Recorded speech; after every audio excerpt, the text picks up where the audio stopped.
It seems that he was attacked one night outside the cenacular where he lived. According to those who saw it happen, it was a case of simple robbery. Scum who killed him didn't know that he had little more than 2 asses to rub together, nor did they care. He was drunk and alone. They stabbed him, rifled him for any valuables, and then left his body in the gutter like so much rubbish. His mother's death would have hit his father very hard, thought Carbo. Jovian would have thought himself abandoned in the world once she had gone. It was easy to see how he might have turned to drink in solace. He said he was living in a cenacular. I thought that my parents were staying here with you. After my sister's death, tragic though it was, all obligations I had towards Jovian disappeared. He left the day after Julia's funeral. He left, or you asked him to go? I asked him. It was better for everyone concerned. Varus's smile was as practised as a whore's. Carbo could scarcely believe what he was hearing. So my mother was barely in her tomb when you put my father out on the street. Have you no heart? Varus gave him an offended look. It wasn't as if he had no money for rent or food. At the time he was working for a local merchant. And that made it acceptable, I suppose. How dare you take that tone with me, you impudent pup! Snapped Varus. Where were you when your family needed you? I was the one who took them in, who gave them a roof over their heads and put food in their bellies, who listened to their tragic tale over and over. I, not you! A wave of shame subsumed Carbo. I was trying to earn the money to help with father's debts, he muttered. Well, at least that's how it started out. Once they had broken out of the ludus, there had been no opportunities, other than theft, to make any money. And Carbo wasn't a thief. Spartacus had also banned the use of gold and silver in his army. The only metals of use, he said, were iron and bronze for making weapons. I was going to do so much, yet I have done none of it. And now my parents are dead. Tears pricked his eyes. Varus was oblivious. Clearly you haven't met with much success. Look at you, dressed like the poorest kind of pleb. His lip curled. I wonder how you even managed to save the money to buy a slave. The sheer level of his uncle's contempt helped Carbo to swallow his grief. He would deal with it later. What mattered right now was securing a safe place to hide until the next day. Where could be better than here? He thought with black amusement. He's not a slave. Eh? Varus's pudgy forehead creased into a frown. Well, who is he then? He's a friend. Carbo took the few steps that separated him from his uncle at speed. Picking up the glass by its stem, he smashed it off the edge of the table. As Varus gaped, he swept around to the rear of his chair. A great shove sent the slave with the palm leaf stumbling backwards. Carbo threw his left arm around Varus's neck in a chokehold. Gripping the jagged stump of the glass like a knife, he touched it to his uncle's throat. Up! What are you doing? Spittle flew from Varus's lips as he stood. Have you gone entirely mad? Not quite. Tell your major domo to get the brute at the entrance to surrender his club. He is to open the front door and allow my companions in. My friend is to tie up the brute and then return here with the girl. You're insane, insisted Varus. Maybe I am. Carbo pushed the broken glass against his uncle's skin until it drew blood. There was a loud squawk of pain.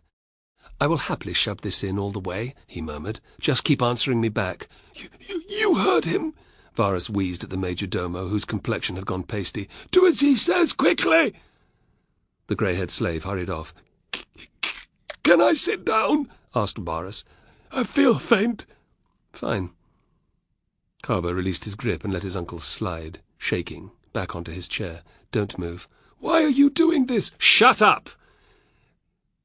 Carbo! I said, shut your fat mouth! It would give me extreme pleasure to see you bleed out, you overblown piece of offal.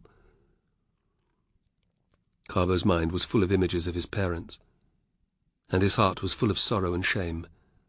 Killing his uncle might not make that pain go away, but it would help.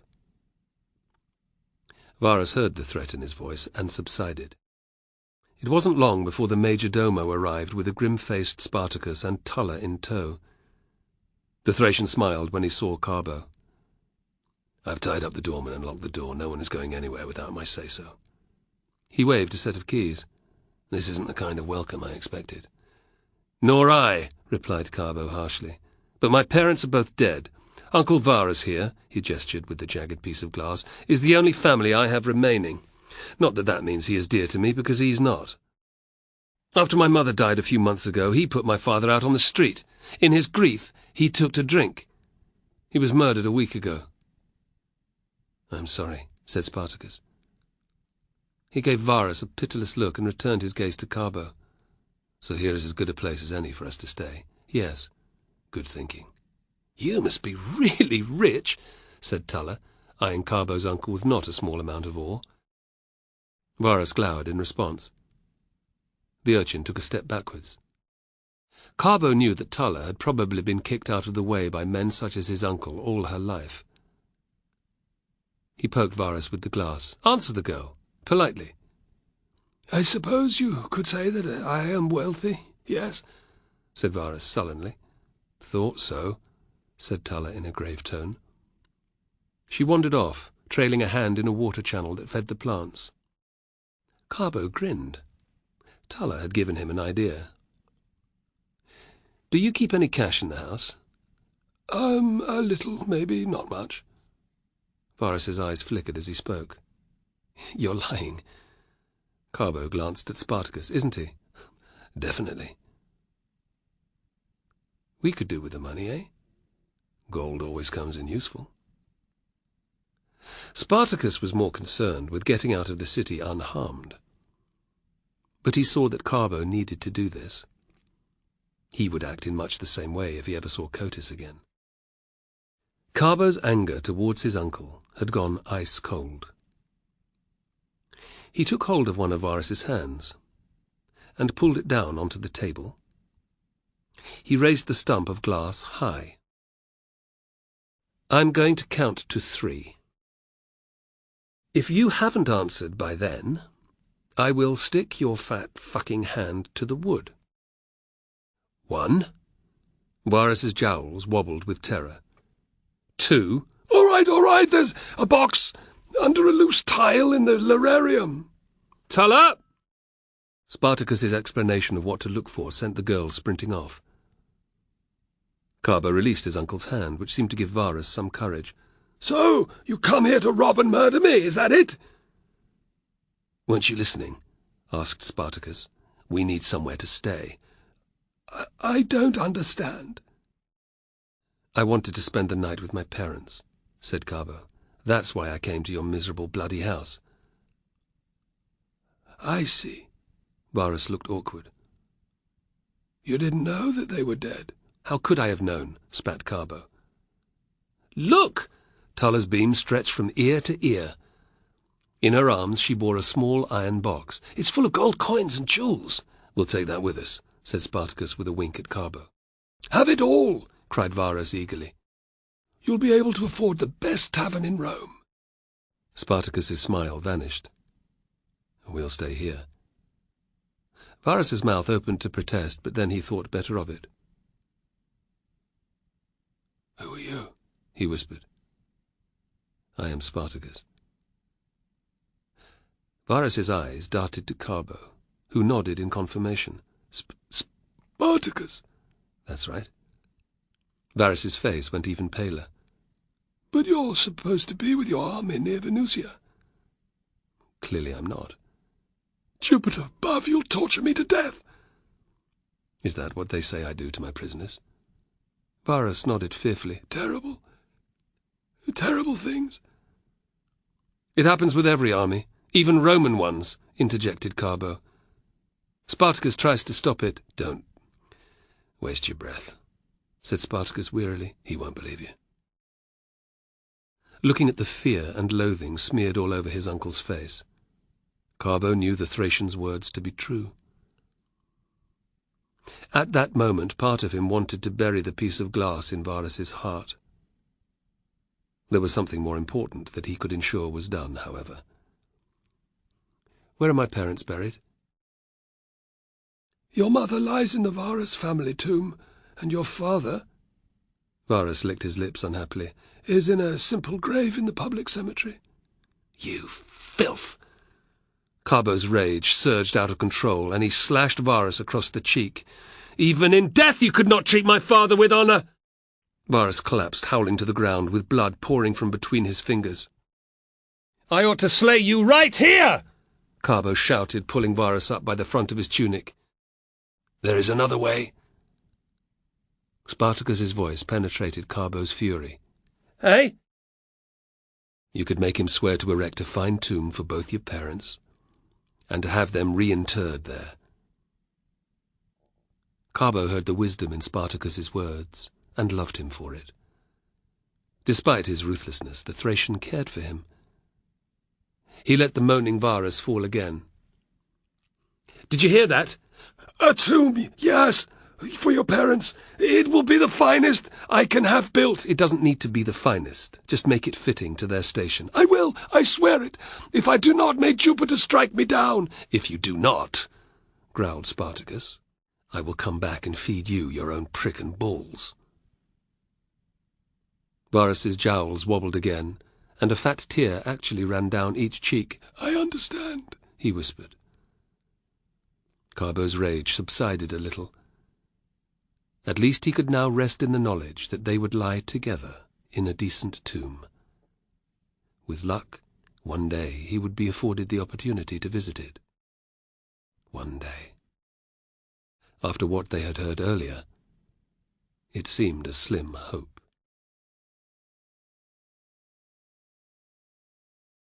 Chapter 10. When Ariadne woke again, the position of the sunlight on the tent told her that it was late afternoon. The chirring of the cicadas was louder than ever, but the heat of the day had begun to abate. She gazed down at Meron, who was asleep on her chest. "My son," she whispered. Hearing her voice, the midwife came fussing over. "How are you feeling?" "I'm tired, but well." The old woman lifted the blanket and checked between her legs. "Good. There's only been a little bleeding.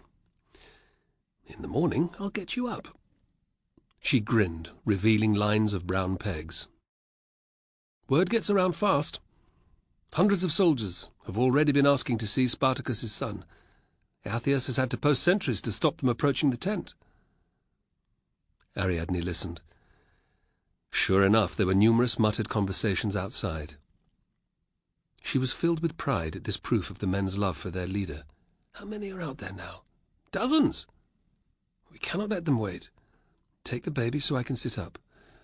"You need to rest," said the midwife, alarmed. "I can do that later. Besides, I want them to see Meron."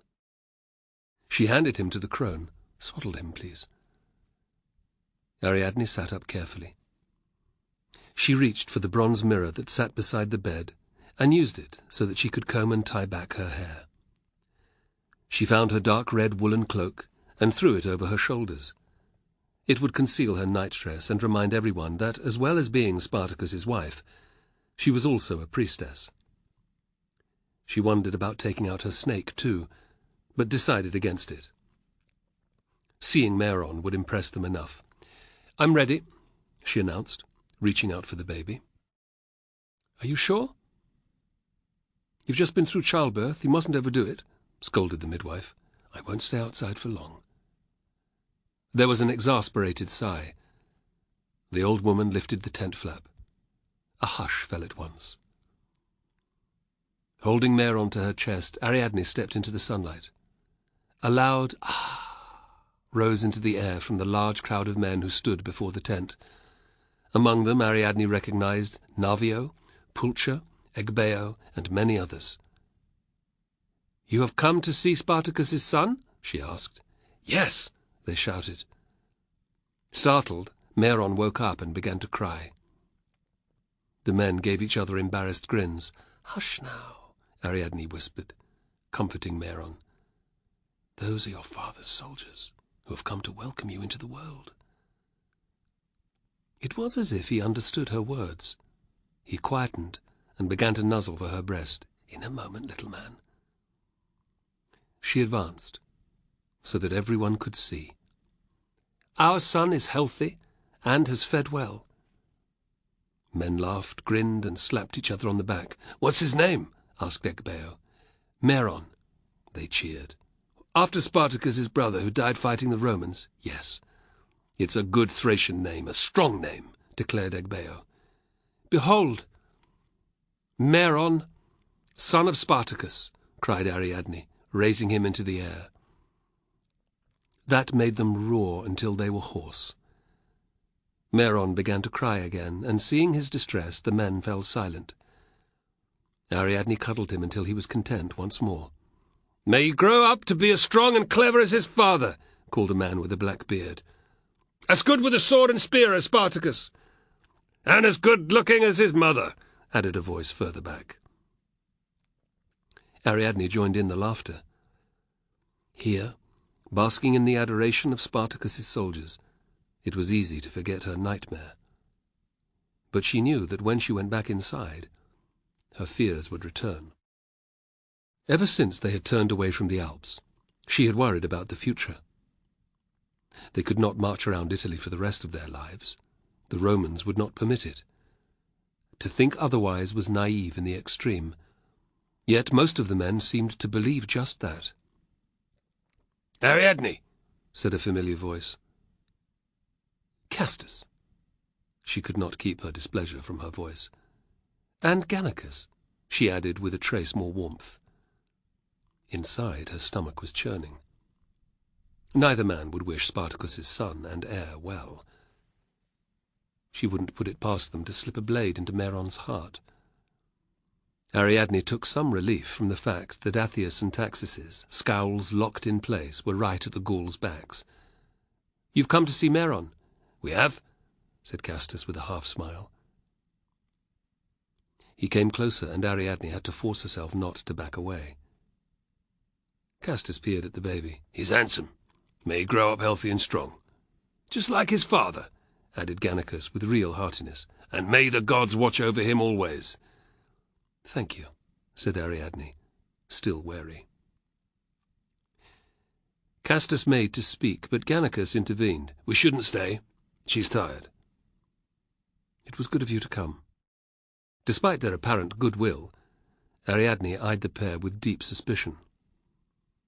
Since the showdown about where the army would go, she had avoided talking to them. As far as she was concerned, they had betrayed Spartacus. They could not be relied upon. Yet, although relations had been strained, Spartacus had continued to deal with them. "Because I have to," he'd said to her repeatedly. "Otherwise the split will come sooner." "I want to know now." She had heard enough talk about how they were cajoling men to follow them. She threw caution to the wind. They wouldn't attack her or the baby, not with the Scythians at their backs. "When are you going to leave?" Castus flushed. "We're just leaving." "That's not what she meant," said Gannicus, his eyes narrowing. "Is it?" "No." "What makes you so sure that we will?" asked Castus. "Come on, a blind man could see how angry you were when Spartacus told the men that he would lead them south again. Besides, you told him that you would when the time was right." "I might have changed my mind," he said with a silky smile. "But you haven't." Castus didn't deny it. But he didn't answer either. Ariadne turned to Gannicus. "I know that you will split off eventually. Have you decided when?" Gannicus sucked on his moustache and said nothing. Ariadne felt safe enough to let her temper rise. "Well?" she demanded. "I haven't decided," Gannicus admitted.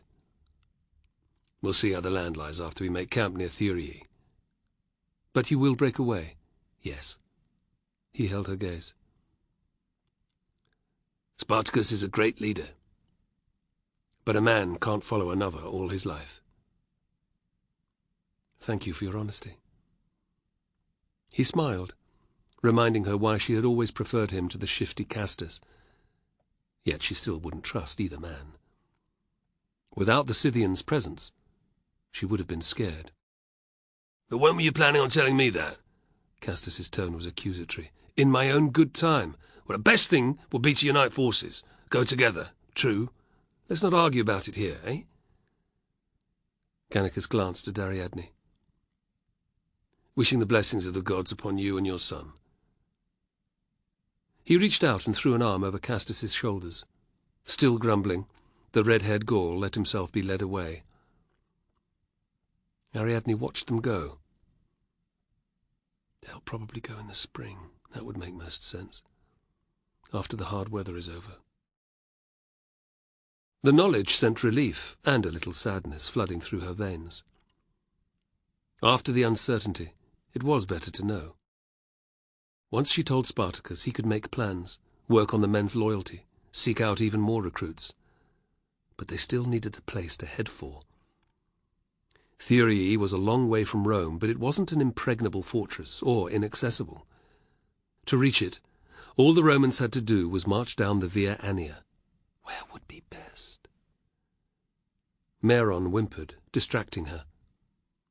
Ariadne retreated into the tent, racking her brains. There had to be somewhere that they could go. She would ask the god. Dionysus had helped her previously. Perhaps he would again. You prick, hissed Castus when they were clear of the throng. You told her when you would leave before me. I said I'd see how the land lay after we got to Thurii. I didn't say when I'd leave. We hadn't even talked about that, Castus spat. We had decided that we wouldn't make any definite decisions until then. By inference, that meant we would move sometime after that. Gannicus couldn't stop the sarcasm creeping into his voice. Don't you fucking patronize me, shouted Castus.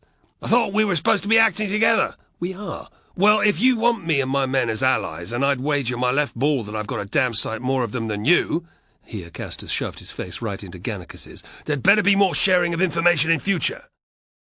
Gannicus had had enough of Castus and his perpetual grievances. He shoved the redhead hard in the chest. Screw you! I've told you before that if you want to go it alone, you can do it any time. See how far you get with only 5,000 or 6,000 men. You'll be massacred by the first Roman legion that you come across. Is that right? Castus's sword hummed free. Oh, so you want to fight me now? Snapped Gannicus, beginning to draw his own weapon. No, I want to chop you into little fucking pieces. Gannicus felt his own rage beginning to rise. With an effort he brought it under control. He wasn't scared of taking on Castus, but it was a pointless exercise that would end with one or both of them injured or dead. He let his blade slide back into the scabbard. This is stupid. Castus darted forward. There's nothing stupid about hewing your smart-ass head from your neck, he cried, drawing back his right arm. Tell Hades I said hello. You know I'm not a coward, Castus. You know I'm also your equal with a sword.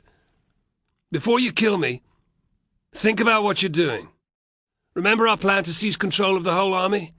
To be like Brennus, the chieftain of old? It was as if someone had thrown Castus into a pool of icy water. A degree of sanity returned to his eyes. Is that what you want still? Gannicus continued. Of course. Then put away your damn weapon. Let's talk about how we can make our idea a reality instead of butchering each other like a pair of drunken warriors arguing over a woman. Lowering his arm, Castus leaned towards him. We could start by going back and slitting that bitch's throat, and killing the baby too. I'd do it in a heartbeat, but we would never get close enough. Did you not see how closely the Scythians were watching? Even if we managed it, the men would turn on us when they found out. Castus looked disappointed. Best to do something like that at night, I suppose, secretly. Let's stay focused on one idea. Gannicus glanced around. Killing Spartacus. Once he's out of the picture, it will be a lot easier to rally the army around us. Ariadne and the brat can be dispatched then too. Agbeia and Pulcher will also need to be killed. Agreed.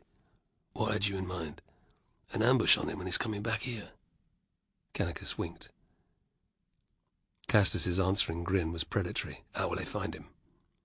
It's a gamble, I know, but I'd say that he and Carbo will travel the same way they went to Rome, straight down the Via Annia. You're right. All they'll need to do is find a good spot to spy on the road some distance from here. They can do the job at night. Castus's grin slipped. We can't send Gauls, in case anyone sees them and points the finger at us. I've got a group of mixed bloods in mind. You know the types. Castus nodded. On the large latifundia, it was common for slaves of different origins to have children together. Thousands of the soldiers in Spartacus's army were such. These men felt no loyalty to one race or another, as the Gauls, Thracians, and Germans did. They're mostly farm slaves, former herders and the like. They answered to me, not Spartacus, and every one of them would slit their own mothers' throats for a purse of silver. Suspicion flared in Castus's eyes. You're not just sending your men. Not for something this big. I'll send a few of your lot as well, replied Gannicus, holding up his hands, but make sure that they're capable of getting the job done. Well, if we pick 5 each, that'll be plenty. Even Spartacus can't kill 10 men. He's not alone, remember? Well, surely you're not worried about that little sewer rat Carbo. Worried, no. But he can handle himself in a fight. Gannicus sucked in his moustache. 10 men should be enough, though. Well, they'd best leave tonight. Gosh, but I'd love to go myself. Castus eyed Gannicus sidelong. Make sure the job's done properly. No, why not? Spartacus won't tell any tales afterwards. He leered. Neither will his little catamite. That Thracian has more lives than a cat. He might get away. Imagine that he does and that he's seen you. What's the first thing he'd do? All right, I see what you're getting at. Castus's face soured. We would lose any chance of uniting the army under our command. Precisely. But if we only send men whom we trust, who are not Gauls, there's far less of a trail back to us if things go wrong, and even if this doesn't work, we'll find another opportunity, said Gannicus. The slyest cat uses up its lives in the end, eh? The next morning, Carbo and Spartacus rose early. Varus's cook served the trio a hearty breakfast of bread, honey, nuts, and cheese. The rest of the domestic slaves, a dozen or more, gathered in the doorway and windows of the kitchen and stared in awe at Spartacus. Feeling sorry for them, he said nothing. They had all asked to come with him when they left, and he'd had to refuse. What he needed were hardened agricultural slaves and herdsmen, men who were used to the outdoors and, if possible, to hunting. The frustrated slaves had then wanted to turn on Varus, and he'd had to forbid that as well. "You will only bring a sentence of death upon yourselves," he'd warned. It wasn't uncommon for the authorities to execute every slave in a household in which the master had been murdered. For his own safety, therefore, and to ensure that he could make no attempt to escape, Varus, together with his major domo and doorman, had been locked overnight into an office. Spartacus had resolved to confine the household slaves before they left. That way, Varus would have no real reason to punish them for not raising the alarm.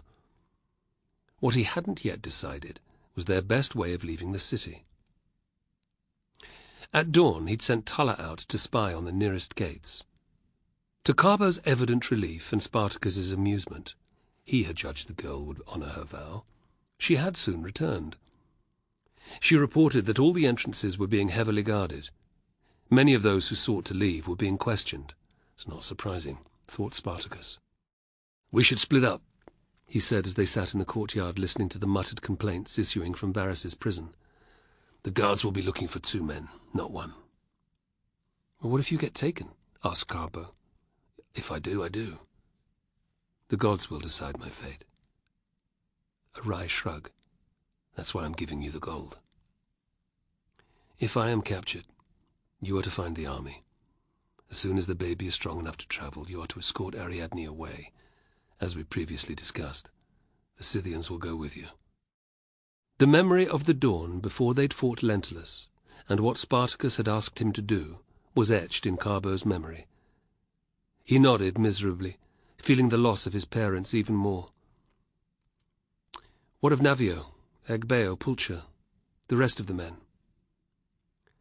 "Well, they can choose their own paths. It won't be up to me any longer. But whatever may happen to me, my family will be safe." "Of course." "If the day should ever come, and I pray to the gods that it does not, I shall do everything in my power to save them." Spartacus gripped his shoulder. "I know you will." "And if I am captured?" Carbo threw the words out to confront his fear. At least my pain would end. Your comrades and I will never forget you. We shall make offerings to the gods and hold a feast in your honor. Inside the next 2 months, I shall send a man to check on the progress of your parents' tomb. If Varus hasn't done what he said, he'll lose a few fingers, and be warned that the next time it will be his hands. That will hurry him along. A lump rose in Carbo's throat. Thank you. It will not come to that, he told himself. Enough miserable talk, declared Spartacus. Since when are soldiers good at seeing through disguises? We will both get through. If you cut down one of Varus's best togas, you can just act like a rich young noble. Very well. What will you do? Take the simplest option. Spartacus let his eyes go vacant, and his lower lip fall slackly. A trickle of spit dribbled down onto his chin. He made a noise halfway between a distressed animal and a man in pain. He shuffled across the courtyard, hunching his back and dragging one of his legs. All the while he kept moaning. Carbo stared in amazement. Tulla looked horrified. Abruptly, Spartacus stood up. Convinced? He asked with a smile. They both shook their heads in assent. Good. That's settled then. He eyed Tulla. I'd wager that the busiest times are the first few hours of the day and the last hour before the gate shuts. That's right. There's no point waiting until sunset. We want to get as far from the city as possible today. We go now, declared Spartacus. Inside, he wasn't quite so certain. Crassus would be sparing no effort to find him. The politician would suspect that if he was captured, the rebellion would soon be over. How right he would be. Castus and Gannicus were no generals. Navio was an able tactician, but because he was a Roman, many distrusted him. Egbeo and Pulcher were brave and capable enough, but they lacked the charisma necessary to hold together tens of thousands of men. I have to get out. Great Rider, watch over me. Dionysus, help me to return to my wife, your priestess. The prayers helped. Spartacus felt his inner calm return. Tulla, you will leave us before the gate. I'll pay you now. He reached for the purse around his neck. Dismay filled the girl's eyes. Now? But I might betray you. I don't think you'll do that, will you? No. I knew it. You're a good girl. It had been the right decision not to kill her, thought Spartacus. Tulla's chin wobbled. I don't want you to go. Of course you don't, but we must, said Spartacus in a kindly tone. My army is waiting for me, and my wife and son. Take me with you. I cannot. Why? Wailed Tulla. You cannot fight. I can be a scout. I'll clean and polish your equipment. There must be something I can do. Tulla, you have a stout heart, but you're too young. Spartacus stooped to the girl's level. However, there is something you could do for me here.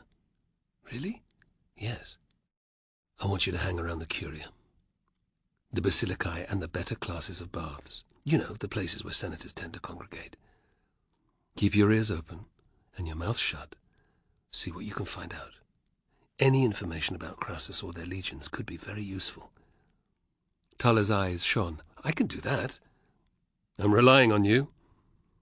Spartacus clapped her on the arm. I'll send word to you at the Elysian Fields on the Ides of every month. You can tell the messenger everything that you've heard. I will. Carbo admired Spartacus's ability to make people believe in him. The day before, he'd been on the point of killing the girl. Now she was eating out of his hand. Not only that, but he had neatly restored Tulla's pride. Now she had a purpose, as he himself did, with his oath to protect Ariadne. In the depths of his grief, that knowledge gave him strength. Spartacus gave them both an encouraging nod. Let's move. Carbo's guts had turned to liquid by the time he came within 30 paces of the gate. The Thracian had opted to go ahead of Carbo. They had arranged to meet about a mile out of the city by a tomb that they both remembered. Carbo and Tulla, who was still hanging around, had watched with bated breath as Spartacus had joined the queue that packed the streets leading up to the gate. They had grinned at the loud exclamations of disgust and the way people had moved as far away from him as possible. Spartacus's idea of grabbing a fuller's bucket of urine and emptying it over himself had continued to pay off royally.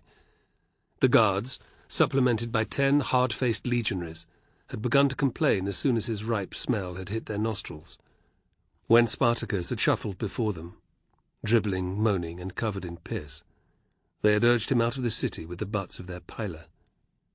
It had been as easy as that, thought Carbo enviously. Great Jupiter, let it be the same for me. His prayer did little to ease his concerns or to propel his feet forwards. Yet he couldn't hang around for much longer without starting to attract attention.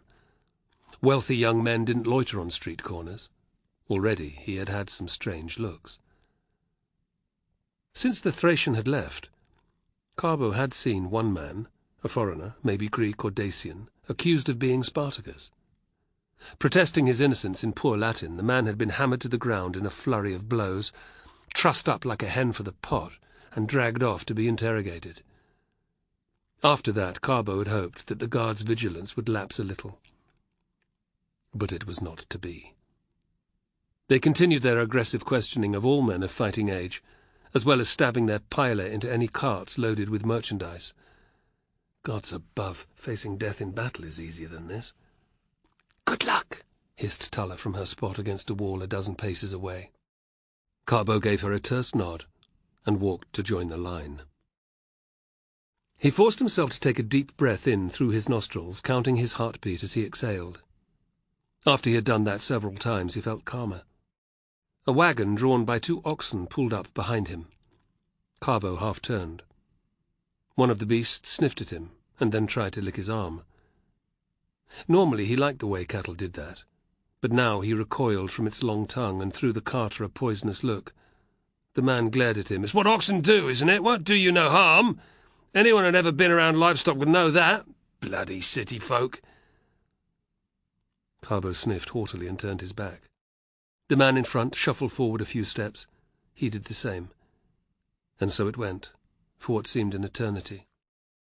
As he edged closer, Carbo strained his ears to pick up what the soldiers were saying. Most of the conversations were short. "Name? Julius Claudianus. Trade? Stonemason. Where are you going? To a new tomb about 2 miles out." There was a snort of laughter. "Not your own, then, I take it?" "No," the mason replied sourly. "It's that of a rich lawyer. He requested that the family mausoleum be enlarged before his funeral. New brickwork, marble floor, expensive Greek statues, you name it, he wanted it. A dozen of us have been working on it, fit to burst for a week now." "Trying to take it all with him, is he? It won't work." The soldier jerked his head. "On your way." The next man was a sailor on shore leave who was going to visit relations living in the countryside. He was ushered out with loud good wishes. The woman following was a villager who had been to Rome to seek Minerva's help at the temple on the Capitoline Hill. She called down the blessings of the goddess on the guards as they waved her through. Then there were only 2 more people in front of Carbo. Sweat oozed down the back of his neck. His skin prickled. Varus's toga had been cut down, but the wool was still heavy and overwarm for the time of year. He shuffled forward, the barrage of shouted questions and answers merging into one. "Next!" Carbo blinked. The man ahead of him was already walking under the archway of the gate. "Come on, young sir, we don't have all day." A second soldier leered. "Daydreaming about your favourite whore?" Carbo's anger made his flush grow deeper, and the legionaries, thinking he was embarrassed, roared with laughter. "The lad must have been doing just that," said the first man. He turned back to Carbo. "Name?" "Paulus Carbo," he said proudly. He'd considered lying, but there was no need. The soldier caught his regional accent. "Not from Rome, are you?" "No, I'm from Capua. Been here for business or pleasure?" He winked at his companions. Carbo scowled. "Business. If only you knew what. For my father." "Heading back to Capua?" "Yes." "On foot? The likes of you normally ride or travel in a litter." Fortunately, Carbo had thought of the answer to this question. He looked down. "My horse is gone." "Stolen from the inn stables, was it?" "No. I wagered it. Fortuna's tits, and you lost it? More hoots of amusement. That's right. So now you have to walk back to Capua. Carbo nodded, making his expression as sulky as when he'd been a boy. The legionary pulled a face. 100 miles is a long way to walk. And don't we know it, added his comrade, chortling. We have to do it while carrying half our body weight in equipment. Can I go? Asked Carbo resentfully. Eh? Yes, you can go, the soldier replied. Have a safe journey. There are plenty of latrones about between here and Capua, and if you're really unlucky, you might even meet Spartacus, said the second man. That is, if he's— Shut it! Barked the first legionary. His companion turned away with a scowl. On your way, ordered the legionary. Muttering his thanks, Carbo made his way out of the gate. The soldier's words had made his mind race back to their attack on Crassus. Caepio had shouted something. What had it been? It is them! To his frustration, Carbo couldn't remember the exact words. Then another misgiving surfaced. When the patrol had arrived at the Elysian fields, a man had come out of the tavern and nodded to the officer in charge. Had it been more than casual conversation? Carbo wasn't sure. But when he put the two instances together, with the comment by the soldier at the gate, he felt very suspicious indeed. Was it possible that Crassus had known that Spartacus was in Rome? His pace picked up. He had to tell Spartacus at once. They had a spy in their midst. It didn't take Carbo long to reach the tomb. He found Spartacus sitting in the shade of a cypress tree that stood beside it. Spartacus raised a hand in greeting. "You look hot." "This damn toga," said Carbo, wiping his brow with the back of his arm. "It's not the weather to be wearing it." "But it got you out of Rome, and at least you didn't have to cover yourself in piss." Carbo grinned. "True. Was Tala still there when you left?" "Yes." "You made a good call with her." He clapped Carbo on the arm. He swallowed, remembering his leader's tacit threat to kill him if Tala should prove treacherous. "Thanks." Spartacus heaved himself to his feet. "Let's start walking. I remember a well not far down the road. We can wash there. There's something you need to know first." Spartacus's eyes narrowed. "What is it?" "Tell me as we go." Quickly, Carbo filled him in on his suspicions. When he had finished, Spartacus did not say anything for a long time. Carbo watched him nervously, wondering whether the Thracian thought he was crazy. "Interesting," said Spartacus. A sense of relief crept over Carbo. Spartacus believed him. We must have been followed out of the camp. So few people knew about it that there wouldn't have been time to send word to Rome before we left. Carbo's mouth went dry at the thought of a new possibility. "Do you think Castus or Gannicus would have done it?" Spartacus frowned. "There's no way that Gannicus would betray us like that. I doubt even if Castus would. He hates my guts, and he wouldn't cry if I were killed, but he hates Rome as much as I do." "Who then?" "It could be anyone, Carbo. In an army of 60,000 men, not all of them are going to be happy. That's without taking into account the women and hangers-on." "Yes, but to betray you?" Spartacus thumped him. "Not everyone is as loyal as you." "Well, they should be," muttered Carbo, blushing. "We have to find out who it is." "That would be like trying to find a needle in a haystack." Spartacus shrugged. "Athius and Taxis will watch my back. So will you. It's just another enemy to add to the ones I already have." But he didn't need to worry about being murdered for a few days. The journey south should be easy. They might as well make the most of it. "Where's that well?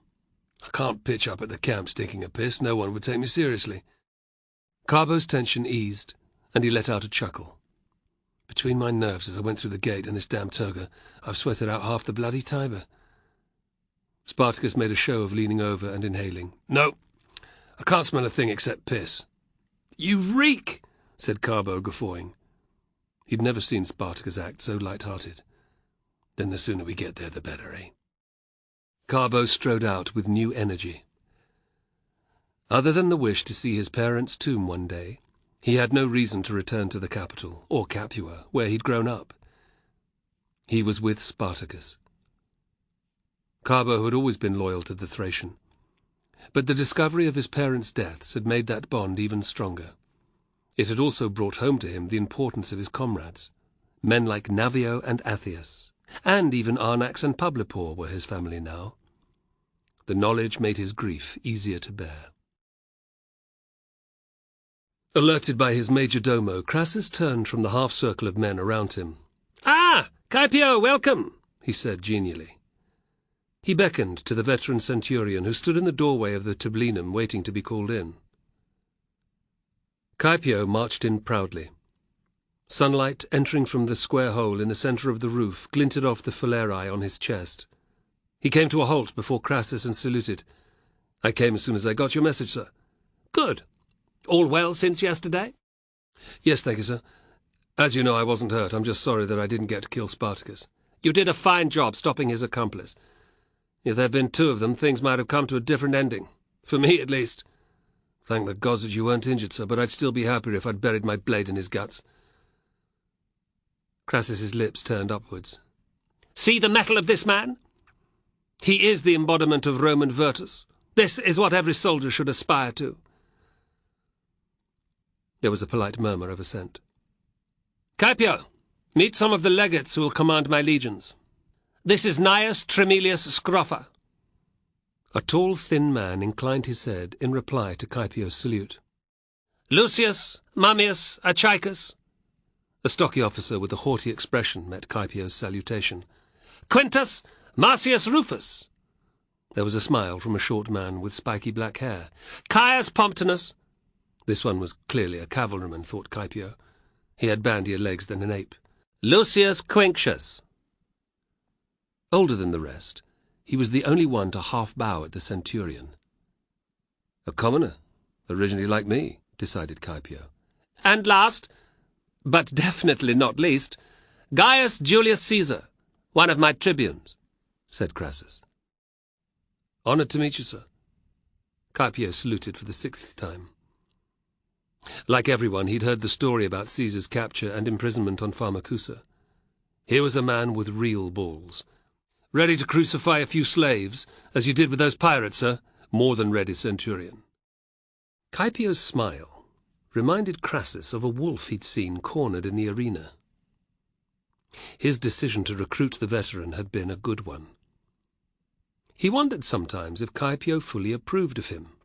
He wasn't a career soldier, after all, but he didn't care that much. Caepio had seen how Crassus longed to destroy Spartacus, which, after his experience at the Munus, was exactly what he wanted too. "Now that the introductions are over, let's get down to business. I've called you here for a council of war. I know that you are not expecting to do more than assemble your units over the next couple of months, but yesterday's events have changed everything. Spartacus cannot be allowed to strike at me, at Rome, with such impunity. We must respond swiftly." Caepio growled in approval. "Catch them unawares. That's what we want to do." "What are you suggesting, sir?" asked Scroffa. "Increasing the number of troops at the gates?" "No," said Crassus, as if to a child. "It was a slim hope that we would catch Spartacus leaving the city. We can safely assume that the whoreson has flown the coop by now." He gave Mummius a hard look. "My soldiers interrogated everyone whom they thought was suspicious, sir. More than 100 men were detained." Crassus glanced at Caepio, who shook his head, none of whom proved to be Spartacus. "No, sir, but—" "Quiet, Mummius. You've failed. If you had moved faster, we might be interrogating Spartacus right now instead of planning our campaign against him." Crassus knew he was being hard on Mummius, but the man needed to know who was in charge. He and the others had to be sent a clear message from the start. Mummius lapsed into a glowering silence. "As you know, I had intended spending the autumn and winter filling our recruitment quotas and in arming and training the men. Now I want to bring our plans forward, significantly." "The number of volunteers has been exceptional, sir," agreed Quinctius. "And the workshops are also turning out equipment at a great rate. I should bloody hope so.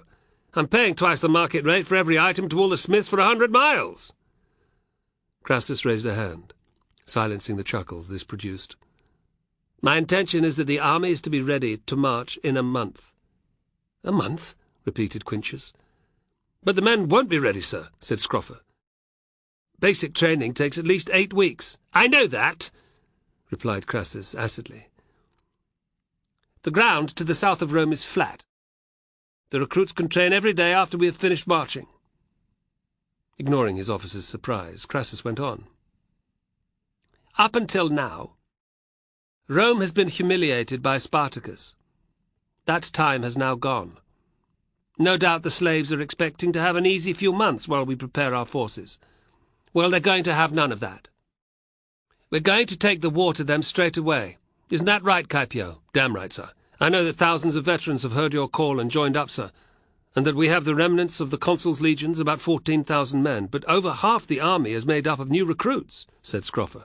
Would it not be wiser to wait until they have been fully trained until we move against Spartacus?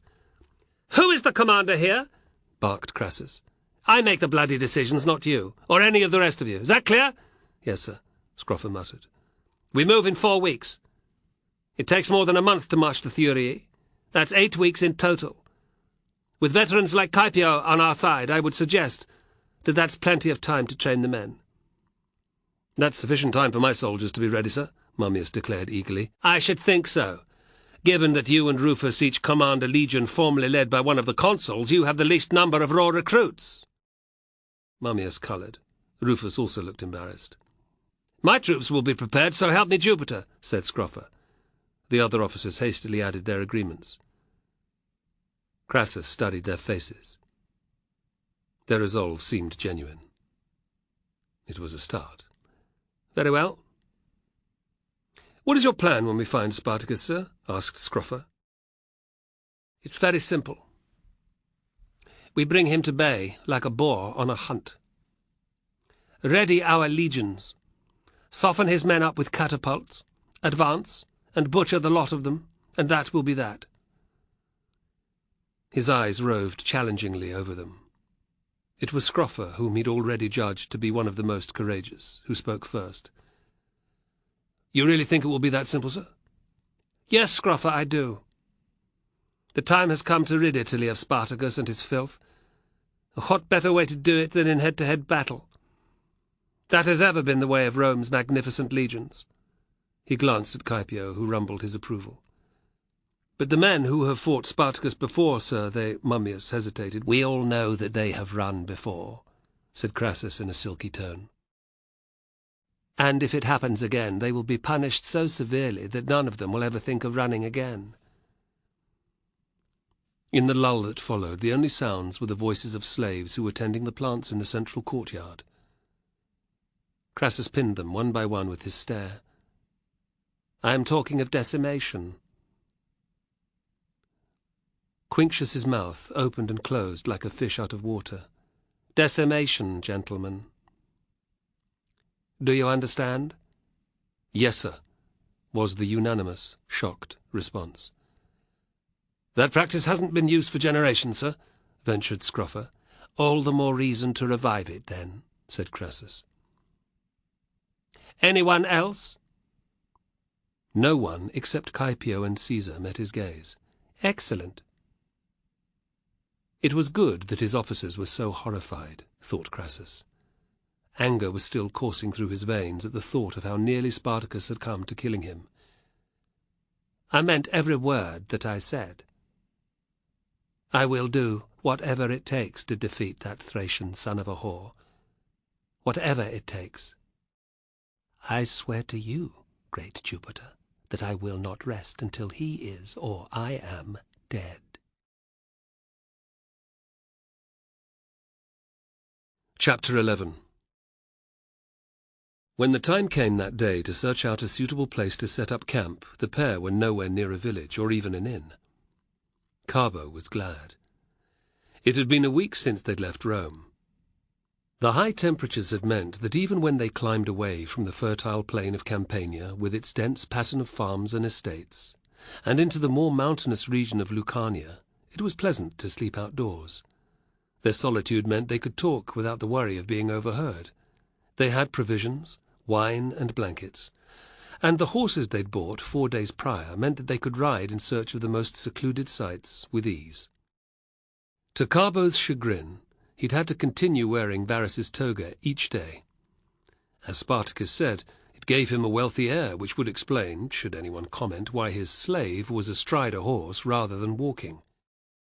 Having to bake daily in the thick woolen garment was another reason that Carbo preferred camping. Every evening, with Spartacus watching in amusement, he would strip off the toga and jump into the nearest stream to wash off the day's accumulation of sweat. He shifted his shoulders unhappily, looking forward to doing the same again as soon as they'd stopped. After that, he could relax by the fire with a hunk of bread and cheese and a beaker of wine. He would try, for a while at least, to forget his sorrow over his parents. Even though Carbo had done what he'd thought was best at the time, entering the Ludus to earn money, he was still racked by guilt over his decision. Guilt that he hadn't stayed with his parents and gone to Rome with them.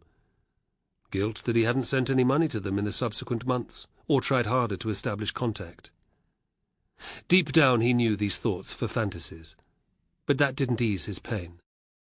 To cope, he stoked his hatred for Crassus into a white-hot flame. If it wasn't for him, his parents would still be alive. "Give me one more chance to kill Crassus before I die," he prayed repeatedly.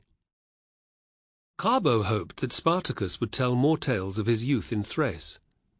He had been surprised and intrigued over the previous few nights, as his leader had opened up more than he ever had.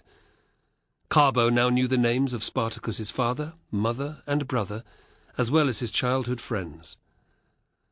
He'd listened avidly to tales of hunting boar and wolves, of raiding horses and sheep from neighbouring tribes, and to dramatic legends about the Great Rider, the deity favoured by most Thracian warriors. Carbo didn't realize it, but Spartacus's stories were partially aimed at taking his mind off his parents. The Thracian had seen him brooding as they rode. Spartacus made little or no mention of the war waged by his tribe on Rome, or of his time with the legions. Carbo had been content with that. He wanted no reminders of the reality of their own situation. Both men were enjoying the relative freedom from worry that their journey had granted them. Behind him, Spartacus was thinking about Ariadne and wondering if she had yet given birth. He made a silent request of the gods that she would have a straightforward labour. Women who didn't often died, along with their infants. That grim thought made him wish that they had resolved their differences before he'd left. It would be the first thing to do upon their return, he decided. It was pointless letting arguments go on for this long, especially when danger, or death, lurked around every corner. For the moment, though, they were still on the road. He might as well enjoy the loud chirring of the cicadas from the oaks and chestnuts on each side, relax to the clop, clop, clop of their mounts' hooves off the basalt slabs, relish the heat of the sun, which was slowly dropping towards the jagged-tipped mountains to the west. If he ignored the fact that the road was paved, he could almost be in the Thrace of his youth, an all-too-brief time when he had been utterly carefree. The skin on the back of Spartacus's neck prickled, and he turned his head. In the haze that shimmered over the road he saw a small figure approaching fast. Behind it thundered 3 more riders. "Company," he said quietly. 4 horsemen. With a start, Carbo came back to the present. He twisted around to see. "Are they messengers?" "More likely a messenger with an escort," said Spartacus. "His message must be important. They normally travel alone. Where are they heading?" "Pompey and Paestum are behind us." "Perhaps Crassus is sending word to Thurii, hoping it will reach the city before our army." Carbo took a mad notion. 2 to 1 isn't bad odds, eh? "Don't go getting any ideas. They'll be armed with swords. Whatever news they're carrying isn't worth risking our lives for." Carbo settled back on his horse. Spartacus was right. They rode on, glancing regularly behind them. When the riders had drawn nearer, the pair guided their mounts into the shade of the trees on one side of the road. They watched as the lead horseman approached at the gallop, followed a short distance later by his 3 companions. Any doubt about the man's job vanished as he came closer. He was wearing typical military dress, a mail shirt over a padded tunic and a crested bronze bowl helmet. A leather satchel bounced up and down off his right hip, and a long cavalry sword hung from a baldric over his left shoulder. His mount was of fine quality, and it carried an SPQR brand halfway down its neck. Perhaps it would be worth finding out what message he was carrying, Spartacus thought with a flash of devilment. No, I've been in enough danger recently. The rider gave them a haughty look as he drew level, but he didn't check his steed. "Safe journey, friend!" called Carbo. All he got by way of reply was a grunt, and then the messenger was gone. Carbo's pulse increased as his gaze returned to the 3 horsemen to the rear. If there was to be any danger, it was from this trio, whose job was a fraction less urgent than the lead rider. The first 2 galloped past without as much as a glance at them, and he began to relax. Carbo barely saw the small stone that was sent flying by the back hooves of the lead horse. It shot up like a slingshot to strike the last horseman in the face. He bellowed in pain and did well not to lose his seat. With a savage tug on the reins, he brought his mount to a halt in front of Spartacus and Carbo's position. Cursing, he fingered the deep cut on his right cheek, which was already bleeding heavily. "Are you all right?" asked Carbo. "Eh?" He only seemed to notice them now. Yes, it's but a flesh wound." He dragged free a strip of cloth that was wound around his baldric and pressed it to his face. "Men such as you must be used to far worse," said Carbo, adopting an admiring tone. "True. It certainly won't stop me getting to Messana." Spartacus pricked his ears at the last word. Messana is on Sicily. The messenger gave them an appraising look. "You risk getting hurt yourself, young master, being out on the road with no one but your slave. Don't you know about Spartacus and his rabble? They control much of southern Italy now. Come across any of them and it's the last thing you'll ever do." "I know all too well, but my family has few slaves left," said Carbo with a sigh. "They pillaged our farm a month or so ago. Most of them ran off then to join Spartacus. The local militia wouldn't do a thing about it, of course. They're too damn scared. Father sent me to Rome to ask for help at the Senate. I was there last week to hear Crassus speak. It was wonderful. Our suffering won't last forever, thank the gods. 10 legions he's raising." "That's right," said the rider with a confident grin. "When they march south, the ground will tremble. Spartacus's slaves will soil their pants at the sight of them." A shout echoed down the road, and the rider gave Carbo a friendly wink. "I'd best be off. May you reach your door safely. Tell your father to remain steadfast, and to pray to Jupiter." A nerve twitched in Spartacus's cheek, but the messenger didn't notice. "How soon will Crassus march?" asked Carbo. "That's something only he knows. But it'll be sooner than you think. The bastard slaves will get the shock of their lives when the legions come down this road. Farewell." With an evil laugh he rode away. "Curse Fortuna for the old bitch that she is," Carbo spat under his breath. He glanced at Spartacus, whose face bore a black scowl. "How soon do you think he's talking about?" "Who knows? It can't be any quicker than 3 months, I wouldn't have thought. The legions are only being raised now. The soldiers have to be trained before he can even consider fighting us. At least we heard it in advance. Gives us time to plan. Imagine if the first thing we'd heard was that Crassus's army was 10 or 15 miles from Thurii." Carbo didn't especially want to think about that. "What will we do?" "Do? We wait a while until those whoresons are gone, and we hightail it back to the camp, wherever that is. I meant when Crassus gets here." Carbo had avoided asking Spartacus about it until now.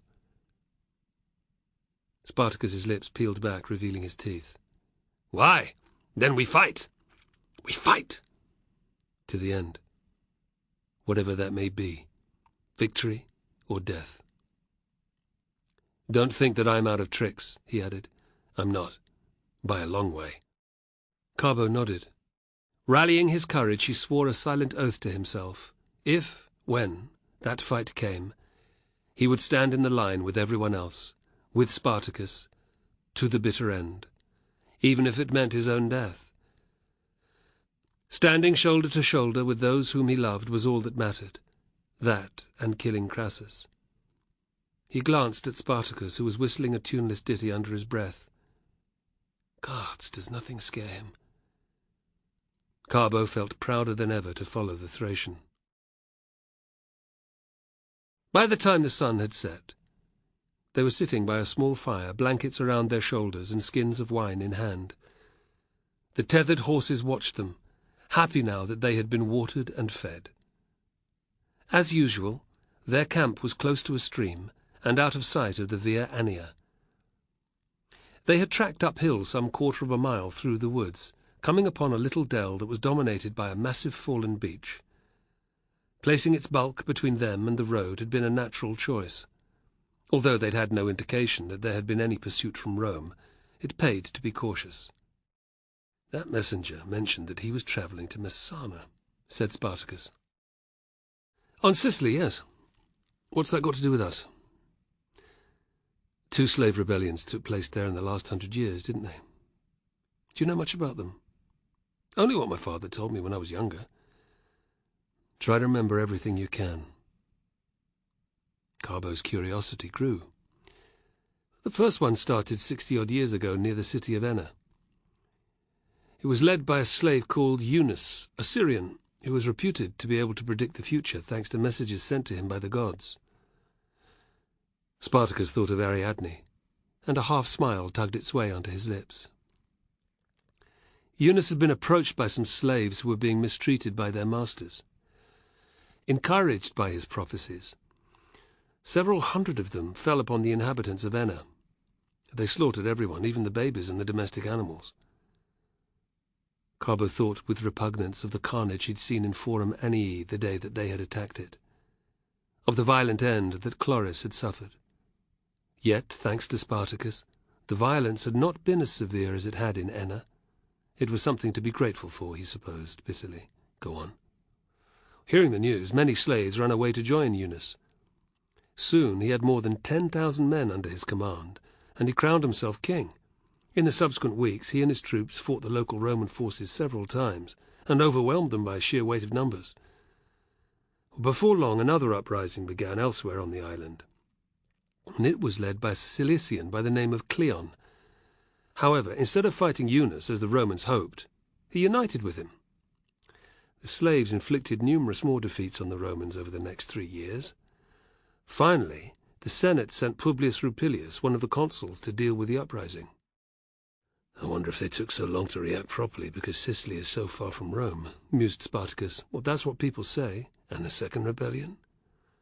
"It followed much the same path. Bad treatment of slaves, a charismatic leader who was supposed to be able to talk to the gods, widespread massacres of the local population." "How long did it last for?" 4 years, until the Senate sent a senior general to deal with it." "Were the leaders of either uprising trained soldiers?" "Not as far as I know." Spartacus's heart leaped. What could I do in a place like that, then? "Why Sicily, though?" "My father always said that it was because of the density of its farms and the huge number of agricultural slaves." "They would provide us with thousands more recruits, eh?" 2 legions are stationed there." 2 legions haven't posed much problem for us before, have they?" "I suppose." "But how would we get our soldiers across the straits?" "Simple. Sicily grows much of the grain that feeds Italy, doesn't it? The ships that carry the grain are immense. I've seen them. We just need to get 1,000 or so men over to the main merchant port, seize as many as we could, and sail them back to the mainland." Spartacus grimaced. "Our main worry would be the Roman navy." "I doubt they'd be much problem. Since the last war with Carthage, the navy has been in decline. Pirates from Cilicia and Crete all but control the Mediterranean. They frequently take ships off the southern Italian coastline." "Is that right?" asked Spartacus, smacking one fist into the other with delight. "That's what I've heard. The bastards even sail up the coast as far as Ostia. The Senate makes angry noises about them, but nothing much has been done since Publius Servilius Vatius' campaign ended early 3 years ago. Any ships the Republic has have been busy in the war against Mithridates of Pontus." "That's excellent, Carbo. Maybe pirates can carry us over to attack the grain ships, eh?" A slow smile spread across Carbo's face. Spartacus's plan sounded crazy, but they had succeeded so often before when the odds were stacked against them. Why couldn't they one more time? That sounds good. "It's time to get some rest," said Spartacus with a yawn. "Your turn to take first watch. Wake me in a few hours." Arranging his blanket, he lay down by the fire. He was asleep within moments. Carbo placed another piece of wood on the flames. Then he sat back and listened and watched. The fire crackled and spat a stream of orange sparks into the air. 15 paces away the horses were 2 large black shapes, spotlit against the beeches. A gentle breeze carried up from the valley below, making the branches of the trees creak. Fallen leaves rustled nearby as a small creature went about its nighttime business. An owl called. From the stream came the reassuring murmur of moving water. Carbo relaxed. Before he had moved to Capua, he had lived for years on the family's farm outside the town. The sounds of nature were familiar and comforting. Soon his eyelids drooped. Carbo fought the creeping languor for a little while, but every time he roused himself he heard and saw nothing of concern. It had been the same since they'd left Rome, he thought sleepily. What could it matter if he had a brief rest? Sometime later he awoke with a start. He glanced around, heart pounding. A few paces away, Spartacus was sound asleep. The clearing was empty. The stream pattered down the slope, talking to itself. Far off, a wolf howled its loneliness at the sliver of moon that was just visible through the canopy. Everything was as it had been, apart from the fire, which had all but gone out. Carbo's blanket had slipped off his shoulders, and he felt chilled to the bone. Gods, I must have been asleep for hours. Feeling guilty, he began poking at the ashes with the stick to see if there was any chance of rekindling the blaze. He was pleased to see that there were still some hot embers. One of the horses nickered and shifted from foot to foot. Carbo froze. Grateful now for the night vision that the fire's absence gave him, he peered in the direction of their mounts. As before, he could only see their outline against the darker shadows of the trees. Nothing happened for several moments, and his concern eased. The horse nickered a second time. Carbo tensed again. Pricking his ears, he stared at the beasts. Nothing. There was silence for a short while. Then the horse stamped a hoof on the ground.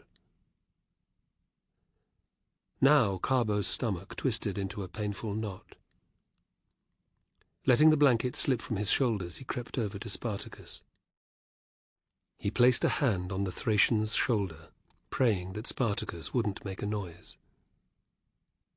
To Carbo's relief, he came awake instantly, and silently. He sat up. Carbo placed his lips against Spartacus's ear. "One of the horses isn't happy. Anything else?" "I heard a wolf. Far off, though.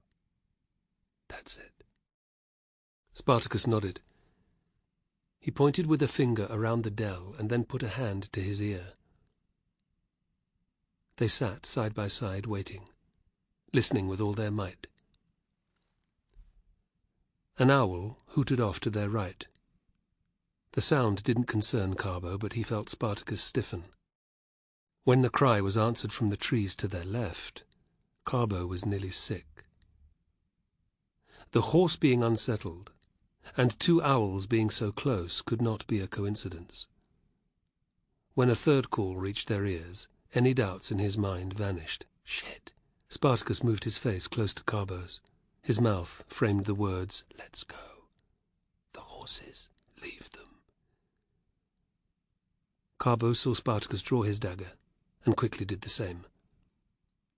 On hands and knees, and making as little noise as possible, they crawled uphill, away from the fire. 20 paces on, Carbo heard more owl calls to their rear. His skin crawled. They were closer this time. expecting to feel a blade sinking into his spine with every step he followed the Thracian. Spartacus didn't look back. He increased his speed, aware that they had to get out of the clearing fast. Every instinct was screaming that there were men out there who had come to kill him. There were 3 at least, but that wouldn't be all of them. Anyone who wanted to slay Spartacus would send no less than 6 to 8 men, perhaps more. He ripped open his knee against a protruding root, and had to bite his lip against the pain of it. He crawled on, cursing the fact that there was almost no undergrowth. Although there was little to impede their progress, it also meant that there were far fewer places to hide. More owl calls. Spartacus counted them. 1, 2, 3, 4. He thanked the great rider that none originated in front of their position. They hadn't been surrounded. Yet. Finally he reached the dell's edge and a large oak tree with a split trunk. He stood up. Carbo bundled in beside him, and without speaking they both looked back towards their fire, which was discernible by the faint orange light of the last glowing embers. "Show yourselves, you bastards," thought Spartacus. Carbo felt as if he were in a nightmare. It was his fault for falling asleep. Who in the name of Hades was hunting them? Nothing happened for the space of 30 heartbeats. "They're making sure that we're asleep before they move," Spartacus hissed. First one horse, then the other whinnied. All at once 4 shadows emerged into sight, 3 spilling over the fallen beach, and 1 rushing in from its far end. They could just make out the spears gripped in each figure's right fist. The men ran straight at the piles of discarded bedding. A brief, frenzied flurry of blows rained down on the blankets, but the assassins soon realized that their quarry had vanished. Muttered curses filled the air, and one man growled, "The bastards are gone!" A hefty cuff round the head from one of his companions silenced him. Another owl call rang out, more urgent this time. The men spread out, moving on the balls of their feet across the clearing, towards Spartacus and Carbo. "It's time to go," whispered Spartacus. "Which way?" asked Carbo, desperation tearing at him. "Up. We'll go slowly at first, but when I say, we run like the wind. That is, if you want to live." Spartacus's teeth glinted in the moonlight, and Carbo wished again that he had his leader's courage. Jamming his knife back into its sheath, he didn't want to drop it. He nodded grimly. "I'm ready. Good lad." Spartacus turned and padded away, as silently as a wolf. Carbo's memories of that night would stay with him forever. He had never had the need to travel in the mountains at night before, and hoped that he never had to again. At least not when he was being pursued by an unknown number of armed men, when all he had was a measly dagger.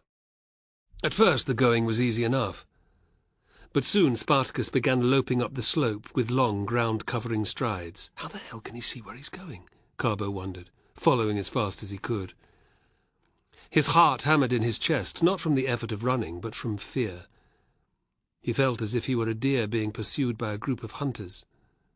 Behind every tree and bush lurked a potential enemy, and with each step he risked breaking his ankle on a jutting root or a piece of deadwood. He had previously thought that he had a good sense of direction, but their journey changed his opinion. The dense canopy overhead afforded only the occasional glance at the night sky, which confused him even more. Spartacus, on the other hand, sped onwards and upwards as if Hermes, the messenger of the gods, was guiding his every step. Every so often they halted to listen out for sounds of pursuit. On the first occasion they could discern the faint noise of men moving below them, but these had receded by the time they paused a second time. After that, to Spartacus's satisfaction and Carbo's immense relief, they heard nothing else. Carbo hoped that the Thracian might slow down after this, but he was sadly disappointed. Spartacus began to move even faster, his feet flying over the ground as if they had wings.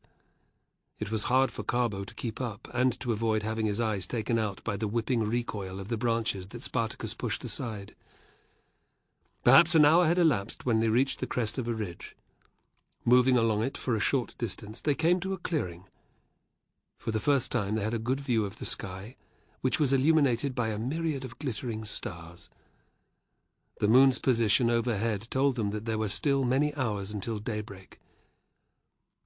Spartacus peered into the open space for a moment before he entered it, cat-soft on his feet. Carbo followed, casting frequent uneasy glances to their rear. He heard nothing. For the first time, his unease settled a fraction. "If there was any light, we'd have a good view from here," Spartacus pointed out into the blackness. "Where in Hades are we?" "I've no idea," replied Spartacus with a grin. "But I think this ridge is the same one that flanks the Via Appia, which means it runs roughly in a north-south direction. We'll just follow it." "We could end up miles off course." Carbo instantly felt like a fool. "But we don't really have an alternative, eh?" "No," replied Spartacus grimly. "Those whoresuns will be on our trail the moment it gets light, so we have to travel as far as we can before then. Gods, but I'd love to stay behind, though. Lay an ambush for them, maybe take a prisoner. Find out who they are, yes. I don't think they were Roman, nor do I. If we'd been followed from Rome, they would have already attacked us. It's nothing to do with the messenger whom you spoke with earlier. He wasn't interested in us. It's not just that. The man who spoke had a strong accent. There's no way that he was a native Latin speaker." "It's as I thought. Only someone who knew that we'd gone to Rome could be responsible." Alarm filled Carbo. "You mean Castus or Gennicus?" "Yes, or someone else with a grudge against me. The bastards! How dare they, after all I've done for them?" If the pair had appeared at that moment, Spartacus would have torn them apart limb from limb. "Damn traitors!" It's to be expected. Many men don't like following one leader. "If it had been in Thrace, it could have happened before now," said Spartacus, glad that he'd stayed. "Maybe we could grab one," Carbo began. "No. We saw 4 of them, and I'd wager that was less than half their number." "Then we'll have no way of finding out who sent the treacherous bastards," protested Carbo. "Sometimes you have to live with uncertainty." Spartacus nudged him. "It keeps a man on his toes." Carbo pulled a smile, but it felt more like a grimace. "We'll find out more when we get back," Spartacus declared. "You did well to wake me when you did. I don't think it's too much to say that I owe you my life." "Thank you." Pride filled Carbo. Then, remembering how he'd only woken from his nap by chance, his throat closed with guilt. He could never admit to it. "Any time," he managed to mumble. "It's no more than you've done for me." Spartacus flashed him a confident grin. "Come on. It's a long way until we reach safety." He didn't voice the worry that had been gnawing at him since he'd had time to consider who might have sent out the killers. "Great writer, I ask you to keep Ariadne and our babies safe." He turned and sped towards the far side of the clearing. Dusk was falling the next day when they reached the army's camp. Carbo was footsore, thirsty, and more hungry than he ever could remember being. But he was alive. He wanted to cheer. "We've made it." "Not yet, we haven't." He stared at Spartacus in shock. "But that's our army. It won't take long to go down the slope." "We've been gone more than 2 weeks. Who knows what's happened in that time?" If Castus and Gannicus were capable of sending assassins after him, what else might they have done?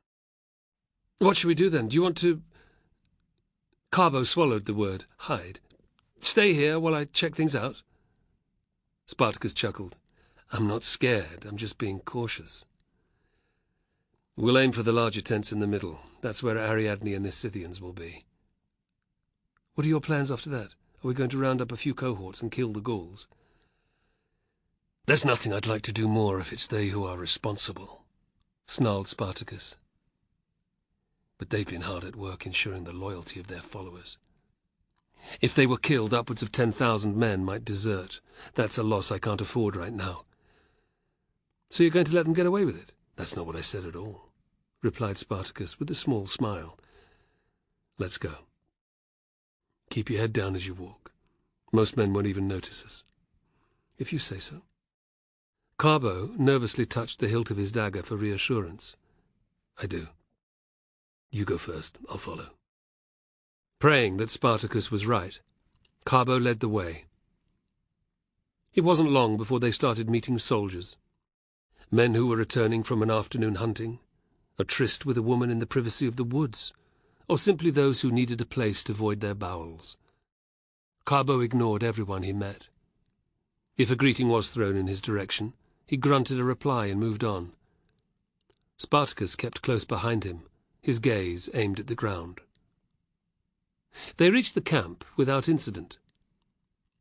Rather than walking in the avenues that regularly split up the tents, Carbo opted to walk in the narrow gaps between them.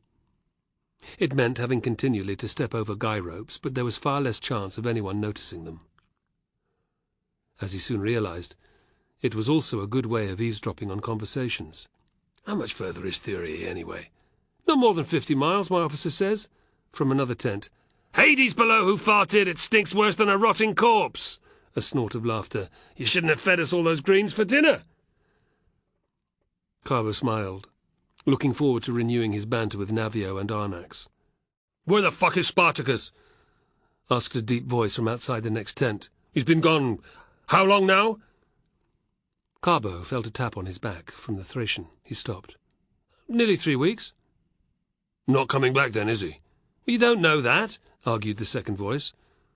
Who are we to know when he'll return? He's the leader of this army. He does what he thinks best. Pfft. He's either not coming back or he's dead in a ditch somewhere. What was the prick thinking, leaving us with only those filthy Gauls to lead us? Egbayo and Pulcher are in charge too, you know. Many men also listen to Ariadne. She has Dionysus's ear, remember, said a third man. For the moment, maybe. Well, you mark my words, growled the deep voice. It won't be long before they're all murdered. You know what Castus and Gannicus are like. They're a pair of sewer rats. They won't lose any sleep over killing a woman and child. Carbo's mouth opened and closed. He turned to the Thracian, whose face was twisted in a combination of delight and rage. Wait, mouthed Spartacus. Come on, things aren't that bad. We've nearly reached Thurii. There hasn't been a sign of any Roman forces for weeks. Spartacus will appear any day now, and all will be well again. If he does, I'll eat my bloody sandals, declared the first voice. And when the Gauls take charge, I'm not hanging about to see what happens. There was a rumble of assent from some of their comrades. To Carbo's surprise, he felt Spartacus shove past him, around the corner of the tent. Gripping his knife hilt, he followed. They found a group of 6 men sitting around a small fire upon which sat a bronze pot full of bubbling stew. The group were dressed in roughly spun cream, red or brown tunics. All of them had knives, but only 2 were wearing baldricks and sheathed gladii. A stack of weapons, spears, pila and swords, lay a few steps away, along with a heap of scuta. Spartacus curled his lip at the ring of surprised faces. Greetings. Who in damnation are you? Demanded a bald man with a strong chin. His was the deep voice, thought Carbo. Smelt our dinner, did you? Asked a younger soldier with deep-set eyes and thick black hair. Well, you can't have any. Piss off and cook your own. His companions laughed. The sound was amiable enough, but there was an edge to it that Carbo didn't like. It wouldn't take much for the situation to get ugly. Squaring his shoulders, he moved to stand beside Spartacus. Who's the one mouthing off about Spartacus? Barked the Thracian. That'd be me. The bald man got slowly to his feet. Got a problem with what I said? As a matter of fact, I do. At this, all but the young soldier who'd spoken stood up. Any trace of friendliness had left their faces. Meaningful hands were laid on the hilts of knives and swords. I'd advise you to walk away now, snarled the bald man, stepping forward, before you get badly hurt. Or killed, added one of his fellows with a toothy leer. Is that a threat? Growled Spartacus. Take it how you will. The bald man moved even closer. Good. Spartacus darted forward, grabbed the bald man by the front of his tunic and shoved him backwards. He landed on his arse in the fire. With a bawl of pain he leapt up, clutching his rear end. Several of his companions, most notably the young man who was still seated, sniggered. Carbo laughed out loud, but then the rest of the soldiers drew their weapons. Shit, he thought, pulling out his own knife. It would have been better to walk away. "Think very carefully before you attack your leader," cried the Thracian. The bald man stopped yelling. A trace of fear entered his eyes. "Eh? You're not Spartacus? Am I not? Do I need to be wearing my mail and carrying my seeker for you to know me?" Spartacus stepped forward, raising a fist. "Who wants the glory of saying that he took a Roman eagle in battle, and by doing so shamed an entire legion?" he roared. All around them men's heads turned. It was the same cry that Spartacus had used to encourage his enemy the day that they had fought Gellius, remembered Carbo with delight. The bald man's anger had been replaced by pure dread. No, sir, I recognize you now." His companions shared incredulous stares with one another before quickly shoving their weapons away. "We're sorry, sir, we didn't realize," mumbled one. There was a rapid chorus of agreement, and Carbo relaxed a little. Spartacus's flinty eyes bored into the soldiers one by one. "Gods above, Zeuxis, you're a bloody idiot. We'll all be executed now because of your big mouth," said a thick-set soldier with cropped hair. The balding man's face crumpled. "Please forgive me, sir, I didn't know who you were. A moment ago you were complaining about how long I'd been away. Dead in a ditch, you said. I didn't really think that, sir. Don't lie to me, fool. I heard what you said. You had been gone for an age, sir. I know I wasn't alone in worrying about what would happen to the army. To all of us, without you, sir, we would have filth like Castus and Gannicus trying to take charge. That's what everyone's saying." Zeuxis glanced at his companions for support, but none would meet his eye. Resigned and unsurprised, he turned back to Spartacus. "Thank the gods that you have returned, though." "Is what he said true?" No one answered. "They're too damn scared," thought Carbo, amazed at Spartacus's ability to instill awe with his sheer confidence. "You!" Spartacus barked at the young soldier with deep-set eyes. "Yes, sir? Is your comrade right?" "There is something to what he says, sir," came the awkward reply. "But it's only talk. You know what men are like. You don't agree with Zeuxis, however." "No, sir." "Why didn't you try to attack me as well?" "I don't pick fights for no reason, sir." You seem to be the most steady one here. What's your name?" "Martian, sir." Spartacus made a snap decision. "So, Martian, do you vouch for these men?" A sharp tang of fear tinged the already tense atmosphere. Everyone had caught the underlying meaning in their leader's words. "Yes, sir, I do. They are all good soldiers. They fought bravely in every battle I've seen. Zeuxis might have a big mouth, but he killed a Roman officer in Picenum, and Arphacras there," he indicated a man with a bushy beard, "helped to capture a standard the day we fought Gellius." Spartacus glared at Zeuxis, who was rubbing gingerly at his burned arse. "Is that right?" "Yes, sir, it is." He pointed at the pile of weapons. "I can show you his sword." "There's no need. I believe you." Zeuxis fell silent. He watched Spartacus fearfully, so did his companions.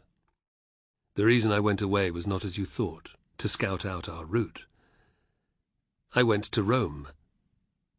He smiled at their surprise. "Why, sir?" asked Martian. "To find out what the Romans have planned for us, and to assassinate the new general who will lead their army." More shock on their faces. "Did you succeed, sir?" Zeuxis ventured. "Partially. I learned that the legions will not wait until the spring to march against us. 2 of us weren't enough to kill Crassus, but we put the fear of Hades into him, that's for sure." He waved a dismissive hand. "I'll slay the whoreson the next time I meet him." Now the soldiers looked awed. "Would you like to hack down another Roman officer, Zeuxis? Are the rest of you ready to fight another battle against the legions? Because that's what we're going to have to do, sooner or later." "If you're leading us, sir, I'll fight anyone, even the Minotaur," cried Zeuxis. "What of you, Martian?" asked Spartacus. "Count me in, sir." "Me too!" shouted Arphacras. Their companions roared their agreement. Around them men began chanting, "Spartacus! Spartacus!" Carbo was amazed at how the situation had been reversed. A group of unhappy soldiers, many of them ready to desert, had become fervent believers in Spartacus. A smile of approval flickered across the Thracian's lips, and he raised his hands for silence. "You're brave men, all of you. And although you're a pain in the arse sometimes," here he eyed the embarrassed Zeuxis, "I wouldn't ever be without you." The air filled with yells of delight. "Everything that you suffer, every hardship and tribulation, I also endure." Spartacus turned to regard the larger crowd of onlookers. "I may have gone away, but I was always going to come back, always. As the great rider is my witness, I will never leave you, my brave soldiers. Never!" This time Carbo joined in. "Spartacus! Spartacus! Spartacus!" "I will see you again soon," Spartacus said to Zeuxis. "You might have had time to chew on your sandals by that stage." Zeuxis's flush grew even deeper. His companions fell about laughing. Spartacus clapped Zeuxis on the arm. Then he turned to Carbo with a wicked grin. "It's time to sort out Castus and Gannicus. And see my child." With the soldiers' cheers ringing in their ears, they walked off. This time it was down the main avenue between the tents. The camp filled with happy cries as men saw that their leader had returned. Spartacus waved and smiled and kept walking. Inside he was delighted that so few faces seemed disappointed by his reappearance. They were seeing only a tiny fraction of the army, but it boded well for the rest. Castus and Gannicus's poison hadn't spread that far. It wasn't long until they reached Ariadne's tent. Athias and Taxis were on guard outside. Recognizing Spartacus, they sprang forward, fierce grins splitting their faces. Spartacus raised a hand to his lips. "Quiet," he whispered. The Scythians glanced at each other in surprise, but they obeyed. "Want to see your son," muttered Athias. "My son? Thank the gods. It's a boy." His resolve wavered for a moment, but he held it in place with an iron will. The Gauls had to be dealt with at once, before they heard he was back. "Yes, Meron." "She named him after my brother," said Spartacus softly. "That is a good name. Is he well?" "He fine," Athias beamed. "He like you." A tight smile. "I'll see him later." Carbo was stunned. Later? Spartacus ignored him. Then, to Athias, "Do you have a couple of spare swords?" The Scythian nodded. "Get them." Spartacus tapped a foot against the ground as Athias hurried off. He looked furious. Carbo didn't dare say a word. Athias returned with 2 plain but serviceable gladii, each of which was attached to a leather baldric. He handed one to each of them. Spartacus slung his over his right shoulder. "Take me to Castus and Gannicus." Athias led off, but he was clearly concerned. "Why?" "We were attacked 2 nights ago. It wasn't Romans. They had to be men from our camp. Who would have the best reasons for wanting me dead?" "Castus, Gannicus, the bastards," snarled Taxis. "We kill them." Spartacus showed his teeth. "Sadly, we need the cocksuckers. 10 legions are being raised. They could be here within 3 to 4 months. That might not be enough time to raise and train replacements for the soldiers who would follow the Gauls if they left." Carbo's nerves were wire-taut now. "What can 4 of us do? How are you going to play this?" "I want to see their faces when they see that I'm alive. That will tell us if they're guilty or not. We'll scare the shit out of the dogs, show them that they can be got at too." "They'll have dozens of warriors." "What of it?" spat Spartacus. "They have to see that I'm not scared of them, not even a little bit. And to understand that if they order my death, they will die first. We'd manage that before they cut us down, eh?" "Yes!" cried the Scythians fiercely. Carbo gritted his teeth against his fear. It almost worked. "I'm with you." "I knew you would be," Spartacus declared. He threw Carbo a wink. As long as the gods are with us, it won't come to that. Lead on, Atheus. Wondering how in Hades Spartacus would prevent them being massacred, Carbo followed his leader. The Gauls' tents weren't far away. They were surrounded by those of their closest supporters, which meant that the small group soon began to attract attention.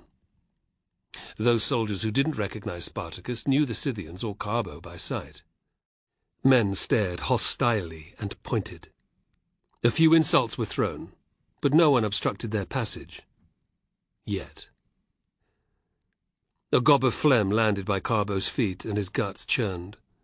Normally he would have challenged such an insult, but not now. "Keep moving," muttered Spartacus. Atheus's pace picked up. They found Castus and Gannicus before a pavilion that must have once belonged to a Roman general. A large number of gilt standards had been stabbed into the ground by it, including 5 silver eagles. Castus was sitting on a log, with a half-naked woman kneeling between his open knees. As her head moved up and down, he groaned softly. Gannicus lay on his back nearby, swallowing a stream of wine that fell from a jug held by a dull-eyed, semi-dressed woman. More than a score of armed soldiers lounged about, chatting idly, drinking or fondling yet more fearful-looking girls. A few noticed as the group approached, but they were far too late to prevent what happened next. "Cover Gannicus," Spartacus hissed at the Scythians. "When you see me act, pour the whole jug over the bastard." With evil expressions, Atheus and Taxis stole off. "Carbo, you stay with me." He strode right up to the woman who was pleasuring Castus. Carbo stared at the Gaul with disgust. "He fucks in public, like an animal." Castus's eyes were still closed with pleasure when Spartacus gave the woman a hefty kick in the arse. She fell forward and made a horrible choking sound. With a roar of pain, Castus shoved her away. She lurched to one side, gagging. Spartacus's gladius flashed into his hand. 15 paces away, Atheus grabbed the jug from Gannicus's woman and emptied it over his head. There was an indignant roar, but when the Gaul saw who was crouched over him, he didn't resist. He lay there, shouting, "You mad barbarian bastards! I'll have you strangled with your own guts for this!" "You!" Castus had sprung up, his face the picture of shock. Now there was no doubt in Spartacus's mind. White-hot rage splintered his vision for an instant. Castus's eyes darted towards the sword that lay at his feet. "Go on, limp prick!" roared Spartacus. "Pick it up! My men'll cut you to pieces!" "They can try. But you'll never see what happens because you'll be dead before your fingers close on the hilt." Spartacus glared at the Gaul, daring him to move. Castus licked his lips and didn't budge. Carbo had never heard such anger in his leader's voice. Castus had heard it too. He knew if he reacted he would die. Then the Scythians would kill Gannicus, and the surrounding warriors would fall upon them. Carbo gripped his own gladius with white knuckles. "Great Jupiter, let me die well." Spartacus's rage eased a fraction. "Can you see me, Gannicus? Or are your eyes still stinging?" The Gaul lifted his head. "I can see you," he growled. "Are you as surprised to see me as your friend here?" "I suppose. We didn't know when you'd come back. There's been no word. You're a bad liar, Gannicus. That and the disbelief on Castus's face when he saw me are all the evidence I need. You both thought I was dead, eh?" "I don't know what you mean," blustered Castus, awkwardly tugging up his trousers. "Shut your filthy mouth, you," snapped Spartacus. "Understand that the only reason you're both not choking to death on your own blood is that it's still in all of our interests to stay together." "What are you talking about?" demanded Gannicus. 10 damn legions is what I'm talking about. 10 legions, which will march south before winter. That's what I found out in Rome. Do you fancy fighting them without my men?" His words were met with a shocked silence. "I didn't think so. Maybe from now on you could spend more time finding new recruits and training them up instead of behaving as if you're at an orgy."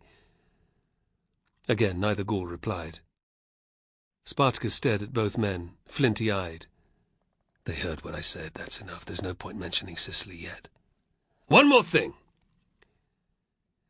If either of you ever tries to harm me or my family again, I will not rest until you've been carved into 1,000 pieces of meat. Do you understand?" Gannicus nodded. Castus was too slow for Spartacus's liking, so he jabbed his sword at the ruddy-haired Gaul, forcing him to jump backwards. "Do you fucking understand?" "Yes," Castus muttered. "Excellent." With a contemptuous look, Spartacus stepped away. "Athius, Taxuses, we're leaving." The Scythians moved away from Gannicus, who sat up, his face purple with rage. A number of the Gauls' men began to move towards them. Carbo tensed. "If I don't return soon, Egbeo and Pulcher have orders to mobilize every soldier in the camp before coming here to look for me." "You can choose whether that happens or not," said Spartacus loudly. "It doesn't matter to me." Castus aimed an uncertain glance at Gannicus. "He's lying. How would you know?" retorted Gannicus. "Stay where you are," he ordered, and the warriors halted. The four walked backwards until they were some 30 paces from the Gauls. "Good work," said Spartacus. He would have to watch his back from now on, but he doubted that there would be any more attempts on his life, from the Gauls at least. How long Castus and Gannicus would stay with the army was by no means certain, but for now they had learned their lesson. He could focus on searching out new recruits and finding pirates who could transport them to Sicily. Both Scythians had broad grins plastered on their faces. So did Carbo. A convincing lie just there. Spartacus winked. "Time to see my son." My son.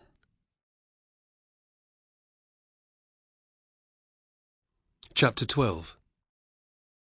Leaving Carbo outside with the Scythians, Spartacus ducked inside the tent. His eyes adjusted fast to the dim light, and he was pleased with what he saw. Someone, Egbeo or Pulcher he supposed, had taken care to decorate it well. There were thick rugs on the floor, a number of large bronze lamps, 2 ebony chests, and a rosewood table and chairs. However, his attention moved rapidly to the unmade bedding along one wall, and the hand-carved wooden cot that stood nearby. He craned his neck, but couldn't see into it. Ariadne was by the crib, her back towards him. She was quietly singing. Spartacus padded further inside, but he didn't interrupt. The tranquil scene was so at odds with the one he'd just left, with what had happened since he'd left for Rome, that he needed a moment to return to normality, to return to his family. For in the time that he had been absent, that is what they had become. An aching joy began to replace the fury he'd felt towards the Gauls. Ariadne was well, and so too was his son, Meron. "You will never be forgotten, my brother." Ariadne's song came to an end. She bent over the cot and planted a soft kiss on the baby's head before she turned to Spartacus. Her face was cold. "Thank you for not making any noise," she said in a flat tone. "You heard me come in." "Yes, I heard you arrive a while ago too, and then leave without seeing your wife and your newborn son, to talk with Castus and Gannicus." She had to make an effort to lower her voice. "How could you?" He took a step towards her. "Ariadne, I don't," she interrupted, boiling with fury. "Don't even speak to me. Take a look at Meron. You owe him that much, at least." Clenching his jaw, Spartacus moved to the cot and peered in. The sight that met his eyes instantly made his anger disappear. A little black-haired shape, lying on its front, swaddled in a blanket. Side on, a tiny, scrunched-up face with a button nose. His heart swelled with love and pride. He's so small. Meron is big for a boy, the midwife says. He's put on a lot of weight since he was born, too. Spartacus nodded. He knew next to nothing about babies. He stared at his son, wanting to touch him, but wary of waking him or doing the wrong thing. Ariadne read his mind. For now, just rub his head or his back. You can pick him up once he's had his nap. Reassured, Spartacus reached into the cot and stroked the soft skin of Meron's cheek. A huge grin split his face at the touch. He gently repeated it. "Welcome to the world, my son," he whispered. "It's good to meet you at last." Meron twitched, startling him. He lifted his arm. "It's all right, you haven't woken him." Spartacus put his hand back into the cot. "He's got your hair. And your eyes. Although the midwife says that they might still change colour. I don't mind. The main thing is that he's here safely and that you are well." "You've seen that that's the case. Do you need to leave again?" "No, of course not." Her lips twitched. And he saw that while she was talking, she was still furious. Meron is a fine name. I couldn't have thought of a better one myself. No doubt my brother is watching from the warrior's paradise. He'll be very proud. My father will also. It's nothing. No, it means a lot, Ariadne. To me as well as to the dead, thank you. She didn't answer. Spartacus had no desire for their argument to continue. Here at least, with his family, he wanted respite from conflict. "I did want to come in and see you both the moment I arrived. How can you doubt that?" Her eyes searched his accusingly. "You've chosen your army over your family before. That I have forced myself to accept, almost. But to go and speak first with those pigs, Castus and Gannicus, what kind of man are you?" He was stung and angered by her comment. "You don't understand." "No, of course I don't. I'm only a woman, eh?" Meron stirred, and she frowned. "Step away, or we'll wake him. He needs sleep. He had a restless night." Spartacus's instant concern overrode his anger. "Is he ill?" She gave him a withering look. "No, he's just got a bit of colic." "Colic, like a horse gets?" "Yes, but not as serious. All babies get it from time to time. The midwife made up some fennel water this morning, and that has helped a lot. I took some of that once when I had bad gut cramp. It made me fart like my damn stallion." She didn't smile at his joke. They stood in silence for a moment, and then he tried again. "I wanted to see you both, but I had to deal with something first." "What could be more important than seeing your son?" she hissed. "Do you want to boast to the Gauls about what you've done, or found out?" His irritation overflowed. "Be quiet, woman, and let me speak." Ariadne's lips thinned, but she held her peace. "I'll tell you what happened in Rome later. It's important, but it's not the reason that I didn't come in here first." "You're not making any sense." 2 nights ago, we were attacked in our camp by a group of men. If Carbo hadn't heard them coming, we would both have been killed. Ariadne heard the truth in his words. Terrible images filled her mind. Remorse tore at her for being so presumptuous. "How did you get away?" "By running for our lives." Wryly, he indicated the rips in his tunic and the scratches on his arms and legs. "I've barely eaten or drunk since it happened. Not that I care. What mattered was getting back here, first to make sure that you hadn't already been murdered, and second, to confront Castus and Gannicus." "They were behind this?" "How do you know that the killers weren't Roman?" One of them spoke. "Carbo said that he wasn't a native Latin speaker. Besides, we had got out of Rome without difficulty. No one had followed us." "So if it wasn't Romans," she said, frowning, "it had to be someone who knew where you'd gone." "That's right. And there might be plenty of men in the army who aren't fond of me. But Castus and Gannicus had to be the most likely candidates to want me dead." Thinking of the Gauls' visit to her, Ariadne shuddered. Perhaps she had been more lucky than she'd realized. "Have you killed them?" "No." "Why the hell not?" she demanded. "It's no less than they deserve. Meron and I would have been next." "Quite likely." He was starting to enjoy her anger a little. It showed that she still cared about him. But murdering them would be counterproductive. He filled her in on Crassus's plans, and on what they'd heard from the messenger on the road. 10 legions, said Ariadne in a monotone. She felt numb. "They'll be here in 3 or 4 months, you say?" Now you see why I didn't get rid of the Gauls. If they left, we'd barely outnumber the Romans, and that's not odds any general would want to start a battle with. I know. So what did you do to Castus and Gannicus? We surprised them. The savages got the shock of their lives to see me appear, and the look on Castus's face told me all I wanted to know. He and Gannicus sent those men. The treacherous dogs! Ariadne's eyes flashed dangerously, and Spartacus was reminded of a wild beast defending its young. Now that they know about the 10 legions, will they stay? Who knows? Let's hope so. Until we can recruit and train more men, at least. It's going to be a race against time to do that, while trying to move the army and organize transport to Sicily. She still wasn't happy. How do you know that they won't make another attempt? I don't. But they know damn well what will happen if they try. Prometheus's pain will be as nothing to what they endure. I'd like to watch them scream, she spat. I'd even wield the knife. Quite the lioness, aren't you? He touched her cheek, and was astonished by her reaction. Her coldness melted, and tears formed in her eyes. "Thank the gods for Carbo," she whispered.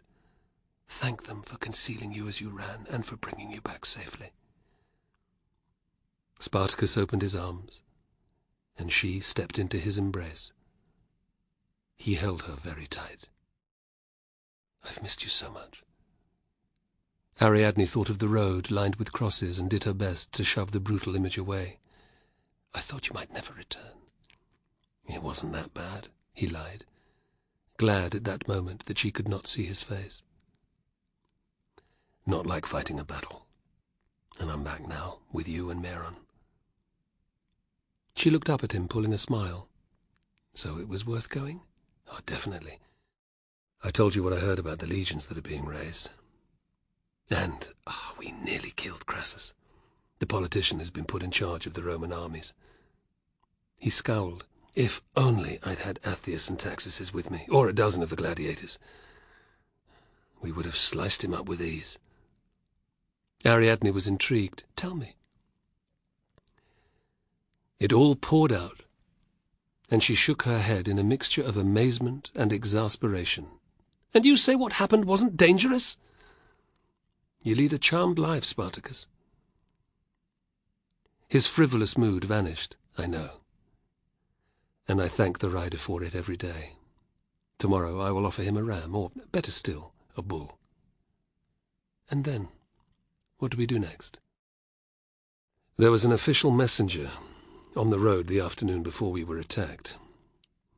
He was taking orders to Messana on Sicily. There have been 2 large-scale slave rebellions on that island in the last 60 years. Ariadne smiled at his enthusiasm, but she was confused. "We're going to seize some grain ships and use them to transport the army over to Sicily. When the slaves on the island hear of our arrival, they will flock to my banner.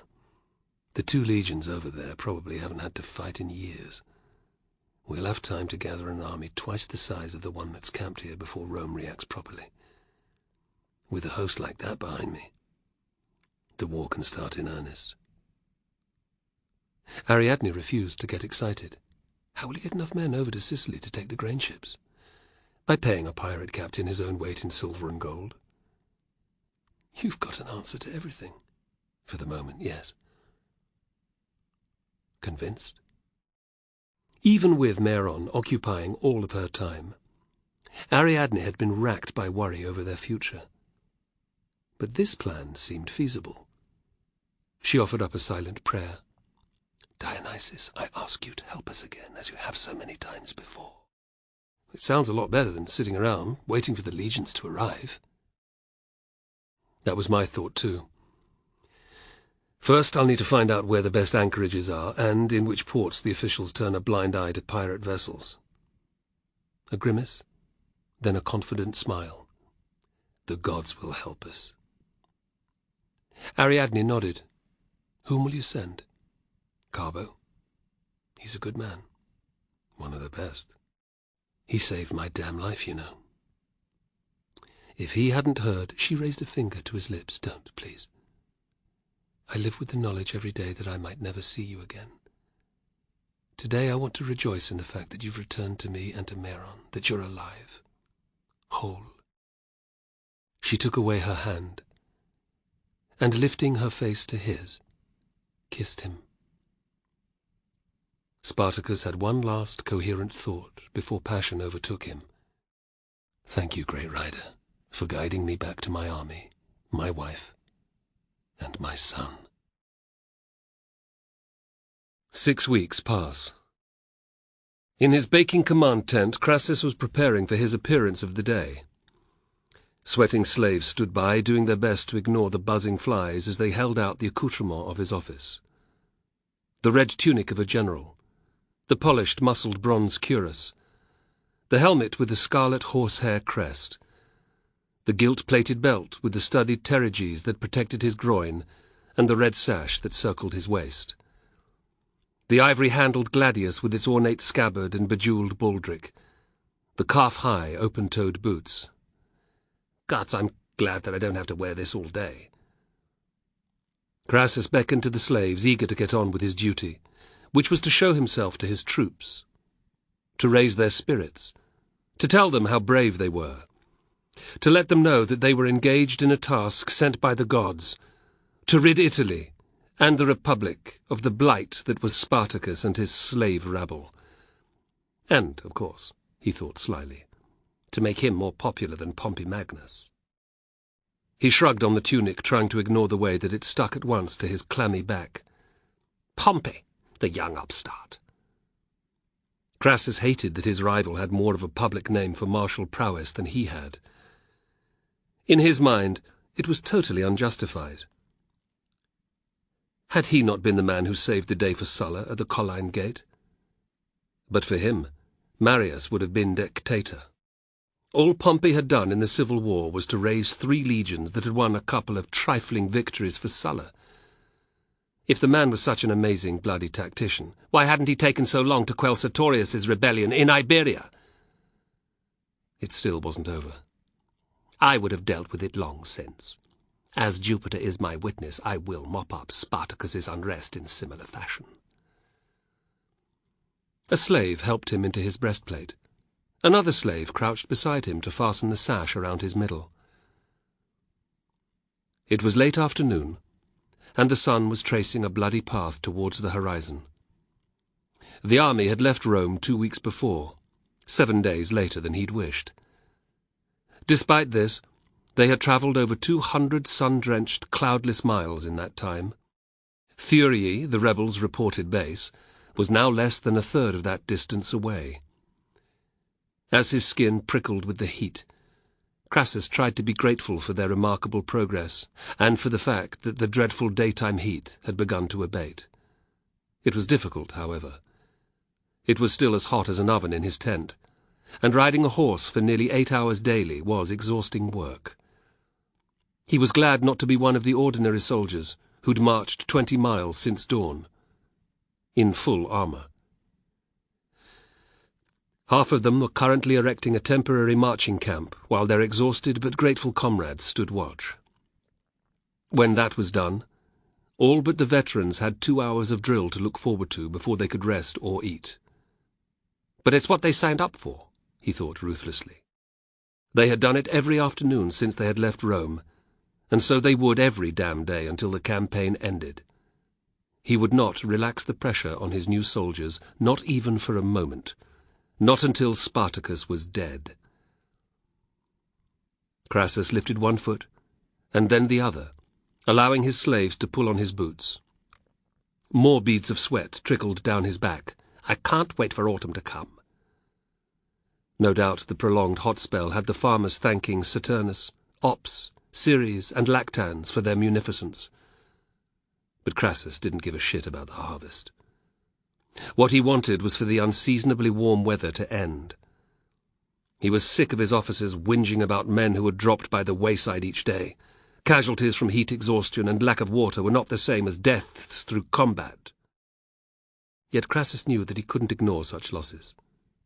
And so he had had Caipio organize a number of special units whose specific duty it was to travel up and down sections of the hugely long column that was his army, all 20-odd miles of it, providing assistance and water to those who needed it. That way, hundreds of men who would otherwise have died would continue to march south, towards their target, Spartacus.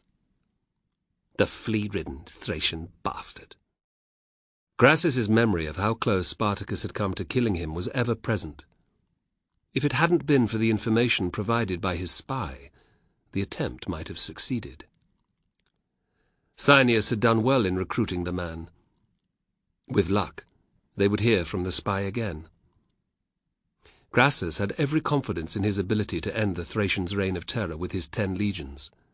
When it comes to it, he thought confidently, they won't stand up against Roman courage, Roman virtus, Roman discipline. But he wasn't averse to subterfuge if it brought the matter to a swifter conclusion. Liner? At once a tightly fitting piece of felt was proffered. Crassus eyed it askance before pulling it on. It would make him sweat worse than a smith at his anvil, but he wouldn't get bruised by the unforgiving inner surface of his helmet. I haven't got all day, he snapped, clicking his fingers. His silver-plated helmet was handed over, and Crassus took a moment to admire it. It had cost him a fortune, but it had been worth every last ass.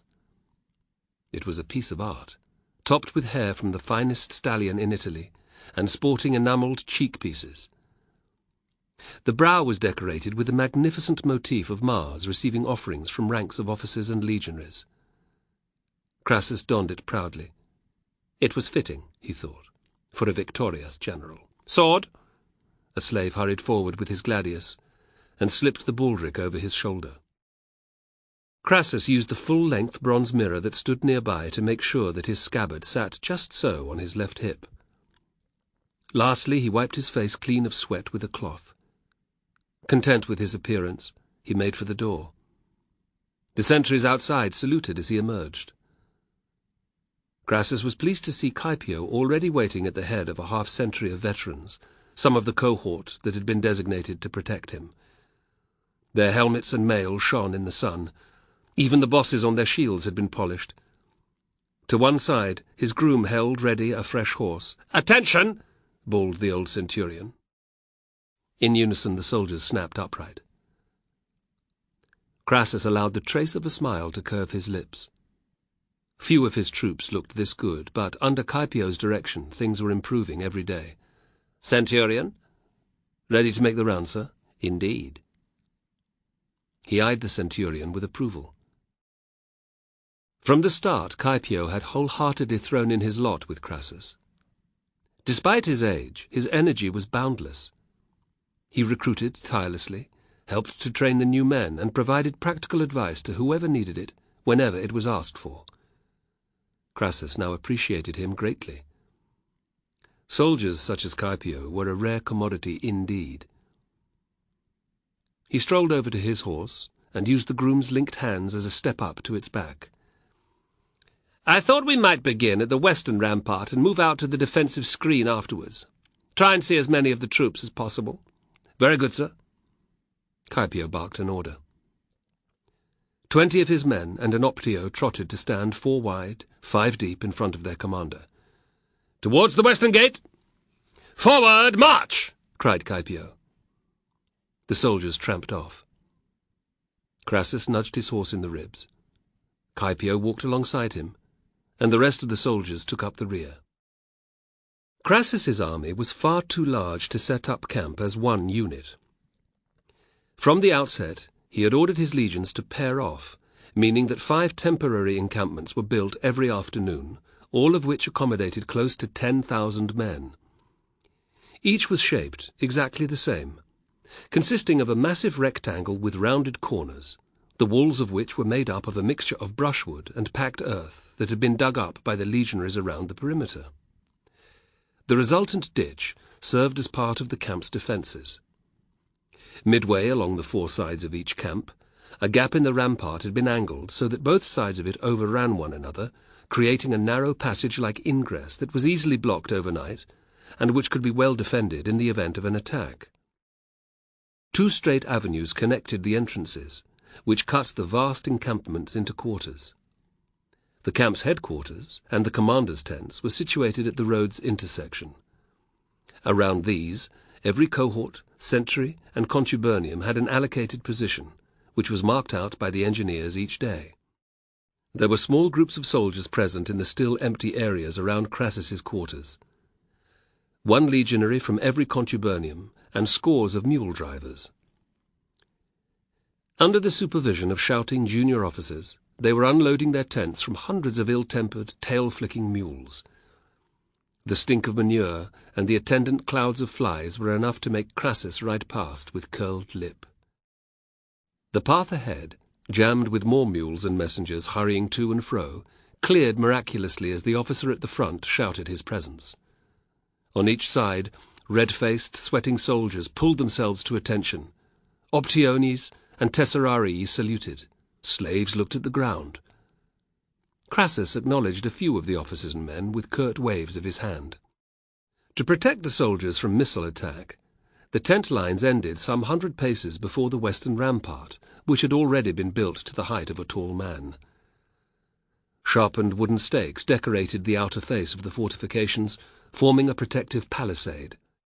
Along the top of the rampart, soldiers were busy tamping down the earth with their trenching tools. Branches were being laid down to form a walkway, and off to each side, Crassus could see the watchtower that would adorn each corner being constructed. They filed through the entrance to the outside. A faint breeze hit his flushed cheeks, and he turned his head from side to side, trying to get some relief. He was cooking in his armor. It made no real difference, and his temper frayed a little further.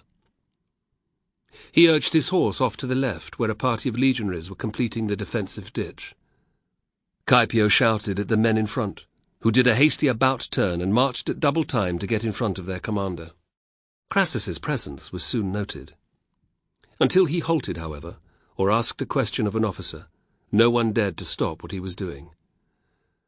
Surreptitious glances were cast at him aplenty, and everywhere he looked, the work rate shot up. Occasionally he found it amusing to linger while the legionaries kept up the new, unsustainable speed of their labour. Still wearing their mail shirts, swords, and daggers, they heaved and panted, never daring to slow down. Spotting a portion of the trench that had collapsed, he rode closer to investigate. A burly centurion was in charge, cursing his men as they repaired the damage. Crassus reined in to watch. Caepio and his escort stamped to a halt too. Engrossed with his duty, the officer didn't notice that they were there. "Faster, you lazy sons of whores! You don't want my vine cane rammed up each of your sweaty arses. You better have this section finished before I can count to 500! 1, 2, 3... He leered as the soldiers, drenched in sweat, covered in a layer of dust, began to dig with renewed energy. "That's a bit more like it! 4, 5, 6... Looking up, he recognized Crassus and threw off a hasty salute. "Sir!" Then at his men, "Stop!" Most of his legionaries obeyed. Still fearful, some didn't register and kept digging. With the ease of long practice, the centurion brought his vine cane down across the back of the nearest offender's legs. "Thwack, thwack, thwack! Stop, you maggots!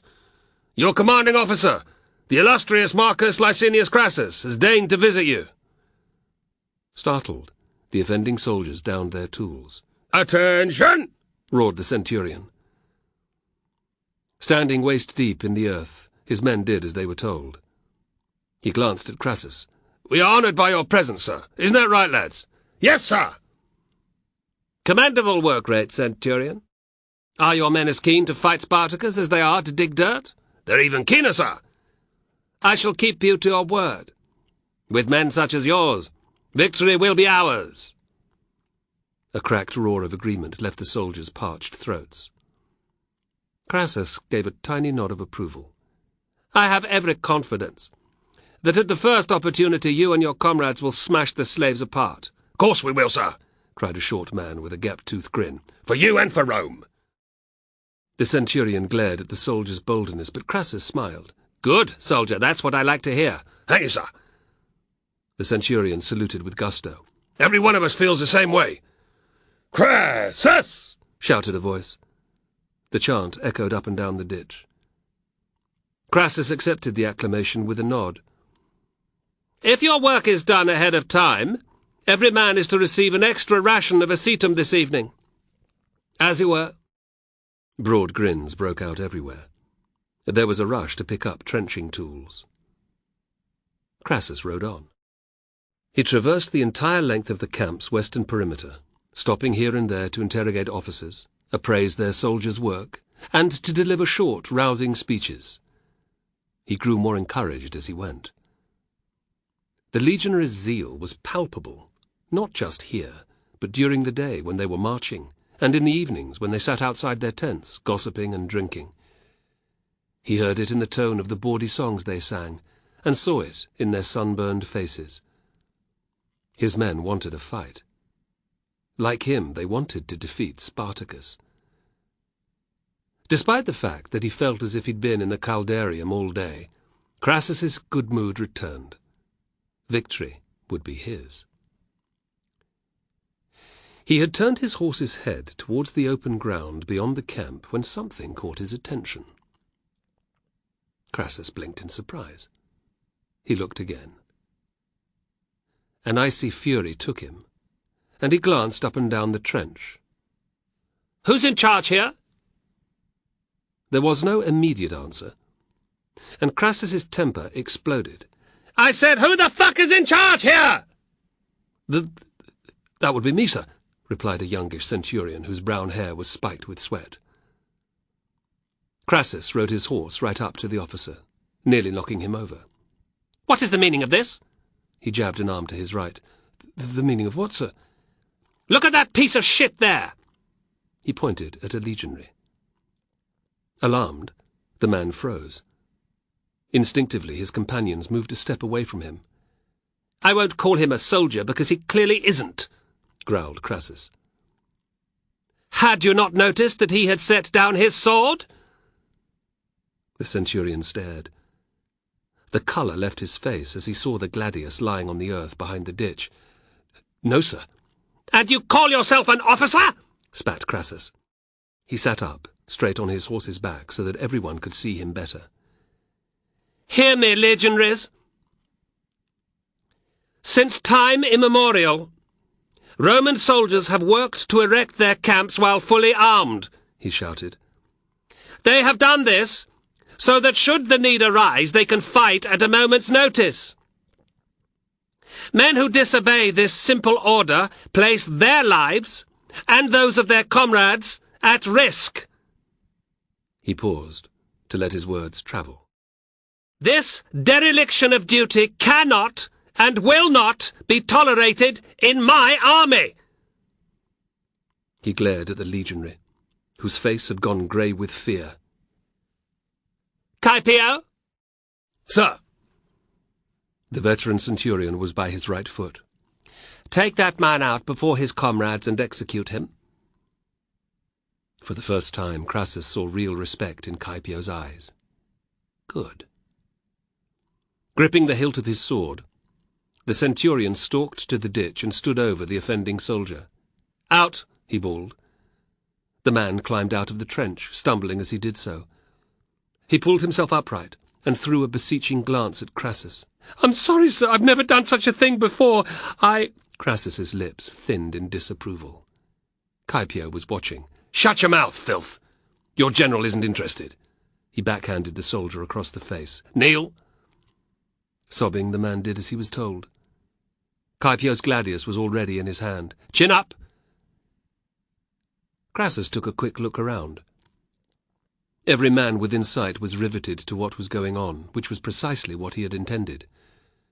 Swallowing, the soldier lifted his gaze to the sky, exposing his throat in the process. "Make your last request of the gods, dungrat," ordered Caepio, drawing back his right arm. The man's eyes closed, and his lips moved in silent prayer. With incredible speed, Caepio's blade flashed down. It entered via the hollow at the base of the soldier's neck, slicing through the soft flesh with savage ease. Death was instantaneous. The gladius cut every major blood vessel over the heart into shreds, coming to rest in the victim's backbone. A horrible choking noise left the man's lips, and he went as limp as a child's doll. Caepio tugged free his blade, and a scarlet tide of blood jetted up from the lipped wound. The centurion lifted his right foot and booted the corpse backwards, so that it fell into the ditch, spraying the nearest soldiers in liquid gore. "Remember, you sheep-humping bastards, that any man caught in future without a weapon will receive the same punishment," Caepio roared, wiping his blade on the bottom of his tunic. "Or worse," added Crassus, with a hint of spite. A silence fell that no one dared to break, except a raven high overhead. Its derisive call seemed to mock the assembled soldiers. "You," said Crassus, pinning the young centurion with his eyes. "What's your name?" Lucius Verinius, sir. "Not a relation of the disgraced praetor, surely?" asked Crassus with glee. He was a distant cousin, sir, came the stiff reply. "I see.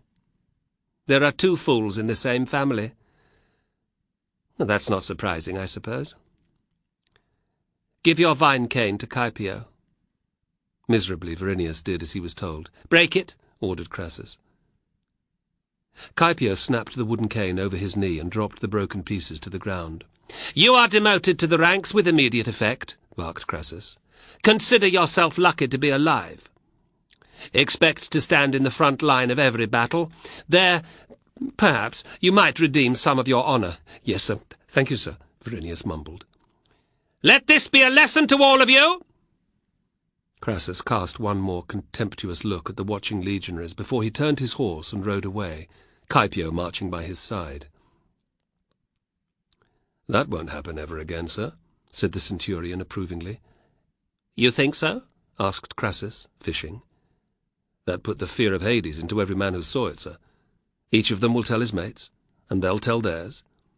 The news will travel through the army quicker than shit through a man with cholera, which, if you don't mind me saying so, sir, is a damn good thing." "I don't mind you saying that at all, centurion," replied Crassus. Chapter 13. Near the town of Croton, on the Ionian Sea. Carbo eyed the headland that jutted out into the sea about a mile away. Above the town's tumble-down stone walls he could just make out the impressive pillars of the sanctuary to Hera Lycinia, the Greek goddess. Croton might be a ghost town compared to its heyday half a millennium before, but its remaining inhabitants were still civilized, he thought. The men in the cove he was spying on couldn't have been more different. After 7 fruitless weeks of trawling up and down the coast, he had found some pirates. Carbo didn't know whether to feel relieved or alarmed. They looked even more cutthroat than the gladiators in the ludus. Black, brown, and fair-skinned, they were, for the most part, clad in ragged tunics or simple loincloths. The number of weapons each man carried more than made up for their lack of clothing. There was hardly an individual that didn't have a knife or two, as well as a sword on his belt. Spears were stacked up near their tents. There were catapults on the decks of the 2 shallow-drafted, single-masted vessels that were drawn up on the beach. Carbo felt grateful for the presence, a couple of 100 paces back, of the century of soldiers that Spartacus had insisted he take with him. The small bay to his front was protected from the worst of the weather by a large sandbar that ran outwards from a rocky promontory to his right. That had to be why the pirates had chosen it as their mooring point. There were perhaps 80 of them, 40 to a boat, thought Carbo, sprawled about, sleeping, cooking food over fires, or wrestling with one another. They looked to have been busy. About 30 young people of both sexes sat wretchedly on the sand, ropes tied around their necks. A number of the women were being raped by some of the pirates, while others watched and made comments. Carbo considered his options.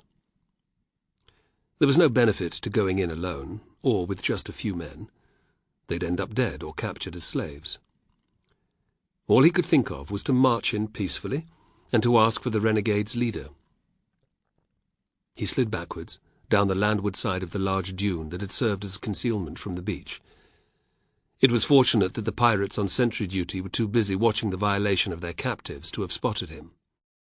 A short while later, Carbo and his men, some of his own cohort, came tramping over the dune and down towards the beach. They made no effort to be quiet. Panic reigned as they were seen. Men ran for their weapons, and the captives were kicked to their feet and hurried to the boats. That didn't worry Carbo as much as the sight of the catapults being manned. The light artillery pieces would have an accurate range of 200 paces.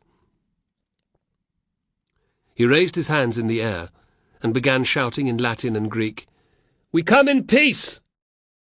Peace!" As they advanced onto the flat ground, the mayhem did not lessen. About half the pirates arrayed themselves in a rough phalanx before their boats, while the rest were frantically helping to push the vessels into the water. The catapults were aimed straight at Carbo and his men. He cursed. This was what he had thought might happen. In the pirates' minds, safety lay at sea. If they succeeded, he would lose all chance of making a deal with them. There was a loud twang, and his stomach lurched. "Shields up!" A heartbeat's delay, and then the first stones from the catapults, chunks half the size of a man's head, landed with soft thumps in the sand, about 30 paces in front of their formation. Jupiter's balls! Very soon, he was going to start losing men, and for nothing. "Halt!" His soldiers gladly obeyed. "Stay where you are," ordered Carbo. He dropped his shield and unslung his baldric, letting his sword drop to the sand. "What are you doing?" asked his Optio, a block-headed gladiator. "Showing them that I mean no harm." Carbo took a step towards the pirates. He did well not to flinch as the next stones landed. They were wide this time, but a lot nearer. "If I am killed, return to the army and tell Spartacus what happened." "You're crazy." "Maybe I am," replied Carbo, his heart thumping. "But I'm not going back empty-handed. Not after Spartacus has placed such trust in me." He lifted both hands, palms out, and walked forward. "I come in peace," he repeated himself in Greek and Latin over and over. Another volley of stones came flying over, and he heard them rattle off his men's upturned shields. There was a shout of pain as someone was hit. Carbo began to grow angry. "You stupid bastards, can't you see that we're not attacking you?"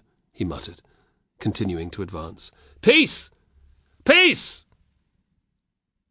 A moment later, to his great relief, he saw a short man in the phalanx bellowing orders at the crew working the catapults. No more stones were loosed, and Carbo walked a little closer. He heard curses being shouted at him in a number of languages.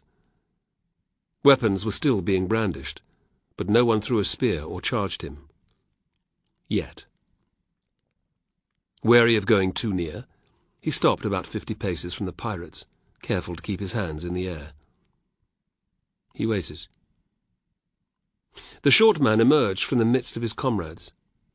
He was dark-skinned, but not black enough to be a Nubian. His beady eyes were set in a calculating and cruel face. Gold earrings flashed in his ears, and his tunic was of a richer cut than his fellows. He took a dozen steps towards Carbo. "Who in damnation are you?" he demanded in bad Latin. "I am one of Spartacus's soldiers," replied Carbo as loudly as he could. He was pleased when a murmur of recognition rippled through the pirates. There was a suspicious scowl from the short man. "Spartacus? The gladiator who was fighting Rome? The same. Do you always greet visitors in the same manner?" "Usually we just butcher them," he grinned, and his men snickered. "But I'm in a good mood today, so I'll let you and your men piss off instead." "No, chief, let's kill him," said a large man brandishing a rusty sword. There was a rumble of agreement from the rest. The captain winked at Carbo. "That's not a bad idea. Give me a good reason why I shouldn't do exactly that."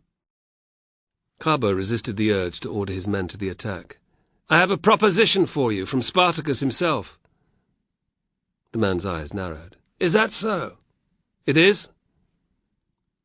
My name is Carbo. What do they call you? Heraclio. Given half a chance, Heraclio would turn on him like a stray dog. But Carbo still felt encouraged. Can you locate ships bigger than these? He indicated the two shallow-bottomed boats which were now afloat.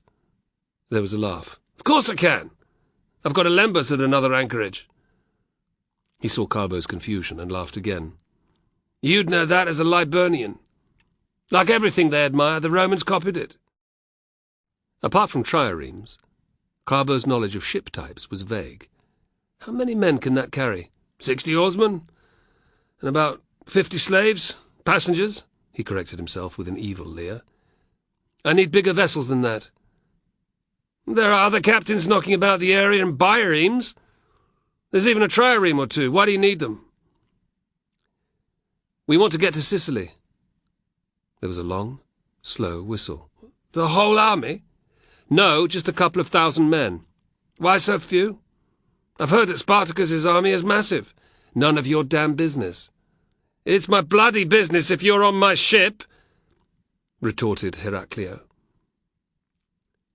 The last thing his leader wanted any pirate to know was that he was considering retreat. Carbo had his lie ready.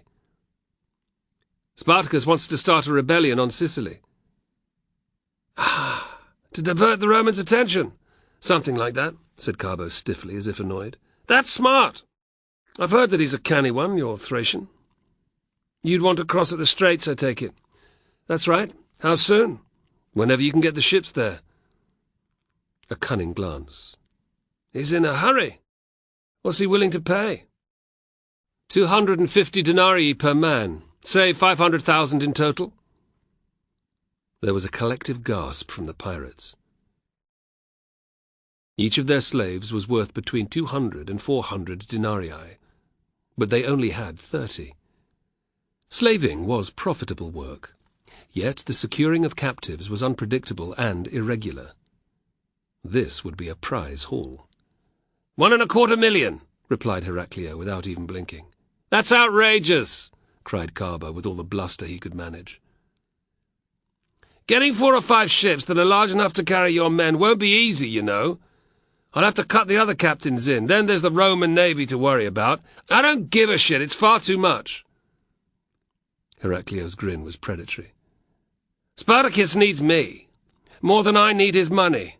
I can tell. Take my price or leave it. It's up to you.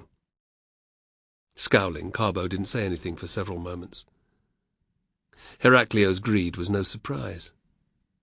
Spartacus had told him he could pay up to 2.5 million denarii, but he had to play the part, to look annoyed. Heraclio yawned, but a good number of his men seemed keen to carve Carbo up. We could pay 900,000, but no more than that. It's what I said, or nothing, you ugly son of a whore. Carbo flushed. He hadn't been insulted about his pox scars for a long time. His gaze went flat. If you didn't have so many men with you, I'd cut you a new arsehole. Heraclio's face hardened. You cheeky bastard! He opened his mouth, but Carbo interrupted. You drive a hard bargain. 1.25 million it is. Heraclio's demeanour changed in a flash. His eyes glittered with avarice. You have the money? Carbo threw back his head and laughed. For the last year and more, we've been pillaging whole towns from here to the Alps. Of course, of course! Heraclio managed to sound obsequious as well as annoyed. How soon can you have the ships at the beach near Scylla? Mention of the mythical beast who guarded the straits made Heraclio purse his lips. A month? 6 weeks? Can't you do it sooner? A frown. I will do my best. Before that, however, a down payment will be necessary.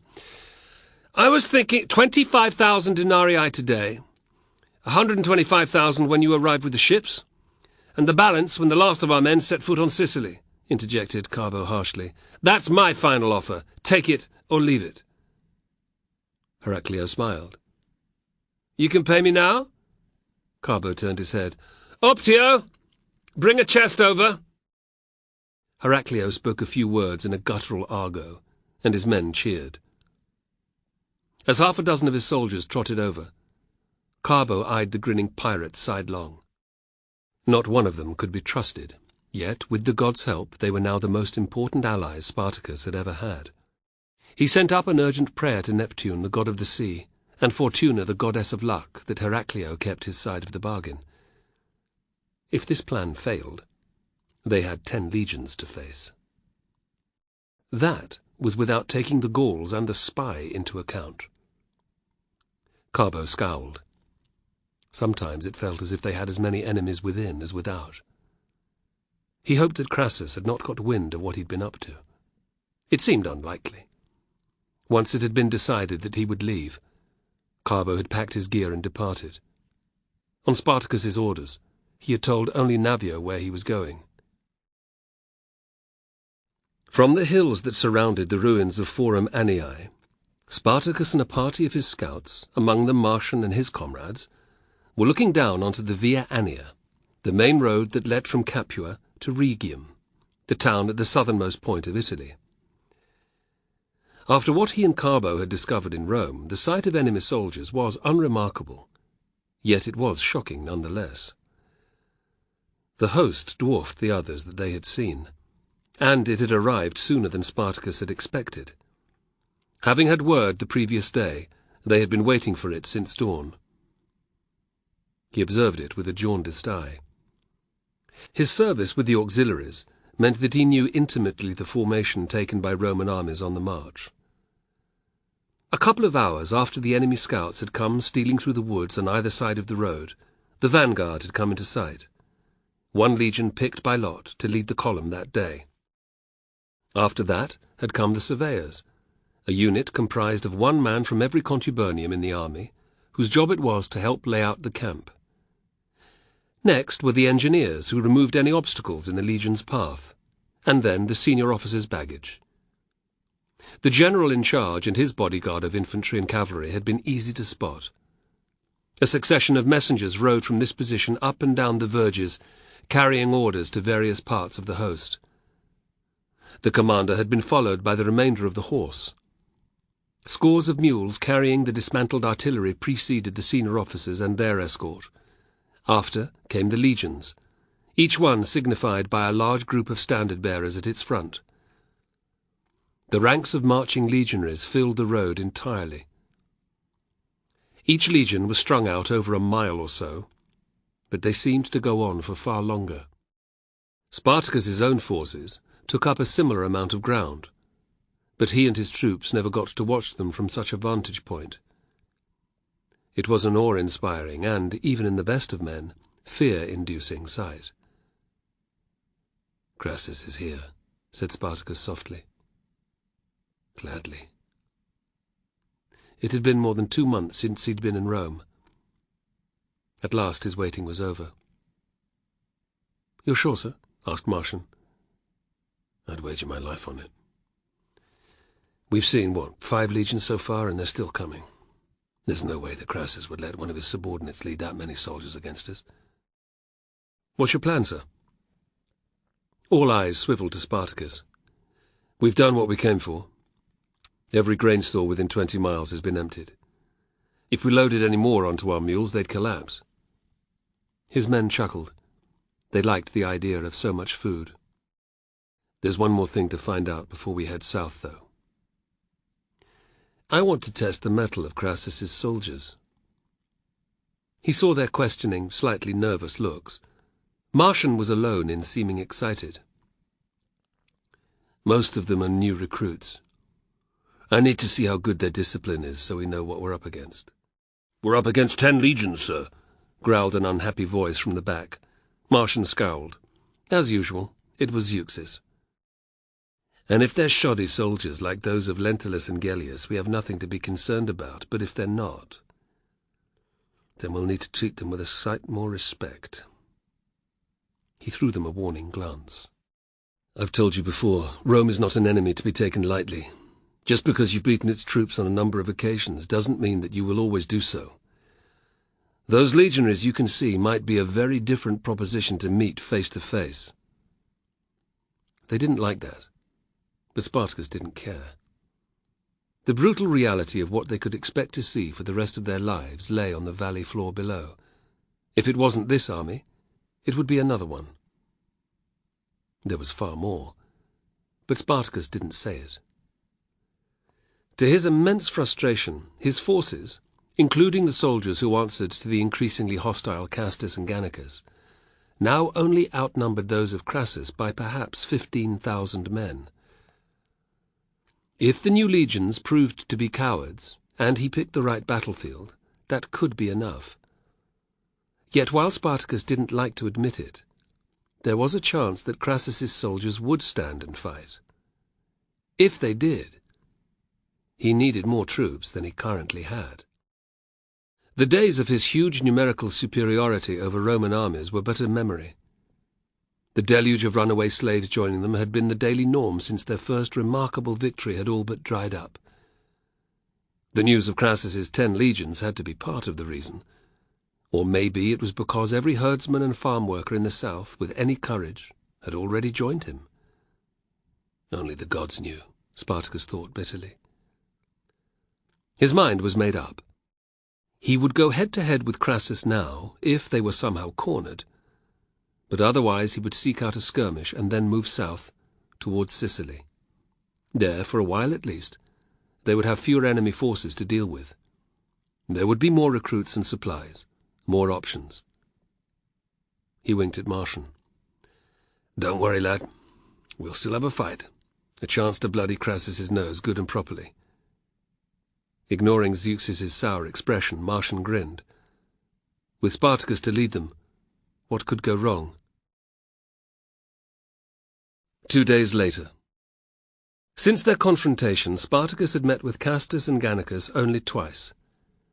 The encounters had been less than friendly, but there had been no open conflict and no more threats to leave. While the Gauls and their followers had continued to march with the other soldiers, they had begun to do their own thing. Raids on estates and villages, attacks on a small town, refusing to train daily. To all intents and purposes, they had already split off from the main army. Yet while they were still physically present, Spartacus's hunch was that if the situation demanded it, they would fight alongside him. On this occasion, the pair arrived outside his tent, still dressed for battle, wearing mail shirts, crested bronze helmets, and Gaulish patterned trousers. Both had long since given up their native longswords in favour of gladii, finding the stabbing blades easier and more efficient to use in a shield wall. Hearing Athias's challenge, Spartacus came out to meet them. He was pleased to see that they had no retinue. They weren't here to quarrel. "Will you have wine?" "No," growled Castus. "Gannicus?" "Say what you have to say and have done." "Fair enough. I know that you took part in the fight earlier." "Of course we did. We're no cowards," retorted Castus. "You're both brave men, I know." Spartacus acknowledged in a peaceable tone. "All the same, it wasn't easy today. Those legionaries were keen to fight, and they didn't give way easily." "They were better than the soldiers we faced before," admitted Gannicus grudgingly. Castus scowled, but he didn't argue, which told its own story. "Imagine if all 10 legions fought like that," said Spartacus. They glowered at him. "We'll fight them anyway," snapped Castus. "And if we lose, at least we'll die like men." "You both know that I'll also take them on if I have to." Resentful nods. "There is an alternative, though. To take the army over to Sicily." They looked at him as if he'd gone mad. Rallying his patience, Spartacus explained his plan. "Has Carbo returned?" asked Gannicus. "Did he find a captain willing to help?" "He's not back yet." "So this is based on hot air," cried Castus. "Who's to say that the little bastard hasn't failed? We could march down there to find that we're cornered like rats in a trap."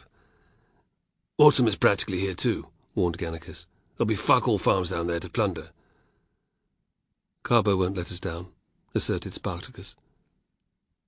Inside he was less certain, but his faith in the great rider, whom he had been praying to daily, was strong. He winked. "When we arrive, there'll be pirate ships waiting to take us across." Gannicus smiled sourly, but Castus was still not happy. I don't like it. It feels wrong. What should we do then? Demanded Spartacus. Fight a battle on ground we haven't chosen? On Sicily there'd be an opportunity to continue the war on an indefinite basis. Or have you got another bright idea? Castus flushed with a combination of anger and embarrassment, and Spartacus hoped that he hadn't pushed the hot-headed Gaul too far. We'll still have the chance to fight Crassus, you know. He isn't going to let us just march down to Rhegium. The Horson will be on our tails the whole way. If Carbo hasn't managed to make a deal with any pirates, we'll have a battle on our hands within days. It's worth the risk, Castus. I don't fancy staying behind to face 10 legions while the majority of the army buggers off, said Gannicus. Sicily is big enough for us to do our own thing. All right, said Castus, from between gritted teeth. But this is the last sodding time we follow one of your suggestions. I'm leaving the moment that my feet touch Sicilian soil. Me too, added Gannicus with passion. We're not there yet. More than one party of enemy scouts has been seen watching us. Crassus knows where we are. If he can harry us on the way south, he will. Whoever is in charge of the rear guard will need to be ready to fend off Roman attacks every day, and if things go wrong, we'll all have to fight. Let's put our differences aside one last time, at least until we've left the mainland behind. Up to then, we remain one army. It was pushing things further than necessary, but Spartacus had to be sure. He was pleased and a little relieved when, after a moment, they both nodded. We'll leave tomorrow. Since the first contact with Spartacus's troops, Crassus had been in a buoyant mood. The clash had been inconclusive, but that did not matter a jot. What was important was the fact that, unlike the vast majority of their fellows who had faced the slaves, Crassus's legionaries had not run away. They had stood their ground against sustained assaults, sending out a firm message to the enemy. Things are different now, Spartacus. I am in charge. The day after the skirmish, Crassus had been even more pleased by another first. Instead of seeking battle again, the slaves had withdrawn, retreated down the Via Annia. He'd heard of Spartacus's plan first from his spy, but hadn't believed it. When the truth of it became apparent, he'd had it announced to every cohort in the army. He could still hear the cheering now. Without delay, he and 8 legions had set out after Spartacus. Mummius's 2 legions, both of which contained many veterans of Lentulus and Gellius's defeated forces, had been sent inland to shadow the enemy host. Mummius was under strict orders not to engage with the slaves. His mission was to discourage them from trying to break away to their previous haunts in the southeast. A week had passed without event. Crassus issued orders. The legions broke camp, marched, and erected another encampment. On the 8th day, surrounded by his bodyguard, and with Caepio keeping pace alongside him, Crassus was some 2 miles from the front of the column. He had spent the morning deep in thought. Spartacus appeared intent on reaching the point of Italy's toe. Could he really have delusions of escaping to Sicily? He wondered, scornfully. That's what his spy had thought, although the fool hadn't known how it would be done. Perhaps Spartacus thinks he can hold us off at the straits, while his men try to build ships. That would never happen. His forces were following the Thracians too closely. Soon, thought Crassus exultantly, the door would have closed on the slaves. Beyond Consentia, a town some 30 miles south of Thurii, they would enter a geographical bottleneck, all but doing his job for him. Once a blockade had been built across the peninsula, the legions would starve Spartacus and his men out, or force them into doomed attacks against their fortifications. Crassus already had pictures in his head of the siege of Numantia, which had been successfully prosecuted by Scipio Africanus 60 years before in Iberia. The incredible feat of engineering was still celebrated. He would do the same. The campaign would end there, within sight of Sicily. With luck, I could be back in Rome in time for Saturnalia. How the public will love me. Crassus became aware of a cavalryman clattering along the verge towards him. "Message for you, from my decurion, sir," cried the rider as he drew near. "We've been scouting along the trails and valleys to the east." "Speak." The cavalryman wheeled his horse, so that he could ride parallel to Crassus. "We've just encountered some of Mummius's men, sir." Crassus frowned. "Messengers, like you?" A heartbeat's hesitation. "No, sir, they weren't messengers." "Are you trying to confuse or annoy me, man, because you're doing both?" "I'm sorry, sir, that's not my intention." The cavalryman swallowed. "It appears that they clashed with some of Spartacus's forces." "When?" asked Crassus, his nostrils flaring. "Mummius will pay for this." "Yesterday, sir." "And the men you met were the wounded, sent back by Mummius? Is that it?" "No, sir.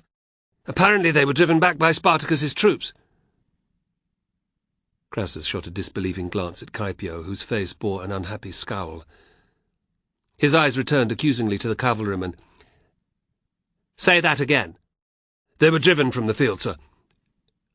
Routed, is what some of them said." "Routed?" repeated Caepio in evident disbelief.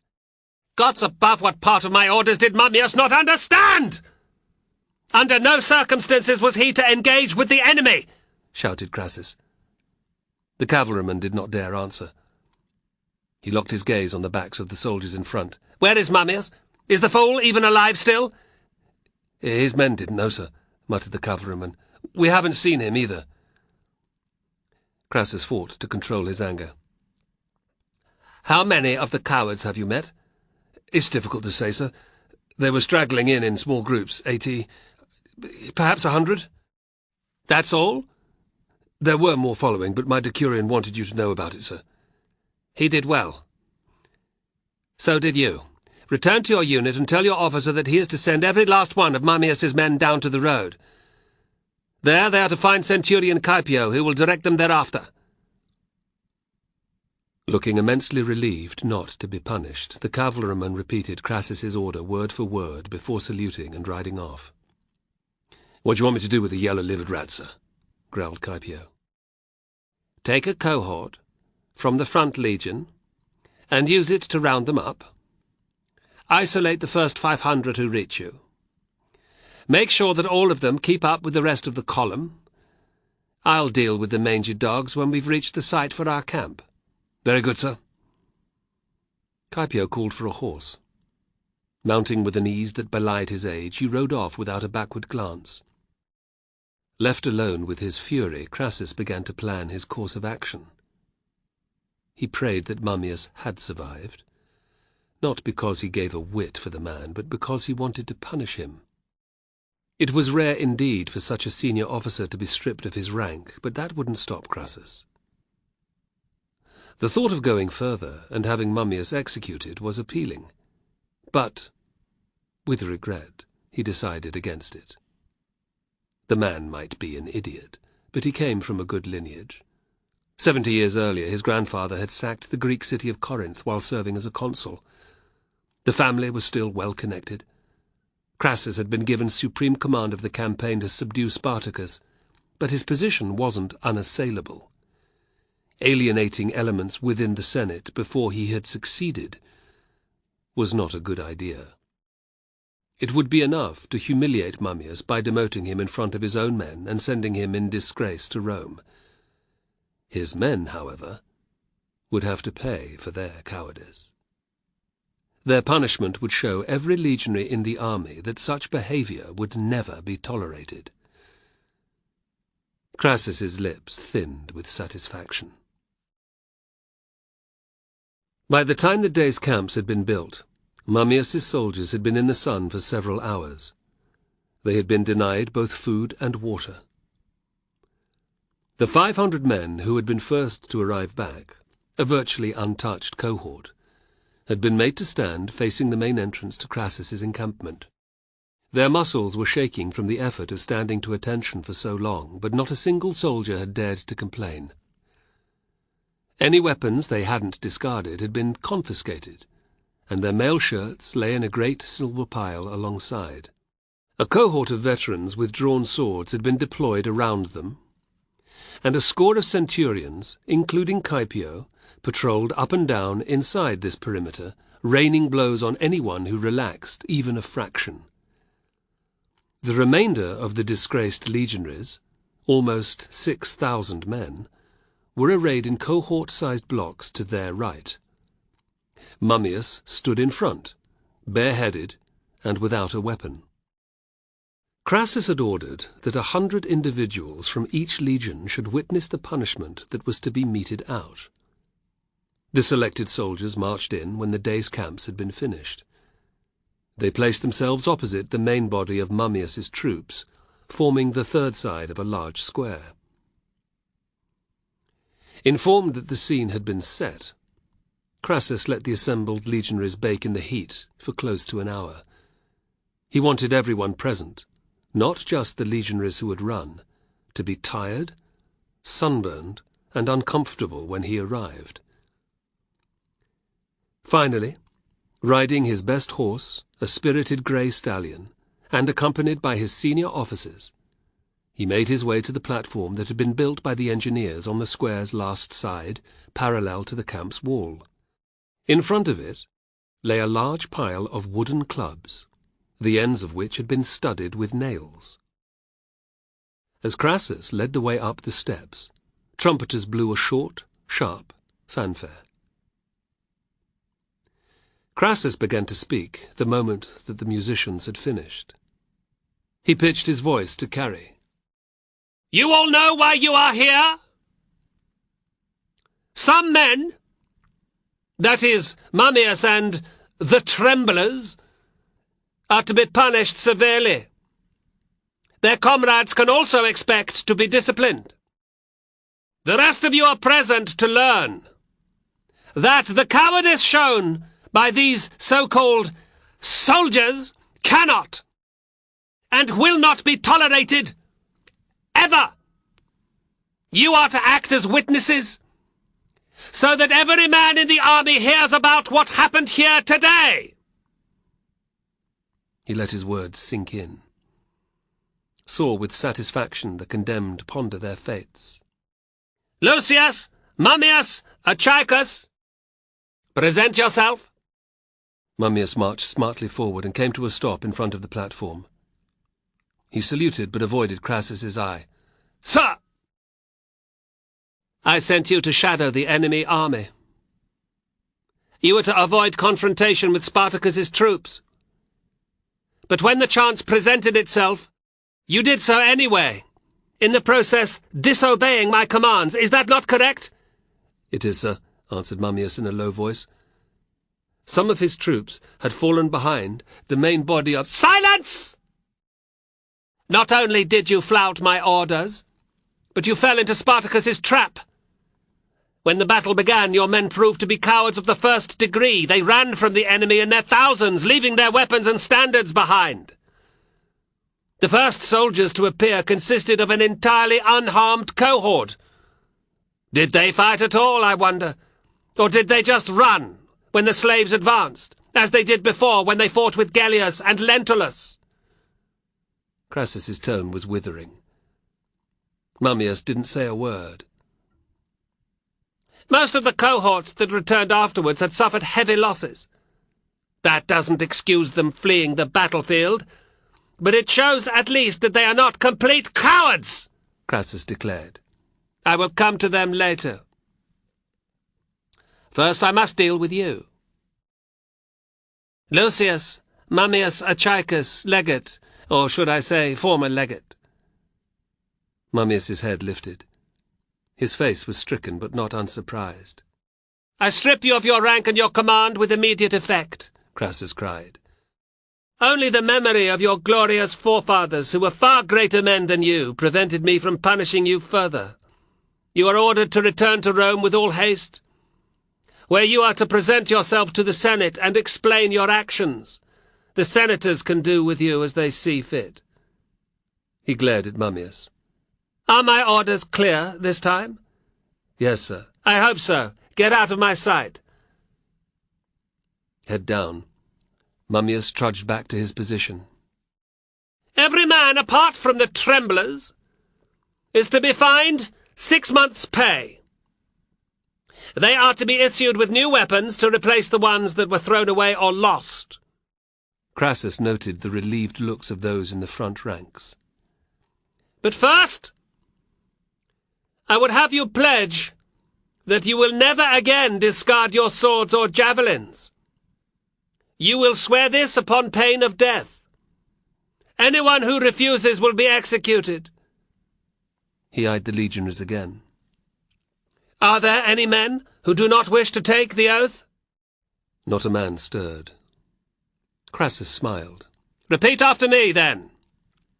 I, a soldier of Rome. When the assembled men had finished swearing, Crassus turned to the soldiers directly before him. In case you didn't know, you whoresons, the term trembler is a Spartan phrase. It was coined to describe the worst of men. The soldiers who didn't come back with their shields on them, but without them entirely. Not only did you do that, but you were the first to run. The first to leave your comrades to the mercy of the enemy. You are all cowards. Damn cowards! He glared at them, daring anyone to meet his eye. No one would. There is just one punishment suitable for such men. Decimation. The word hung in the hot air. That's right, you maggots! Roared Crassus. Decimation is what you deserve! Shock filled the faces of those who were watching. Utter terror twisted the faces of the condemned soldiers. You are to march before me in groups of 50. You will draw lots, and then 1 man in every 10 is to be beaten to death by his companions. 50 of you in total will die, and the rest of you will be forced to pitch your tents outside the walls of the camp until I say otherwise. For the same period you will be issued barley to eat, as the horses and mules are. Every one of you will be docked a year's pay. You can also expect to fight in the front ranks in any subsequent battles. Crassus's eyes flickered left and right. Caepio, where are you? Right here, sir. The old centurion strode forward from the tremblers' ranks. You are to supervise. Any man not taking part in this punishment with sufficient enthusiasm is to suffer the same fate as those who are being decimated. Clear? Yes, sir. Begin at once. Caepio swiveled about. You heard the general. 50 men. Step forward in groups of 10. With dragging heels, the first couple of ranks began walking towards him. Other centurions shoved him into files of 10. Caepio produced a bag, which he shook vigorously. This contains 9 white pebbles and 1 black. Each of you is to take one. Obviously, the one who gets the black stone is to die. He held open the bag. First! Encouraged by a centurion wielding a vine cane, a soldier stepped up to Caepio. Plunging his hand into the bag, he pulled out a stone. It was white. His face sagged with relief. "Next!" yelled Caepio. The second pebble was white. So were the third, fourth, and fifth ones. But the sixth was black. The man who drew it let out a cry of anguish. "Stay where you are!" roared Caepio. The shaking soldier obeyed, and Caepio gestured at the pile of clubs. "The rest are to pick up a weapon and get back here." When the 9 had returned, he bellowed, "Form a circle!"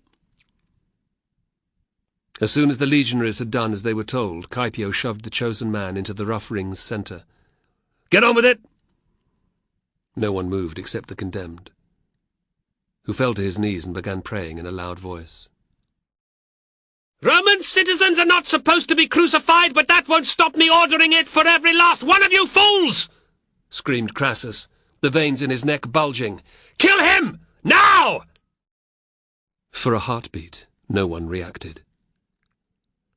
But then a big legionary took a step forward, and another step. He was joined by 3 others, and in a rush by the 5 remaining men. They closed in on their comrade, who was now begging for mercy. No one replied, and no one would meet his eye. The big legionary acted first. As he brought down his club, the condemned man raised his right arm in defence. Thump!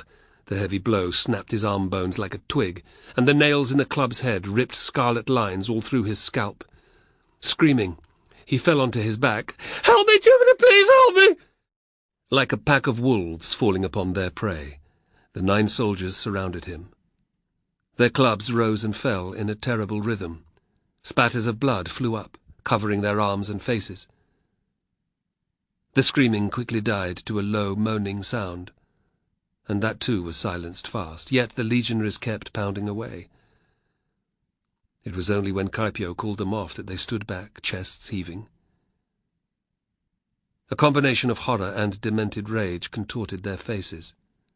It wasn't surprising, thought Crassus. Their comrade resembled a badly butchered piece of meat. His limbs lay at unnatural angles, and his features were unrecognizable. A bloody mess of torn flesh, fractured bone, and exposed teeth.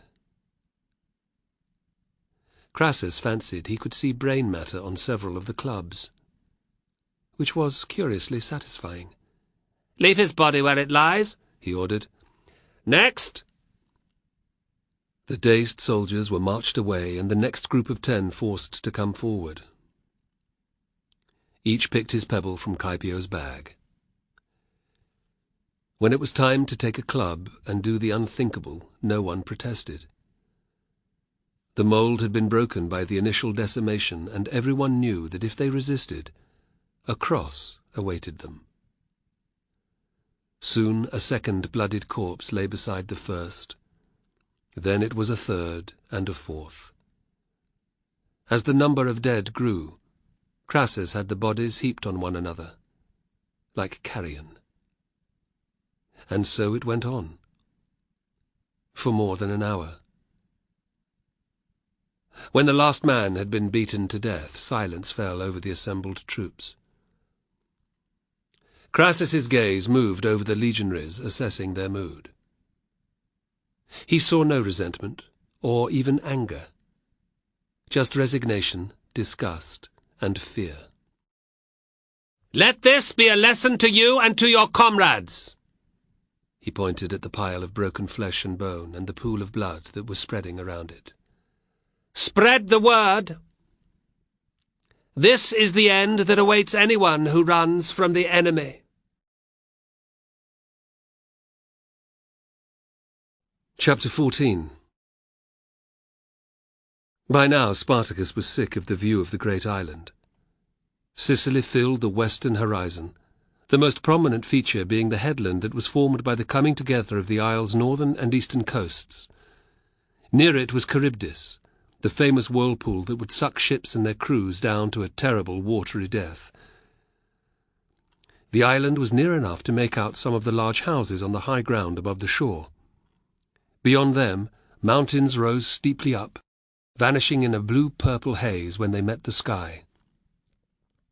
They reminded him of Thrace. A sour taste rose in his throat. It was only a mile to Sicily's hinterland, but after more than 2 months of waiting, that distance felt as far as the moon. Even the merchant ships that sailed within a few hundred paces of the shore were wholly unreachable. At first the time had gone by easily. Thanks to the defensive screen of infantry that he'd thrown up across the peninsula, and the cavalry that kept the main road clear, Crassus's legions had made no real effort to break through to his main force. Instead, they had busied themselves building ramparts and ditches that sealed Spartacus's troops into the isthmus that curved out towards Sicily. He hadn't liked this one bit, but there was the consolation of knowing that Carbo had completed his mission successfully.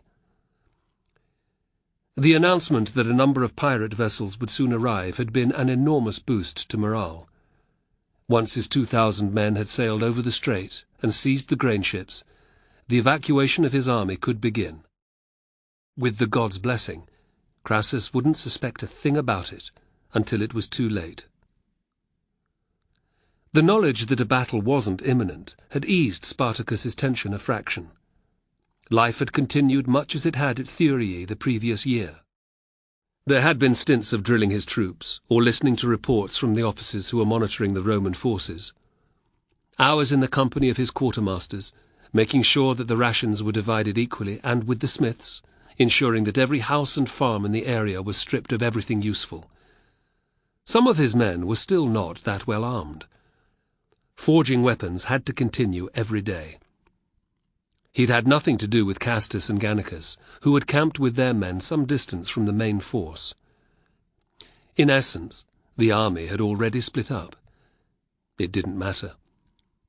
Crassus was unaware of the schism, and once they had reached Sicily, it would become immaterial. Spartacus tried to block the troublesome pair from his mind. He had wasted enough time on them. He had concentrated instead on his evenings, the favourite part of his days, which were spent with Ariadne and Maeron, who was growing fast. There had also been opportunities to walk the coastline, searching for the best place to embark when the pirate ships arrived. Spartacus had done this alone the first time, managing to give the Scythians the slip. He grinned. The roasting that Ariadne had given them on his return had ensured that had never happened again. While Castus and Gannicus appeared to be honouring their truce, he wouldn't put it past them to make another attempt on his life. And actually he liked the tattooed Scythians' company. They felt like old friends, even though he'd known them for less than 2 years.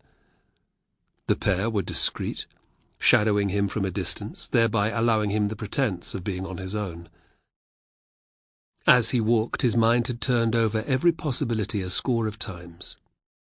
If things went on Sicily as he wished, he would be able to defend the island from Roman attack rather than just wait until they sent an expeditionary force against him. Yet as the days had turned into weeks, it had become harder and harder not to let his thoughts become troubled. Autumn had come and gone. Winter had arrived, and with it, colder weather. The berries and nuts from the bushes that covered the mountain slopes had vanished. The area's farms had long since been stripped of all their grain. Spartacus wondered if the pirate captain had played Carbo false, taken the money and sailed away, never to return. It seemed unlikely. Only a fool or a madman would turn down 50 times that amount of coin for what was a simple task. That belief was what seemed to be keeping his troops' spirits up. His eyes turned to the south, searching the waves for a sail. For the 1000th time he saw nothing. A scatter of gulls scudded overhead in the chill air, their sharp calls seeming to mock him. His mood darkened. If Heraclio was coming, where in the great rider's name was he? How long did it take to find a few cursed vessels and sail around Italy's tip?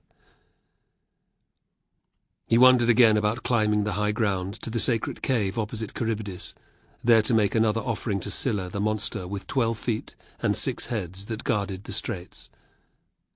No. Twice was enough. If the gods thought he was desperate, they could become even more capricious than they already were. His stomach rumbled, reminding Spartacus that he hadn't eaten since dawn. He had ordered rations to be reduced, but 60,000 men still ate a vast amount of bread every day. Unless Heraclio appeared within the next couple of weeks, their grain would run out. Then they would have to break through Crassus's fortifications. That wasn't a prospect that he wanted to be forced into. He turned to study the land to his rear. Like much of the region's coast, there was only a narrow area of flat ground bordering the sea. In some places it was as much as half a mile or a mile wide, but in others it was little more than a strip of sand. The majority of the toe was formed by steep, rolling hills, the beach-covered tops of which were often shrouded in lowering grey clouds.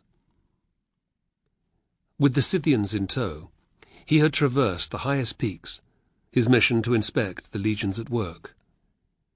The Romans' blockade had been constructed at one of the narrowest points of the toe, some 10 miles to the north. Thanks to the vertiginous terrain, there had been little need for Crassus's soldiers to erect any defences at all other than on the coastline. Dangerously steep wooded slopes, jagged peaks, and fast-flowing rivers meant that the interior was only suitable for the deer, wild sheep, and wolves whose territory it was. On a mountaintop ridge, Spartacus had located one spot suitable to move north. But so had Crassus, who had spared no effort in the construction of the defences there. They were truly impressive. Slaves had laboured to build an inverted, V-shaped earthen barrier that was topped by stone and twice the height of a man. Sharpened stakes bristled from the wall's outer surface, and a deep ditch running in front of it had been lined with spiked pits. Catapults lined the ramparts, and large numbers of legionaries were on duty night and day. Only one approach had been left, a narrow path that would force any attackers into the point of the V, where they could be pummeled from both sides. Watching from a distance, Spartacus had been quietly impressed. If they had to take it, the loss of life among his soldiers would be huge. It would be at less cost than a frontal assault on the flat ground, however. 7 legions were massed on the western side of the Toe near his army, and 2 guarded the eastern coast. There was no point marching to that point, hoping to overwhelm the enemy defences. Crassus's scouts, of whom there were many in the area, would pass on the news. Wherever he led his men, thought Spartacus grimly, the Romans would be waiting. Except on the ridge. A single legion held that narrow section. Trying to shift his thoughts from the bloody images that sprang to mind, he returned his gaze to the sea. Some distance out, a dolphin leapt out of the water. It was followed by another, and another. Soon Spartacus had counted 8. He grinned at their mischievous play, their clear pleasure at swimming together. They are truly free. At first, the sail that came into sight beyond the dolphins didn't register. When it did, Spartacus's heart leapt. Could the gods have answered his prayers? Taxus's guttural voice broke the silence. "A ship!" "I see it," said Spartacus, keeping his voice calm. "Is it merchant?" asked Athius. "We'll have to wait and see," replied Spartacus. He settled down on his haunches. Perhaps it was because of the dolphins, but he had a good feeling in his belly. They waited for a long time. No one spoke, but the silence between them was companionable. There was plenty to watch. Drawn by the same shoal of fish as the dolphins, hundreds of gulls swooped and dived over the waves. Successful birds rose in triumph with a fish in their beaks, and screeched indignantly at any of their fellows that tried to steal their catch. Eventually the vessel drew near enough for its shape to be determined. Spartacus eyed the long predatory shape with undisguised glee. "If that's a merchantman, my name's Marcus Licinius Crassus." Athius squinted at him. "Nope, you still ugly, as ever." Taxus's chortled. "It's not big enough to be a trireme," mused Spartacus. "It must be a bireme." The ship sailed closer to the shore. With increasing excitement, they waited until it was parallel with their position. As Spartacus had thought, there were 2 sets of oars, one above the other. It had a sharp prow and a typical rounded stern. A large rectangular sail billowed from a central mast. At a rough estimate, there were 30 to 40 oarsmen aside. Other figures lined the sides. What drew Spartacus's attention more than the crew, however, were the weapons on view. "Those are catapults on the deck," he cried, jumping up and down. "Here! Here!" he roared. The Scythians copied him, and a moment later it was clear that they had been seen. A shouted command, and the ship hove to. The oars were shipped, and an anchor thrown out. Several men scrambled into the little boat that was tied astern. Spartacus glanced at Athius, who was already fingering his sword. "Let's play it friendly. We don't want to scare them off. You too, Taxusis." Taxusis nodded, but Athius adopted a false hurt expression, which made him look even fiercer. "Aye, always friendly." For the first time in weeks, Spartacus laughed. The rowing boat didn't take long to reach the beach. As soon as it was in the shallows, 3 of the 4 heavily armed men within jumped out. Led by a short, dark-skinned figure, they waded ashore. They stopped a short distance away. "Well met," said Spartacus, his manner amiable. "Well met," replied the dark-skinned man suspiciously. "Who are you?" "I could ask the same of you, my friend." "You don't have 3 catapults trained on you," retorted the pirate. He didn't bother checking. "Since you spoke first, I will answer. I am Spartacus the Thracian. You may have heard of me." The pirate's composure slipped a little. "How can you prove this?" he demanded. "Half the brigands in Italy probably claim the same thing." "I have no need to demonstrate who I am. In the next bay sits an army 60,000 strong. Ask any soldier in it who their leader is." The pirate's manner changed at once. "It is an honor to meet you. I am Heraclio. Your messenger, Carbo, was it, may have spoken of me. We met near Croton some time since." "He did. You were to bring as many ships as you could. You brought but 1, said Spartacus, showing none of his concern. "It was more difficult than I expected to recruit ships. The market at Delos is busier than ever, and all that most captains are concerned with is finding slaves to sell there. The reality of that is easier to believe in than my tale, but do not fear, everything is in order." Heraclio flashed a greasy smile. 2 captains of my acquaintance operate in this area. I sent word to them, arranging a meeting to the north of here. A couple of days, and I'll return with at least 1 trireme and another bireme. Maybe more, if the word has gone out as I've hoped. Spartacus's eyes held Heraclio's for several moments, but the pirate did not look away. "The dog is telling the truth, or he's a damn good liar," he thought. "I had hoped for more vessels, but 3 should suffice. How many soldiers can each ship transport at a time? For a short crossing like this?" Heraclio waved dismissively at Sicily. "The biremes can carry 50, perhaps even 60 each. The trireme will take nearly 100. Spartacus did a quick mental calculation. "About a dozen trips should see my men on the other side, then." Indeed, agreed Heraclio. A greedy look entered his eyes. "And the price?" "It remains the same," interrupted Spartacus. "I was to be paid 125,000 denarii when I arrived." "When you arrived with ships?" "I see only 1. Heraclio licked his lips. "The other captains might need some evidence of your goodwill." Spartacus didn't trust the pirate, but the fact that Heraclio had turned up was a good indicator that he might honour his side of the bargain. It would be politic to keep him sweet. Like it or not, he had far more to lose than Heraclio. "You've been honourable thus far. As a friendly gesture, I'd be willing to give you 20,000 denarii more. What captain wouldn't be persuaded to help when you hand him some of that?" Heraclio sucked in a breath, considering. Then he was all smiles. "Thank you. How soon could—" "Wait here. I'll have a party of my men bring the money at once."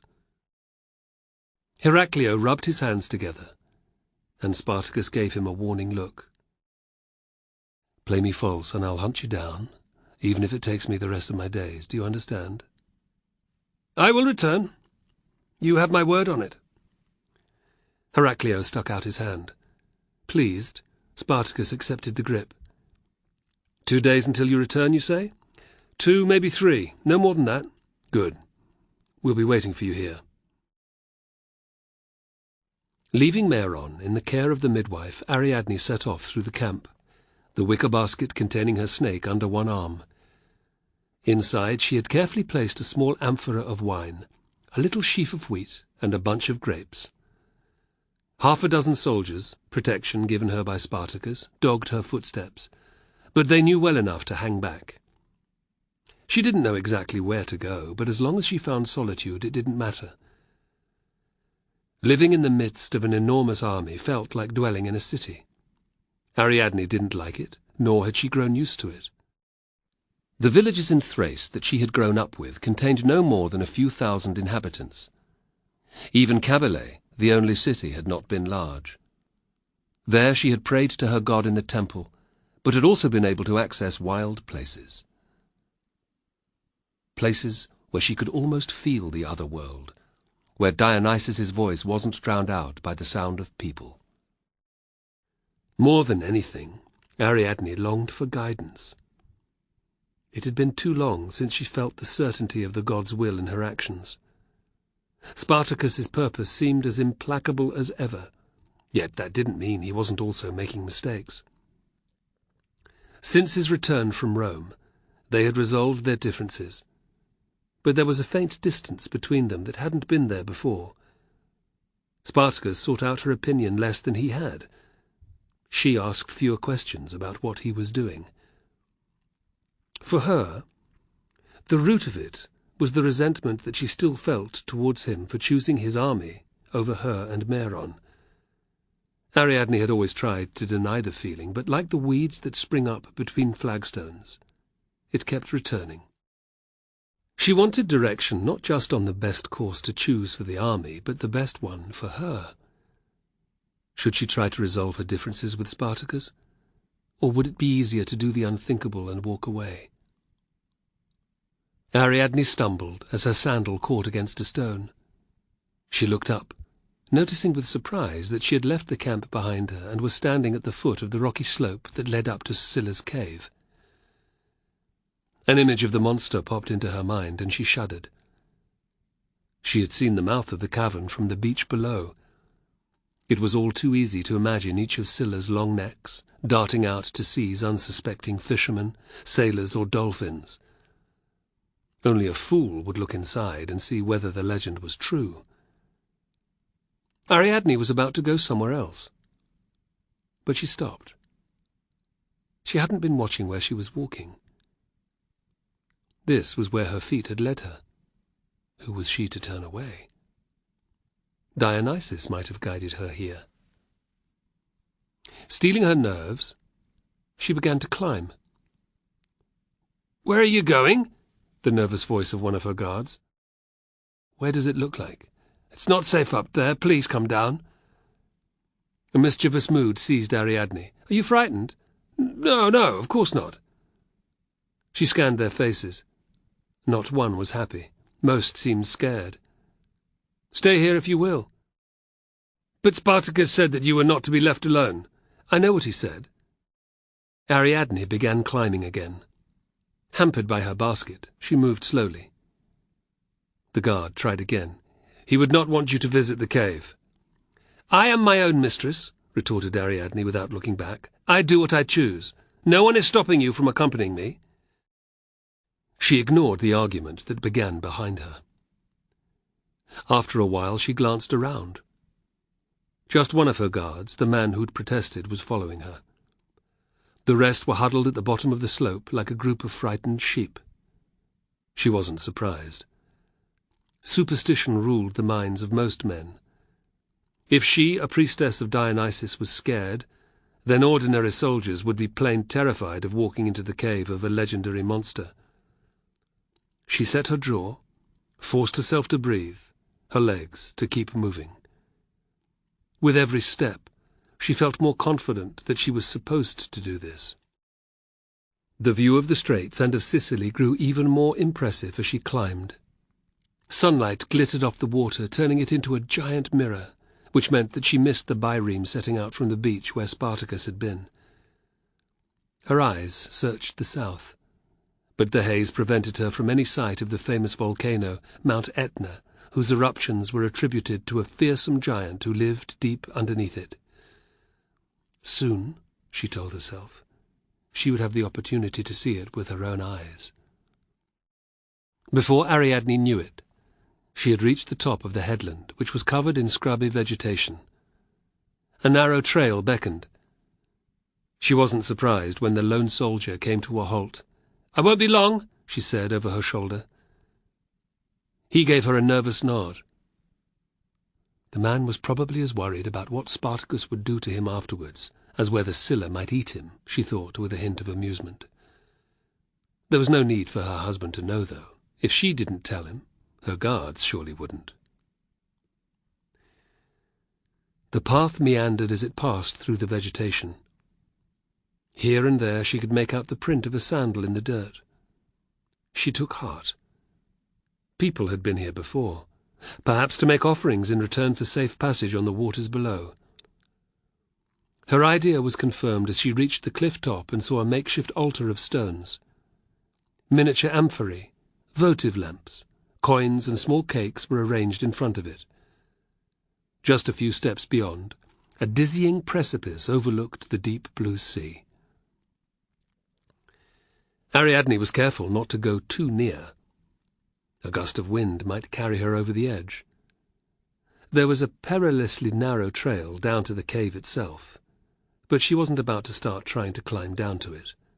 That would be a step too far, tempting the gods, as if she hadn't tempted them enough in the recent past.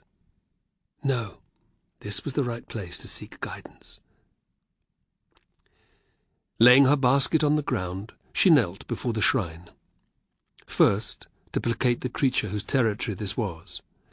"Great Scylla," she prayed, "I ask for your forgiveness in even approaching your home. I do so with reverence and with great respect." Next, she opened her basket. At once the snake raised its head. She spoke reassuringly to it, and it allowed her to lift out the amphora, wheat, and grapes. Ariadne was so eager to present her gifts that she neglected to fasten the basket shut. "Scylla, I offer you wine in acknowledgement of your power and your right to prey on those who pass by this point." Removing the stopper, she poured a stream of wine onto the ground. The ruby liquid soaked into the earth, leaving only a stain behind. "Accept this libation as a mark of my veneration. I also pray that you are not angered by my speaking to a god here." Lowering the amphora, Ariadne closed her eyes and waited. Her ears filled with the whistle of the wind, the occasional screech of a gull, and from far below the crash of the waves against the rocks at the cliff's base. A little time passed, and there was no response. No monster had appeared to devour her. The ground had not opened up beneath her feet. The wine had been accepted, Ariadne decided. Hopefully that also meant that Scylla did not object to her asking Dionysus for help. She opened her eyes again. Taking the sheaf in one hand and the grapes in the other, she gazed up at the sky. "Dionysus, I am always your humble servant, even when it does not appear so. Of late I have not spent enough time honoring you. Having given birth to a child is no excuse. I beg for your understanding and your forgiveness. I bring you tokens of my devotion, objects that I know you find pleasing." With great care she laid the wheat and grapes on the ground before her. Another respectful silence. Again no response. Trusting this meant that Dionysus was in a generous mood, Ariadne picked up the amphora for the second time. "I bring you some of the finest vintage wine. Accept this as a token of my commitment to you." She closed her eyes and waited for a sign. Anything that would help her decide what to do. Should she go to Sicily with Spartacus? As if that plan will ever work, she thought bitterly. She had been wary of the idea of recruiting pirates from the beginning, but as time dragged on without any sign of a ship, Ariadne's doubts had solidified. To leave this place, they would have to break through Crassus's fortifications. And what then? Again she saw the road lined with crucifixes. Was that the end that awaited Spartacus? She prayed that it was not, but the haunting image would not leave her. Would it not be better to leave now, she wondered, before the same or worse happened to her and Meron? There would be no Roman mercy for Spartacus's woman or child. Yet to run would be to betray her husband. Guilt racked her. Too late, she heard the rush of movement behind her. Too late, she tried to rise. A heavy blow across the back of her head sent Ariadne sprawling forward. She landed hard, knocking her forehead off a stone at the altar's base. Stars burst across her vision, and she struggled to draw in a breath. Someone grabbed her by the hair and wrenched her upright. Even as she opened her mouth to cry for help, a hand was clamped across her mouth. "Try to scream, bitch, and I'll toss you over the edge," hissed a voice. "Do you understand?" Terrified, furious, Ariadne nodded. "Who in Hades is it?" "No one would hear anyway. Your god is a dead man." The hand was removed, and she was pulled over to lie on her back. She stared up at Castus's leering face with utter revulsion. "Seeking the help of your god is all very well, but doing it on your own? I thought you'd know better than that by now." He reached down and squeezed her breasts. "Nice. They're bigger than they were." Ariadne's guts roiled with fear. "He's going to rape me and then throw me off the cliff anyway." "I didn't expect to see you here." He cuffed her across the head. "Answer me, whore!" "I was seeking guidance from my god. What brought you to this place?" she mumbled, playing for time. "I wanted to placate Scylla. If we're to sail across that stretch of open water," he waved a hand at the straits, "we'll need all the help we can get." He was terrified, Ariadne realized. It wasn't that surprising. Like most of the army, Castus would never have set foot in a boat. "Did you receive an answer?" A curt laugh. "Of course not." He shrugged off the baldric that suspended his sword and laid it to one side. Using both hands, he ripped her dress to the waist. "But who cares? Even if I drown, I'll go down to Neptune knowing that I fucked Spartacus's woman." Ariadne tried to push him off. He laughed and slapped her hands away. She kicked frantically, but Castus was more than twice her weight. She watched in horror as he bent to nuzzle her breasts with his mouth. Savage memories of what her father's abuse, of what Fortis the Capuan had done to her, came rushing back. Now it was about to happen again. Think! Her head twisted. On one side, all she could see was the outline of Sicily, which she would never reach. On the other, the offerings left before the altar. Nothing she could reach would stop Castus. His sword was several steps away. He reached down, and his hand groped for her groin. She could feel his hardness pressing against her thigh.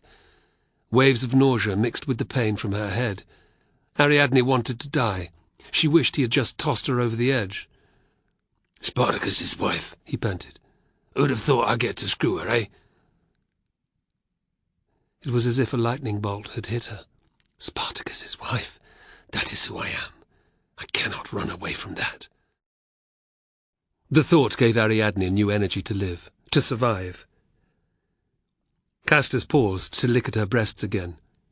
He looked up at her, his face full of lust. His fetid breath washed over her.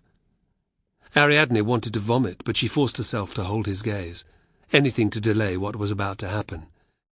"Gods, yes. What man wouldn't?" he panted, tugging down his trousers. "Ready for a decent-sized cock, not the sausage you've been used to. You've probably wanted me all along." He shoved forward with his hips, trying to enter her. Ariadne couldn't look at him any longer. She rolled her head to the left. "Gods, let it be over quickly."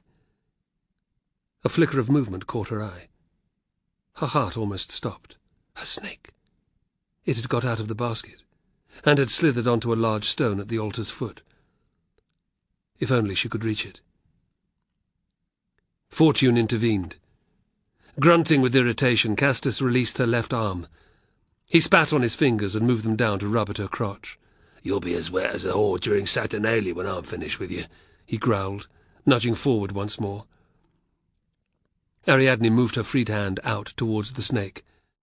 Never had she wanted it to do as she wished so much.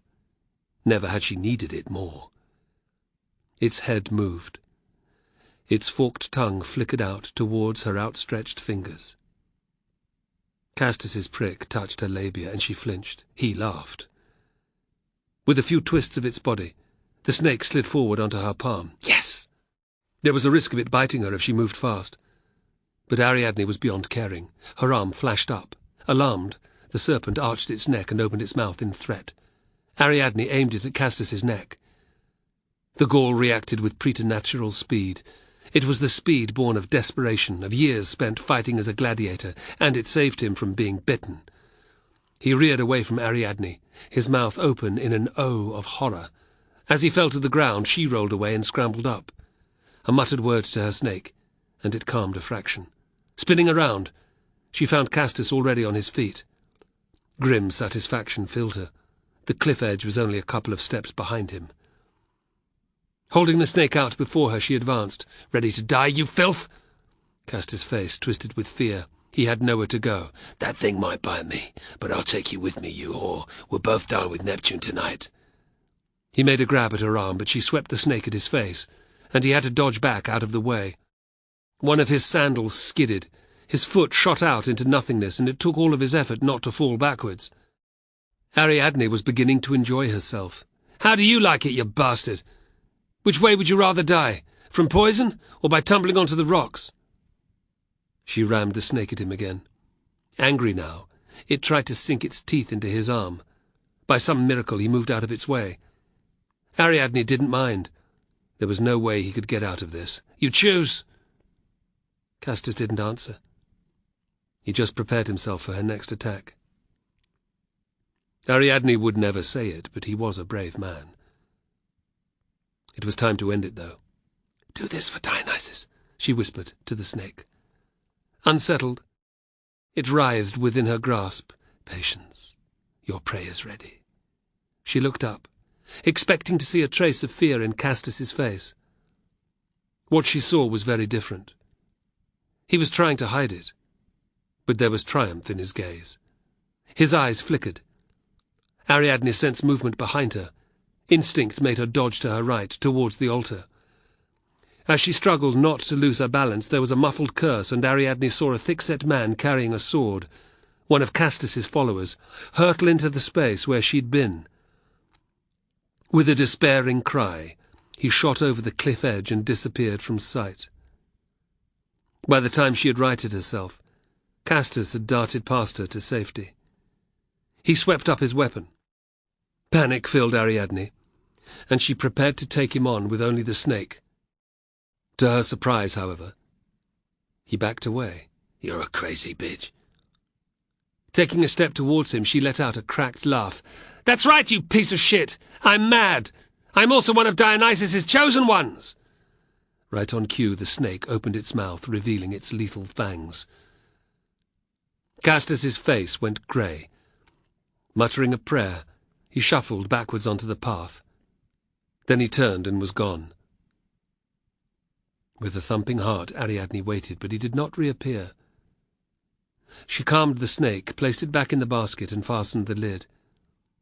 With her torn dress rearranged as best she could, she poured the rest of the wine on the ground, thanking her God with even greater fervency than before. Long moments passed, but nothing came to her. No vision, no words of wisdom. Ariadne felt no anger, just an overwhelming gratitude to be alive. More than anything, she wanted to see Spartacus. His name triggered a memory. Castus had called her Spartacus's wife. Ariadne smiled. Dionysus had sent her a message after all. 2 messages, in fact. First, she was going nowhere. Standing by Spartacus was what counted, whatever the consequences. Second, Castus was not to be harmed. By rights, he should have just died. The fact that he had not told her that the gods still favoured him. It was not for her or Spartacus to intervene further. To Ariadne's relief, the soldier who had followed her was not dead, as Castus had said. He'd been knocked half senseless by a blow from behind, but he came to when she ministered to him. Having decided that Spartacus was to be kept in the dark, she swore the man to secrecy. His injury was to have come from a fall. He was only too glad to agree to her demand. His leader's fearsome temper was well known. The soldier who failed in his duty to guard Ariadne could not expect to live long. The guards at the bottom were mightily relieved when the pair returned. They showed no sign of having seen Castus, who must have skulked down the far side of the headland. Ariadne ignored the sidelong looks aimed at her torn dress and dust-covered hair. They probably assumed that she had been taken by ritual mania, the trance-like state beloved of Dionysus's female adherents. Reaching her tent, she found Meron asleep in his cot, with the old midwife dozing alongside. Ariadne quietly changed her clothes and combed out her hair. She washed her face and applied a little ground chalk to her face. It would conceal the swelling bruise on her forehead. After the horror of what had happened, it felt odd being back in normality. She drank a little wine to steady her nerves. No one could know about Castus, especially Spartacus. Soon after, she was startled to see her husband appear in the entrance. "They've arrived," he cried. Meron stirred, and Ariadne's instincts took over. "Shh. Sorry." He reached her side, grinning, happy that Meron was still asleep. She met his gaze. He wouldn't notice anything. He was visibly delighted. "You're not talking about the Romans," she whispered. He gave her a surprised look. "No. I've talked with the pirate captain whom Carbo met. He'll be back in a couple of days with 2, if not 3 other ships. A dozen journeys will see the men on the other side. If all goes well, we could have the grain ships here inside a week." Ariadne gaped at him. This, a way out of their situation, she hadn't expected. "A week," she said slowly. "It's wonderful, eh? Crassus hasn't got any ships.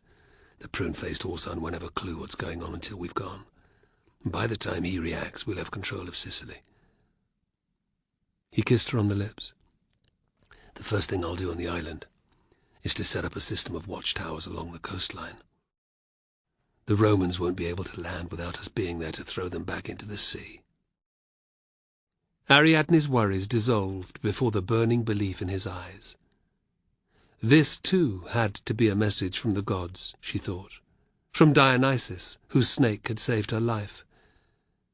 The pirates would return. They would escape to Sicily. Her heart leapt with joy, and she pulled his face down to hers. "I always knew you could do it," she said. A day later. Hearing raised voices, Crassus raised his head. A frown creased his brow. He'd given his guards specific orders that he was not to be disturbed. "By all the gods, could the fools understand nothing?" he wondered angrily. "I don't give a damn. I have to talk to Crassus," boomed a familiar voice. "Get out of my way, you fool, or I'll have you digging trenches for the rest of your miserable life." "Is it you, Caipio?" Crassus put down the scroll on military tactics that he'd been composing and stood up. He found the whole process of writing a terrible bore, but this campaign was a golden opportunity for him to record his thoughts. They would be publicized and aggrandized afterwards. He could make sure of that. It wouldn't be long before every man in Italy knew of the expert methods with which he had defeated Spartacus. The flap to his private quarters was drawn back, and the veteran centurion stepped into the richly decorated room. He came to attention and saluted, meeting Crassus's icy stare stolidly, which angered but didn't surprise Crassus. "This had better be good." "I think it is, sir," came the measured reply. "Let me guess. You've captured Spartacus." Caipio's lined face cracked into a semblance of a smile. "It's not that good, sir." "How long are you going to keep me waiting? Spit it out." "One of our patrols happened upon a pirate ship anchored off a cove some miles to the north, sir. The crew were on the beach replenishing its provisions, water and the like. The centurion in charge ordered an attack. Our men captured not just the pirates on shore, but the vessel as well." "That's very good, Caipio," grated Crassus from between clenched teeth. "Pirates are the scourge of the Mediterranean. The loss in merchant shipping each year is bleeding Rome white. But why would I care about that right now? We have bigger fish to fry than one leaky ship full of louse-ridden scum. The search of the vessel revealed bags of coin, sir, said Caipio with great patience. In total it was more than 10,000 denarii. The centurion asked the captain where he'd come by such an amount. The whoreson wasn't forthcoming, so the centurion had his lads build a nice fire. When his feet were shoved into it, the pirate sang like a canary. He paused, eyeing Crassus for any signs of interest. Damn him, thought Crassus, his curiosity aroused. He adopted his most offhand look. Didn't the spy mention something of this? He did, sir. Caipio was far too shrewd to mention how, at the time, his general had dismissed the man's story as fantasy. "Go on," ordered Crassus brusquely. "He was approached some time ago by one of Spartacus's men. A young Roman," he said. "Made me think of the traitor at the Munus whom I told you about. The one who was with Spartacus when he attacked you in Rome, sir." "I remember." Crassus's interest was growing by the moment. "Go on." "The pirate was offered more than 1,000,000 denarii to carry 2,000 of Spartacus's troops over to Sicily. He had to gather as many large ships together as he could and sail them to meet the slaves." This time, Crassus couldn't conceal his shock. His spy hadn't been lying after all. "By Jupiter, are you serious?" "Yes, sir. There aren't too many men who can lie when the flesh is melting from their bones." "I don't suppose there are," admitted Crassus. "Sicily. That's clever. He must know about the slave rebellions there." "Why so few soldiers, though? There are 2 legions on the island. What in hell's name was he planning?" "I wondered if he had the idea of seizing some vessels, sir. Spartacus is a daring bastard, we know that. If he's heard what disarray the place is in over there, he might have thought it possible."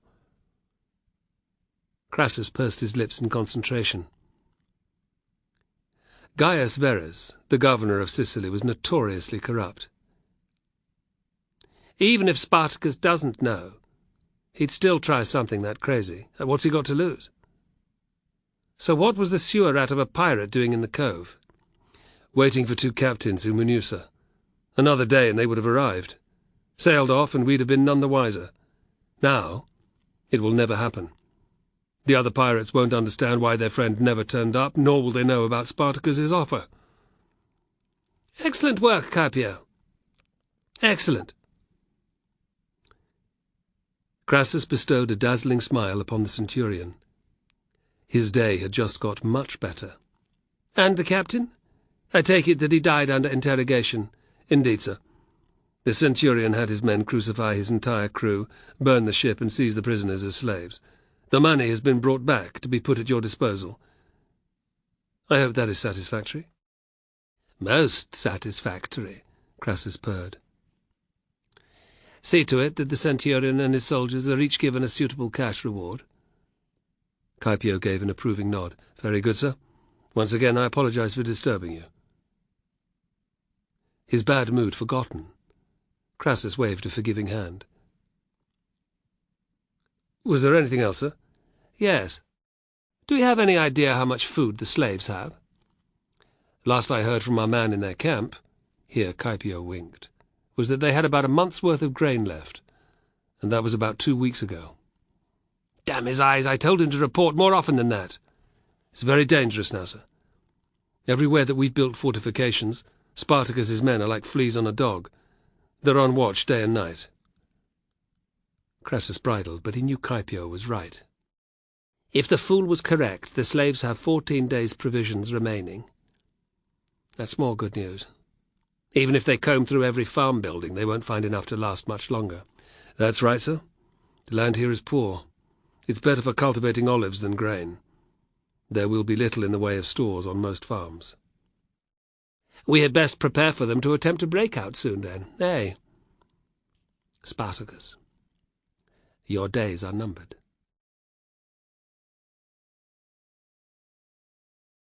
Chapter 15.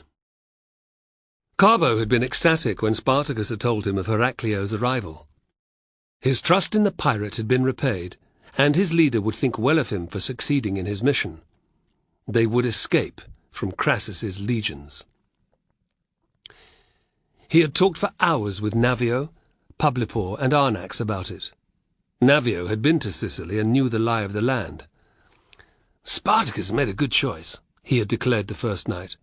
"The latifundi there are immense. Most have hundreds of slaves, some have far more. Tough bastards, the lot of them.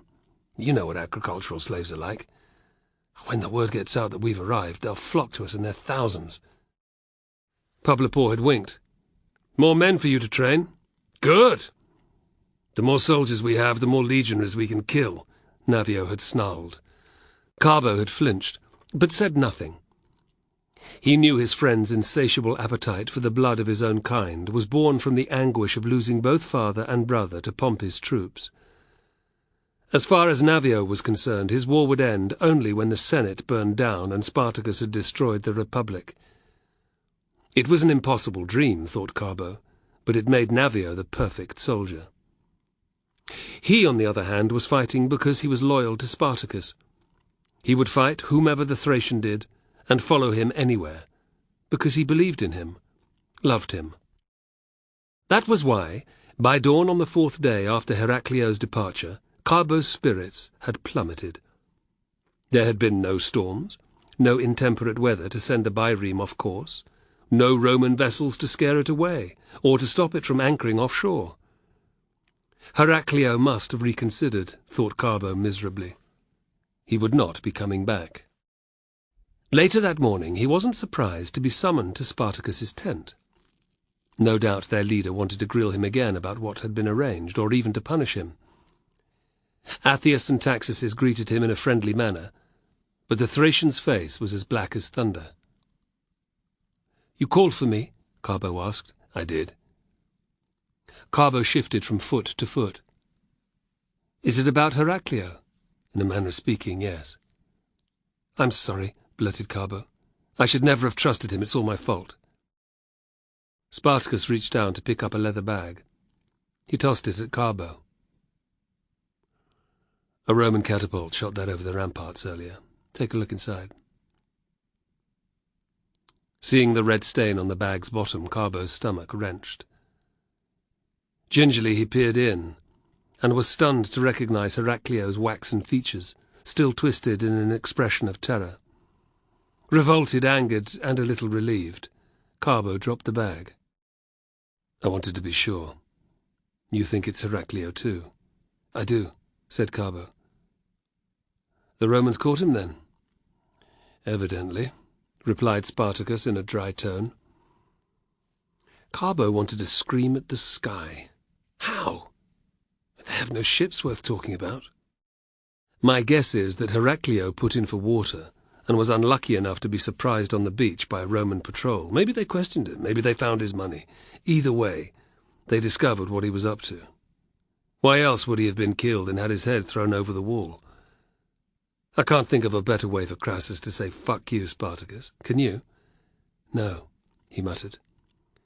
"A real shame that we didn't manage to kill him in Rome, eh?" Spartacus's right hand bunched into a fist for a moment. "But what's done is done. We have to deal with the present and the fact that we have no way of crossing to Sicily. There must be men of every profession under the sun in my army, except shipbuilders. Apparently some fools tried to build rafts yesterday, but after a score of them drowned, the rest soon gave up. It only leaves one option as far as I can see, unless you've got any bright ideas." Carbo shook his head. "Cheer up, man, it wasn't down to you," cried Spartacus, his eyes flashing. "And you don't think a stinking wall is going to hold us in, do you? We'll just smash the fucking thing to pieces. Focus your anger on that." Carbo's misery lifted somewhat. "When do we attack?" "Tomorrow, or the day after. There's no point hanging around. The grain won't last much more than a week, maybe 2 at the outside. Rhegium has more within its walls, but we have no way of getting in there." "It's all thanks to you." Gannicus came striding up, the Scythians dogging his footsteps. "No wonder the grain's nearly gone. We've done nothing but waste our time here." "You've heard the news, then," said Spartacus. "Just a rumour?" Gannicus eyed the bag at Carbo's feet. That's the evidence, is it? Yes. It's the pirate captain who agreed to find us the ships. How in damnation did he get captured? No idea. It's immaterial now, anyway, Spartacus replied. We need to talk about getting out of here. Damn right we do, cried Gannicus. Where's Castus? He wouldn't come. Why the hell not? He was furious. Said he wouldn't trust himself if he saw you. Spartacus's eyes narrowed. It would be more in character for the lowlife to come storming up here with a drawn sword. Gannicus said nothing, and Spartacus didn't probe further. I take it that you'll both be doing your own thing from now on? Without a doubt. Will you help to break through the Roman defences? That depends. What are you planning? The ridge is the only place to do it. Anywhere else, and we'd have to fight 9 legions on the other side. Gannicus tugged on his moustache, thinking. You bastard, thought Carbo. You and Castus can just hang back while Spartacus's men take all the casualties. I'll bring 1 cohort of my best men, said Gannicus after a moment. That's it. My thanks. Spartacus knew he was wasting his breath, but he had to ask, And Castus? He won't help. Was he scared of saying that to my face? Gannicus shrugged. I don't know, he's in a funny mood today. A funny mood? Him and me both, growled Spartacus. He had better be armed and ready the next time we meet. If he's got any wits, though. He'll stay well clear of me. I'll tell him, replied Gannicus with a sneer. You know the ridge, where the Roman defences are? A nod. Have your men there no later than midnight. The rest are to follow at dawn. By the time they reach the top, it will all be over, one way or another. What's your plan? We climb up there once it gets dark. Make a full-scale frontal assault through the centre. Have you seen the defences? Of course I have, snapped Spartacus. Desperate measures, for desperate times. You'd be well advised to follow the same plan, or you'll find yourself in Hades quicker than you think. Do you think you're the only tactician in this army? Spartacus's anger overflowed. He no longer cared whether Gannicus worked with him or not. Maybe not. But I'm certainly the best. You and Castus wouldn't know how to surround an army of blind men. Hades take you! You can do this on your own. And when you cock it up, we'll be there to finish the job for you. Gannicus spun on his heel and walked off. So ends the pretense, said Spartacus quietly. Although his casualties the next day would be heavier, it was a relief. He was better off without the murderous, quarrelsome pair. It was a pity about their followers, but it couldn't be helped. With the help of the Great Rider, I will replace them once we get out of here. The next day would be hell, thought Carbo, his guts twisting. It was easy to imagine the bloodshed when trying to scale a wall manned by thousands of legionaries armed with javelins and catapults. Are you ready for this? Carbo met Spartacus's gaze. Yes, he said calmly. Given the choice between a chance of survival and the certainty of death, he would take the former. Good. 35 cohorts will march up with me tonight. What about Ariadne and Meron? You're to stay here with your unit. I don't understand. As before, I want you to protect them. Carbo felt a mixture of relief and guilt. But this is as important as being in the first rank when we attack, said Spartacus in a low voice. Please. Carbo swallowed hard. How could he say no? Very well. Once we've broken through and it's safe, I'll send a messenger. The rest of the army can make it up there under Egbeo's command. We'll meet on the far side of the Roman wall. Very well. Carbo was pleased how firm his voice sounded. We march at sundown. From the eastern edge of the camp, tell Navio to be ready. Spartacus turned his back. Carbo was about to go when he remembered Heraclio's head. "Can I take this?" he asked, lifting the bag. "The poor bastard deserves for this part of him to be buried at least." "Do as you wish." Carbo walked away with his grisly trophy. Ariadne awoke as Spartacus re-entered the tent. Worn out by a sleepless night looking after Meron, she had been asleep for much of the morning, and had missed Spartacus's conversation with Carbo and Gannicus. His grim expression hit her like a bucket of cold water in the face. "What's wrong?" "The pirates won't be coming." He filled her in, quietly, emotionlessly. Ariadne felt sick. She wondered again if she should have left, and instantly hated herself for it. "So we're trapped?" Trapped? His laugh was fierce. No more than a wild boar that's been caught in an old, worn hunter's net. Ariadne had not seen the Roman fortifications on the ridge, but she had heard about them. "Many men will die." "They will," growled Spartacus. "But by the rider, that won't stop us forcing our way through. Nothing, and no one will. And as for Castus and Gannicus, fuck them." "They're not going to help?" He shook his head angrily. Ariadne's pulse quickened. "Were they here?" "Gannicus was. Castus didn't have the balls to come and tell me what he was going to do." "He was too damn scared that I told you what happened," thought Ariadne with relief. She knew Spartacus well. If he'd found out, nothing would have held him back from killing Castus. She would have liked nothing more than to have seen the Gaul bleeding to death outside their tent, but their position was precarious enough without trying the gods' goodwill further. For whatever reason, Castus was not to be punished at this time. Ariadne took in a deep breath. "Where will we go?" "North." She gave him a blank look. "I was thinking of Samnium, east of Capua. The people there hold no love for Rome. The farms are rich too. There will be plenty of grain to be had." "Crassus will follow us." "He will. But the whoreson can't march as fast as we can. By the time he catches up, we'll have thousands of new recruits." He flashed a confident grin and kissed her. "I'd best start spreading the word. There's a lot to arrange by nightfall." Hiding her concern as best she could, Ariadne nodded. She had made her decision to stand by Spartacus, and she would stick to it. "Great Dionysus," she prayed, "watch over us all." After the way the snake had saved her, Ariadne's belief was still fervent.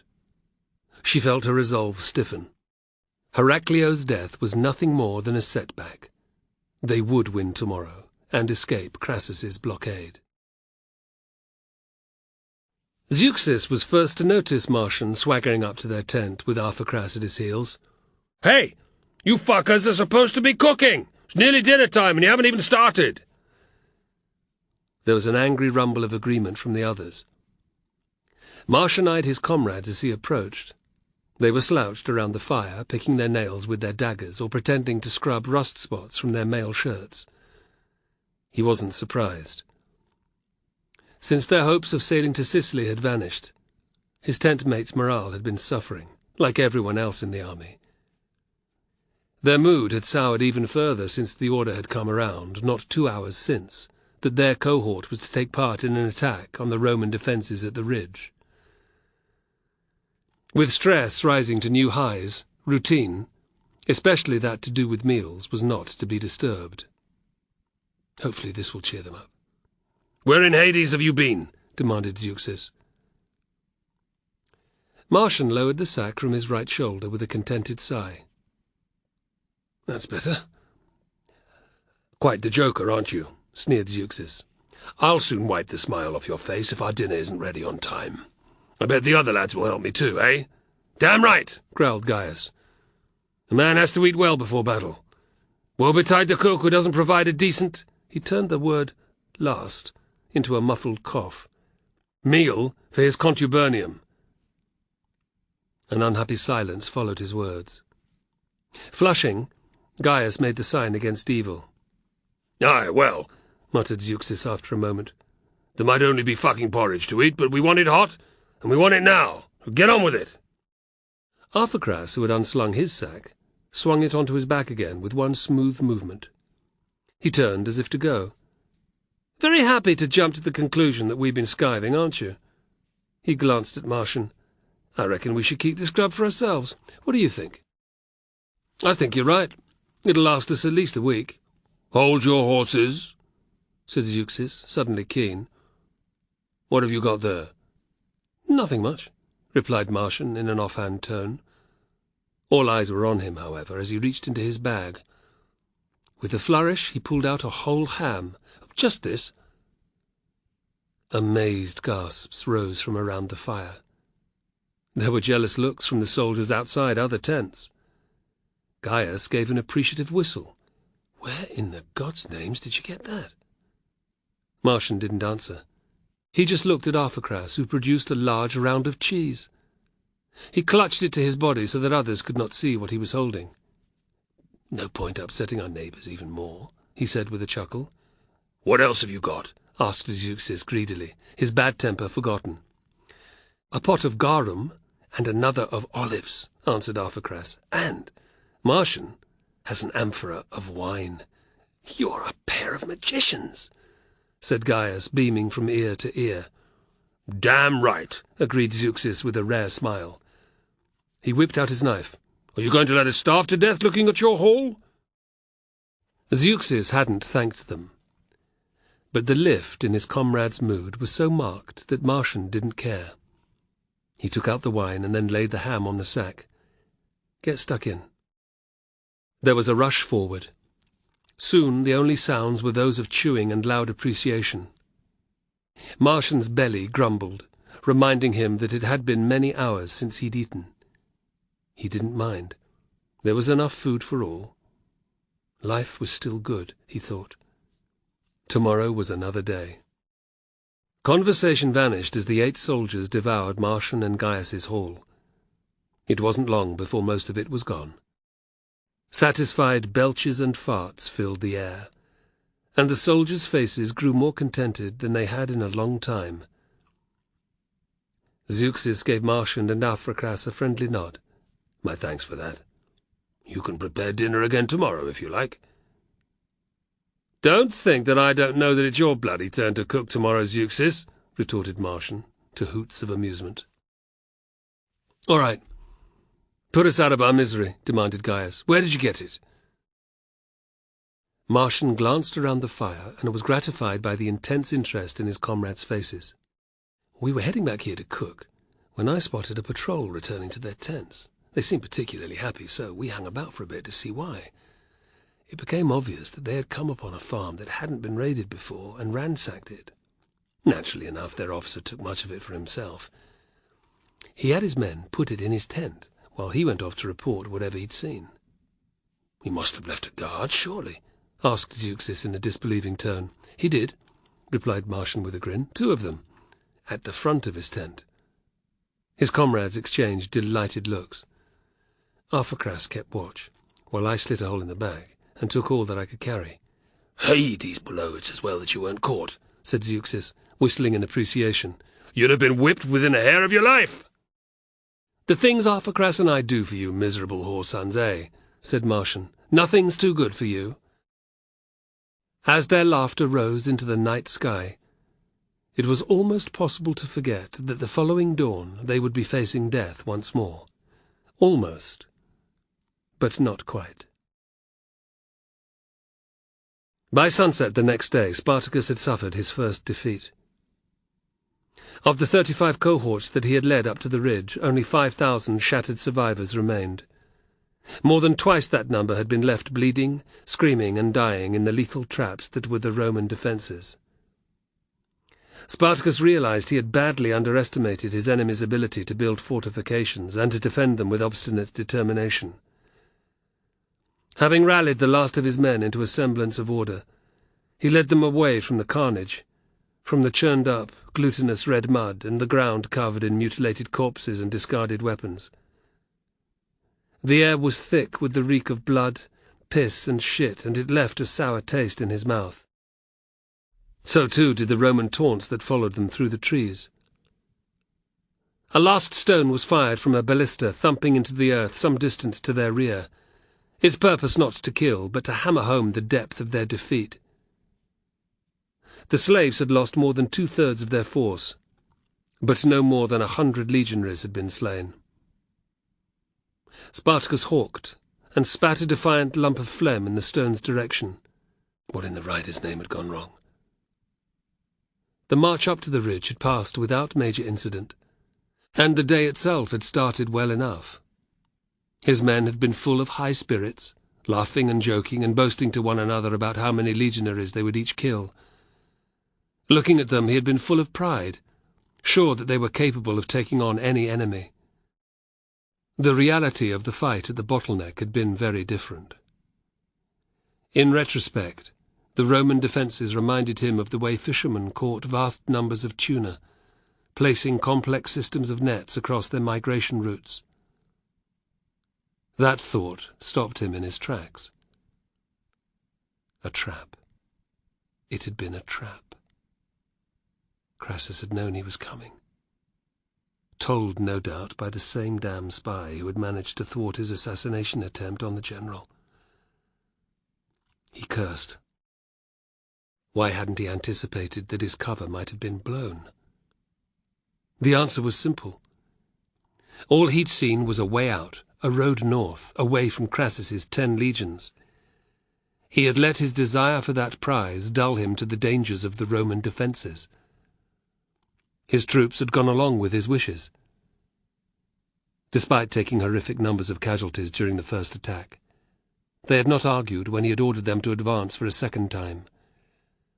There had been less shouting, less enthusiasm, but they had bravely walked into another withering hail of enemy projectiles. Spartacus had seen the effect of such concentrated missile attack when he had fought as a Roman auxiliary, but he had never been on the receiving end. It was impossible to blame his soldiers for breaking and running. Only a madman or a god would continue to march forward when his fellows are being cut down in their hundreds. He hadn't run, but he had eventually pulled back. There had been no option. A handful of men had stood with him. If he hadn't retreated, they would have all been slain, and that would have served no one but Crassus. Spartacus's mind was full of shocking images. A soldier struck in the head by a bolt from a catapult, whose skull had burst apart like an overripe fruit. The men for 10 paces in every direction had been sheeted in his blood and nervous tissue. A javelin that had taken a soldier just above the top of his mail shirt, running deep into his chest cavity. Spraying pink froth from his mouth and keening like a stuck pig, the man had knocked 2 comrades to the ground before someone had put him out of his misery. Spartacus could still hear the clatter, clatter, clatter sound of slingshot bullets striking shields, and the screams of the soldiers who'd suffered a shattered cheek or jawbone. Could still see the startled expression on the face of the man whose eyeball, and following that, his brain had been ruptured by a piece of lead no bigger than a bird's egg. Oddly, he'd recognized the unfortunate as one of the tent party he'd overheard on his return from Rome. Spartacus was damned if he could remember the man's name. The Romans had ranged their catapults in well, using markers on the ground to show them where to aim. Spartacus had been surprised by the number of enemy artillery pieces. Hundreds of slaves must have toiled like oxen at the plough to transport the heavy weapons up from the coast. Their presence proved that Crassus wasn't just a canny politician. He was a shrewd general as well. That knowledge made Spartacus even more wary of trying to break through the Roman defences on the flat ground by the sea. His troops might batter their way through, but he doubted if they could then stand up to 9 legions. Not without the help of Castus and Gannicus's men, at least. Spartacus ground his jaws with frustration. It would have been better to burn his bridges with the Gauls not when he had, but at the very last moment. He considered his options. It was doubtful that the pair would be open to a new approach. Why even bother trying, he thought savagely, remembering the attempt on his life. Old anger surged through him once more. Fuck them both. I'll do it on my own. Where? He wondered. His gut answered at once. The ridge. It had to be the ridge. But if they failed again, Crassus would have won the war. His fury began to glow white-hot. He was damned if that was going to happen. There was little point waiting either. With every day that went by, his troops' morale would plummet even further, and the chance of escaping would vanish. Men were already deserting. Carbo had seen them with his own eyes. They'd be better off without such cowards, thought Spartacus angrily. Yet he had to act fast, or his numbers would shrink further. And that was before fucking Pompey arrived from Iberia. He hadn't wanted to believe the taunts being thrown at them as they withdrew. But the legionaries' voices had sounded so delighted that he suspected they were. The Senate must have grown impatient with Crassus. Pompey was the flashy general who had crushed Sertorius's rebellion. Before that, he had had a prominent role in Sulla's war to seize control of the Republic. Would his bad luck never end? Pompey was an able tactician, and his legions were battle-hardened. According to Navio, he had at least 6 of them too. His mood darkened further at the thought of seeing 16 legions take to the field against his men. Back at the camp he went to speak with Ariadne. She gasped with horror as he entered the tent. Surprised, Spartacus glanced at his arms and mail, which were spattered with blood. He guessed that his face bore the same gory evidence. "It's all right, I'm not hurt." She rushed to him. "Men have been saying that you were thrown back from the Roman wall, that thousands of our soldiers have been killed. Is it true?" Nodding grimly, he filled her in. "Was this the beginning of the end?" wondered Ariadne. "What are you going to do?" "I'm going to walk from tent to tent, campfire to campfire, speak with the men, and make them understand that tomorrow we cannot fail." "You're going to attack again so soon?" "Damn right I am. I have to." He saw her confusion. "The Romans knew we were coming. The spy must have told them. Attacking again tomorrow and preventing anyone from going near the enemy defences are about the best ways to prevent another slaughter like the one today. There are other reasons I have to act now too. Some men are leaving already. A few more days and the grain will begin to run out. Imagine what will happen to morale then." He touched her cheek, and was glad that she did not recoil from the encrusted gore on his fingers. "What about the spy?" He shrugged. "A needle in a large haystack. We keep our eyes and ears open. Tell only those who need to know about important decisions." "It's so frustrating. I wish there was more you could do." Another shrug. "I have a notion to send Crassus a message." Her eyebrows rose. "Saying what?" "Asking him to take me into his Fides." She looked at him as if he were insane. "That's the same thing as surrendering. Why would you ask Crassus to become your patron?" "First, it would force him to acknowledge me as his equal. And second, he could become my ally against Pompey. He must be livid at the idea of that glory hunter coming to steal his thunder.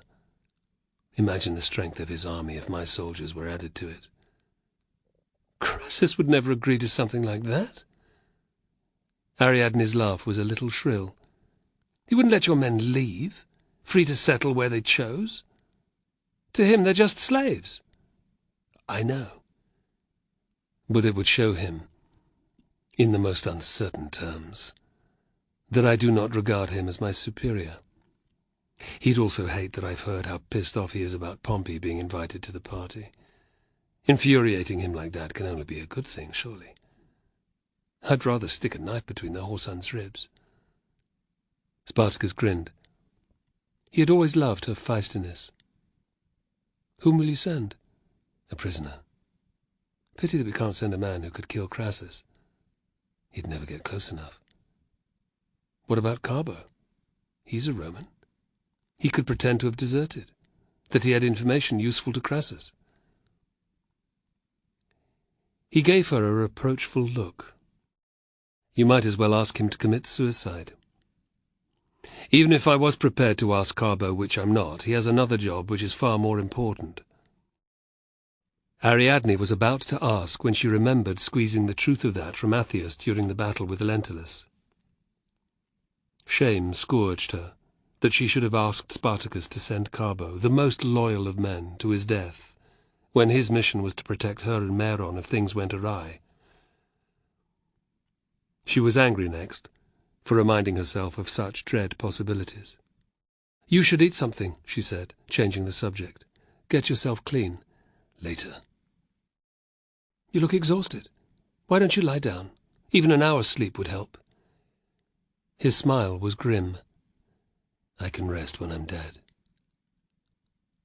Ariadne's fears resurged. She pulled him close. "Don't say things like that," she whispered. "That isn't going to happen." He squeezed her tight. "Not yet, it isn't. The rider was by my side today. He'll be with me tomorrow, too, when I have my vengeance." Ariadne found the fury in his eyes chilling. It almost made her forget her concern for his safety. "I will ask Dionysus for his help." The smile became savage. "My thanks. We will need it." Spartacus was more weary than he could ever remember being. His muscles ached, his joints cracked with every movement, and he had a headache worse than any hangover. He had spent half the night moving through the camp, praising, cajoling, injecting new energy into his men. He had drunk wine with some, argued with others, and even arm-wrestled a few. He had shouted, railed, and threatened. He had warned the soldiers of the fate they could expect if they failed to break the Roman blockade. Spartacus had promised them that he would, as always, lead from the front. Nothing, absolutely nothing, would stop him from carving a path through for his army. They had cheered him then until they were hoarse, even the bloodied, battered soldiers who had been on the ridge that day. He had gone to his bed, satisfied that there was no more to be done. Ariadne had been awake, but Spartacus was in no mood to talk. A couple of hours' rest, and he'd be up again. It was at least 3 hours' march to the Roman wall, and he wanted his troops in place before dawn. There was a lot to do before their attack. He had kissed Ariadne farewell, and spoken with Egbeo and Carbo, ordering them to take up the rear with his wife and son. Then he had gone to meet his senior officers. At least 5 hours had passed since. Normally Spartacus would have cursed fog. It made finding one's way treacherous, marching even harder, and battle well-nigh impossible. But the grey blanket that had fallen over the steep slopes as the army had made its way to the ridge had been a blessing. It had dulled the sound of their advance, and had provided good cover for his men to approach the Roman ditch with their loads of wood. The fog had also shrouded the scene, meaning that his soldiers had only seen groups of their dead comrades lying stiff and cold, rather than the full, terrible extent of the battlefield. To try and alleviate the horror further, Spartacus had ordered that no one was to look anywhere but forward as they marched. He had chosen 5 points along the wall as his focus for their assault. At each point, the trench was to be filled, if possible, to a width of 100 paces, in order to allow a full cohort the space to attack. Inevitably, the noise of their approach had alerted the enemy's sentries. Close to the foot of the wall, Spartacus had heard the hisses of alarm, the call for an officer, and the shouted challenges. To protect against missile attack, he'd ordered 2 ranks of soldiers to stand before the ditch, their shields raised one on top of the other in a protective wall. The men whose job it was to approach with wood exposed themselves at the last moment when they threw their loads into the trench. His tactic had worked. When the Roman officers had ordered several volleys of javelins, only a handful of Spartacus's soldiers had been injured, and none killed. Encouraged by this, he had ordered the mules to be brought forward. As he'd suspected, the ditches hadn't even been half filled by the timber. The beasts' braying had again set the confused enemy to scurrying about on the rampart. Another ragged volley of javelins had rattled off the front rank's shields, but that had been all until a couple of stones were fired from the catapults atop the wall. One of those had killed 2 men and a mule, but because of the fog, the Romans had not seen this. The enemy officers had sensibly decided to save their ammunition, which had allowed the process of dragging the mules forward and killing them to continue. The beasts' bodies had levelled the ground in 3 of the assault points, but in the last 2, a significant difference in the level of the earth had remained. Spartacus didn't hesitate. The fog was beginning to thin out. Dawn wasn't that far off. He ordered the soldiers with shields to withdraw, and for the prisoners to be brought forward to the 2 ditches which still needed filling. They could have used the bodies of his men who had fallen the previous day, but that would have been terrible for morale. Besides, he had a better plan. Men hurried off to do his bidding. Spartacus watched them go.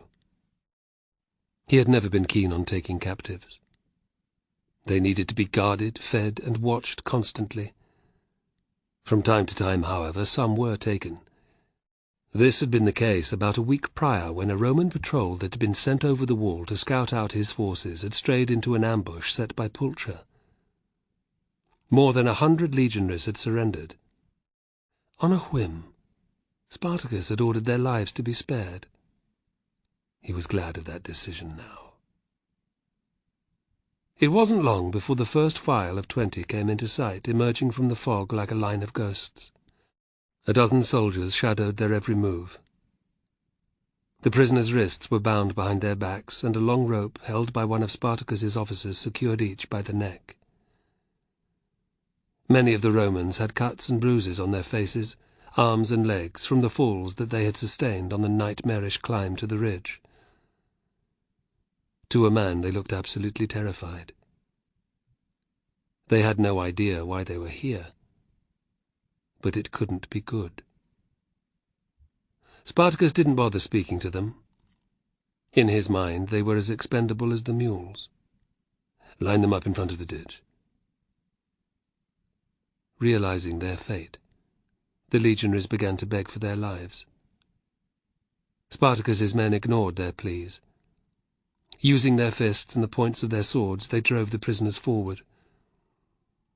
A sudden gust of wind moved the fog slightly, allowing the Romans to see their comrades. Roars of anguish rose up, but before the legionaries could react further, the cloud settled again. Curses rained down on Spartacus and his men, but there was nothing that the defenders could do. Spartacus's lips peeled upwards. As well as angering the men on the wall, the executions would drive shards of fear into their hearts. Kill them! The ground had already been soaked by the mule's blood, now it was bathed anew. With savage dedication, Spartacus's men set about slaying the captives who were wailing with fear. A few muttered prayers to their gods, and a couple spat curses over their shoulders at their executioners. It made no difference. With terrible, soughing sounds, gladii sliced through the flesh in their backs, to emerge crimson-tipped from their chests and bellies. A couple of thrusts were enough to inflict mortal wounds. Spartacus's men shoved their victims off their blades and set about the last prisoners. The Romans toppled in 2s and 3s into the ditch, where they twitched and moaned as they bled out. It was over fast. "Bring the next lot," ordered Spartacus. "Spartacus, you whoreson!" yelled a voice from the ramparts. "By the gods, you'll suffer 1,000 deaths for this!" Shouts of agreement ran out all along the parapet. "Go fuck your mother, if you even had one!" roared Spartacus. "At least we're giving them a swift end." His soldiers whooped and cheered. "That's something you won't have, or my name's not Gnaeus Servilius Caepio." An alarm bell began to toll in Spartacus's mind. "What are you doing here, old man?" "Not much. Polishing my sword. Making sure that the legion I guided up here last night is ready to repel your attack." Spartacus's heart thumped in his chest. Had the spy somehow got word to Crassus? Or was Caepio just trying to put the fear of the gods into his troops? He glanced at the nearest men and was angered to see the first traces of panic in their eyes. "You're lying, Caepio, I know you are." "Am I?" "Why don't you climb up here and see what awaits you then?" retorted the centurion. "We'll do that. After the ditches have been levelled," Spartacus announced loudly. The next group of prisoners shuffled into view. "Kill them!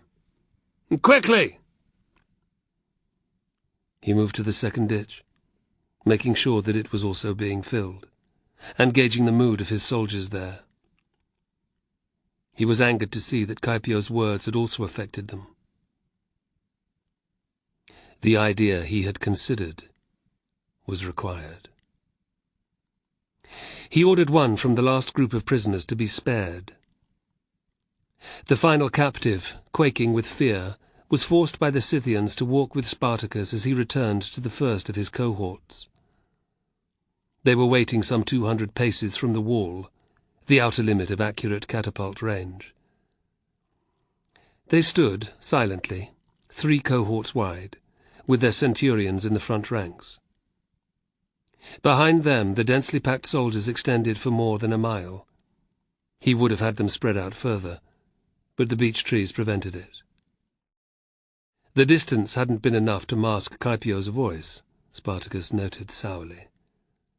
The front cohorts had clearly heard what he'd said too. There was no chanting of his name, no clashing of weapons off shields. Those who were holding ladders looked less than enthusiastic. Few soldiers would meet his eye. The officers, he could see, were scowling or reprimanding their men. Steely resolve took hold of him. It was time to stiffen his troops' morale with a savage demonstration of what they could all expect. If he didn't, their attack was doomed before it even began. He drew his seeker and began walking along the face of the cohorts.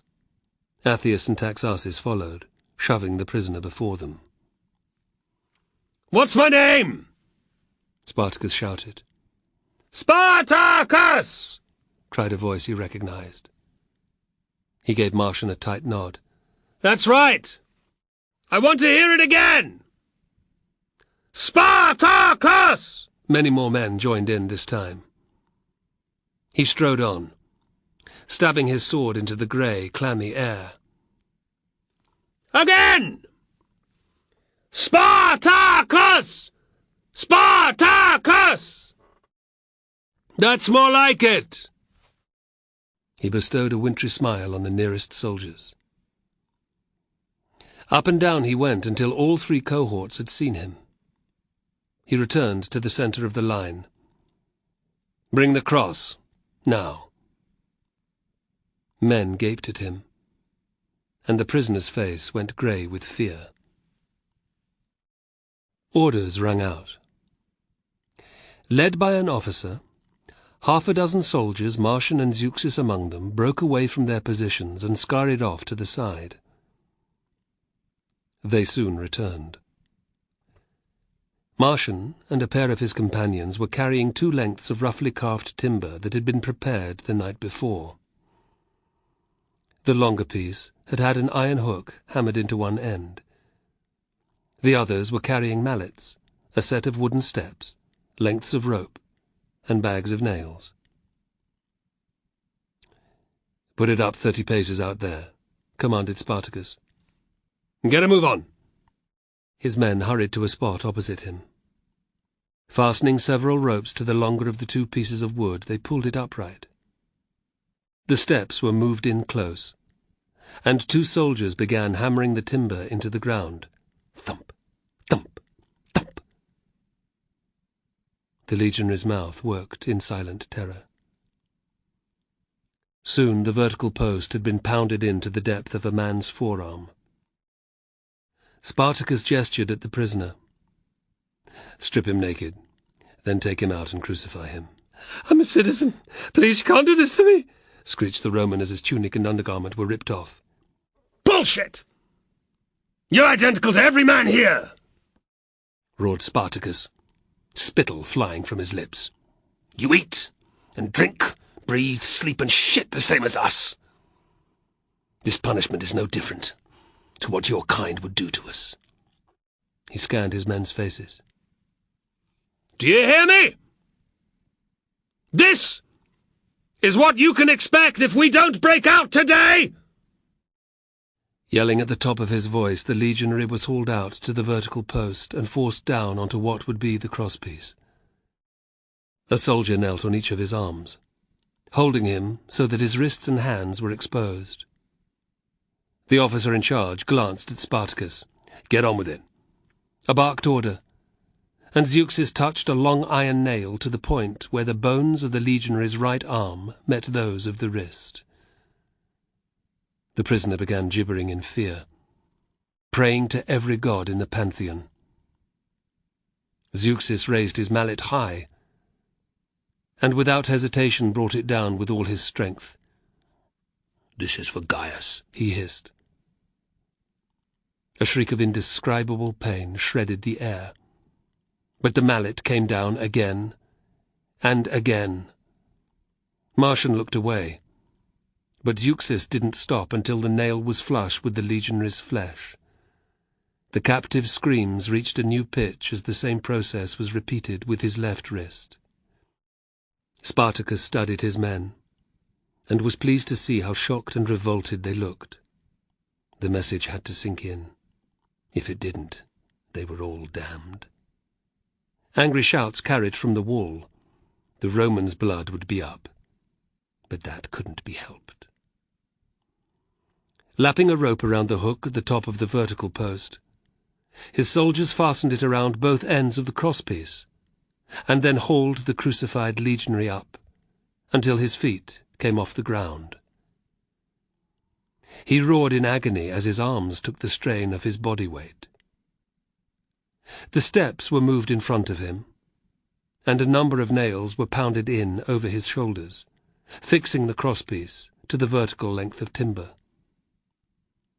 Without ado, his left leg was seized, and his foot nailed to the cross. He kicked, frantically, with his free leg, striking Zeuxis in the face. Cursing, he heaved the man's right foot sideways onto the timber, and hammered in another nail through his heel. It was too much for the legionary. "Mother, please, Mother!" he babbled. "Mother, help me!" Piss began leaking from his shrunken member, spattering Zeuxis. He leapt back in disgust as his fellows roared with laughter. Even Martian's lips twitched. Zeuxis grabbed the mallet again and stepped up to the cross. "Can I break his leg, sir?" "No, leave him," ordered Spartacus. "I want the bastard alive, for every man to see as he marches by." With a disappointed look, Zeuxis stepped away. Martian wondered if it would have been better to let him take his revenge. No one deserved to die in such pain. Not even a Roman. But the decision wasn't down to him. He was just a foot soldier. "Back to our place in the line," hissed their officer. They hurried to obey. Spartacus turned his back on the crucified legionary and began pacing along the front of the cohorts again. Watch his suffering, you maggots! And learn! It could take 2 or 3 days for the dog's pain to end, perhaps even longer. Is that the death you want? Do you want to end your life begging the Romans to break your legs so that you can die quicker? No one had the balls to speak. Spartacus shoved his face into that of the nearest soldier. Their helmets knocked off each other. Answer me! Or by the rider, I'll do the same to you! "No, sir!" Spartacus stepped back. That's one man who knows what he wants at least. What about the rest of you? Is that the end you want? No, sir! They yelled. He walked for 50 paces, eyeballing every soldier that he passed. Are you fucking sure? Yes! They roared. On he went, defying any man to answer him back, to look in any way uncertain. Sure? Sure? Yes! Spartacus! Yelled Martian. He glared at Zeuxis, who joined in. This time the chant was taken up with gusto. Finally, Spartacus stepped up and clashed his seeker off a man's shield boss. Louder!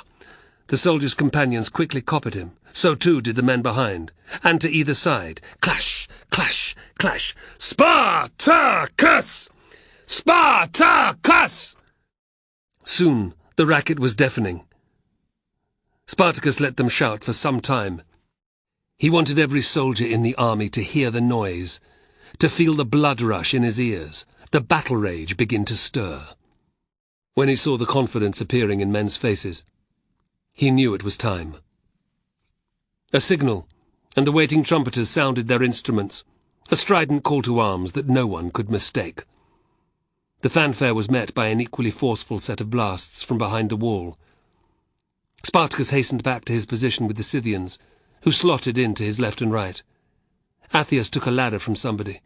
A shield was handed to Spartacus. Grounding it, he rested it against his body. He glanced to either side. Athias and Taxis gave him their usual feral grins. The men beyond looked tense, but ready. On my command, advance of the walk. Open order! His words went echoing both ways down the line. Spartacus took hold of the brass centurion's whistle that hung from a thong around his neck and stuck it between his lips. Beep! Spartacus emptied his lungs. The shrill sound repeated itself through the cohorts. Advance! Spartacus walked forward with an even tread. On either side his soldiers matched his pace. His gaze travelled along the enemy ramparts. The catapults would start shooting at any moment. So too would the ballistae. In the Roman's eyes, the more bolts and stones that could be launched before he and his men arrived, the better. Sure enough, he heard the familiar noise of thick gut strings being ratcheted back, and the thump as stones were loaded into place. Next, the indistinct sound of officers' voices, followed by a shouted order. Close order! Raise shields! Bellowed Spartacus. Keep moving! All around him, men moved shoulder to shoulder.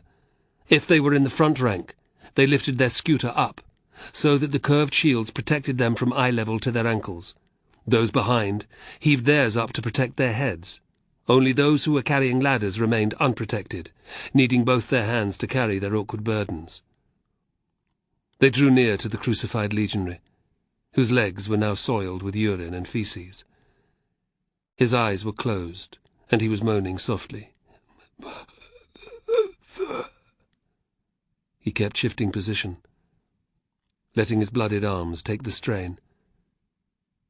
And when that was too much, trying to stand on his nailed feet. Poor bastard, thought Spartacus. He served his purpose. He was going to slide his seeker into the man's belly as he passed, end his suffering. But he didn't. His troops had to witness the savagery of such a death. Spartacus threw up a heartfelt prayer. I ask for any end but that. Grimly he moved on.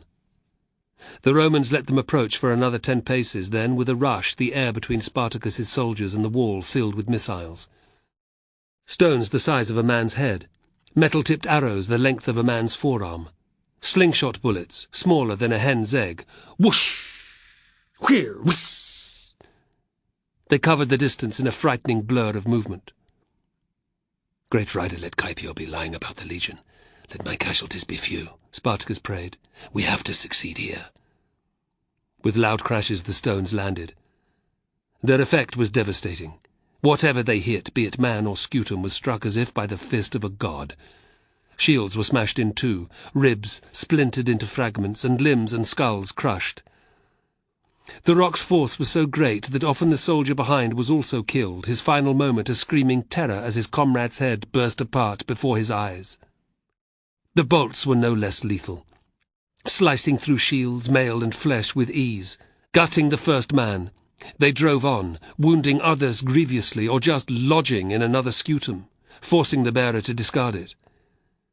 The only consolation during the barrage was that the slingshot bullets were far less dangerous than the other missiles. For the most part, they clattered and banged off the soldiers' shields like massive hailstones off a roof during a summer storm. On occasion they shot through the little gaps between scuta, making men yelp in pain as their mail shirts took the brunt of the strike. More unlucky individuals were hit in the face, suffering fractured cheekbones or, if the clay hit their foreheads, a mortal blow. "Close the gaps! Move on!" yelled Spartacus. He blew his whistle again. If they faltered at all, men would lose heart. Stepping over the wounded and dying, they walked on. It was 100 paces to the wall, he judged. The trees had thinned out, exposing them entirely to the enemy barrage. The legionaries manning the catapults were working at blinding speed. Scores more bolts and stones came humming towards them. Soon the javelins would come scudding in too. It was now or never, he thought. "Cohort to my left! Cross at the first space over the ditch! Cohort to my right! Take the third! My cohort takes the middle one! Charge!" Trusting that the officers leading the following units would remember to advance towards the final 2 crossing points, Spartacus began to run. As always, he counted his steps. It helped to keep him focused, to ignore the sounds of men going down screaming, the curses of their comrades as they tripped over the unexpected obstacle, the prayers of soldiers trying to conquer their fear. 80. A shower of javelins arced over them in a graceful pattern. Reaching their zenith, they sped downwards, their barbed points promising injury or death to those who were unprotected. Spartacus raised his shield so that his head was protected, and prayed that a catapult stone didn't take him in the belly instead. 70. His stomach was a bald, painful knot, and there was a tang of fear in the salty sweat that ran down his face and into his open, gasping mouth. With an almighty bang, a pilum hit his scutum. The barbed head punched through, missing Spartacus's helmet by a finger's breadth. He dropped the useless shield with a curse. 50 steps. Run, run! The great rider's shield is before me, protecting me from harm. 40 paces to the wall. There were gaps in the line to either side of him now, but Spartacus did not order them closed. Everything was moving far too fast. What mattered was reaching the base of the Roman wall and getting out of the withering hail of missiles. They'd have a moment's respite before more stones were dropped on their heads, but that would be enough time to encourage his men to swarm up their ladders. They reached the filled-in ditch. Because of the prisoners who had been dumped in last, it looked as if it contained only corpses. Except, as Spartacus realized, they weren't all dead yet. Here and there, amid the careless sprawl of bloodied men, an arm or a leg moved. A voice called out for a comrade, or for someone to end the pain. Even if he had been inclined to provide the killing stroke, there was no time. In 2 heartbeats he had pounded over the soft ground and was tearing across the forest floor again. 20 paces. They had passed under the lower limit of the catapult's arc of fire. The Roman slingers had redoubled their efforts. So many of Spartacus's men had dropped their shields that their work was easy now. It was the same for the legionaries still with Pila. Despite this, Spartacus's front rank, which had been 80 men wide, was ragged but unbroken. "Ladders at the ready!" he yelled, increasing his speed to a sprint. He sensed the Scythians matching his pace. Encouraged, the soldiers to either side swarmed forward, screaming insults at the defenders atop the wall. 10 paces, 5, and then Spartacus slammed into the fortification's wooden stakes. "Ladder!" Athius was already by his right shoulder, shoving the ladder's foot into the ground, leaning it against the wall, supporting it, gesturing at him to start climbing. Spartacus eyed the remaining scuta held by his men. Things would be far worse on the rampart without them, but there was no way they could safely ascend carrying such a weight. "Leave your shields!" he shouted. "Grab one from the first Roman you kill! Up! Up! Up!"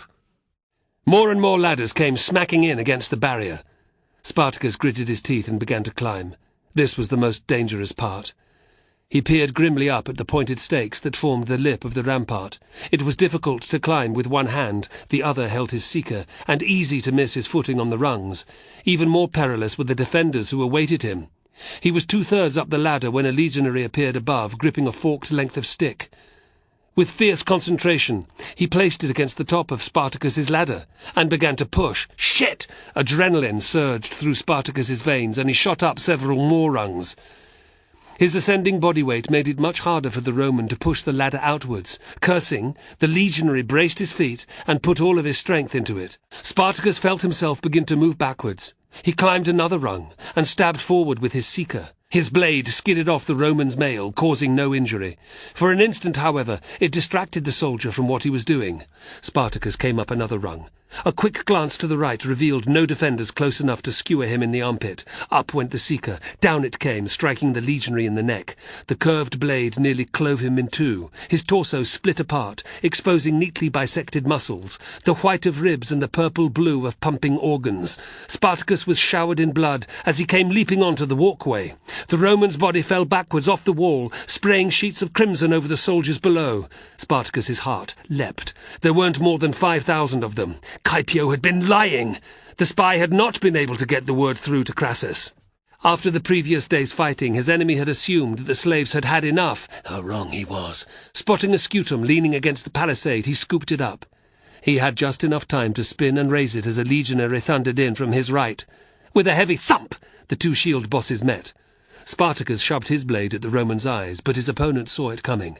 Sparks flew as the seeker hit the iron rim of his shield. The legionary lunged forward with his gladius, and Spartacus twisted desperately out of the way, smacking his back off the rampart. There was almost no room to maneuver. All the advantage was with the Roman, whose blows hammered in, away from the void.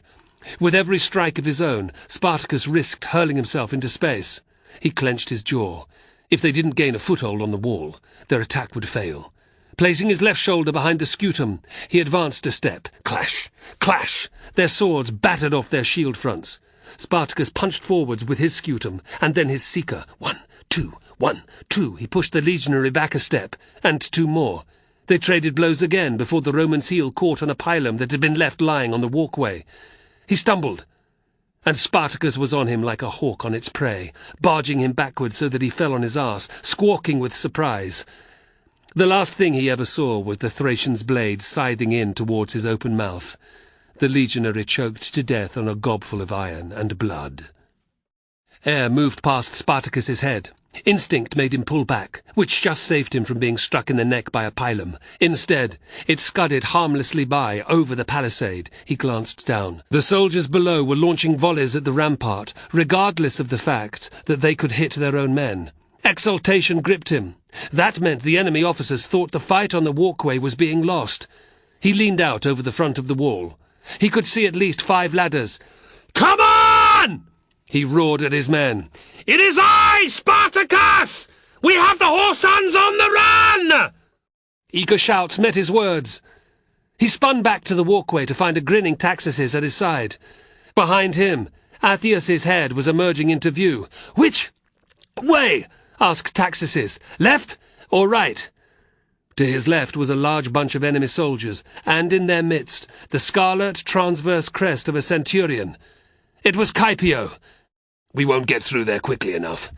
Spartacus pointed to his right, and the nearest set of steps. "There!" 6 legionaries blocked the walkway, but before them there was a gap perhaps 10 paces wide where more and more of their men were spilling over the palisade. He darted forward. The Scythians were right behind him. "Get to the stairs!" he shouted at his soldiers. "Kill those bastard Romans! Move!" They hurried to obey. Spartacus shoved in behind them. The outcome of the attack still hung in the balance, but at last he had a good feeling in his belly. Chapter 16. Despite Crassus's wealth, he was a man of moderate taste. It was a small weakness to like a comfortable bed. The mattress in his quarters was purportedly of good quality. Gods, it was thick enough. But he hated it with a vengeance. At first, when they had left Rome, it had seemed fine. Now, though, it felt lumpier than a straw tick used by the poorest of the poor.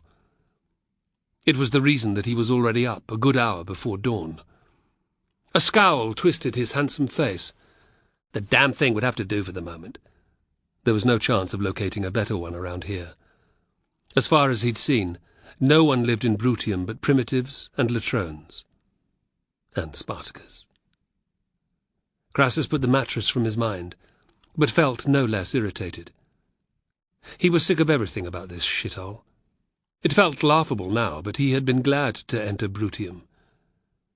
He had enjoyed the sea breezes and the escape from the filthy heat that they had endured in Campania and Lucania. No one could deny that the wild, mountainous countryside was magnificent, or that the views of Sicily were incredible. Yet, as autumn had passed into winter, these pleasures had soon soured. Weeks of lowering grey cloud, damp cold air, and frequent rain had worn him down. Crassus longed to finish the campaign, not just because he wanted to crush Spartacus, but so that he could go home. In the capital, he could bask in the winter sun and the adulation of the Roman public, who would rightfully revere him. He could finish the account of his campaign and the superb generalship that had given him victory over the slaves. He would be the talk of the bathhouses and the markets, cheered wherever he went. Crassus glanced at the letter he had begun composing, and the momentary improvement in his mood vanished. Would he have time to end the affair before that golden-tongued, arrogant little shit Pompey arrived? When he'd first heard the news that the Roman Assembly had recalled his biggest rival from Iberia, Crassus hadn't believed it. The effrontery of it, fucking plebeians! Yet the senators, unhappy as they must have been at the thought of such a prominent general returning to Italy with his legions at his back, had approved the order. That wouldn't have happened if I had been there, Crassus thought furiously. Like all sycophants, however, his supporters in the Senate wouldn't have been organized or vocal enough to prevent the decree from being carried. They're a shower of pompous, self-serving horse-hunds. Couldn't they and the rest just leave a man to do a job properly? He had only been in command of the Republic's armies for a few months. In the biggest clash since, his troops had proved their mettle by standing up to the slaves.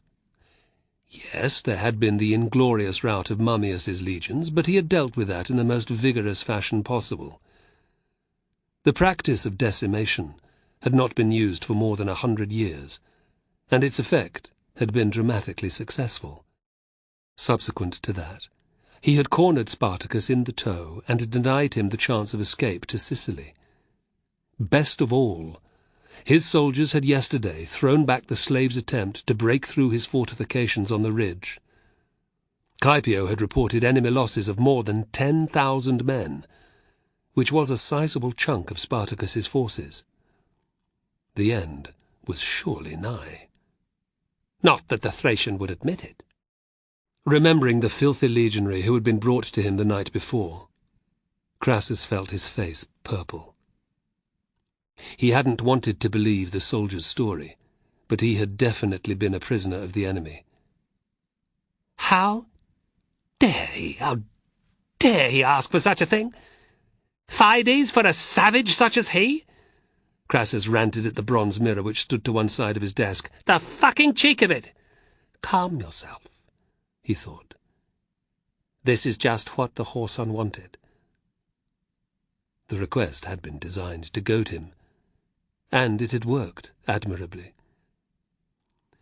Crassus took a deep breath, remembering how through a supreme effort he had not ordered the immediate execution of the unfortunate legionary who had carried the message. Let it go as you did the soldier. After a moment, he felt more composed. A tiny devilish part of him couldn't help wondering what it might be like to lead a combined force of over 100,000 men against Pompey, to seize control of Italy once and for all. The Republic was weak, and so too were most senators. As in the days of Sulla, a strong leader was needed. Crassus knew that he was the right man for the job. He had been born for it. Regrettably, this was not the time. The Roman people would never stand by and let an army of slaves help to take control of their destiny. Crassus's lips twisted. He could never trust a man like Spartacus, a Thracian, a former gladiator, anyway. It was beneath his dignity even to think of replying. The stony silence would tell Spartacus all that he wanted to say. Crassus returned his attention to the campaign, and his frustration mounted. Pompey! It came back to fucking Pompey, and whether he could engineer total victory before the prick arrived with his legions. To end the rebellion, he would need to force a pitched battle with Spartacus's army within days.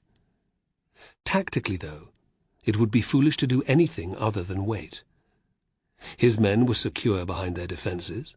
Javelins and ammunition for the catapults had been stockpiled by the wall. The legions had plenty of grain and meat. Fresh supplies arrived daily down the Via Annii.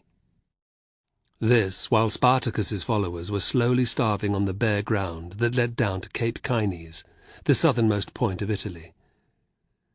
All he had to do was sit tight until Spartacus and his men had rallied their courage enough to essay another attempt at breaking the blockade. Weakened by hunger, demoralized by their previous failure, the slaves would be slaughtered. The matter could be ended in one fell stroke. What, however, if that battle didn't take place for another month or more? The messengers recalling Pompey had been sent 10 days before. They would have already reached him. With a curse, Crassus stabbed his stylus onto the desk so hard that the tip broke. Pompey could appear at the head of his army inside the next 6 to 8 weeks. There was nothing for it, he decided. He would have to move first. Force the slaves into open battle. Yet doing that wouldn't be easy. Spartacus was a wily general, not a man prone to making mistakes. At last, a slow smile spread across Crassus's face. A night attack might do it. The Thracian's major strength was his cavalry. Crassus had fewer horsemen, and although he hated to admit it, they were of inferior quality to those of the enemy. A cohort of legionaries whose sole mission was to panic and injure Spartacus' horses might succeed. It would be good to use the same trick on the Thracian as the dog had used on Glaber's troops, thought Crassus with glee. He knew the men to use too. Some of Mummius's disgraced soldiers would leap at the chance to redeem their honour. They wouldn't have to shinny down a cliff on vine robes. Just make their way unseen to where the enemy's horses were tethered. If they succeeded, the prospect of a pitched battle would be something to anticipate. After their recent losses, the slaves would be wary. Spurred on by the threat of decimation, his legionaries were eager to fight. Without the advantage of their cavalry, victory would be there for the taking. Crassus could picture the scene already. Pompey would arrive too late. The glory would be all his. His gaze returned to his letter. Was it even worth finishing? He was on the verge of consigning it to his brazier, to erase even the idea of what he had been asking for. Then his more prudent side took control. The message had to be sent. By the time it had reached Rome and been acted upon, he would have crushed Spartacus as a man stamps on a scorpion. Crassus placed the letter back on the desk, smoothed it down, and found another stylus before reading what he'd written. To the Senate of Rome. I, Marcus Licinius Crassus, commander of the Republic's armies, send loyal greetings. His lips curled. Given half a chance, he'd put the names of more than half of the senators on a proscription list. Instead, he had to pretend that he respected their decision to recall Pompey. He read on. Word has reached me that the illustrious general Gnaeus Pompeius Magnus is to return with his legions to Italy, his mission to assist me with the prompt quelling of Spartacus's uprising. As ever, I submit to the Senate's wishes. I shall be honoured to serve the Republic alongside another of its faithful servants. Crassus mouthed a curse. He loathed every word on the parchment, yet he had to keep up the pretence. I will have the last laugh.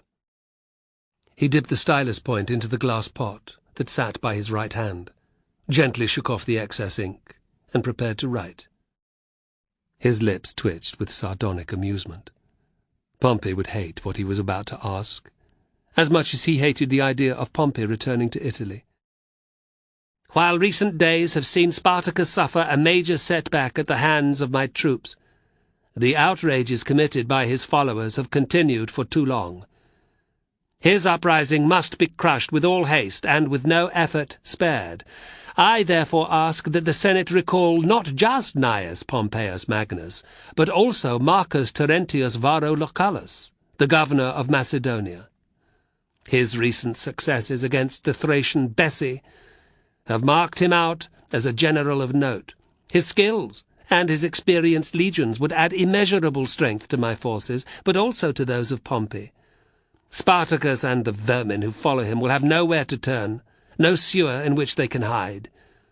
Faced by the dedicated leadership of 3 of the Republic's most able servants, this shameful uprising will soon be nothing but a distant, unpleasant memory. Rome's besmirched honour, and the reputation that was the envy of the Mediterranean, will have been restored. I ask the gods that you see fit to agree to my request. Rest assured that as I humbly await your response, the campaign against Spartacus is being prosecuted with all the vigour and courage that Rome's finest soldiers can bring to the conflict. With filial piety, I remain your servant, Marcus Licinius Crassus. He reread the letter carefully, and was pleased with his efforts. His words contained just the right mix of humility, cajolery, and flattery to win over most senators. They would no more be able to resist the idea of Lucullus also returning than a man with dysentery could stop himself from shitting. When Pompey found out, he would be incandescent. But he would be unable to do a thing about it. Not that it mattered, thought Crassus in triumph, as he rolled up the parchment and sealed it with wax. Before either Pompey and Lucullus had come upon the scene, he would have ended the rebellion. With a little bit of luck, he would be able to invite both of his fellow generals to his victory feast, the highlight of which would be to display the Thracian's head on a silver platter. A discreet cough brought him back to the present. Crassus turned his head. One of his guards stood in the doorway. "A centurion is here to see you, sir. He's come from the ridge." A finger of unease tickled Crassus's spine. "What does he want?" "He didn't say, sir. Just that Caepio sent him," replied the soldier awkwardly. He wouldn't have dared to ask such a senior officer his business, but he couldn't say that to Crassus. "Send him in." "It's probably Caepio asking again for blankets," he thought irritably. The veteran had already mentioned that his soldiers on the ridge were suffering from exposure. Crassus had meant to do something about it, but it had slipped his mind. Damn Caepio for being impatient. A night or 2 in the cold would do the men good. It'd sharpen them up. A middle-aged centurion with a sharply pointed nose and close-cut beard entered. He approached the desk and came to attention. "Sir!" "At ease." Crassus noted the spatters of mud that covered the officer's legs and the pteryges protecting his groin. This wasn't about blankets, he thought in surprise. The man had come in a hurry. "You've come from Caepio, from the ridge?" "Yes, sir." "Well," snapped Crassus, "why are you here?" "There's been another attack, sir." Scorn twisted Crassus's face. "What? A morale-building exercise for Spartacus's men after yesterday's humiliation? One of our patrols ambushed, is it? Or have the ditches been filled with burning branches again?" "It's worse than that, sir." The centurion's eyes flickered towards him, and then darted away. "Explain yourself, centurion," said Crassus in a wintry tone. "Quickly." "It started before dawn, sir. At first we thought it was just a probing attack, something to keep us on our toes, but it soon became apparent that it was a full-scale assault." "There had been no word from the spy about this," mused Crassus. "So soon? They must be even shorter of grain than I thought. It was fortunate that I ordered more ammunition to be carried up there after yesterday's skirmish, eh?" An unhappy grimace. "Yes, sir." "Well, what is it, man?" The ditches were cleared by last night, weren't they? They were, sir. But Spartacus's men filled them in a number of places. They'd need to chop down the entire forest to have enough wood. What did they use? Mules, sir. They didn't have enough, though, so they led out about 100 of our lads whom they'd taken prisoner. The poor bastards were executed in cold blood, and then their bodies were thrown on top of the beasts like so much carrion. It was as bad as the Escaline Hill, sir, he said, referring to the place outside Rome where the corpses of slaves and criminals were disposed of alongside household rubbish and the carcasses of animals. That is monstrous. But Caepio didn't send you here to tell me that. Did their attack come immediately afterwards? I wish it had, sir, but that savage Spartacus wanted to make an even bigger statement. He'd held one of our boys back in order to crucify him in front of his own men. The fuckers loved that. Are there no lows that these slaves will hold back from? Crassus was furious now. So they attacked after that? Indeed, sir, they came on hard and fast. The artillerymen must have wreaked havoc. Crassus was pleased by the centurion's nod of agreement. Did the scum break and run as they did yesterday? Another dart of the eyes. Not exactly, sir. Not exactly, repeated Crassus. The centurion straightened his shoulders. Between the artillery, the slingers, and the men's javelins, they must have lost hundreds of men. It seemed to make no difference, sir. They were like wild beasts or demons of the underworld. Crassus's nostrils pinched white with fury. What are you telling me, centurion? Has the wall been breached? It hadn't when I left, sir, but things weren't looking good. Caepio sent me to inform you and to ask for reinforcements. The centurion hesitated, but didn't have the courage to remind Crassus that it was he who had elected not to send any fresh soldiers up to the ridge after the previous day's encounter. He said to say that he would hold on as long as he could, sir. Crassus's jaw clenched and unclenched. He clutched his fury to him as he would a lover, using it to fuel his loathing of Spartacus. He had underestimated the Thracian's determination. It had been a reasonable decision not to send fresh troops to the ridge, he told himself. There had been no word from the spy. Besides, what enemy would mount such a daring attack so soon after a heavy defeat? Spartacus would, and did, his inner critic shot back. And now he had no chance of responding. Any reinforcement sent up the mountain would arrive too late. The battle would have been won or lost, the wall held or breached. Crassus knew in his gut that it would be the latter. Caepio, his best officer, would probably be among the dead. Even worse, his chances of ending the campaign before Pompey arrived had just vanished into thin air. The letter asking for Lucullus's recall would have to be sent to Rome with all speed. Damn Spartacus to Hades and back! Crassus rubbed his temples, trying to decide what to do. Carry on, he decided. Have 2 of the legates assemble their legions and march them to the ridge. There may still be slaves trying to get across the wall. Yes, sir. The centurion didn't argue, which told Crassus that he also thought Spartacus had escaped. Which one, sir? I don't fucking care! The remaining legates are to have their men strike camp. We march as soon as possible.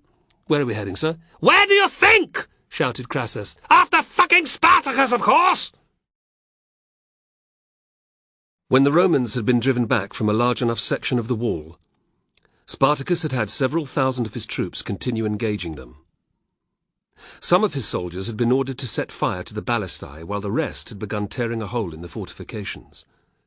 It wasn't long before a gap, wide enough for 10 men to pass through abreast, had been made. Spartacus had immediately sent a messenger to Egbeo, ordering him to bring his cohort forward. The moment that had been done, and he had seen Ariadne and Meron were safe, he'd sent word for the rest of the army to advance. It had been an orderly enough procedure, oddly accompanied by the sound of fighting to either side, where the outnumbered Romans were retreating further. It had been a wise decision to have the remainder of his men trail the footsteps of those who would lead the attack. In little more than 2 hours, the vast majority of his forces had crossed the wall. Even Castus and Gannicus had made it, skulking by without so much as a nod or wave.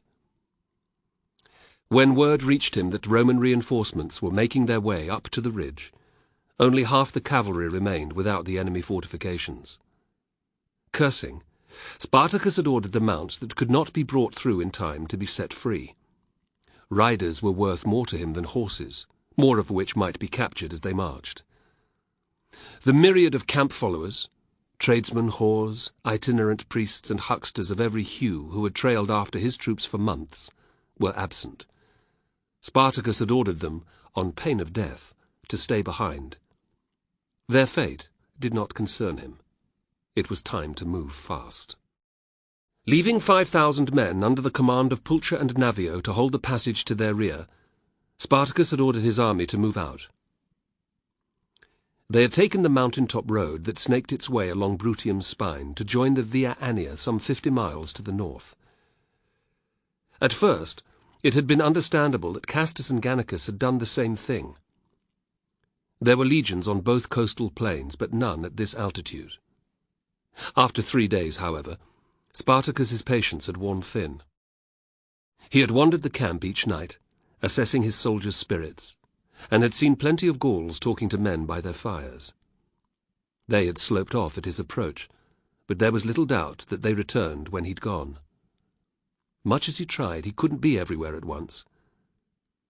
Castus and Gannicus's motives were obvious. Morale had been boosted by their audacious escape, but memories of the pirates' failure to appear and of the defeat suffered at the wall were still raw. Men were also unhappy because they were hungrier than ever. Until they renewed their stores of grain, Spartacus had ordered that everyone was to receive 1/3 of his normal daily rations.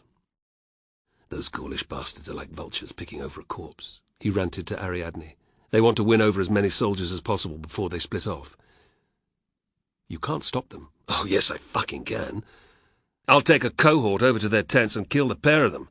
That's what I should have done a long time ago." Ariadne's temper flared. "Do you think their followers would take that lying down? You'd set the entire army at each other's throats. Crassus would piss his pants when he heard that you had done his job for him." Spartacus glowered at her, but she was determined to say her piece. "Do you really want to keep men who are so easily persuaded to leave?" "I suppose not," he admitted. "What do you care if Castus and Gannicus's followers talk to the faint hearts then?" He didn't answer, which encouraged her. "We know now that Crassus's soldiers are wary of attacking us, but we didn't at first. It's been no harm having the Gauls at hand while the legions were only a few miles behind us." "So I'm supposed to do nothing while they spread their poison?" "Did I say that?" "You need to be seen by as many of the troops as possible. Men love to see their commander appear among them. Your words help to give them courage.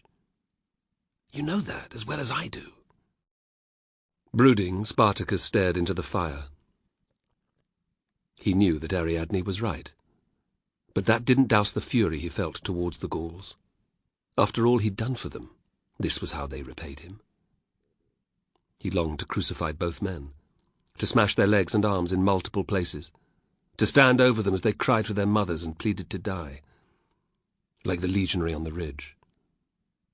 But he wouldn't do it. Any short-term satisfaction he gained from such an action would surely be lost by the benefit gained by Crassus. As if that whoreson needed any more advantage handed to him, he thought grimly. The cost of breaking out of the tow had been high. Nearly 1,000 men had been killed, perhaps twice that number wounded. These were in addition to the 11,000 lives lost during the first failed assault. About half of the cavalry's horses, and a similar number of mules had been left behind. Of the 60,000 or so soldiers who had hoped to sail to Sicily, about 46,000 able-bodied men remained. And that was before Castus and Gannicus were taken into account. They wouldn't stick around for much longer. As soon as they reached the fertile lands of Campania and Samnium, Spartacus reckoned, They would leave. There would be no fixed battles from now on if he could help it. Crassus's soldiers now outnumbered his. The odds would lengthen once Pompey arrived. Spartacus knew the Roman war machine well, and one lesson stood out from all the others that he had learned during his time in its service. To have any chance of victory against the legions, it was imperative to have superior numbers of troops. Parity of forces was not enough. If his people, the warlike Thracians, had not been able to beat Rome that way, neither could those who had once been slaves. Spartacus grimaced. He hated having to think like this. But it was the brutal truth.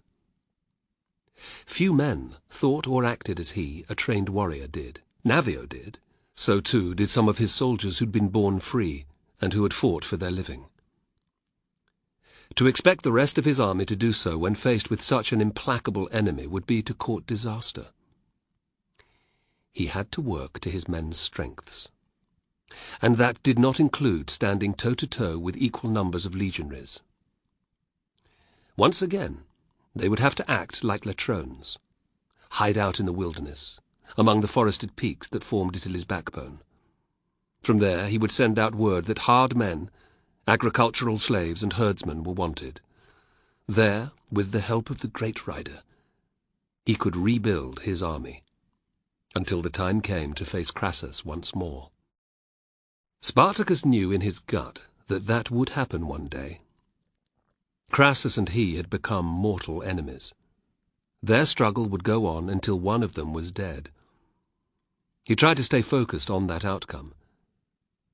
But it was hard not to dwell on the fact that if Crassus defeated and killed him, the rebellion would be over, whereas, if he did the same to Crassus, the war against Rome would merely enter another phase. Not for the first time, Spartacus compared the Republic to the Hydra. Each of the creature's multiple heads breathed poisonous fumes, and if one was cut off, two grew in its place. It was like that with every damn legion that his men had destroyed. Yet the Hydra had not been invincible. Only one of its heads had been immortal. Its end had come when the hero, Hercules, had cauterized the stumps of each head he'd chopped off, preventing them from regrowing, and allowing him to find the head he really needed to remove. What was Rome's invincible head? Spartacus wondered. And how could he sever it? Before the great rider. I swear that I will never stop searching for it as long as I live. Spartacus had barely seen either Carbo or Navio since the breakout. They were uninjured, but more than that he did not know. Wanting some companionship as much as to hear their thoughts, he made his way to their tent later that night. There was no sign of either Roman. It wasn't that late, thought Spartacus. Had they already gone to bed? Carbo? Navio? Who is it? Carbo's voice came from a short distance away. He sounded irritated. It is I, Spartacus. A moment's delay, and the flap on a nearby tent was thrown back. Carbo poked his head out. What are you up to? Spartacus asked. Carbo's face clouded over. It's Publipor. He took a flesh wound on the ridge. At first it didn't look much, but then it turned septic. The poor bastard has gone downhill fast since. The surgeon offered to take off his arm, but he's too weak to survive the operation. I don't think he'll last more than another day or two. Another good man lost. Spartacus ducked past Carbo and entered the tent. The stench of rotting flesh and urine inside was overpowering. He choked back a cough and approached the pile of blankets upon which Publipor lay, clad in only an undergarment. Navio, who was sitting alongside, looked up with a rueful smile. He'd be glad to see you, sir. Carbo was right, thought Spartacus grimly. Publipor's pallor was terrible. His eyes were sunken, his forehead drenched in sweat, his ribs clapped to his backbone. The injury to his sword arm had been wrapped in bandages that did little to stop a green-brown liquid from oozing onto his bedding. Is he conscious? From time to time, replied Navio. Often he's not lucid, though. Spartacus crouched down and took Publipor's good hand. "I'm sorry to see you in this state." Publipor's eyelids twitched and then opened. His rheumy eyes swiveled around the tent, falling eventually on Spartacus. A strange expression twisted his gaunt face. "You?" "Yes," said Spartacus gently. "Can I get you anything?" A hiss of pain. "How about my family?" Spartacus glanced at Carbo, who mouthed the word fever. "That's not within my power. But I can get you some wine if you like. A piece of ham?" He winked. "Even a woman if you're up to it." "Go to Hades." Spartacus waved Navio and Carbo back. "You're feverish, Publipor. I'll have the surgeon make up something that will help." He turned to go. "The fever didn't make me say that, you cocksucker." Spartacus's lips thinned. "I see. Why would you insult me then?" "Because you're responsible for the deaths of my family." His voice cracked. "My wife. My beautiful children." "I thought they died of cholera," said Carbo in confusion. "No." A weak cough as he sat up. "They were murdered at Forum Anii." Spartacus frowned. "If that's where you're from, why didn't you say so before?" It was as if Publipor hadn't heard. "May the gods forgive me. I was away, hunting in the mountains. I got back when the slaughter was over." Tears dribbled down his unshaven cheeks. "I returned to find them in my master's house. All dead, butchered." "Publipor, I am deeply sorry for what happened to your family," said Spartacus. "I did my best to prevent atrocities from happening. You have to believe that." "Clearly, you didn't do enough." Spittle flew from Publipor's mouth. "My children were aged 3, 5, and 8. They were innocent, defenseless." "That's terrible," Spartacus acknowledged. But then his face hardened. "So you joined my army to get your revenge, is that it?" A half smile. "Something like that." "Did you have aught to do with the Gauls' attempt on my life?" "That? No. I knew nothing of it. I had a different master." Suspicion tickled Spartacus's spine. He saw the same doubt in Carbo and Navio's faces. Who would that be? "Marcus Licinius Crassus." White-hot fury lanced through Spartacus. In a heartbeat his dagger was at Publipor's chin. "Tell me everything. You can't scare me. I'm dying." Spartacus's chuckle was evil. "How would you like 5 men to haul on a rope that's been tied to your bad wrist?" Publipor swallowed. "Just tell me what happened, and I'll give you a swift death." A tiny nod. "Months after the massacre, I was still living in the ruins of Forum Anii. I had no reason to go anywhere else. One day, a man came snooping about. He began asking me questions, and when I told him my story, he offered me money and the chance of revenge on you. He explained that his master was Crassus, who wanted an inside man in your army. All I had to do was become one of your soldiers, and to find out whatever I could." "You were being hunted by Roman cavalry when we found you," cried Carbo. "That was staged. My companions were both to be killed, to make it look more authentic. It was a mistake that Cineas survived." A grimace. "He nearly gave the game away, too." Spartacus's memory snaked back to the fight in the woods and the way that Cineas had tried so hard to speak before he died. It all made sense now. You were the one who told Crassus that I was in Rome. A proud nod. I spoke to a rich farmer near the camp. He sent word to the capital. What else did you do? I told Crassus when you were going to march to the toe. And about the pirates. He didn't believe me about them, though. The best thing I did was to let him know that you were going to attack the rich. You dirty rat, Spartacus snarled. Thousands of your comrades died there. They were never my comrades. They were murdering bastards of the worst kind. I wish that every last one had been killed, and you as well. Publipor's mouth opened to throw more insults, but the sound never came. He gasped a little, and looked down at Spartacus's dagger, which was buried to the hilt in his chest.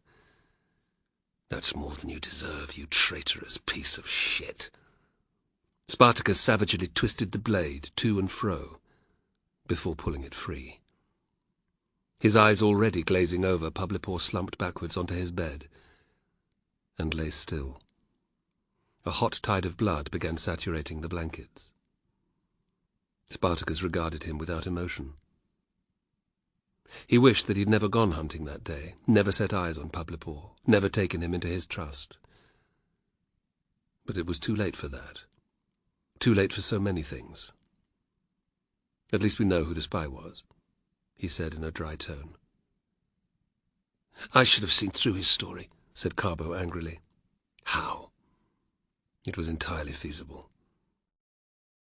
There could be a score of others like him in the army, with different motives, but the same desire to do me harm. That's why I trust only a handful of men such as you two. Spartacus stood up and walked outside. What should we do with him? Called Carbo. Leave him out for the wolves. He shouldn't have any better treatment than any of those who died at the ridge. The fractured army spent 2 weeks on the march, passing from Brutium to Lucania. Spartacus was aiming for Campania, one of the most fertile regions of Italy, and the birthplace of the rebellion. Keen to get a head start on Crassus, he had driven his men harder than ever before. Unencumbered by baggage or supplies, and free of their previous raggle-taggle of followers, they were able to cover 25 miles per day. Spartacus had taken charge of a shaggy white stallion, one of the largest horses belonging to any of his cavalrymen. Riding up and down the column made it far easier to encourage his men. Realizing what he was doing, Castus and Gannicus's soldiers had matched the furious pace. The tactic worked.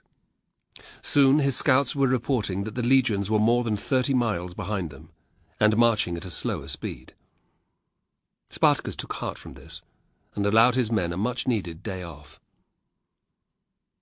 Before moving to Samnium, he hoped to lure new recruits to his cause. He began the process by sending raiding parties to the biggest latifundia, their mission not just to find grain and supplies, but to win over the slaves they encountered there. Upwards of 250 men joined from the first 2 estates. After a few weeks, Spartacus was sure that number would turn to thousands. Navio would soon whip them into shape. All they had to do was avoid confrontation with Crassus's legions until the recruits had been trained, and in the mountains of Samnium that would not prove too difficult. Spring had arrived, and with it better weather. In the coming days the countryside would start yielding its own bounty of plants, nuts, and berries. They wouldn't have to rely exclusively on raiding homesteads and farms. When word came one morning that Castus and Gannicus were leaving, Spartacus was oddly surprised. As a man learns to live with his lice, he had grown used to the Gauls and their followers shadowing his army. It was hard not to be pleased, however, like a man who exchanges his infested tunic for a new one. Keen to see their departure for himself, he took Carbo, the Scythians, and a century of soldiers. Even at this late stage, there was no point laying himself open to attack. Ariadne insisted on coming with him. She was carrying the basket containing her snake, so Spartacus did not object. The god might have spoken to her. He found the troublesome pair marshalling their troops outside the camp. It was difficult to tell how many there were, but Spartacus guessed that it was somewhere in the region of 10,000. 5 eagles and nearly 30 Roman standards provided the proud focal point for the men, the badges of their achievements thus far. Spartacus wasn't worried about losing the Roman emblems. He was grateful instead that there were few horsemen among them. "Come to make sure we're leaving?" shouted Castus. "I thought you'd decided to stay," retorted Spartacus. "It's been a while since my men broke through the blockade." Castus's lips twisted. "Our soldiers would have done it as easily as yours. Seeing as you wanted to take the glory again, we didn't see any point in arguing over it." He winked at Gannicus, who smirked. Spartacus felt his anger swell. It had been a shrewd move by the Gauls. His troops had taken all the casualties, while theirs had remained unscathed. He let out a slow breath. Just let them leave. "Where will you go?" "Who knows?" answered Gannicus with a shrug. "Wherever the pickings are richest." "Wherever the best-looking women are to be found," added Castus. A cheer from their men. "Animals." Spartacus didn't probe further. Even if they knew, the Gauls wouldn't tell him. "Watch your step. As the weaker group, Crassus will target you first." "Screw you!"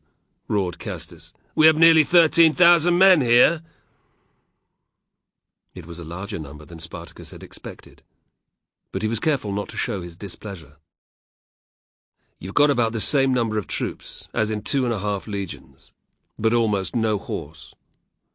Sadly, Crassus has 4 times that number of men and plenty of cavalry. In my mind, that's not wonderful odds." He was gratified by the unhappy expressions that appeared on some of the faces opposite. Castus's mouth worked furiously, but Gannicus got in first. "We're no fools, Spartacus. Crassus won't find us easy to find, or to defeat." They glared at one another for a moment. "If you hadn't proved to be so treacherous, I'd wish you well. As it is, I'll be glad to see the back of you." "The feeling is mutual," jeered Castus. "I'll see you in Hades sometime." Before Spartacus could answer, Ariadne had swept forward, her snake prominent in her right hand. Castus paled. Although he was nowhere near, he moved back a pace. "Thus far you have escaped paying for your crimes, Castus," said Ariadne loudly. "The gods deemed that it should be so. Do not think that you will enjoy their protection forever." "Crimes? Piss off, woman! Peddle your lies elsewhere!" cried Crassus. But his voice was a tone higher than normal. "I predict that you will have a violent end." "Ha! Nothing wrong with that!" roared Castus. Some of his men shouted in agreement. Gannicus even laughed. "That's what every warrior wants." "It will be soon, however," intoned Ariadne, "in a matter of days. And it will come at the hands of the Romans." Gannicus scowled, but Castus's confidence oozed out of him like piss out of a pricked bladder. "You're lying!" Ariadne raised her snake high. The gesture was met by a hushed, reverential "Ah." "This is Dionysus's sacred creature, and I am one of his priestesses. I do not lie about such things. Best hope that someone is left to bury your body, Castus. Otherwise, your tormented soul will be cursed to wander the earth forever." "That kind of superstitious claptrap doesn't scare me, you stupid bitch." Ariadne was delighted. Castus's bluster couldn't conceal the fact that he was severely rattled. Most of the men within earshot looked unhappy, including Gannicus. "Unless you want to head for Hades right now, watch your mouth, cocksucker!" roared Spartacus, sure that Castus wouldn't take up his challenge. He took a few steps forwards. "Shit for brains, you're outnumbered 100 to 1, snapped Castus. "That wouldn't stop me killing you, and taking great pleasure as I did so," hissed Spartacus. Ariadne touched his arm, but he shook it off. "Just say the word and we can get down to it." Castus held Spartacus's eye for a moment before his gaze dropped away. "Time to move," he growled. Coward, thought Spartacus. You know I'd kill you. His risk-taking side wished that the Gaul had taken his challenge. But the rest of him knew it would have led to pointless bloodshed, and possibly his own death. A stupid way to die. "If you stop quarrelling," said Gannicus sourly. "Are you ready?" Yes, yes. Castus shouted a command to his officers and stalked off. Gannicus didn't immediately follow. He glanced at Spartacus and gave him a respectful nod, as if to say, "In other circumstances, things might have been different." Then he too walked away. Spartacus's shoulders relaxed a fraction. May they kill thousands of legionaries wherever they go. And may Crassus never catch them, he said quietly. He looked at Ariadne. "How many days will it be before he dies?" "I'm not sure." "But you said—" "I know what I said," she retorted. "That doesn't mean I saw it. It's true that he'll die in a matter of days anyway. 1 day, 100 days, 1,000, what does it matter? I didn't state the number." "Did the god really send you a message?" She glared at him. Her anger at Castus had overflowed at last. Spartacus happened to be in the way. Sometimes it's useful to make men think that the gods have decided their path. As when you told the soldiers that you were marching to the Alps, and I said it was Dionysus's will. You made that up. Of course I did. Don't tell me that you didn't have some inkling that I might have. Most likely you didn't ask because it suited you to think that your mission had divine backing. He looked taken aback, and then angry. "And your interpretation of my dream with the snake, did you invent that too?" "No," she said, sorry now that her temper had got the better of her. "I would never lie about something so serious." His eyes probed hers. Spartacus was relieved to see no sign of deceit. He probably would have acted in the same way, but thinking that his mission had divine approval had helped to fuel his convictions. He hoped that her falsehood hadn't angered the gods. That possibility was one more thing he didn't need weighing down on his shoulders.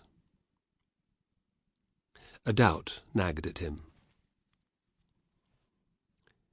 "Have you seen aught about my future lately?" An image of Egbeo on the cross flashed before Ariadne's eyes. She'd had the nightmare enough times, thankfully though not in recent weeks, to place some store in it. Spartacus hadn't been in it, but that didn't mean he would be safe if the horror came to pass. Should she tell him? Her gut answered at once, no. It took all of Ariadne's self-control to meet his gaze. "Sadly, not a thing," she lied. His trusting grin relieved her. "Good. I'm not sure I want to know what the gods hold in store for me. Better to make my own way in life rather than always be looking over my shoulder to see what might happen." "You do that anyway." A lopsided grin twisted his face. "I suppose I do. And you love me for it, don't you?" He pulled her to him, and she did not resist. He was right, she thought, relishing the feel of his body against hers. Despite his faults, she loved him. It was why she would stand by him, come what might.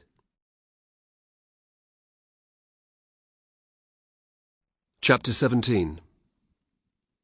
A week later, northern Lucania, near the town of Paestum. Followed by a gaggle of his senior officers and an escort of legionaries, Crassus had come to survey the battlefield. The site was about 5 miles inland, on a plain below a range of hills that ran eastwards to join the Apennines. The earth was littered with thousands of bodies, blooded, mangled, mutilated. There was a disquieting order to the dead. Crassus paced slowly to what had been the front of the enemy position. There lay the victims of the artillery volleys. Thousands of acorn-shaped pieces of lead or baked clay dotted the ground here too, the work of his slingers, who could rain down a withering hail of fire from about 300 paces out. The slingshot bullets had caused few casualties at this distance. Not so the artillery, which had wreaked a terrible slaughter. It was a revolting sight, Crassus reflected, taking care not to get the splattered gore on his red leather boots. There was no dignified way of describing men whose innards had been ripped out by a bolt the length of one's forearm, or whose flesh had been crushed to a crimson, oozing pulp by a large chunk of rock. Interesting, eh? He gestured at an enemy soldier who had been decapitated. The body lay like a puppet with cut strings, a half-circle of scarlet staining the earth around the stump of its neck. There was no sign of its head. "What is, sir?" asked Lucius Quinctius, the officer in charge of his cavalry. Today Quinctius was in Crassus's good books. Rather than rebuke him, therefore, he smiled. Well, normally an injury like that would put undisciplined savages to flight. Not today. It was unusual, sir. A measure of their determination. Indeed.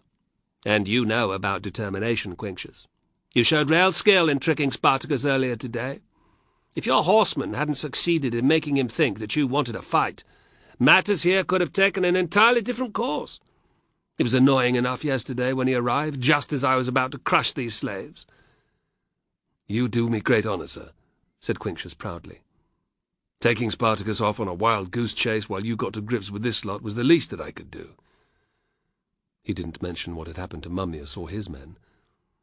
If anything, the memory of their fate had been the greatest spur to his efforts. "Which way did he go?" asked Crassus. There had been no word from the spy for days now.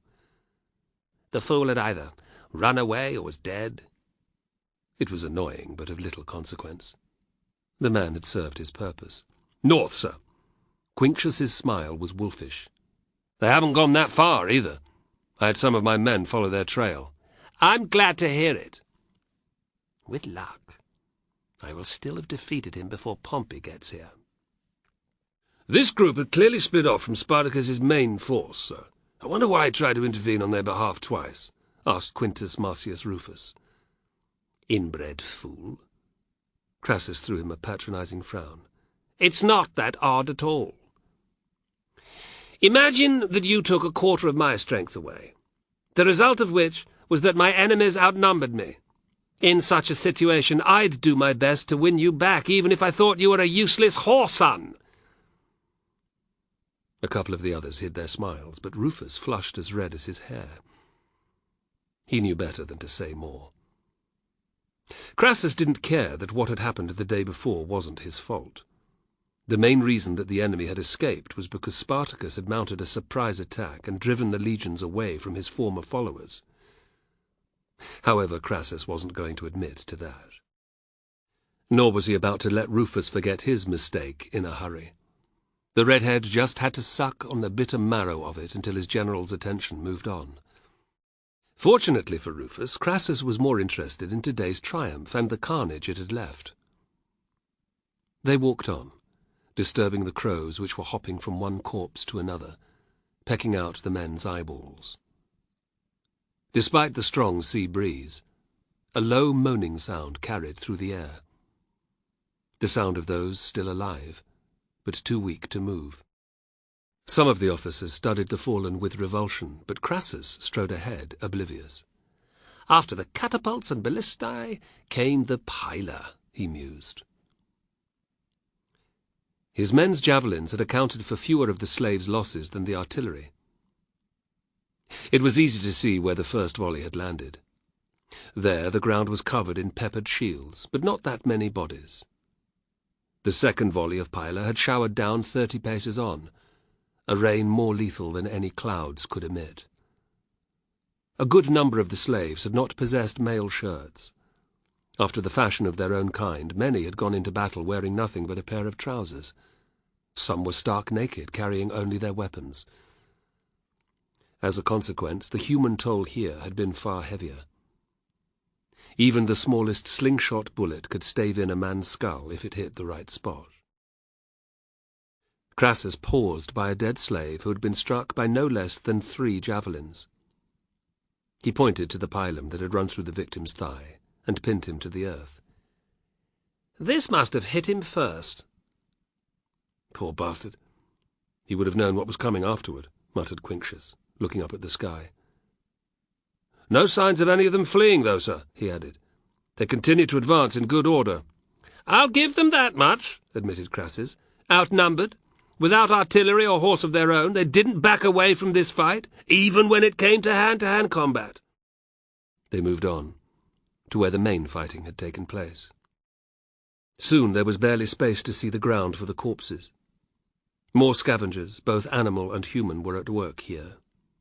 Vultures flapped down awkwardly in ones and twos, their target the men whose bellies or arses were on view. Ripping open these soft areas with their strong beaks, they fought over the purple loops of intestine that came spilling out into the spring air. Peasants of all ages skulked among the dead, rifling for purses or jewellery, even amputating fingers for the rings thereon. They were careful to keep well clear of the large, well-armed party. Crassus was not interested in the living. He was here to glory in what his legionaries had done. He took immense satisfaction that almost none of the bodies were Roman. So far there had been perhaps a dozen. The victory here had not just been decisive, he thought triumphantly. It had been total. An outstanding example of how the legions could win a battle. Proof of the effectiveness of discipline and the deadliness of scutum and gladius. As far as the eye could see lay men who had lost legs or arms, or who had taken a blade in the guts, or who had suffered wounds to their lower legs or ankles, easy targets on men without shields, and been finished off with thrusts to the belly or chest. The ones who had died most easily, Crassus reflected, were those who had had a gladius rammed into their throat in the textbook maneuver taught to all new recruits. Open-mouthed, blank-eyed they lay, the gaping wounds under their chins a mark of his legionaries' good training. Crassus could hear the centurions repeating over and over, "Ram the scutum, boss, at your opponent's face. When he pulls back, stick the fucker in the neck. Twist the blade to make sure, then tug it out. Job done, man down." Finally he began to see Roman casualties. It was inevitable, he supposed. Thousands of soldiers cannot stand face to face with their enemies, hammering blows at one another without suffering some losses. Yet his men had not broken and run as so many of their comrades had done in the 2 years prior. Crassus knew this from the evidence before him, but also because he had watched the entire battle from a vantage point on the slopes of Mount Camelatrum, the first of the peaks that rolled off to the east. It had been an incredible sight, watching the hordes of slaves sweeping forward at his regimented cohorts. Their ranks had been swept by bolts and stones from his artillery, and then by slingshot bullets and javelins, but their charge had not checked. The crash when they had struck his men's lines had reverberated through the air like a thunderclap. Yet the slaves had not broken through. Instead they had washed off the shield wall like waves off a rock. "How many legionaries did we lose?" "Just over 300 killed, sir," answered Rufus quickly. "Injured?" 200 men and 15 officers will never fight again, sir. About twice that number suffered minor injuries." "And the number of enemy dead?" Crassus had been told the figure already, but he had to hear it again. "At a rough count, sir, something over 12,000, sir," said Rufus with great satisfaction. "So, the enemy lost about 40 men for each of ours, or my mathematics isn't what it was." "That'd be about right, sir." He glanced around, smiling. "We can live with casualties like that, eh? Especially when 5 eagles and more than 24 standards have been recaptured in the process." His officers muttered in agreement. "I can lose a damn sight more men than that," thought Crassus ruthlessly, "just as long as I do it before the others get here." There had been no recent word of Lucullus's progress towards Italy from Thrace, but the man would certainly arrive within the next 2 months. And unless the gods had done him a huge favour, Pompey's legions would reach them within a matter of weeks, Curse him! Time was of the utmost. Spartacus had to be brought to bay, and fast. "Were many prisoners taken?" 3 or 4 score, sir," said Rufus. "Perhaps 3 times that number got away."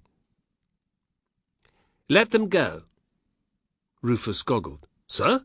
You heard me. They are to be released." "I don't understand, sir. They're vermin, who deserve nothing but a cross. Some of them might try to rejoin Spartacus." "That's precisely what I want them to do, fool. A few slaves, less or more in the rabble we fight, is nothing to me. I want Spartacus to hear of this defeat as soon as possible." "A shrewd move, sir," said Quinctius smoothly. Behind him, Rufus coloured again. Crassus's gaze turned to the north. He wasn't a man for continually asking things of the gods, but at times it felt right. "Great Jupiter, all-powerful Mars, I ask you to help me find Spartacus. Soon." Spartacus stood outside his tent with a blanket around his shoulders. It was his favourite time of the day, just after dawn. To the east the sky was marked a vivid pink colour by the rising sun. Tiny trickles of smoke rose from the fires that had not gone out overnight. It was late enough to be light, but early enough that most men were still asleep. In the distance a mule brayed softly at one of its companions. Apart from that, the huge camp was quiet. Spartacus's thoughts had only one place to go: Crassus and his legions. He did not like retreating from the enemy, not without a battle. Retreat? That was what men who'd been beaten did.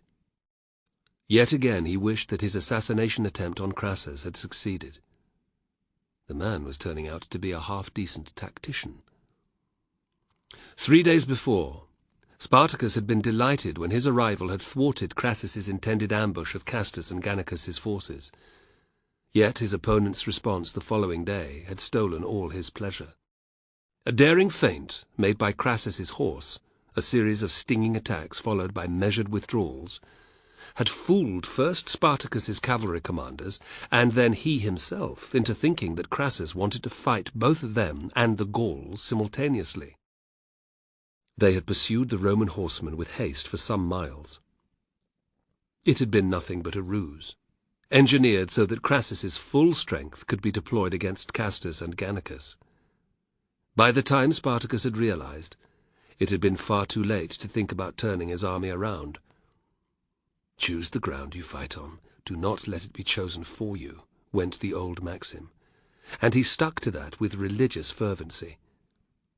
He hawked and spat.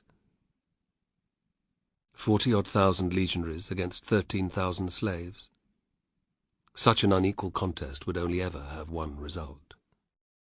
His presumption had been proved correct the previous evening when a few dozen survivors had straggled into his camp. They had been brought straight to him, bloodied and battered.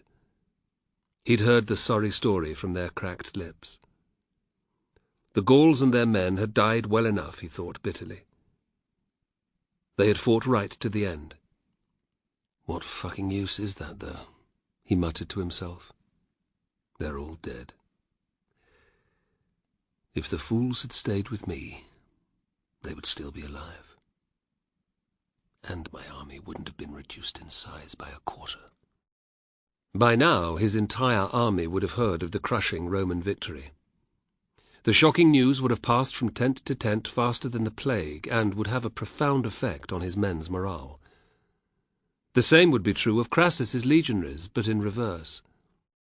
They would now be raring to confront his soldiers, and with good reason. While the odds weren't as badly stacked against him and his men as they had been for the Gauls, Spartacus was still chary of an open battle against Crassus. If it had to happen, the ground had to be right.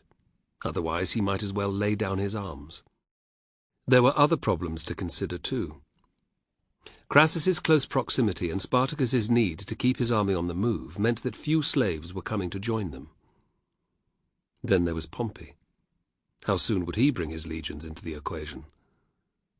Say a month at the earliest, he thought darkly. 3 months at the outside. Not long. Scarcely enough time to recruit and train 10,000 men, let alone 5 times that number. With an army 16 legions strong, the Romans would hunt them down with ease. It won't matter where we go. They will find us. Can't sleep. He looked up in surprise. Carbo. I'm just enjoying the quiet. What are you doing here? I had a poor night's rest, decided to go hunting.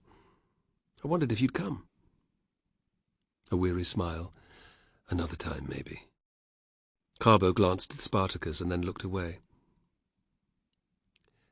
I can't stop thinking about what will happen when Pompey arrives. This is the real reason he's here. Things will get a lot worse, that's what will happen. Maybe we should fight Crassus now, before Pompey arrives, Carbo ventured. We might have to, came the grim reply. But we need a battlefield that would suit us, and I haven't seen too many of those in the last couple of days. Somewhere narrow is vital, where Crassus wouldn't be able to use his superior numbers to flank us, or a good spot for an ambush. That would do. Carbo did not know how to say what he'd been brooding about all night, so he just came out with it. Spartacus might think he was mad, but he had to try. Have you considered Brundisium? The town in the southeast, that's the one. From what I know, it's not that well defended. There's no need for it to be. We could easily take it. Spartacus frowned. Why would we do that? Crassus would hem us in there, as he did in the Toe. It's the biggest port in Italy. I don't know how many ships would be tied up on the quay at any one time, but it'll be a lot. Certainly enough vessels to carry a few thousand men. But there could be more. From Brundisium, it's not far to Illyria, or even Greece. Spartacus's mind began to race.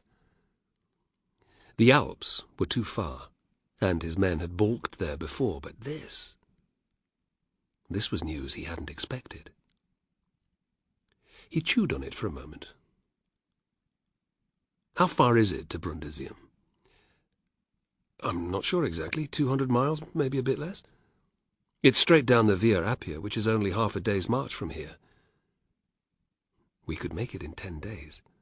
Ariadne's voice broke in. Make where in 10 days? Spartacus lifted a finger to his lips and beckoned her closer. Quickly he explained. Her face lit up. You think we could do it?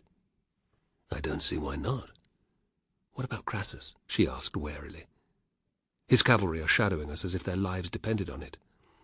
He knows our every move, Spartacus admitted. The prick will be after us like a hound on a hare if he suspects what we're up to. His eyes glittered. We'd have to act fast. Take the town in the first attack. I could ride ahead with Navio, see if I can bribe a guard on one of the gates, offered Carbo. If that didn't work, we might be able to lower ropes over the wall at night for an assault party. You're a good man, Carbo. Ariadne murmured her agreement, and Carbo flushed with pride.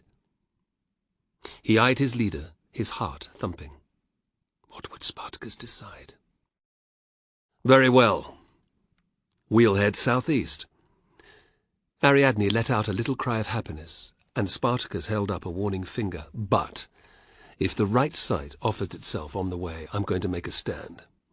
This idea might come to nothing, and Pompey's legions will get here soon. Defeating Crassus before they join up would nicely reduce the numbers facing us. It would also give us more breathing space to reach Brundisium and possibly get the entire army out. Not just part of it. He clapped Carbo on the shoulder. My thanks. Carbo grinned. It was risky, but there was a way out of their predicament after all.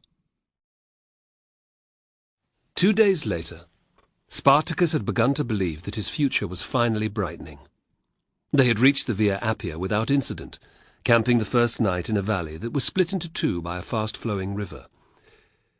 The following afternoon he'd been brought news that the Roman horse dogging their trail were drawing closer and closer to his rear guard. Spartacus had seized the chance to take on the enemy again.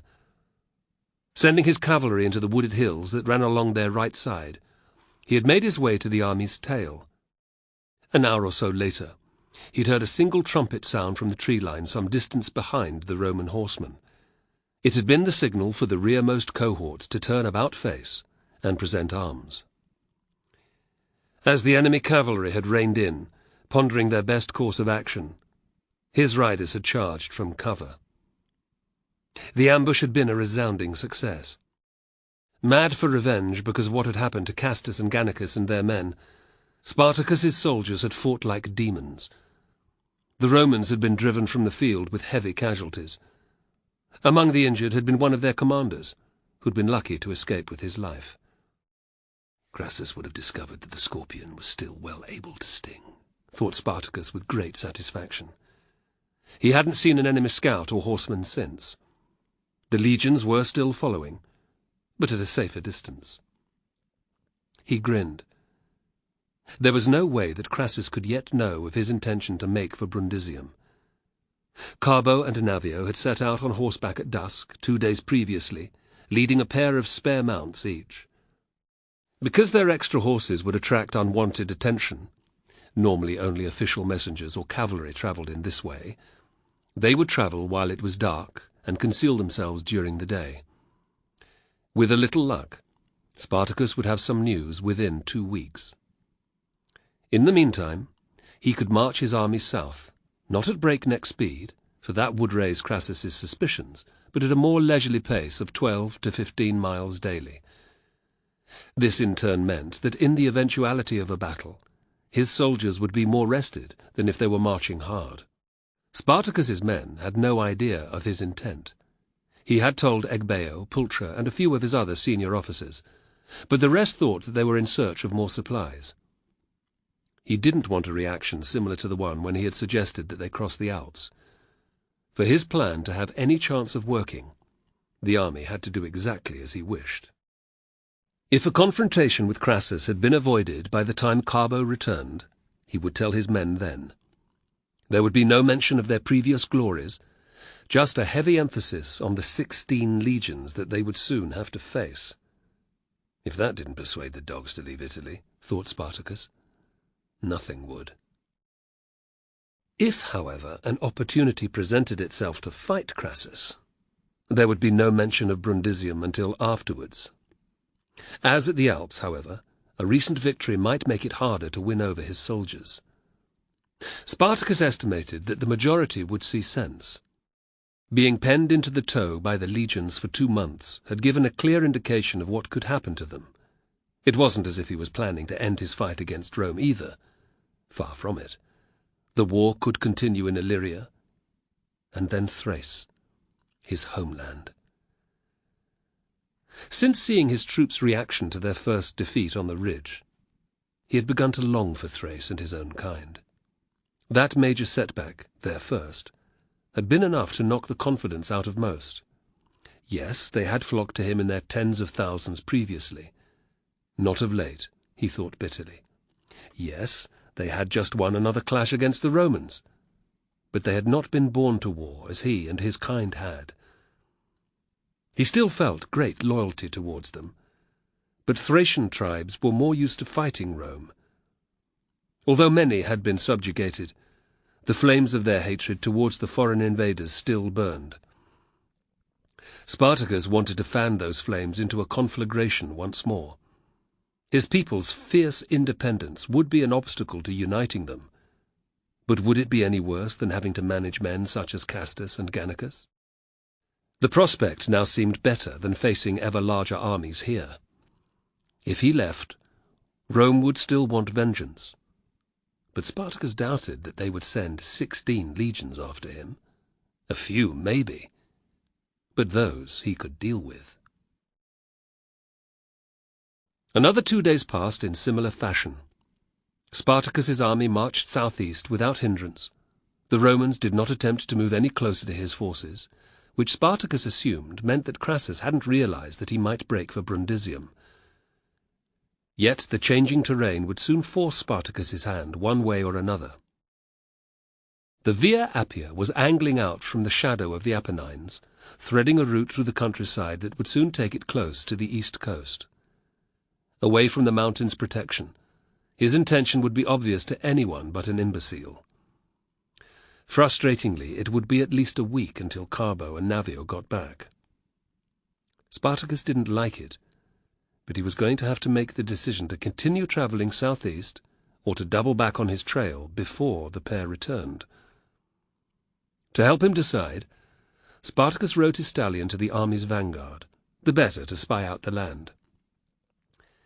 Athias and Taxis trotted on either side of him, keeping pace without even breaking sweat. The tattooed pair could ride, what Scythian couldn't, but the shortage of horses since the fight at the ridge precluded them having any. The farms here were not as large as the latifundia of Campania and Lucania, but impressive nonetheless. Artificial terraces spilled down the lower slopes of the mountains, affording level ground for countless thousands of olive trees. More of them marched right up to the road, their characteristic grey-green foliage concealing the ground behind. Spartacus was glad that he had scouts patrolling in advance of the army, for it would have been easy to set an ambush among the dense network of trees. Grapes and grain were also cultivated in abundance, but the neat rows of vines and the open fields of slow-growing wheat provided no cover for enemy troops. There were few villages in the area. The majority of people lived on farms. Spartacus had his soldiers checking houses and buildings for supplies, and, most importantly, for food. All flocks of sheep and goats, and herds of cattle found, were to be rounded up and driven to join the army. Even the poultry were to be taken. Nothing was to be left behind. Any resistance could be met with lethal force. Spartacus felt no remorse for the farmers whose livelihoods he was devastating and whose lives he threatened with famine. He didn't worry either about the stubborn individuals who refused to abandon their properties, and who died as their wives and daughters were being gang-raped. Before, he had made some effort to minimize the atrocities, but not now. Rome was out to destroy him. So he would do it and its people as much harm as possible. Besides, what his men did was but a small taste of bitter medicine for a few of those whose fathers, sons, or brothers had done the same in Thrace. It was a form of retribution. By the time the sun had reached its zenith in the sky, it had grown pleasantly warm. Larks fluttered high overhead, their lilting song providing a welcome break from the sound of hooves striking off the road's stone paving and the heavier tread of thousands of hobnailed sandals. Men bawled out verse after verse of filthy songs about the carnal proclivities of a young man on the island of Lesbos, or the habits of a sexually rapacious merchant's wife. Half listening, Spartacus was considering whether he would save the piece of cheese in his pack or eat it now, when, through the haze that shimmered over the road, he spotted a pair of riders. A dust cloud trailed behind them, evidence that they were riding hard. The cavalry officer he was riding with saw them at the same time. "Who in Hades could that be, sir?" "Good question." The news of their approach had taken all traffic off the Via Appia. Only an occasional slave came walking along it now, their mission to join them. But slaves didn't generally ride. The horsemen wouldn't be Roman envoys either. The bastards hadn't tried to negotiate with him before. Why would they start now? "I'd say it's Carbo and Navio," he said with a scowl. Hearing the anger in Spartacus's voice, the officer did not reply. Spartacus's tension grew as the parties drew nearer. It was all he could do not to gallop out to meet the pair, but that would have looked panicky. Who else could it be? His mind tossed around every possible answer to their early return. Unless the pair's horses had grown wings, they hadn't had time to ride to Brundisium and back. Could they have been ambushed by latrones and lost their spare mounts? Finally, Spartacus urged his horse forward, away from the front ranks of riders. He wanted to hear their report in privacy. Only the Scythians loped beside him. Close up, there was no mistaking Carbo and Navio's dejected expressions or the sweat lathering their mounts' flanks. Spartacus's belly gave a painful clench, but he smiled in greeting anyway. "Gods above! Those horses you have must be related to Pegasus. Either that, or it's not nearly as far to Brundisium as you thought." Carbo and Navio exchanged a quick glance. "We didn't get as far as Brundisium," said Carbo. "Oh, why not?" Although he longed to shout. Spartacus kept his tone light. "2 nights ago we hid the horses in an olive grove and went to a nearby roadside inn for some wine," said Navio, shooting a guilty glance at Spartacus. "I know you told us to avoid public places, but we were both dying of thirst." "You both seem to make a damn habit of disobeying my orders," snapped Spartacus. "What you're going to say had better be good." "It's not good, sir. It's fucking awful," said Navio. Spartacus became very still. "Go on." "There was an official messenger staying in the inn. The prick was telling anyone who'd listen that he'd been sent to find Crassus at all costs." Carbo hesitated. "Why?" "Lucullus has been recalled from Thrace," said Carbo quietly. "He's already marched his legions over the mountains and into Epirus. A fleet of ships was sent there to meet him." Time felt as if it had stopped. Spartacus was acutely aware of his horse shifting beneath him, of the sun beating down on his face, of the larks trilling above. Of all the reasons for their return, he had not expected this hammer blow. "How many soldiers?" "It depends whether Lucullus brings his entire army or not. He has 6 legions, 2 of which have already landed. The messengers seemed to think that he would leave 1 behind to garrison parts of Thrace. 5 extra legions to fight. 5. When will the rest arrive?" He wasn't sure. Apparently 2 of the legions are much closer than the rest. They'll sail within the next week to 10 days. The last will embark within a month or so. Spartacus wanted to curse every god in the pantheon. This was the cruelest joke that had been played on him yet. What had he done to deserve this? Gritting his teeth, he held his fury in. It was pointless to insult the gods, even if they had sent him this misfortune. With luck, he could win back their favor yet, and it wasn't as if he didn't need all the help he could get. "Did you kill the messenger?" "We were going to," said Navio, "but it seemed pointless. He mentioned being 1 of 4. They'd been sent out separately to make sure that Crassus received the news. And if by some small chance we'd been caught doing it, you wouldn't have found out," added Carbo. "Screw the consequences, I would have killed the messenger anyway." Spartacus took a deep breath and let it out again. That was just his fury speaking. He stared east towards the sea, imagining that he could see the glitter of the sun off the waves and a fleet of ships bobbing at anchor. Shoving away the fantasy, he returned his gaze to Carbo and Navio.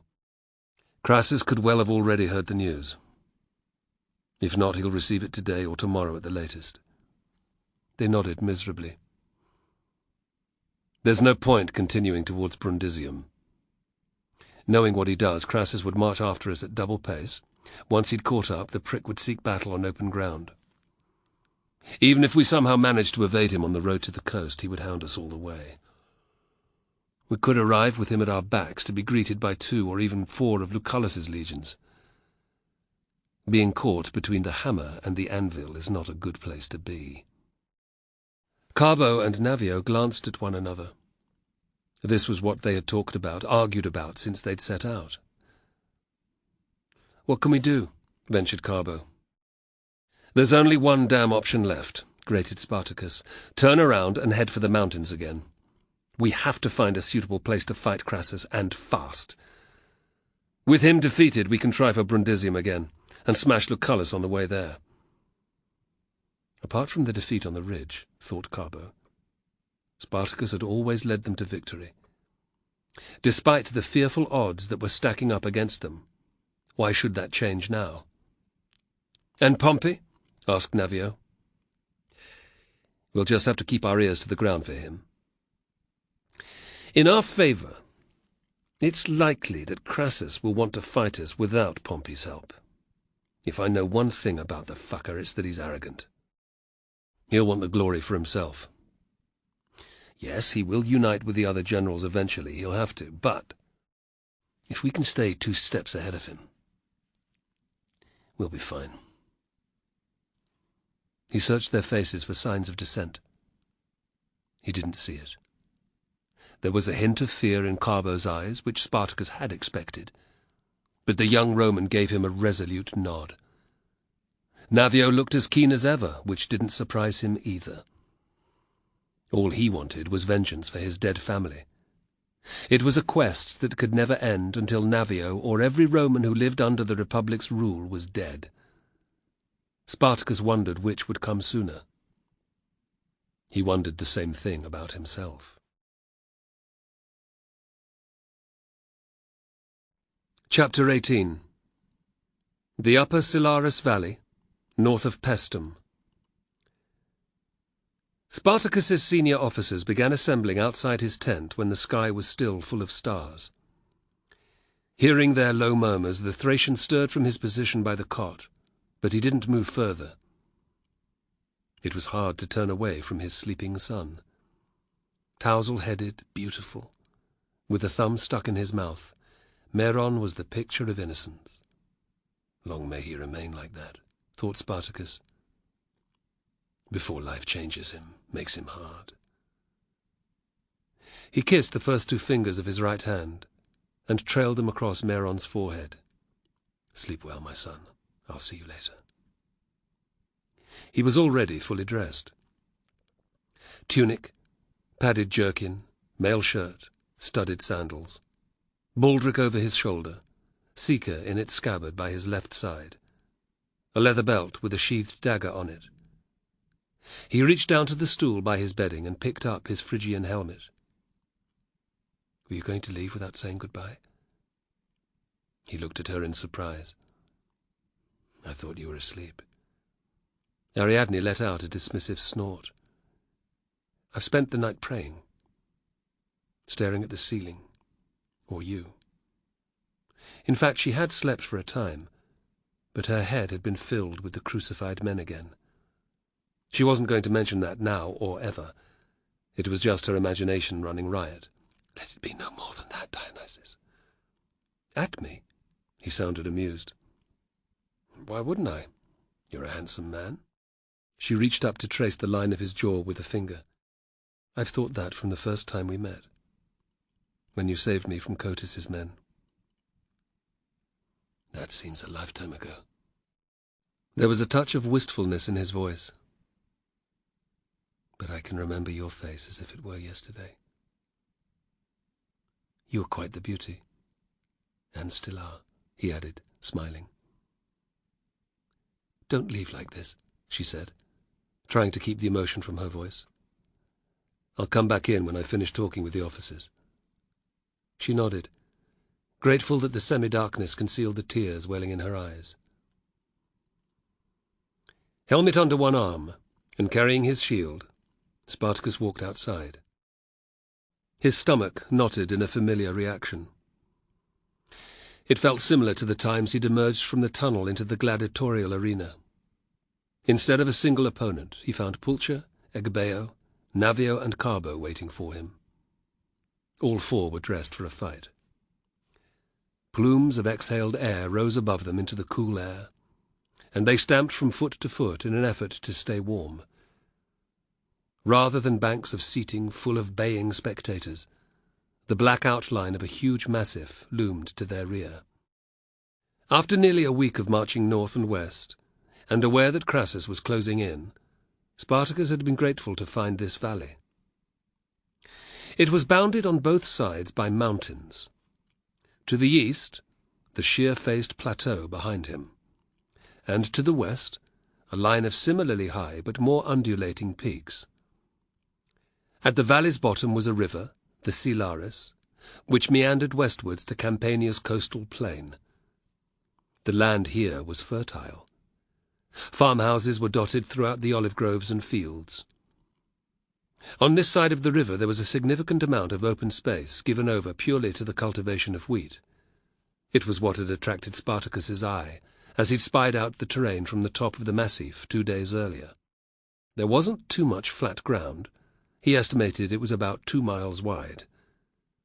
That was enough for his troops to deploy without giving Crassus's legions the space to envelop them. It would constrain the effectiveness of his cavalry, but that couldn't be helped. Time was not on their side, so this battlefield would have to suffice. They hadn't been here for long, 12 hours, before the Roman scouts had found them. It had only taken another night and day for the legions to appear. They had come from the opposite direction to Spartacus's army, up the valley from the west, a snaking column that had taken 5 hours to arrive fully. It was clear from the outset that Crassus was keen for a fight. Instead of using the Silarus as a natural barrier, first his cavalry and then his legionaries had forded the watercourse. They had set up camp on the bank, at the edge of the open ground that led up towards Spartacus's men's tents. The provocative move had blocked off all avenues of retreat, except to the east, and short of attacking on the spot, had issued the most direct challenge possible. Spartacus murmured a quiet greeting to his officers, who gave him tense nods in reply. He had already decided that Egbeo would command the left flank, and Pulcher the right. Navio would be with him, in the centre. Carbo would stay with Ariadne and Meron, his job as before. Have the sentries seen anything overnight?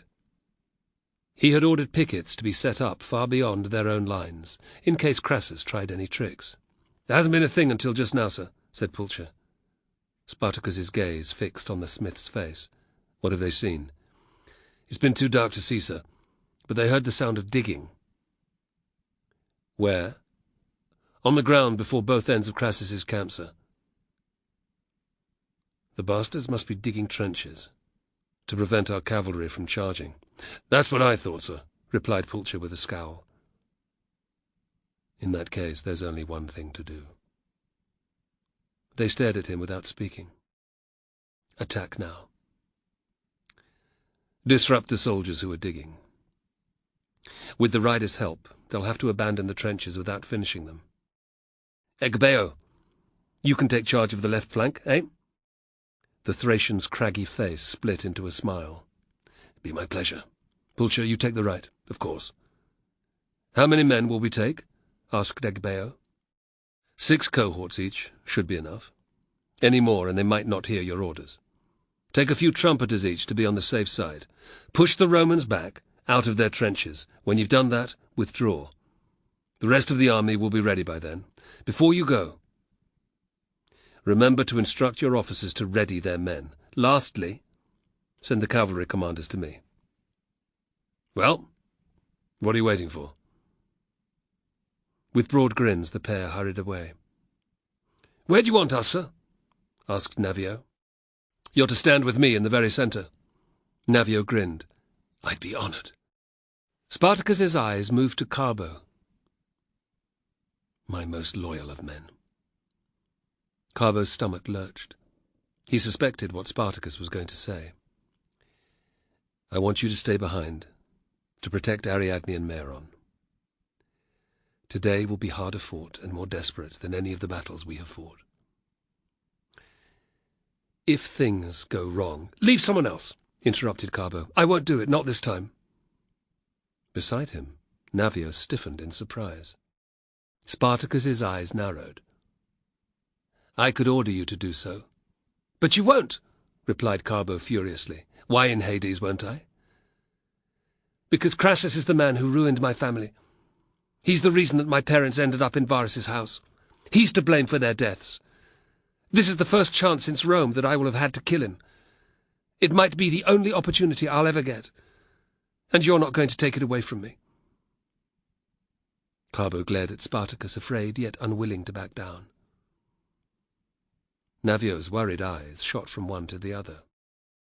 Well, well, said Spartacus. The young cock stands his ground at last.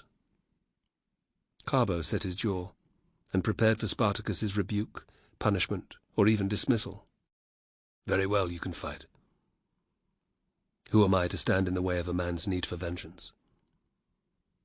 I would ask that instead of positioning yourself with Egbeo and your cohort, you stand with me and Navio in the center. Will you do that? Carbo's throat closed with sudden emotion. I'd be honored. A brief smile. Good. Best get to rousing the men, eh?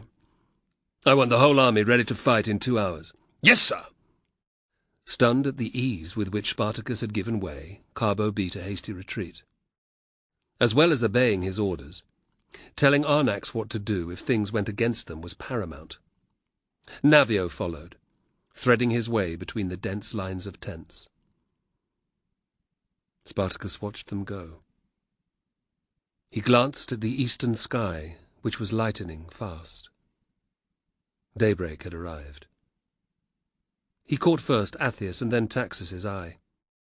With Carbo out of the picture, I had a mind to ask you, Taxis, to protect Ariadne with Athias if things went badly. I would feel better knowing that you were both by her side, but I think you would attract too much attention. Taxis's lips peeled upwards, and he pointed at the tattoos on his cheeks and arms. These get noticed, which would not be the best thing for Ariadne or the baby.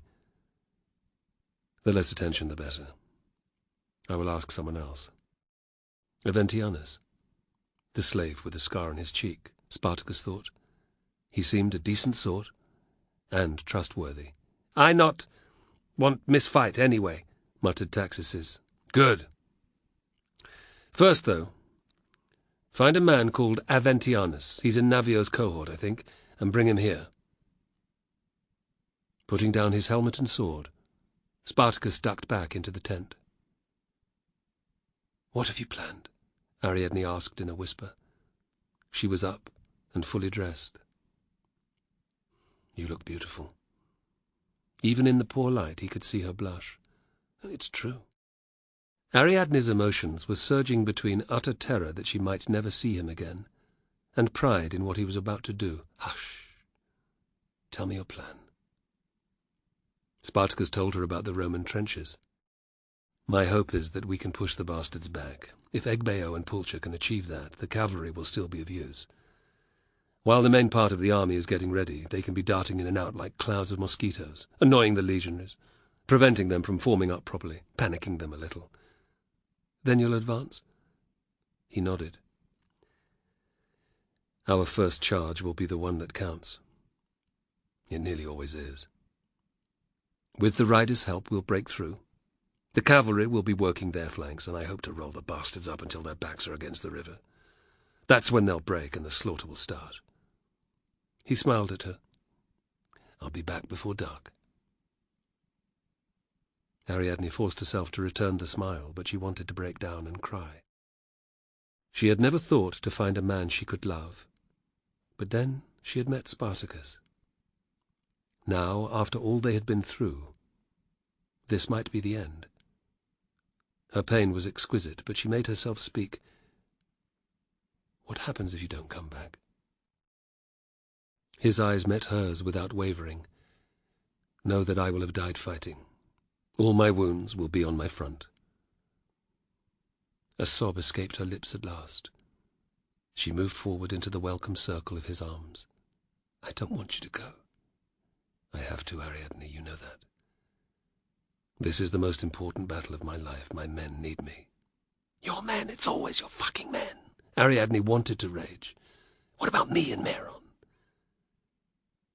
She didn't say a word, however. There was no point.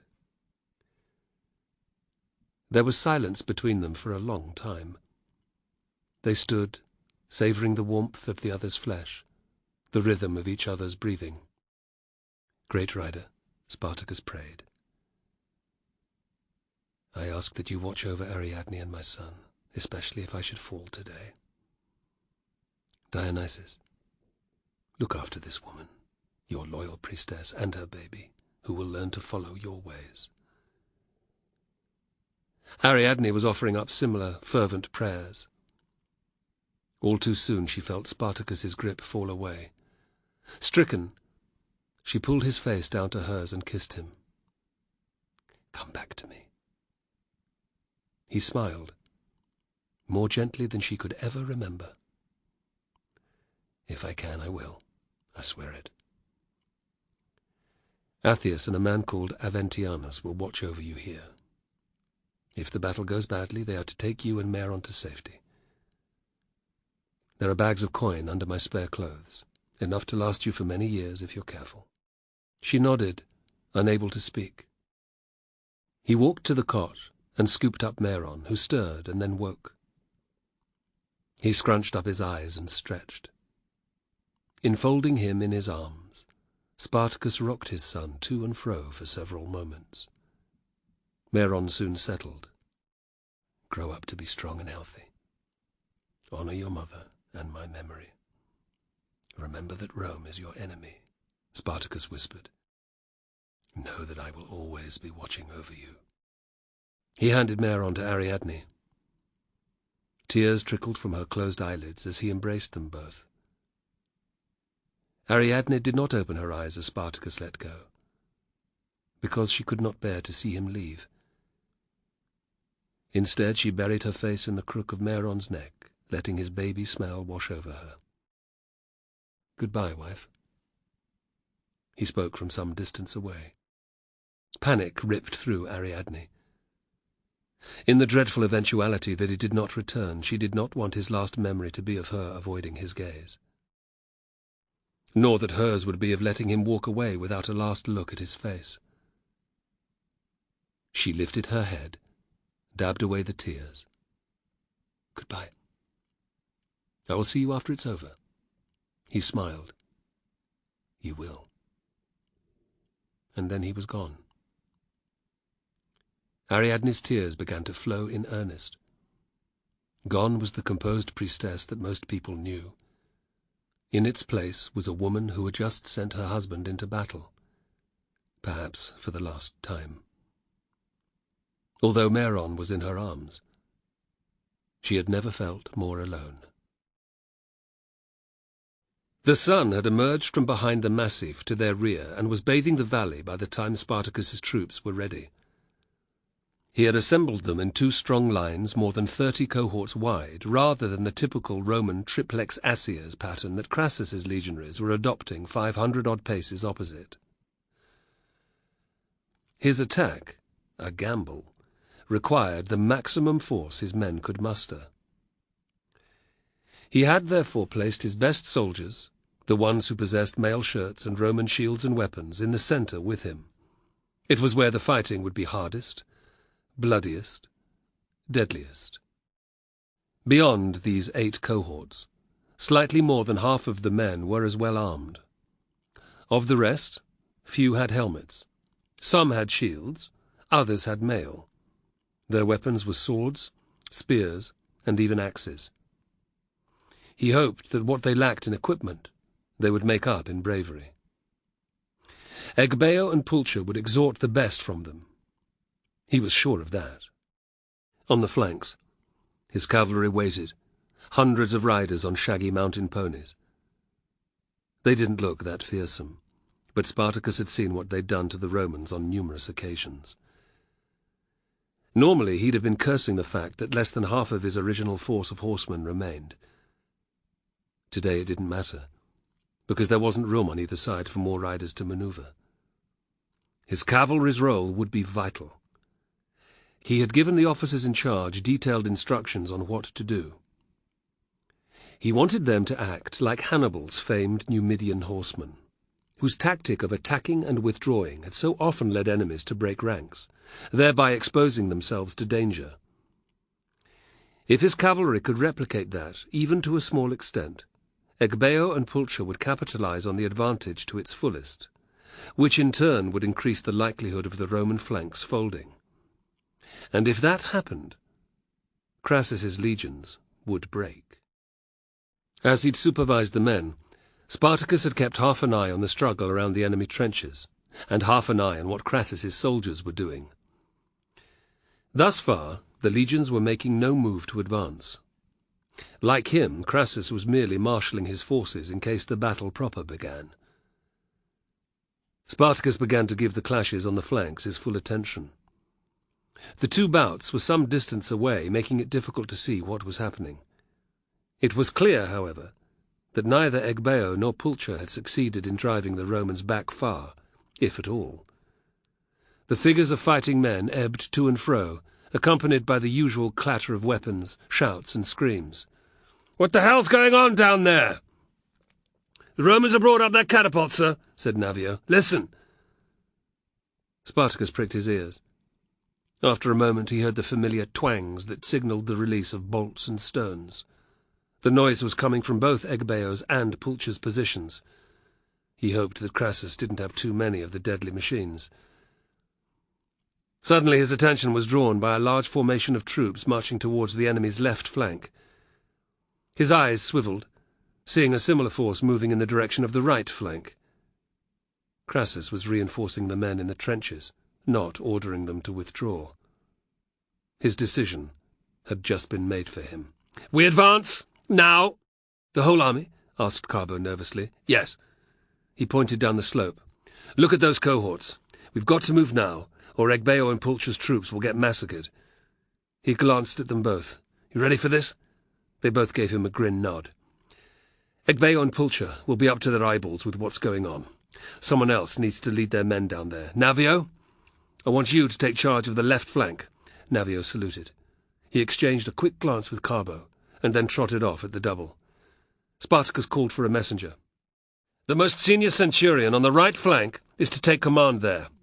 The order to advance will come very soon." The man saluted and sprinted away. "Bring me my stallion!" cried Spartacus. A soldier who had been waiting off to one side hurried forward, leading the horse. Beckoning, Spartacus walked out some 30 paces from his troops. "Gods, but he looks magnificent," thought Carbo.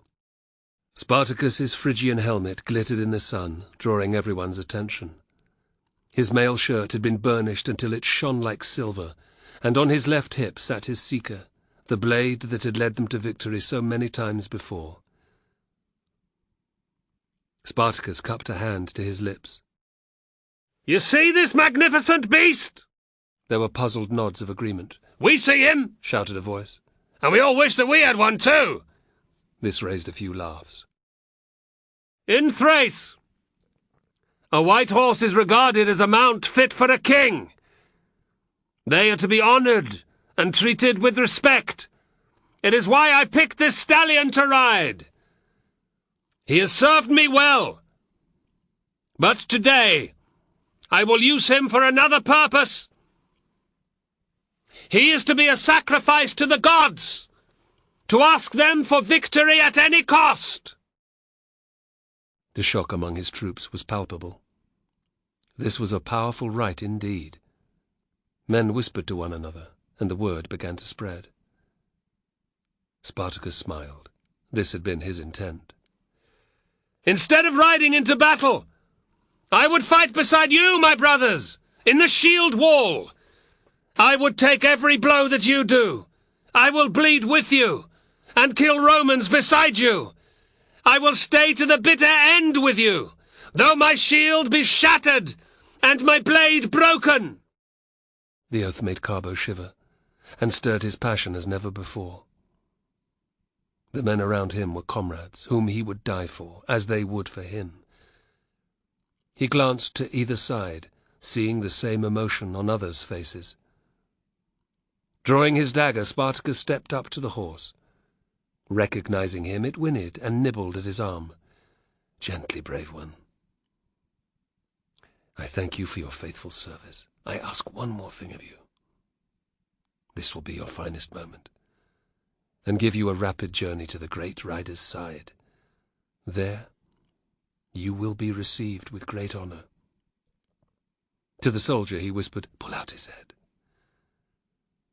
With Spartacus rubbing his shoulder, the stallion let the soldier extend his neck forward. "Great rider, this is for you. In return, I ask for victory." Spartacus brought up the knife under the horse's chin. In one swift movement he brought it back towards him. The wickedly sharp blade slashed a gaping hole in the stallion's flesh, severing both its jugular veins and setting free a tidal wave of blood. It staggered, blowing red froth from the hole in its windpipe.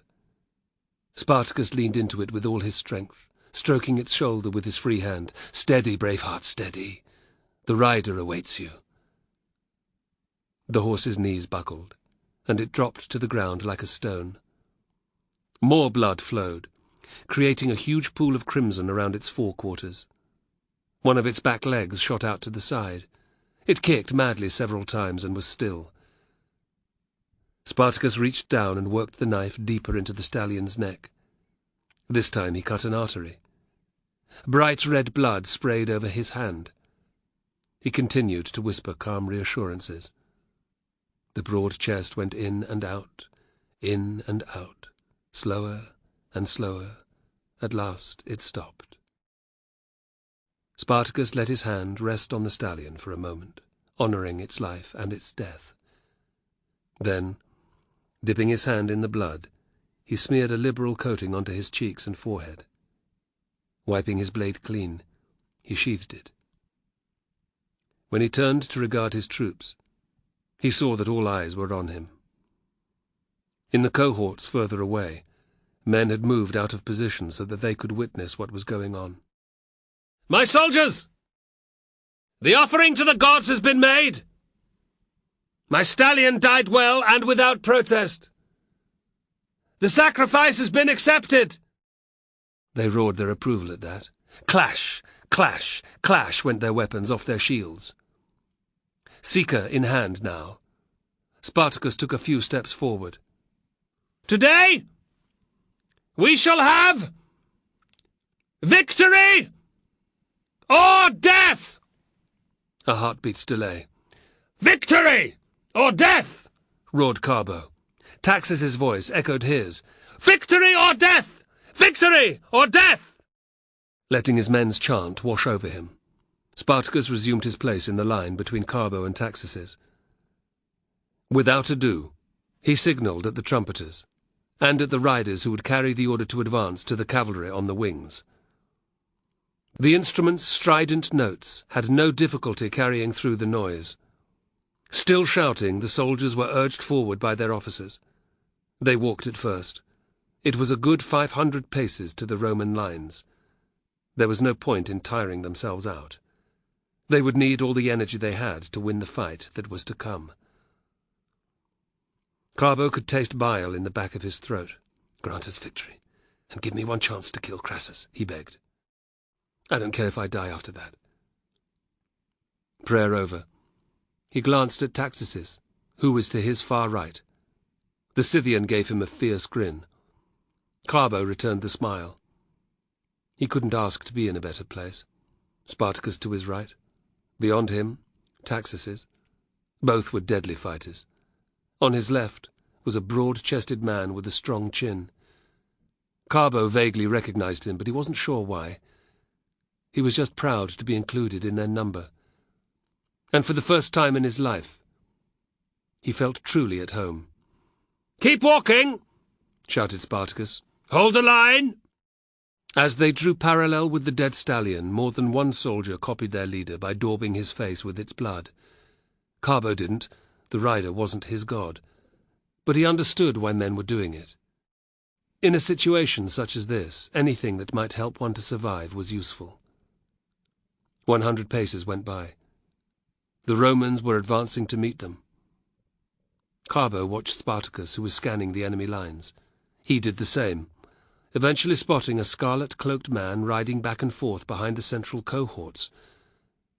"There's Crassus, the cocksucker!" "That's him," agreed Spartacus with a scowl. "We're right where we want to be, directly opposite his position." Tramp, tramp, tramp. Carbo counted his footsteps.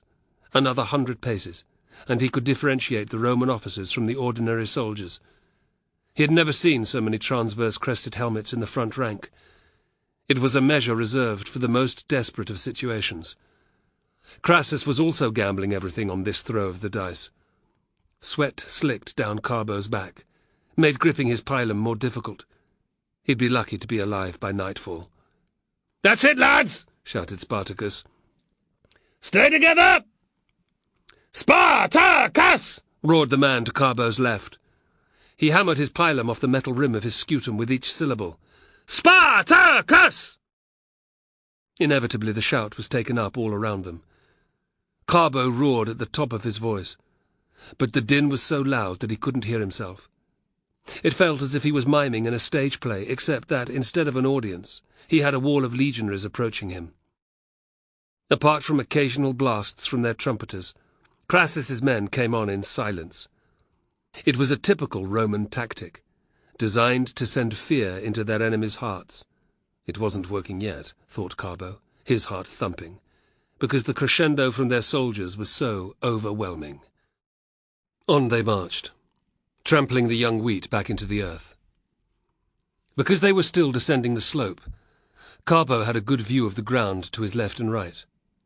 On the periphery he could see their cavalry moving forward like a dark stain across the landscape.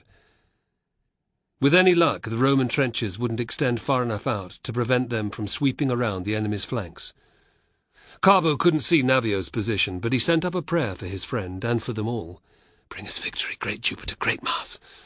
Let me reach Crassus. One more chance, that's all I ask." 200 paces until the enemy lines. Carbo had grown used to the routines of battle, and his eyes flickered warily to the air above the legionaries. Were there enough artillery pieces to target them as well? Or were they taken up with the struggle on the flanks? He didn't hold any ill will towards the men there, but he hoped that it was the latter. It was wishful thinking. Perhaps 2 heartbeats later a volley of darts came scudding in. Carbo felt his bowels loosen. He'd seen the carnage that the missiles could do. Around him, more than one man cried out in fear. Their advance slowed, and then stopped. "Close order! All ranks except the front, shields up!" bellowed Spartacus. They'd been drilled to do this 1,000 times before. With a loud clattering noise, the scuta of those behind Carbo came up, forming a giant cover, the famed Roman testudo. He and the men of the front rank closed their shields together, forming an almost solid wall to the front.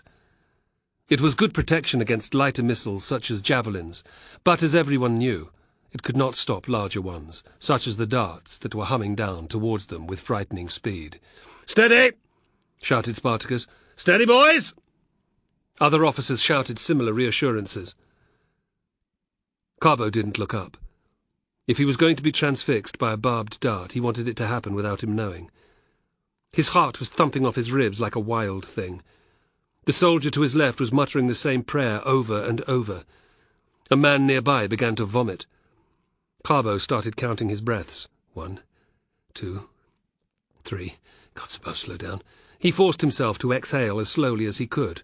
Crash, crash, crash, crash, crash! With a noise like thunderbolts, the missiles arrived. Carbo closed his eyes. Sent skywards by a torsion catapult that had to be cocked by 2 legionaries winding a handle, the darts had huge penetrative power. They punched through scuta like a hot knife through cheese, maiming and killing the unfortunate men beneath. Arm bones were shattered, skulls smashed open, chests ripped apart. Howls of agony marked the spots where soldiers had only been injured. The dead just collapsed to the ground. Carbo blinked. He was still alive and whole. So too were Spartacus and the man to his left. They exchanged a relieved look. "Lower shields! Forward at the double!" shouted Spartacus. Carbo needed no encouragement. The quicker they closed with the Romans, the fewer volleys would land among them. The risk of death from a blade seemed far more appealing than having his brain pulped to mash or his chest split asunder by a dart. Cocking back his left arm, he trotted forward. Soon there would be an exchange of javelins. Then a final charge. 150 paces. Still the Romans made no sound. Carbo didn't like it one bit. Another volley, this one of stones, came sweeping over the enemy lines. He was hypnotized by their trajectory. Part of him wanted to sprint forward, to miss the deadly rain if he could. Another part wanted to drop his shield and pilum and run away. But he couldn't. Spartacus was by his side, relying on him. And Crassus, the cause of his parents' deaths, was skulking behind a wall of legionaries. He focused his attention on the lines nearing him. All he could see was their eyes peering over their shield rims, and their javelins, which were already aimed at the sky, ready for the order to release. Carbo was suddenly aware that he needed to piss. More than anything, he needed to piss. He swallowed hard, forcing the urge away. Thump! Crash! Bang! The stones landed, splintering shields into kindling, crushing men's ribs and stopping their hearts. Carbo shot a glance at Spartacus, who seemed oblivious. He rallied his courage. Here was the closest thing to a god that he'd ever seen. Was the man scared of nothing? "Ready, javelins!" Spartacus drew back his left arm. "On my order!" Carbo squinted at the enemy lines, which were about 90 paces away, too far for an accurate throw. He could see the Roman officers watching them, waiting until they drew closer. Bastards. Spartacus was doing the same. His lips moved as he counted down the distance. 80, 70, 60. The legionary's piler flew up into the air. Damn it, thought Carbo. Give the order. "Aim short! Loose!" Carbo heaved his javelin into a low, curving arc. He tried to follow its progress, but it was joined by scores of others. He watched in fascination as they sped towards the Romans. "Shields up!"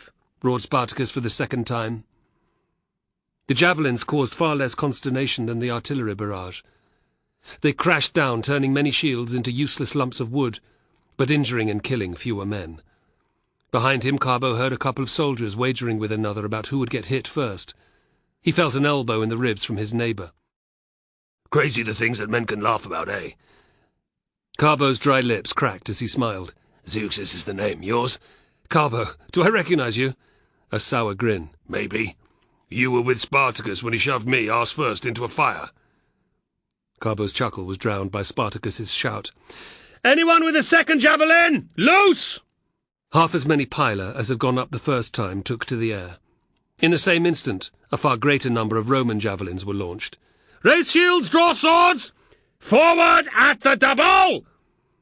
Ducking his head in a futile attempt to make himself smaller, Carbo broke into a run. His world had narrowed. All he could see was the Romans directly opposite him. Crassus, and even the line of standards that waved above their lines, had vanished. He was aware of Zeuxis on his left, Spartacus on his right, his shield in one hand, and his gladius in the other. That was it. Little more than 30 paces separated the two sides. The legionaries had drawn their swords now. Finally, an almighty roar left their throats, and they ran forward. Carbo and every man around him responded with an ear-splitting yell. He heard Spartacus shout something unintelligible in Thracian.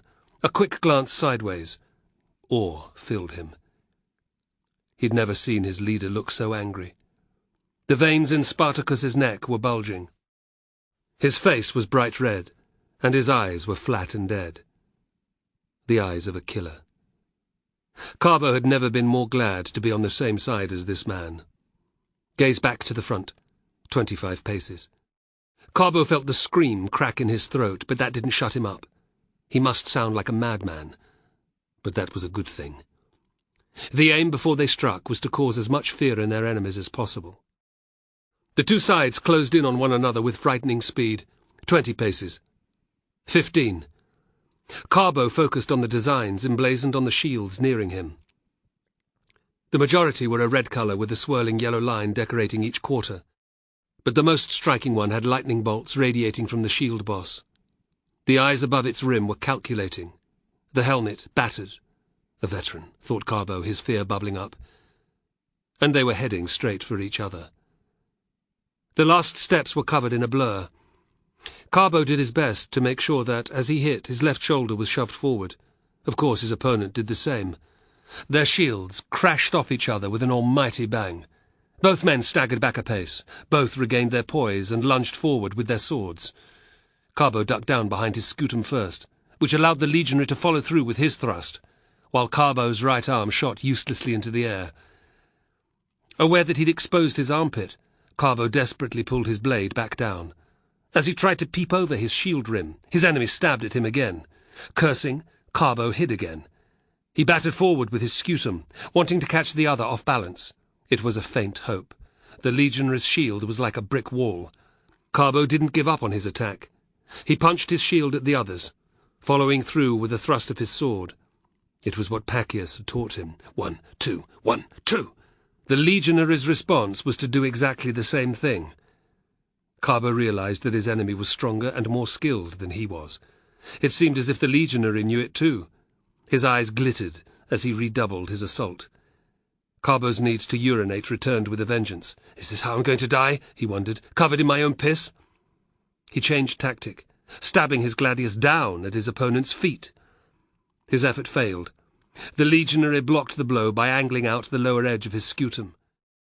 He followed through with a lunge of his sword that nearly took out Carbo's left eye. There was a screech of metal as the iron blade skidded off the brow of his helmet. Stars flashed across Carbo's vision. Dimly, he heard the legionary roar in triumph. "This is it," he thought. "Now the bastard will knock me over and finish me off." What he heard next was an odd, choking sound. With difficulty, Carbo focused on the legionary again.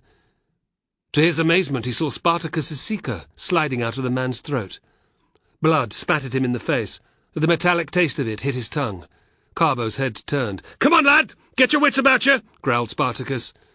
Carbo nodded, still a little confused. "Eyes front!" Spartacus shouted. Carbo obeyed. The gaps in the enemy ranks had already been filled by those behind. His next opponent was 4 steps away and closing fast. Carbo let him come, forcing the man to step over his comrade's body. As the legionary was in mid-stride, Carbo drove into him with all his force. The soldier rocked back on his heels, and Carbo's sword shattered his left cheekbone, slicing through his nasal chambers to exit at the angle of the opposite jaw. A keening noise tore at Carbo's hearing, and he shook his head in an effort to stop it. Then he realized that it was the legionary screaming. He'd never heard someone make so much noise. With a grunt, he tugged his blade free. The man dropped, still shrieking like a spitted boar. Carbo wounded the soldier who followed, slicing one of his feet down to the bone. Bawling in pain, the man drew back, unable to fight. The press was too tight for anyone to get by, so Carbo used the respite to help Zeuxis dispatch his opponent. 2 legionaries shoved through the gap left as that man fell. One moved sideways to get at Carbo, the other went for Zeuxis. This fight was as protracted as Carbo's first struggle, but driven by adrenaline and the knowledge that Spartacus had saved his life, he gave a better account of himself. It was a measure of his opponent's skill that it took so long for Carbo to put him down. The legionary sank to his knees. The wound in his throat opened wider than his gaping mouth. Blood jetted from both openings, covering the ground between them in another tide of crimson. No one filled the empty space before Carbo. He didn't understand until the shrill beep of whistles hit his eardrums. The Roman line retreated a step, and then another. He tensed, preparing to advance. "Fall back!" roared Spartacus. He thumped the side of Carbo's shield with his own. 10 paces, no more! As he dumbly obeyed, Carbo felt the sweat drenching him. The felt liner beneath his helmet was saturated. There were rivulets running down his forehead and continuing, stinging into his eyes. He wiped a bloody hand across his face. "You've done well, lads! It's time for a breather!" shouted Spartacus. "Help the wounded to move back, away from the front ranks. If you've got any water, have a drink. Share it with your comrades. Do the obvious. Those with damaged weapons or equipment, try to find replacements from the dead and injured. Clear the ground around your feet, so that you don't trip up when the fighting starts again. Check the rest of your gear. Make sure that the straps on your sandals aren't loose." He broke out of formation and began to move along the ranks to the left, muttering encouragement to the soldiers. No more than 20 paces away, the Romans were doing the same thing. Carbo felt odd, standing so close to men whom he'd been trying to kill just a moment earlier, and with whom he would shortly resume hostilities. Best to make the most of it. He stabbed his gladius into the earth before him and let his scutum rest against it. Relieving himself of that weight felt so good. Next, he tugged up the bottom of his mail shirt and freed himself from his undergarment. At once his urine arced out in a yellow stream. Carbo thought it would never stop. He had never known such relief. From the jokes and sighs of satisfaction he could hear, plenty of other men felt the same way. Finishing, he became very aware of his overwhelming thirst. "Here." Zeuxis had shoved a small clay vessel with a strap around its neck in his face. Carbo put it to his lips and took a mouthful. The water was warm and stale, but it tasted better than anything he'd ever drunk. "Thanks," he said, handing it back. Zeuxis grunted. He took a long pull himself and passed it to the soldier on his left.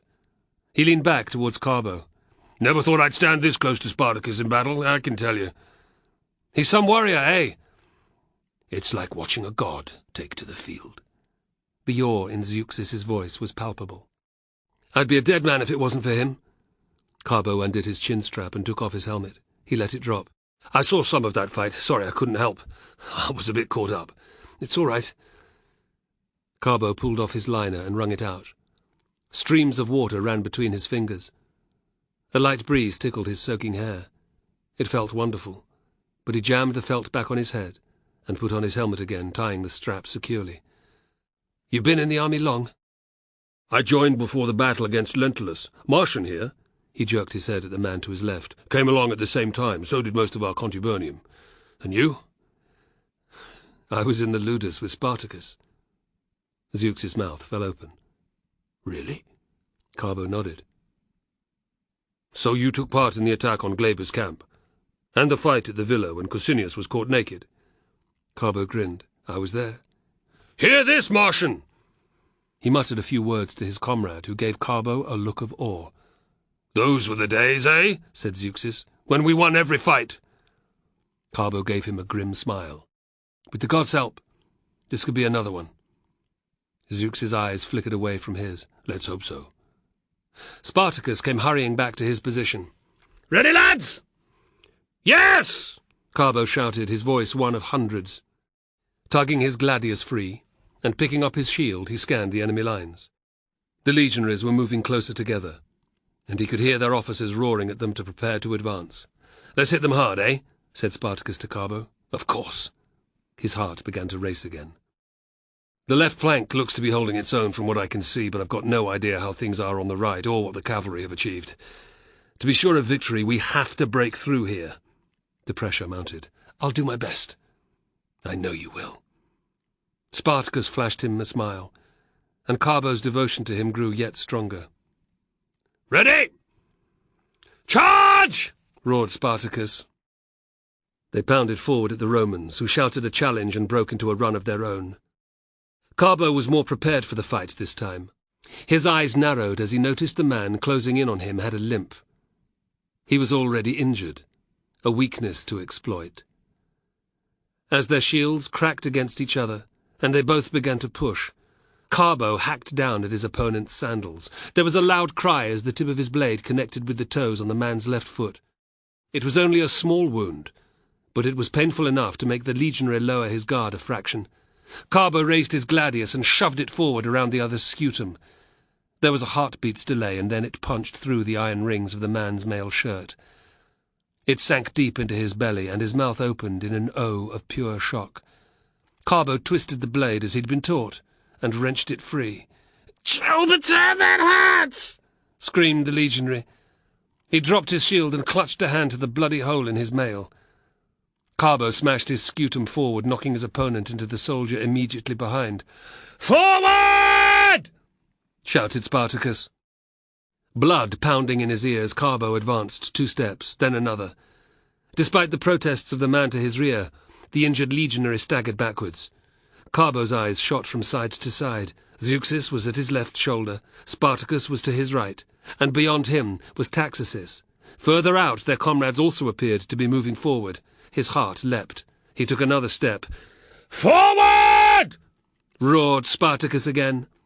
Pace by pace they walked towards the Romans, who continued to retreat. It went on for about 20 steps, and Carbo began to hope that their enemies would break. They didn't. His attention was drawn to a couple of centurions in the front rank near him. They were screaming blue murder, threatening their men with the most terrible punishments if they did anything but hold the line. Their tactic was working. The legionaries slowed down and came to a halt. "When we hit the Horsons, I want every centurion killed, hacked into 100 pieces, do you hear me?" The nearest soldiers bellowed in assent. "If we can do that, they'll fucking run," Carbo heard Spartacus mutter. Then, "Charge!" They ran forward. This time the Romans did not come to meet them. Carbo took some solace from that. The enemy officers didn't trust their men to advance. That meant they were worried. Carbo saw that the man to face him would be a centurion, and his breath caught in his chest.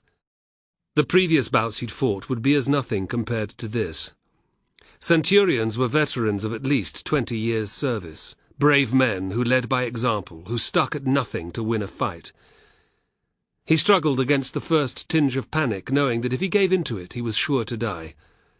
The centurion was staring right at him and roaring insults at the top of his voice. Blocking out the sound as best he could, Carbo tried to spot any detail that would help him win. He saw nothing except the scarlet-dyed horsehairs on his opponent's helmet crest and the merciless eyes beneath its tinned brow.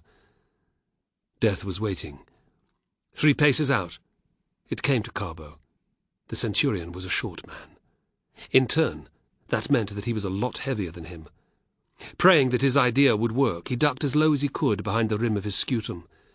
Pulling his left arm close in against his body, he slowed down a fraction before throwing his entire body weight forward with his shield. He struck the centurion with such force that the Roman was shoved several steps backwards. Carbo lifted his head, readying himself to land the killer blow. He got the shock of his life. Incredibly, the centurion had maintained his balance, and was waiting for his chance. Carbo had just enough time to register the other's blade as it swept forward at his face. "I'm dead!" There was a loud crash. Carbo blinked. The gladius was gone. He looked again. The centurion had been knocked onto the flat of his back by Spartacus, who had driven sideways into him with his scutum. Stooping over the officer, the Thracian ran him through the throat. Dismayed cries rose from the legionaries who'd seen what had happened, and they fell back a step or two. Spartacus quickly resumed his position, throwing Carbo a grin. "Push the horse-hands back!" he yelled. Carbo took a step forward with the rest. He glanced at his sword arm, which was trembling like a leaf. "Snap out of it," he told himself. "You're still alive. The battle's not over." Steeling himself for more carnage, he looked up. The centurion had been replaced by a furious-looking legionary. Perhaps 5 paces separated them. "I'm going to rip your head off and shit down your neck!" the Roman screamed. Behind the ranks of enemy soldiers, Carbo caught sight of a red cloak. It was Crassus, dismounting from his horse. Standard-bearers swirled around him, including one bearing a silver eagle. Carbo couldn't believe his eyes. He's concerned enough to make a stand right here. "Spartacus, this is our chance!" A moment later, there was a shout of acknowledgement. "Charge! Charge!" Carbo's gaze returned to the legionary. Cold rage now filled him. All he wanted to do was reach Crassus. "I'm coming for you, you fucking maggot!" There was a surge behind him as he advanced. It was the men in the ranks behind. Carbo realized with exhilaration. He made short shrift of the legionary, dispatching him with a couple of vicious stabs to the face. The man after him was a barrel-chested individual who spat obscenities with each thrust of his gladius. Carbo had little difficulty in dodging the powerful but inaccurate blows, but soon the press grew so tight that he was driven right up against the legionary. Neither was able to use his sword. "Slave filth!" screamed the soldier. "You're dead! Dead!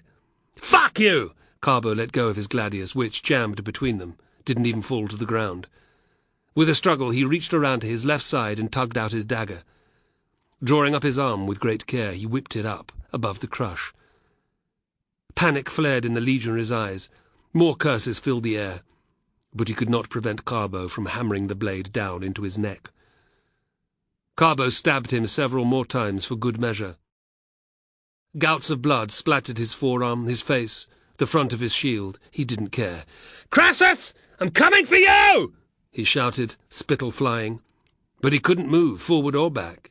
In fact, the pressure from both sides was starting to become uncomfortable. The cursing legionary had slumped forward. He was now being held upright by Carbo's scutum. Blood ran in streams from the wound in his neck, covering Carbo's left hand and arm. There was nothing he could do about it.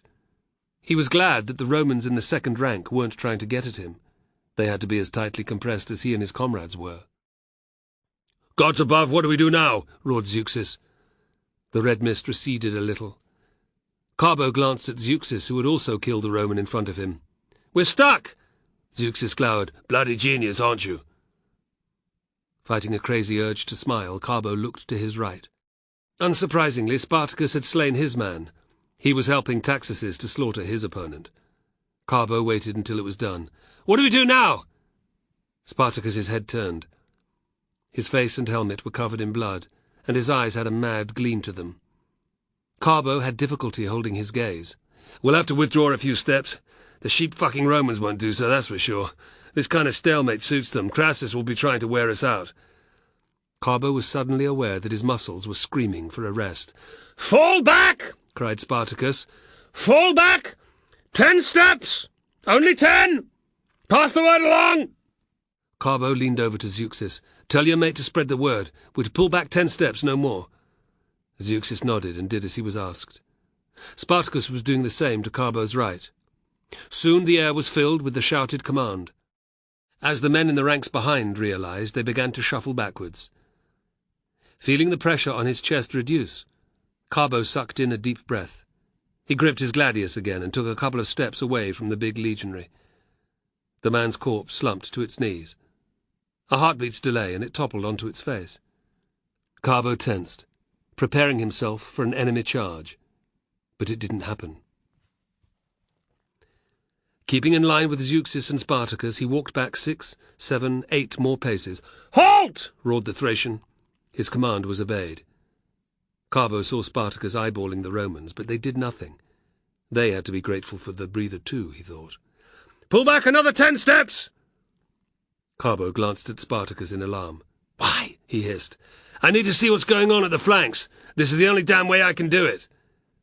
The word went out again. Counting carefully, they withdrew. Still the Romans did nothing. Carbo's eyes travelled up and down their line. All he saw were men heaving bodies out of the way, spitting or drinking from water bags. Some legionaries shouted insults, but most were ignoring them. It was a small relief. Spartacus strode out into the gap between the armies. His head swivelled from side to side for a few moments. A javelin was hurled at him, and another, but he ignored them, standing on tiptoe to get a better view. Then a third pylon came scudding in, and he had to dodge out the way in order to avoid being struck. "They've recognized him," muttered Carbo. He could see enemy javelins being handed forward for the men at the front to throw. The taste of fear was acid in his mouth. Spartacus's extraordinary charisma was what held the centre together. If he went down, they were finished. "What in Hades is he doing?" growled Zeuxis. Carbo explained. "It's a bit fucking risky, isn't it?" "Maybe, but there's no other way." Even as he defended Spartacus's actions, Carbo wanted to scream at him to return to safety. He soon got his wish. Turning his back on the Roman line, Spartacus sauntered back to their position. 2 javelins followed him, one landing right by his feet. He didn't even look at it. A smile played across his face. "Is that the best they can do?" he shouted, turning to make an obscene gesture at the Romans. Whoops and cheers rose around Carbo, and a sea of hands went up in the air, mimicking Spartacus's sign. Doing the same, Carbo grinned. He couldn't help it. "Fuck you all!" he bellowed. Spartacus shoved in beside him. Carbo turned, his face alight. Spartacus's words hit him like a hammer blow. "It's not going well with Pulcher on the right. The Romans must have brought up every spare catapult they have. The Horsons are hammering our ranks behind where the fighting is going on. The men there are starting to waver." Carbo's next insult turned to ashes in his mouth. If the rearmost soldiers turned and fled, the ones at the front wouldn't be far behind them. And if that happened, the enemy's left flank could wheel around to hit the centre, their position. An abyss had just opened at their feet. "And the left? It's all right, thanks to Navio. I can't see the damn cavalry anywhere, though. On either side, I'm concerned that the ditches were too deep for them, that they haven't been able to sweep around to the enemy's rear. We'd have heard something, seen something by now if they had." Carbo's hopes plummeted. He searched Spartacus's face for a hopeful sign. "What can we do?" A savage, unforgiving smile. "I'd wager that we've got the time for one more roll of the dice before the left flank gives way. Will you come?" Carbo knew in that moment that his death was near. He fought the urge to vomit. "I'm with you." Spartacus's eyes softened. I never thought to say this, but I'm proud to stand and fight beside a Roman. Carbo had to fight back tears. Unable to speak, he just nodded. Spartacus threw back his head. My soldiers! Listen to me! Somehow, amid the din from the fighting to either side, the nearest men's heads turned. I ask you for one more effort! One more charge! I can see Crassus there, opposite us. Do you see the bastard in his red cloak behind his legionaries? Silence for a moment as men's eyes searched for their enemy, and then an angry roar went up. Let's kill Crassus! Right now! End the battle at a stroke! Are you with me? Yes! Are you with me? Spartacus began hammering his seeker off his shield. Yes! Carbo screamed with everyone else. Then charge! Spartacus shot forward so fast that he caught Carbo and the man on the other side by surprise. He was 5 strides ahead before they had even started running. Carbo sprinted to catch up. To his left he sensed Zeuxis. He knew in his gut that the rest were coming too. Every man who had heard that cry would answer it, would give his life to be with Spartacus as he descended on the Romans in a dreadful, killing rage. The words, victory or death, had never been more true. He drew alongside the Thracian, heard him muttering, "Great Rider, watch over me, Great Rider, protect me, Great Rider, help me to kill Crassus." The prayers made Carbo's spine tingle. He could feel the gods' presence. Let them be on our side. 10 strides until the Roman lines. Carbo could see Crassus at the back, his heart jolted with hope. The legionaries opposite him were no more than 6 ranks deep. They could do it. 5 steps. Imagining that he'd been stabbed in the guts, Carbo let out a piercing shriek. The man facing him flinched, which was what he'd wanted. He covered the last 2 paces in a blur, smashing into the soldier with all the pent-up hatred that he'd ever felt towards Crassus. He felt the impact as Zeuxis and Spartacus hit their opponents. Still yelling like a madman, Carbo rammed his gladius into the space between the 2 scuta before him. His blade struck, and then slid deep into something. A scream, and the legionary facing Spartacus dropped his sword. Surprised, Carbo's eyes shot to his own opponent, who, with teeth bared, was trying to reach around and stab him in the belly. Too late. Carbo pulled his right arm back to retaliate. When Zeuxis' gladius slid over to take the Roman in the throat, he could have cried with relief. "Thanks!" Zeuxis threw him a broad wink. "Just do the same for me if you can." "I will! On! On! On!" roared Spartacus. Having smashed the first enemy rank, they shoved into the next, punching with their shields, thrusting with their swords, howling like wolves. Blood, sprayed in the air, covered their faces, showered onto the muddy ground. Cries of triumph mixed with shrieks of pain and the gurgles of men drowning in their own blood.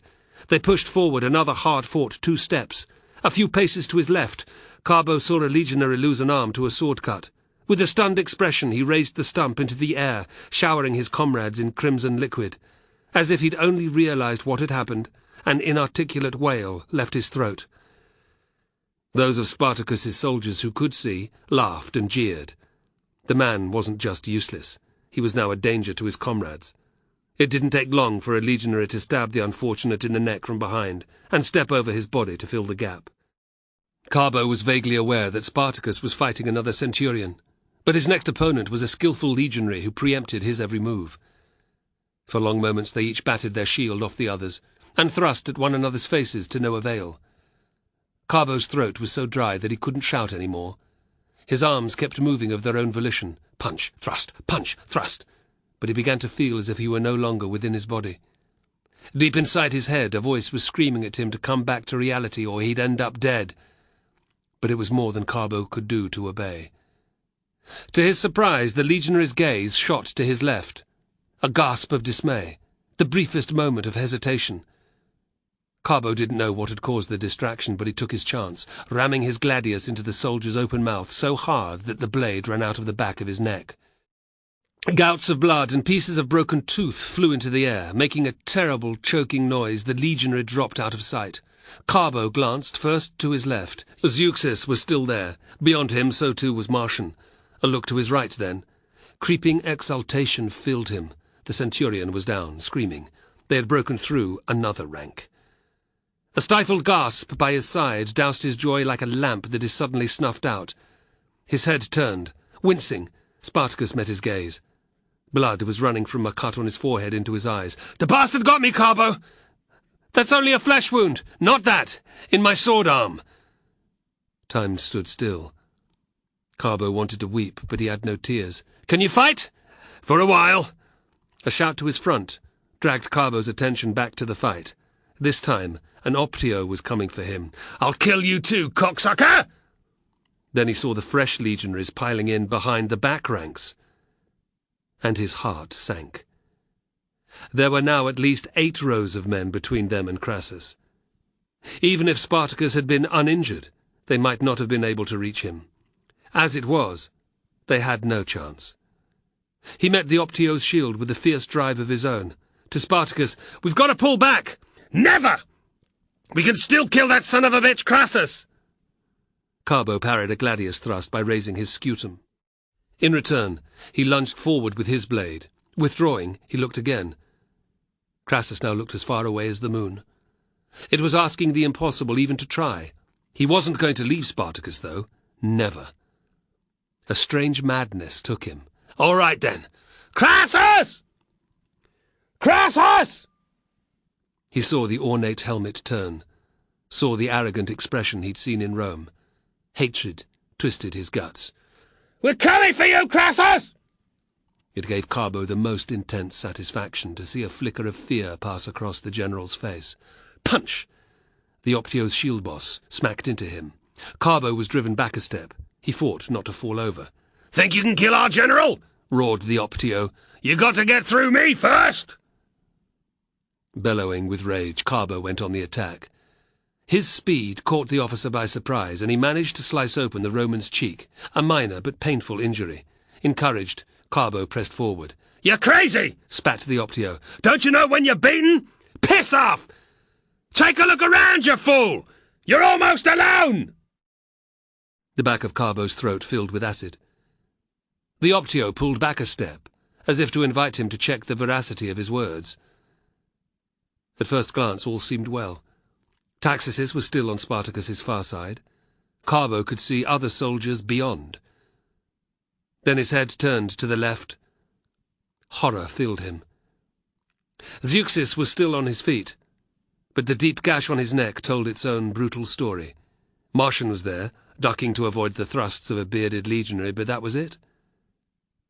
He twisted his neck further. No, please, no. Perhaps 40 or 50 men were still behind them. The rest were backing away, some slowly, fighting the Romans who were charging forward.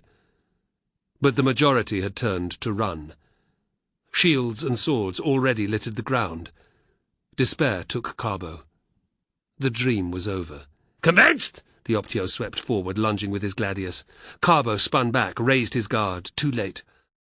With incredible speed, Spartacus's seeker came scything around from the right. It took the Optio in the neck, removing his head with ease. Carbo had never seen blood fountain so high in the air. It rose in a thick jet to eye height, as the head, helmet and all, spun gracefully to one side. The Optio's body took another step forward before it crumpled, twitching, to the ground. The nearest legionaries pulled back in instinctive horror, granting the pair momentary respite. "Even injured, he's still more skillful than me," thought Carbo in amazement. "Help me take off my helmet." He didn't understand. "Eh? Do as I ask!" Carbo shoved his gladius under his left armpit, then leaned over and fiddled with the chin strap. After a moment it came undone. Spartacus ripped off the helmet and flung it to the ground. "Why did you do that?" "Go. Leave. Get away. It's over." There was a touch of grey to Spartacus's face now, but his voice was still commanding. With sickening insight, Carbo understood. He threw it away so he can't be recognized after he's been killed. "I'm staying right here. Find Ariadne. Protect her and the baby. Get them away from here with Athias before the madness begins." "What about you?" A harsh laugh. "I'm going nowhere. The rider is waiting for me." "And me!" Taxis had never sounded fiercer. Carbo's mind raced, as it had never done. He knew the chaos that descended on battlefields when one side began to run away. That was when most casualties were suffered. Panicking men without weapons made the easiest targets, apart from women and babies, that was. Even with Aventianus and the Scythian to hand, they would have little chance of survival. He stared at Spartacus, torn between his need to stay loyal and the desire to honor his leader's request. Please. I ask you as a friend. Spartacus's eyes held his like a vice. Throat closed with emotion, Carbo nodded. Go, or it will be too late. Spartacus pushed at him weakly with his shield. Carbo obeyed, stumbling away like a drunk man. The tears that had not come before flowed at last, half-blinded his vision. He wiped them away savagely, aware that if he wasn't careful he would trip over a body. Around him soldiers were shouting, crying, turning to flee. The sense of panic was thick enough to cut with a knife. At times like this, men lost all reason.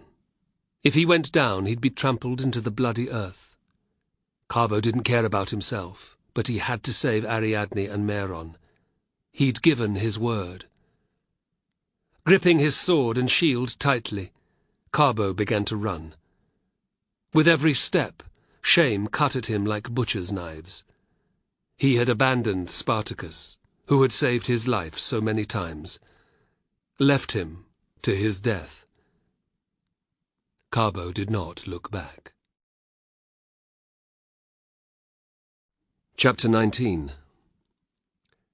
South of the Silaris Valley. Meron whimpered. It was his new sound, thought Ariadne sadly. Pulling down the neck of her dress, she put him to the breast. Although she had precious little milk, it would keep him quiet for a while. She stared down at him, feeling a mixture of love and immeasurable sorrow. You look so like Spartacus. It wasn't surprising that Meron was unsettled, she thought, gazing around their small forest camp, which contained only a rough shelter fashioned from branches, and outside it, a stone ring fireplace. He hadn't known what was happening 2 days previously either, when the tide of battle had swung in Crassus's favor. He'd been fast asleep until the clash of weapons and the screaming had woken him. That was when Athias had ordered her to grab him and to throw a few things in a pack. She'd never seen the Scythian so worried. Quickly, quickly, he had shouted, as she'd fumbled a couple of blankets and a spare swaddling cloth into a satchel and handed him the basket containing her snake. Outside they had found Aventianus standing guard, a gladius clutched in his fist. It was at that moment that Ariadne had stared down at the battle and seen how bad things were. Their army's flanks had lost all semblance of order. Thousands of men had been streaming away from the Roman trenches, pursued by waves of legionaries. In the centre she had made out a small block of soldiers still fighting. Had Spartacus been among them? But the overwhelming enemy numbers surrounding them offered but one outcome. The sight had frozen Ariadne to the spot with shock and grief. Only Athias's arm around her shoulders had brought her alive again, and given her the strength to move. It had soon become apparent how fortuitous the tense positions near the back of the camp had been. The rocky massif to its rear had afforded no escape route, so most soldiers were fleeing through the tent lines some distance below them. A few, mad with panic, had climbed up to the same level, but the sight of Athias and Aventianus's naked blades had kept them at a respectful distance. Having to threaten their old comrade seemed insane, but it had since become their reality. Ariadne had thought to be safe once they'd reached the mountains, but scores of stragglers had continued to cross their path. On Carbo's advice, they were shunning all contact unless it was unavoidable. In his opinion, and Athias agreed, no one could now be trusted unless he was known to them or had proved himself. It was part of the reason why they were hiding like wild animals in the most remote spot that the Scythian could find. 5 soldiers approved by Carbo had joined them subsequently. Ariadne felt a little safer for their presence. Extra men to hunt also meant more food. More than one of the new arrivals had mentioned the rumor they'd heard, that thousands of survivors were heading for the hills above Thurii. But she didn't want to consider following until her grief had subsided a little. until she could bear the idea of leaving the battlefield, and Spartacus's body, behind forever. Meron made another grumbling noise as he snuffled at her breast. "Is he sick?" Ariadne looked up. She managed a half-smile. "No, he's just tired and upset, and hungry." "Like us all," replied Carbo with a sigh. "We should be grateful to be alive. If it wasn't for you and the others, I didn't do much," he said, waving a dismissive hand. Ariadne remembered the pack of terrified men who'd come pounding towards them as they had reached the edge of the camp. They probably hadn't even known who she and her two companions were. The fact that they had been blocking the path eastward, the only direction not filled with Roman troops, had been enough for the deserters to threaten them. Shoving her and Meron to the rear, Athias and Aventianus had prepared to sell their lives dearly. Ariadne had begun to pray for a quick death when, from nowhere, Carbo had appeared behind the gang. Drenched in blood, screaming like a lunatic, he had cut down two men with savage thrusts of his gladius. The rest had taken to their heels. "You saved our lives, Carbo," she said quietly. His gaze slid away. She touched his arm. "It's true, I cannot thank you enough." "I left Spartacus behind," he muttered. "And Arnax." The boy had probably got away, he told himself yet again. The same couldn't be said of his leader. "It's pointless torturing yourself. It wasn't for you to choose the way he died, any more than it was mine." Carbo was shocked out of his own grief for a moment. Spartacus was his own master. You must respect his decision to die fighting, as somehow must I. Her gaze grew distant. Deep in her gut, Ariadne worried that her dream of the crucifixes would now come true. If it did, she prayed that Spartacus would not have suffered that degrading fate. That was why she had not seen him, she thought, trying and failing to wrest certainty from the dream. "I do respect it," he protested. She saw that there was more. "You think that you should have died with him?" Carbo didn't answer, but the agony in his eyes said it all. "What would have happened to me and Meron if you'd done that?" "I don't know," he replied uneasily. "I think you do." "Can you not remember the group of deserters that attacked us?" No answer. "Is that the end you would have wanted for me? For Spartacus's son? Of course not. Doing what you did, leaving him, means that Spartacus's memory will live on, not just in men's hearts and minds, but in real flesh and blood." She caressed Meron's head. "Is that not a worthwhile deed?" He stared at the baby, his face twitching with unreadable emotion. "Yes," he muttered, "it is. I cannot think of a finer legacy, a better way to ensure that Rome's victory was not total, can you?" The words were to assuage her own savage grief as much as to help Carbo. To Ariadne's ears they rang hollow. That might not be the case forever. But for the moment she knew that if it weren't for Meron, she might have already given up. Carbo's lips finally tugged into a smile. Crassus would hate to know that Spartacus's son was alive. He would. She touched Meron's smooth cheek, and he redoubled his efforts on her breast. That is why he must never know about him. Their conversation was disturbed by Aventianus. "Psst!" He pointed beyond the clearing. Hearing movement in the undergrowth, Carbo ushered Ariadne into the shelter. He ran to join Aventianus. They both drew their swords, hoping that it was one of the group. When Athias emerged, they both smiled with relief. Their expressions changed the instant they saw the man limping behind the Scythian. Covered in spatters of blood, without a helmet, but still carrying his sword, it was Navio. Carbo's heart leapt with joy. He darted to his friend's side. "The gods be thanked! You made it!" Navio rubbed at the dark rings beneath his eyes. "I don't know how. I tried hard enough to die." "I found him by the river," said Athias, "just lying, looking at nothing." Muttering an excuse, he set about starting a fire. We saw you. Well, saw your position. You held the left flank for an age, said Carbo. The men did well, admitted Navio. It was the damn artillery that did for us. That, and the fact that the cavalry couldn't cross the ditches. They were too deep. Too wide. Crassus was damn clever to think of that. He must have heard about Sulla doing it at Orchomenus 14 years ago. He let out a hacking cough. What happened to you? In a low voice, Carbo explained. When it came to the final moments before he'd fled, his voice cracked. He said that he was proud to fight beside a Roman. I'm sure he meant you, too. A spark lit in Navio's dead eyes. Well, I was proud to serve a slave. And I. They were quiet for a moment. Their leader's face filled their minds. I didn't run, blurted Carbo. He was intensely grateful for Navio's accepting nod.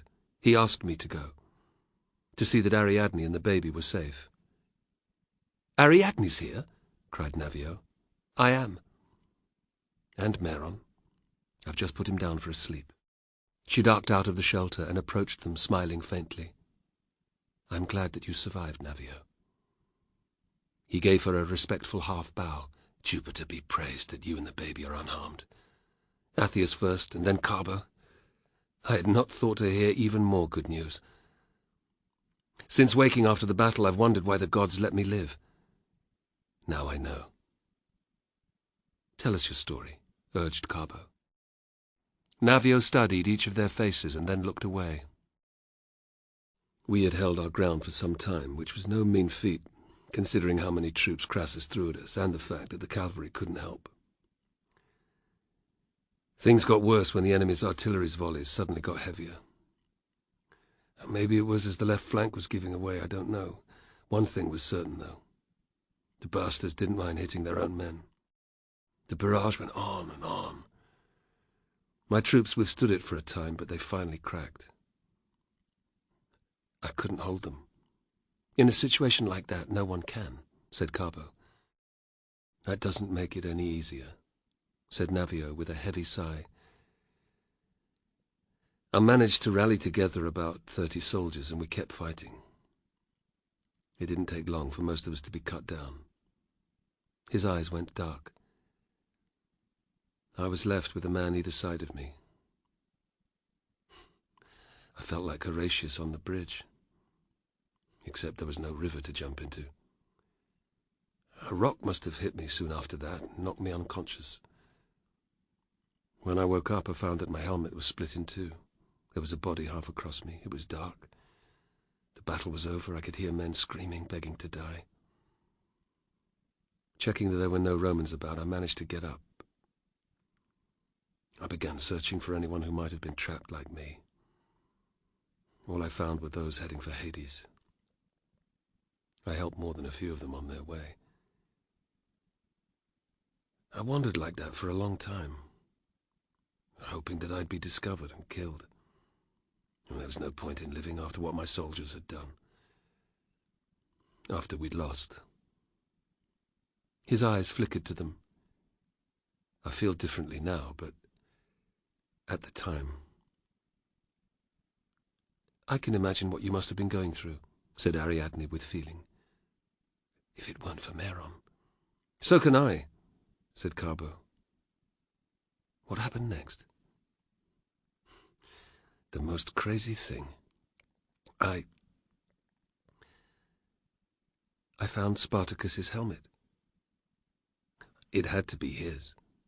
No one else in the whole damn army had a Phrygian one like it. Beside Carbo, Ariadne went very still. Did you find his body? She whispered. No. I searched and searched, but it was as black as the underworld. There wasn't even a moon. The bodies were heaped everywhere, so many of them. They all looked the same. I kept going until it began to grow light. Navio's words ground to a halt. What you did was above the call of duty, for which I thank you, said Ariadne gently. She glanced at Carbo. Could he be alive? His doubts renewed, Carbo thought hard. I doubt it. He wanted to go down fighting.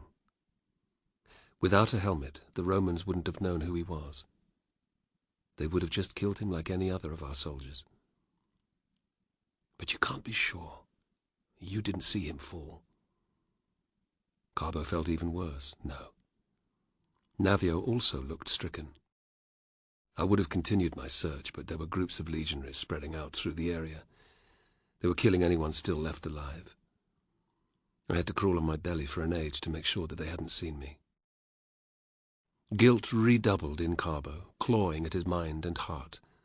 He couldn't be alive. Could he? We could go down and try to find him. Great Dionysus, please, thought Ariadne. My pain is bad enough. I don't need this uncertainty. She knew how awful the scene would be by now. The stench of rotting flesh, appreciable long before the battlefield itself. Bodies bloating, discoloring in the warm sun. Maggots crawling in wounds, mouths, open bellies. Peasants scouring the site for valuables. Carrion birds hanging overhead in clouds and gorging on the expanse of flesh below. At night, wolves and even bears might lurk at the fringes, keen not to miss out on the unparalleled feast. Revulsion filled her. If he was dead, Spartacus's body would be prey as much as anyone else's. If he was injured, and unable to move, however, it's far too dangerous, said Navio. Crassus has left most of his army in place. From what I could see, they're patrolling the whole area. Ariadne closed her eyes. Was it worth risking Meron's safety by returning to the battlefield? What real chance was there that Spartacus had survived? Navio's next words struck like a lightning bolt. They've taken about 6,000 prisoners. That many? Cried Carbo, staring at Navio in horror. Apparently so.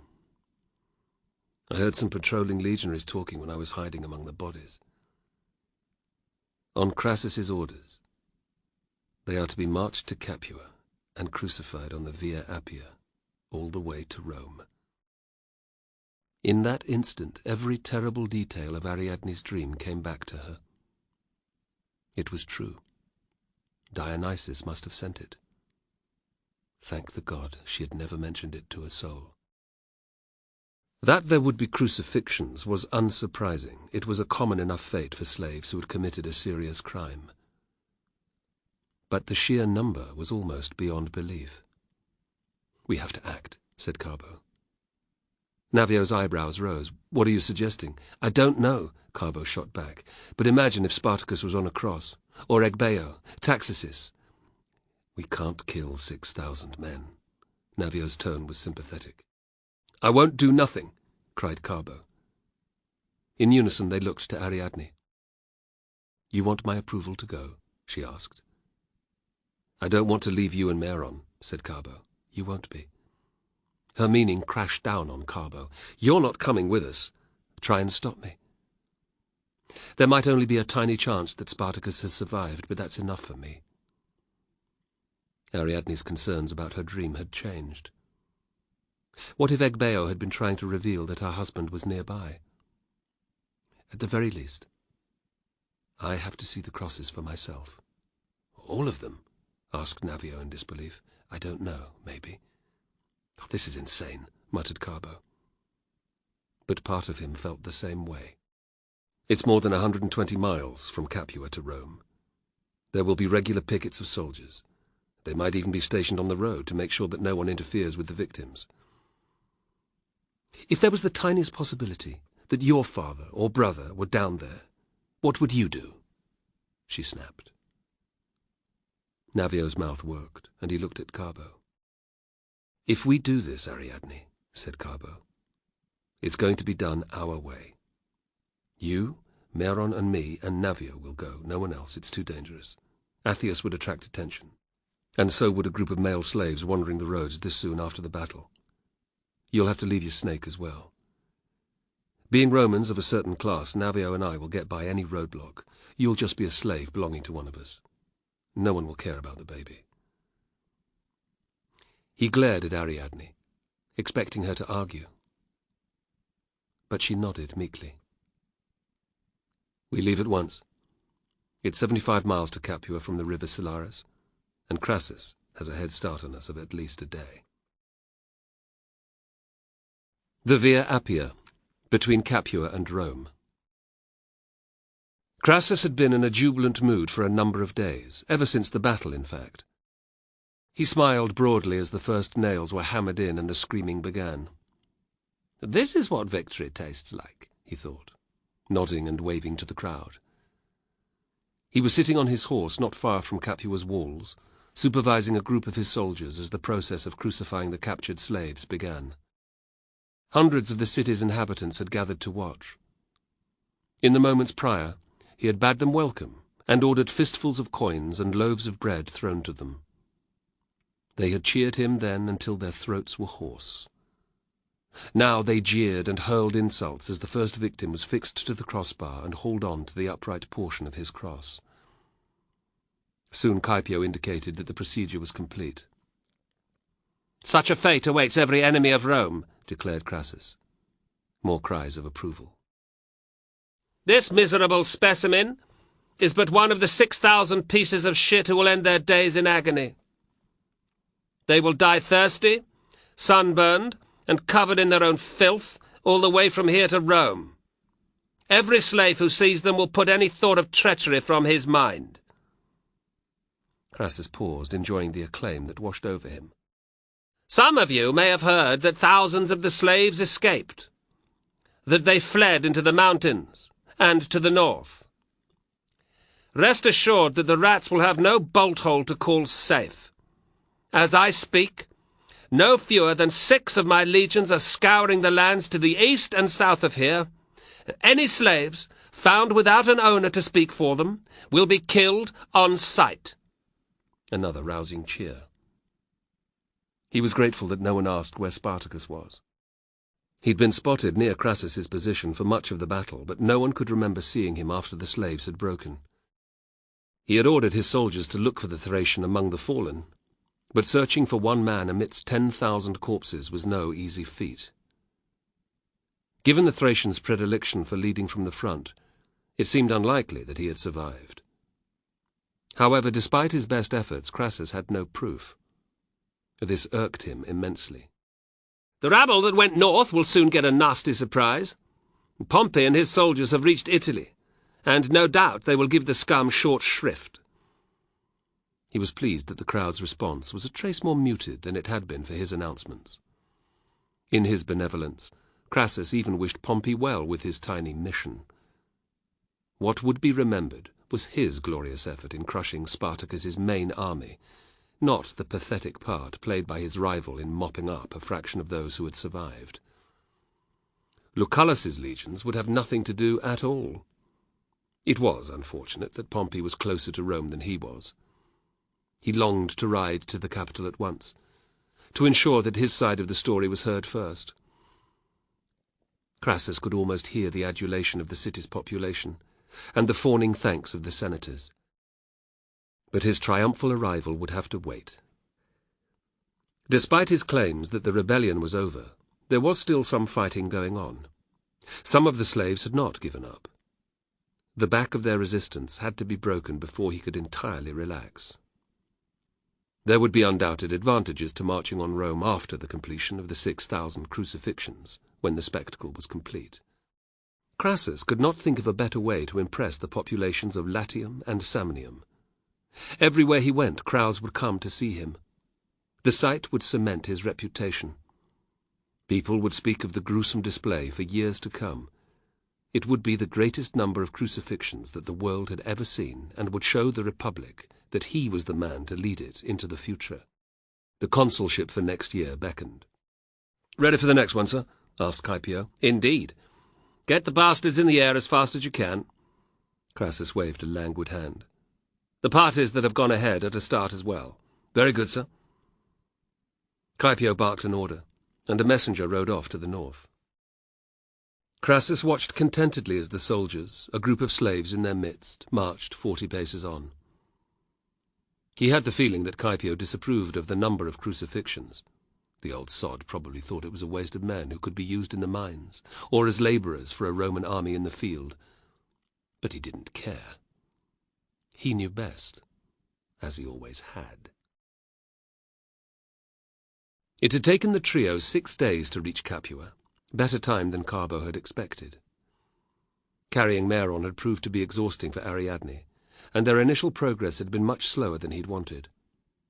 His purchase of a mule from a farm on the 2nd day had been a godsend. The beast had been able to carry not just the baby, but their gear and, underneath it, their swords. Previously they had been risking everything by wearing the weapons under their cloaks. The remaining miles to Capua had been covered at a good pace, and they had been ignored by the groups of legionaries and military wagons travelling the road. They had stayed in wayside inns. Ariadne and Meron had slept in Carbo's room, letting anyone who noticed assume that she was his bed companion. In fact, he had lain by the door each night, a naked blade beside him. It was the first time that Carbo had been this close to Capua since he'd fled the Ludus with Spartacus, and it felt most odd. The last thing he wanted was to be recognized, yet it would have looked strange to circumvent the city rather than go through it. So he had let Navio take the lead. He had followed, his gaze directed at the rutted surface of the road. Ariadne had taken up the rear with the mule. In the event, they had crossed from Capua's southern gate to its northern without any difficulty. Now they were shuffling along with everyone else, in the queue to get out of the city. Carbo had had plenty of time to imagine what he would see when he emerged onto the Via Appia. The moment was at hand, and he felt sick. How many of the wretches would still be alive? How many would he recognize? Was it possible that they would find Spartacus? Before long they had passed under the large archway that led out of Capua. The practice of banning construction close to the walls had long since been discarded. Here was prime commercial territory, through which a captive audience, the passers-by, daily walked or rode in their hundreds. As well as restaurants and watering holes, there were businesses of every type: carpenters and wheelwrights, fullers and potters, butchers, bakers, and vendors of wine and sweetmeats, scribes, whoremasters, and slave dealers. Carbo could have pointed out the position of each, even if he'd been blindfolded. This was where he'd grown up. And so it was that he knew when the buildings would end, when the crosses would begin. They had already discussed what to do once the ordeal began. Walking slowly would not be difficult, or regarded as strange. The road would be busy, and everyone would be gawping at the crucified men. Studying the victims would not be considered unusual either, as long as they didn't go too close or linger unnecessarily. If any of the trio saw someone that they knew, they were to look away in case the unfortunate recognized them and called out. Nothing was to be said until they were safely beyond the man in question. Extra care was to be taken if there were soldiers about. All three knew now that they would travel to the gates of Rome itself, just to be sure that Spartacus wasn't one of the 6,000 soldiers captured by Crassus. Although Carbo had steeled himself for the sight of the first cross, he still couldn't stop a little gasp from escaping his lips when it appeared. Navio stiffened, but he quickly shuffled on. Carbo was grateful not to recognize the brown-haired, stocky man who hung naked before him, his bloody feet nailed just a hand's breadth from the ground. Mercifully the victim was already dead, but his face was twisted in a final rictus of suffering. The first flies of the season swarmed around him, attracted by the ripe odour. A group of people clustered around the cross, holding their noses and making crude jokes. A small boy poked at the corpse's penis with a stick and giggled. "They scourged him," said Navio in a conversational tone. For the first time, Carbo noticed the red lines that extended around from the man's back. The streaks of shit that had run down the wooden post from the man's arse. He longed to drive the onlookers away, cuff the boy around the head, cut the poor bastard down and give him a decent burial. But of course he did nothing. He glanced at Ariadne, whose lips were moving in anguished, silent prayer. Her eyes flashed to his. "Ignore me, I shall be all right," she whispered. Carbo gave her a tight nod. Thankfully Meron was asleep. The second body was 40 paces down the Via Appia on the opposite side. Carbo didn't know this victim either. The third man, another stranger, was on the same side as the first. In a savage indication of what was to come, his cross was also 20 paces from the second. The moment that Carbo realized, his eyes moved to the front. The crucified men ran as far as the eye could see every 40 steps on alternate sides of the road. His mind struggled to take in the horror. The grisly exhibition would continue the entire way to Rome. The trio walked on, mesmerized by the bodies and the smell and the revolting magnitude of Crassus's display. The crosses marched on, uncaring of the landscape. They were present on the straight stretches, the bends, on the slopes of the hills, even in the villages. They lined the road when it was bordered by vineyards and fields, where gangs of slaves worked under the close supervision of their vilici. They ran under the aqueduct that bridged the Via Appia, carrying water from the Apennines to Capua. Their presence had already become the norm. Farmers drove their carts along, scarcely looking at the bodies. Merchants were more interested in ensuring that their mules kept up a steady pace. The slaves who were on their way to market, or repairing the road, kept their gaze averted. Only the children on their way to their lessons or running errands seemed uniformly fascinated. The horror deepened for the trio when they came upon the first living man, a once strapping figure who was being guarded by a pair of bored-looking legionaries. Carbo offered up a prayer of thanks. He didn't know the luckless creature. They had recognized none of the victims so far. But he clearly didn't have long for this world. They dared not approach, passing by with the most casual of glances. Things grew even worse when Carbo noticed a body with a sword cut on his left arm.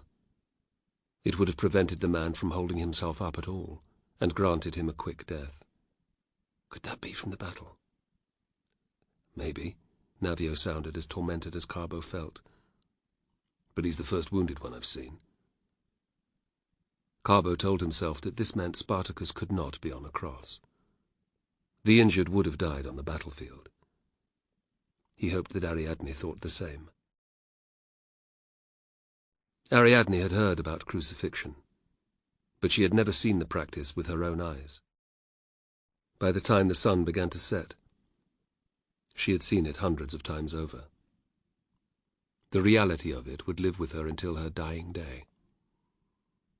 The tortured expressions on the faces of the dead, their cracked lips, their vacant, staring eyes which seemed to blame her for their deaths. The wounds from the scourging inflicted on them as they had marched, their gas-filled, bulging bellies. Laced through the stink of their piss and shit, the overwhelming smell of decay.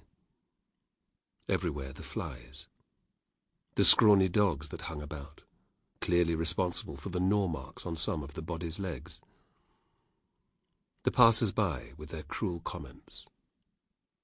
Every 2 miles, the soldiers on guard, so inured to the scene that they no longer even looked at the crucified men. How could she have thought the reality would not be as bad as her nightmare? Ariadne didn't want to journey all the way to Rome, past so much suffering. Yet she had to. They had seen a handful of prisoners who still lived. These few were enough to keep her doubt alive. Regardless of the horror, she would never be able to live with herself or look Meron in the eye when he grew older if she hadn't checked every last crucified man.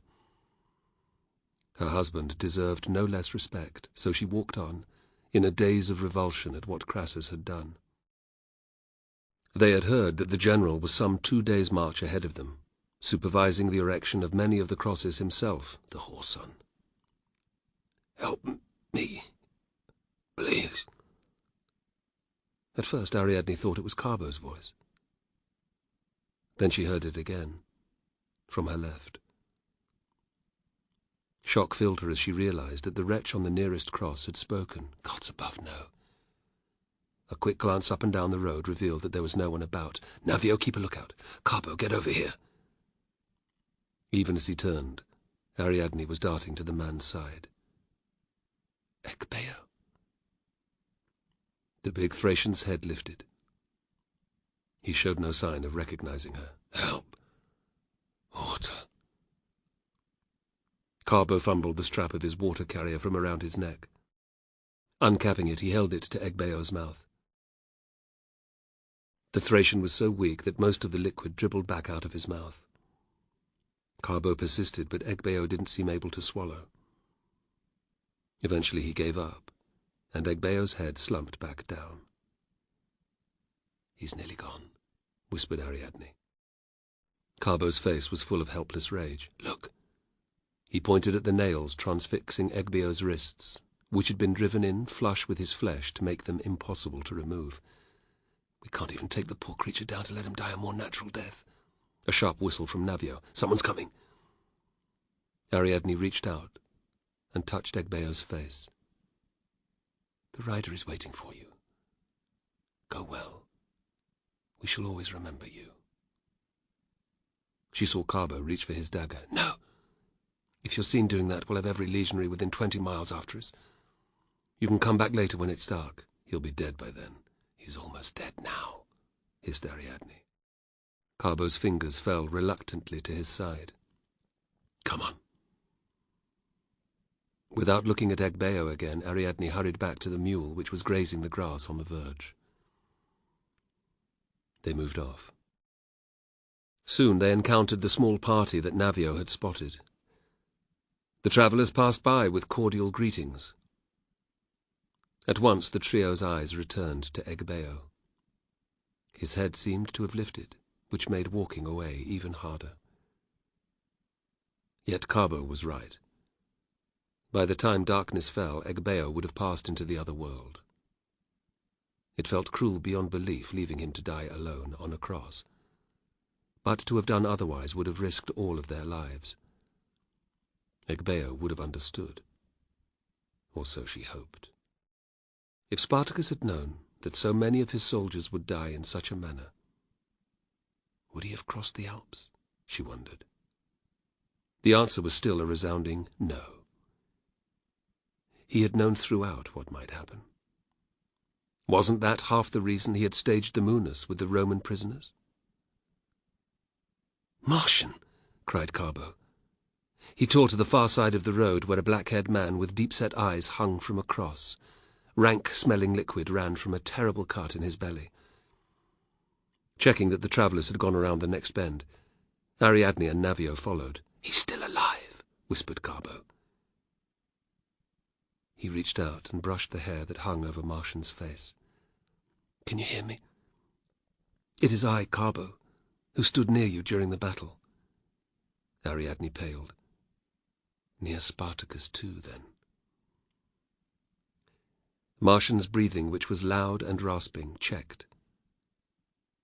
After a moment his eyelids flickered. A low moan left his mouth. Carbo stroked his cheek as tenderly as he might a baby's. "Two of your comrades are here. Spartacus's wife is here. Your pain will soon be over." Martian's head came up slowly. His eyes took in Carbo, but there was no recognition. "Kill me," he croaked. "Please." Ariadne saw Carbo's dagger rise. This time she couldn't bring herself to order him to put it away. "Elysium awaits," whispered Carbo. "Just answer me one question." Martian's grunt might have been a yes or a no. "Did you see Spartacus fall?" They all stared. Ariadne was very aware that behind her on the mule Meron was stirring. that the sun was illuminating every line of blood, every cut and bruise on Martian's battered body, that her heart was pounding in her chest, fit to burst. "Martian?" asked Carbo again. There was no answer. "He's too far gone," muttered Navio. "Please, O great Dionysus," prayed Ariadne, "great rider, give him the strength to speak." Saved. Life. Spartacus saved your life. Ugh. A shuddering breath. A sense of energy being rallied. Soon after, he took a bad cut to one of his legs. Even that didn't stop him. But then, 3 legionaries attacked him. He went down under a flurry of blows. That was when I gave up. No reason to go on, was there? Drained, his head sagged down again. Ariadne felt faint. She was aware of Carbo and Navio's grief-stricken faces, of her own knife-edged sorrow dulling somewhat. Most of all, she felt an overpowering feeling of relief. After the battle, she had thought Spartacus was dead, only to have Navio place the doubt in her mind that he might be suffering on a cross like the near-dead wretch before her. That doubt had vanished. Spartacus had died on the field, as he would have wished. In the circumstances, it was the best she could have hoped for. A glance up and down the road. Thank the gods, she thought. Not a soul in sight. Her eyes slid to Carbo. His face looked haunted. When she looked at his dagger meaningfully, though, he gave her a resolute nod. On impulse, Ariadne unstrapped Meron and carried him back to the cross. "Do you see this man, Martian?" she whispered. "He fought with your father until the end. Now he's going to meet him again. Let's ask Martian to carry a message for us." Meron gurgled with happiness, unaware of the dreadful reality in front of him. Tears welled in Ariadne's eyes as she went up on tiptoe to reach Martian's ear. "When you reach Elysium, tell Spartacus that he died well, that his soldiers loved him, that we loved him also, his wife and his son, that Athias, Carbo, and Navio are alive and as faithful as ever. Tell him, too, that he will never be forgotten as long as men draw breath in this world, that Crassus will have a dreadful death, the worst of ends a man can have, and will be remembered more for his failures than for what he did at the Silaras." Martian's breathing settled. Ariadne wasn't sure, but she thought that there was a faint nod. She waited, but he didn't move again. "I think he's gone." Carbo's tone was wondering. "He was waiting for us," said Ariadne with utter conviction. "Once he'd heard my message, he let go. Thank you, Dionysus, for that gift. I am in your debt, great rider." Carbo and Navio stared at one another, both taking comfort from the knowledge that Spartacus had died in combat, that he would soon receive word from Ariadne and Meron, that Crassus would not die as a contented old man. It seemed justice of a kind. "I don't want to see every crucifix," Ariadne announced. "We have discovered what we needed to, thank the gods. There's no point in torturing ourselves further," added Carbo, "or endangering you and Meron." "Where shall we go?" asked Navio. "They say that many hundreds of men are heading for the mountains above Thurii," answered Ariadne. "They will honor me not just as a priestess, but as the mother of Spartacus's son." "That sounds as good a place as any. It's easy terrain to hide in if you don't want to be found. Maybe Arnax will find us there too." Carbo glanced at Navio. "I can hardly let you go on your own. You haven't got the first idea about how to turn men into soldiers." Navio indicated Meron. He'll need instruction from the best. Carbo was surprised to feel a smile tug its way onto his face. His grief for Spartacus was yet raw, but he still had many of the people who had become his family around him. It was a blessing that he could not ignore. "It will be good to have you with us. Life will be different," said Ariadne, kissing Meron. "But it will go on."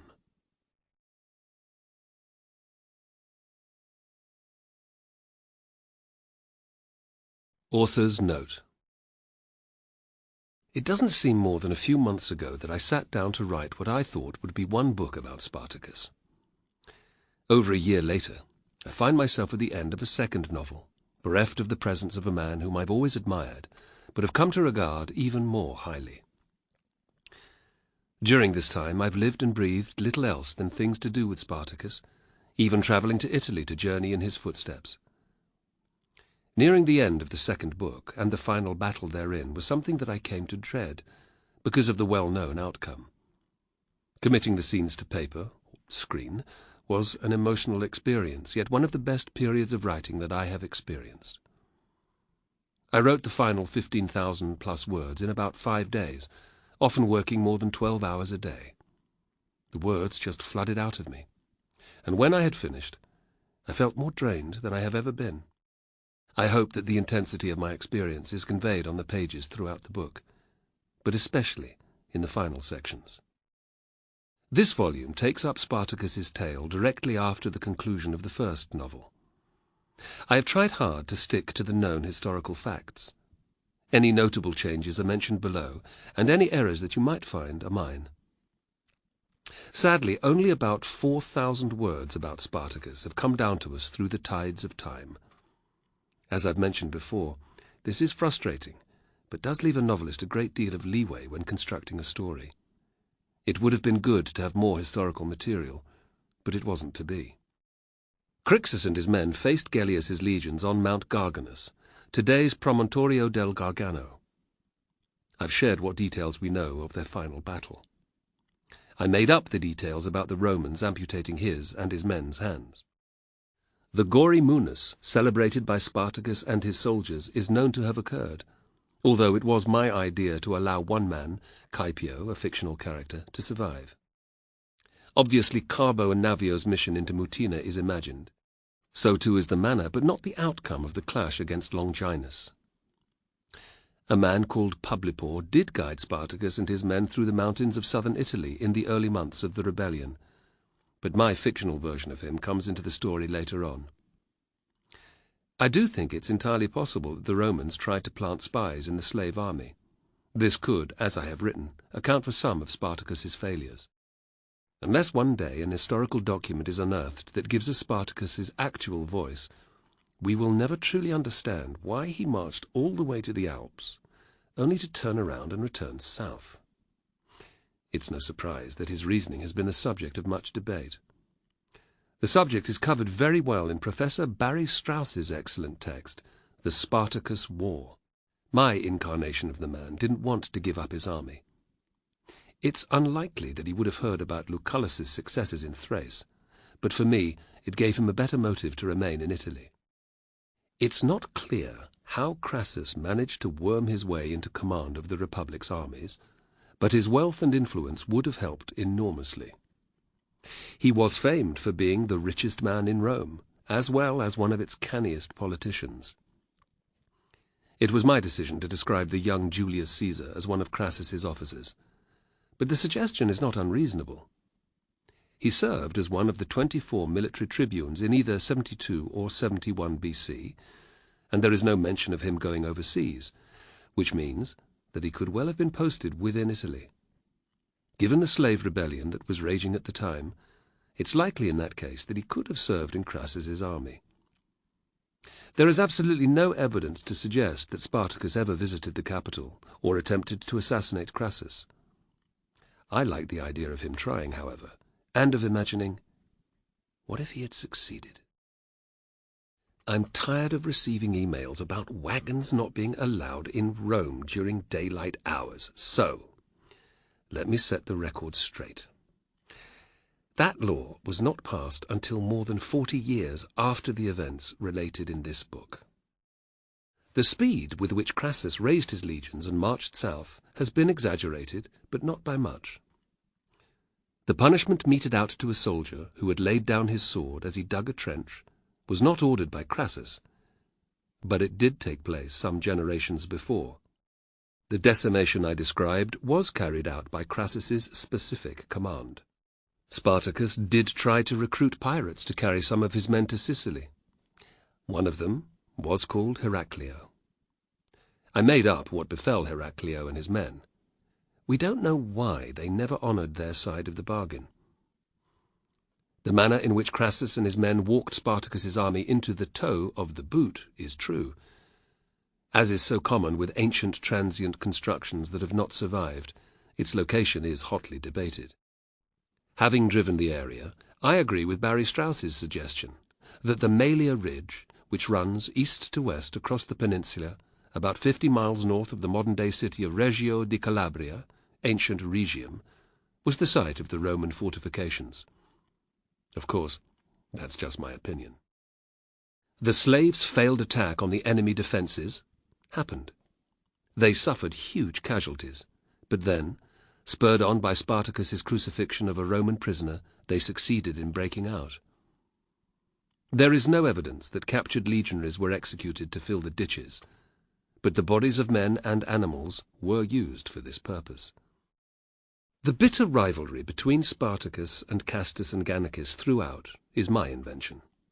But it's not an idea without basis, because the pair did split off from the main army around this time.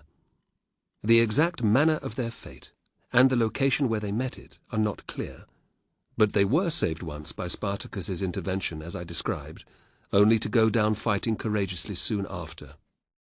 Of the 12,300 men reputed to have been killed by Crassus's legionaries, just 2 had wounds in their backs. Spartacus is then reported to have headed for Brundisium, only to hear of Lucullus's arrival. The site for his final battle is also uncertain, but many have mooted it to be the valley of the river Sila, historically the Silarus, near the modern town of Oliveto, Sitra. I have been there, and recommend anyone who's visiting the Naples area to go and take a look. It's quite atmospheric. As far as I know, there is no evidence for the use of whistles by Roman officers to relay commands. Trumpets and other instruments were used for this purpose. However, whistles have been found in sites all over the empire, including in the proximity of the legionary fortresses at Regensburg in Germany. It's not too much of a jump after that for me to have one in Spartacus's hands during a battle. A whistle could have been very useful in getting the attention of men who were only a few steps away. On that momentous day in spring 71 BC, Crassus ordered his men to dig ditches. Spartacus's response was to have his soldiers go on the attack. The battle developed slowly from these skirmishes. The dramatic image of Spartacus sacrificing his horse is recorded. So too is the bitterness of the combat that followed. Crassus is known to have stayed close to the fighting, and Spartacus to have led from the front, and to have aimed straight for his enemy's position. Although he personally killed 2 centurions, he failed in his attempt to kill Crassus. Injured, he fought on until he and the men around him were cut down. Significantly, his body was never found. This was why I had Spartacus remove his helmet near the end, so he could not be identified. As was so often the case in ancient times, the news of their leader's death made his army break and run. They were pursued from the field with savage zeal. Perhaps as many as 10,000 were killed, and about 2/3 that number made captive. Many more escaped, however, and were pursued by Crassus's legionaries. All were reputed to have been taken prisoner, but we know that is untrue because resistance to Roman rule continued in the area around Thurii for more than a decade afterwards. The 6,000 men, crucified on Crassus's orders, lined the road from Capua to Rome, as I've described. It was the joint greatest number of crucifixions ever to take place, and the horror of it can only be imagined. I recently went to Rome, where I visited the remains of the ancient Via Appia that are still to be seen in the southern outskirts of the city. There is one section that is nearly a mile in length, which is almost entirely intact. Standing on paving slabs with deep ruts from Roman carts, fields either side, and with few people around it, it was easy and unnerving to envisage the scene. I strongly urge anyone who visits Rome to make the time to see this spot. It's only a short bus ride from the Circus Maximus, and is an oasis of calm after the bustle of the city centre. Crassus's satisfaction with his victory over Spartacus was short-lived. Pompey, his arch-rival, was quick to seize the limelight when his troops massacred a group of 5,000 survivors of Spartacus's army, whom they encountered in Etruria, modern-day Tuscany, sending a letter to the Senate to report that Crassus had defeated the slaves in open battle, but he, Pompey, had torn up the very roots of the war. To add to Crassus's frustration and jealousy, Pompey was afforded a triumph for his exploits in Spain. So too was his co-commander. The same honour was also granted to Marcus Lucullus, who had returned from his war against Mithridates. 4 parades, therefore, took place in Rome in 71 BC, but Crassus's one was only an ovatio, because he had defeated slaves, not freemen. He must have hated having to enter the city on foot, or on a horse rather than in a chariot, to have worn a standard magistrate's toga instead of garments lined with gold thread, not to have had a sceptre. The sound of flutes would have grated on his ears rather than the clarion call of trumpets. Crassus should have worn a myrtle wreath rather than a laurel one. But at this he balked, requesting the Senate to make an exception in his case. This was granted, perhaps allowing Crassus to salvage some pride. Determined not to be outdone by Pompey, he paid for extensive celebrations in Rome, and, after the manner of a returning victorious general, dedicated 1/10 of his wealth to Hercules. His rivalry with Pompey continued through the year that followed, however, when they served together as consuls. The bitterness was only put aside towards the end of their term of office, when, after a request from another politician, they made a public gesture of reconciliation.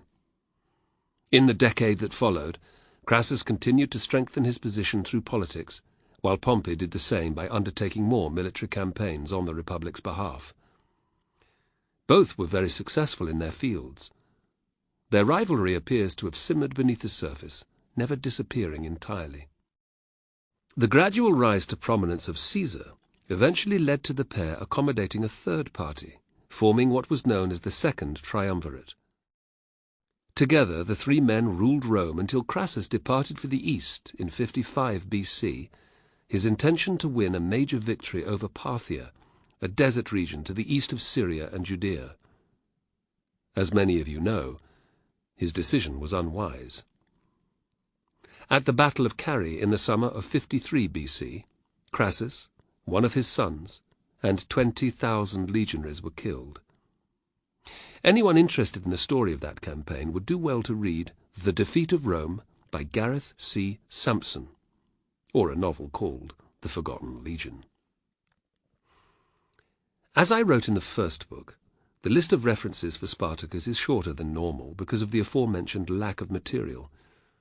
Apart from my standard Roman history texts, the main sources I used were, as previously mentioned, The Spartacus War by Barry Strauss, Spartacus and the Slave Wars, A Brief History with Documents by Brent D. Shaw, which details every little scrap of ancient text about the man, Spartacus and the Slave War, 73 to 71 BC, an Osprey book by Nick Fields, The Thracians by Chris Webber, also published by Osprey, and the same author's textbook, The Gods of Battle, which I recommend highly.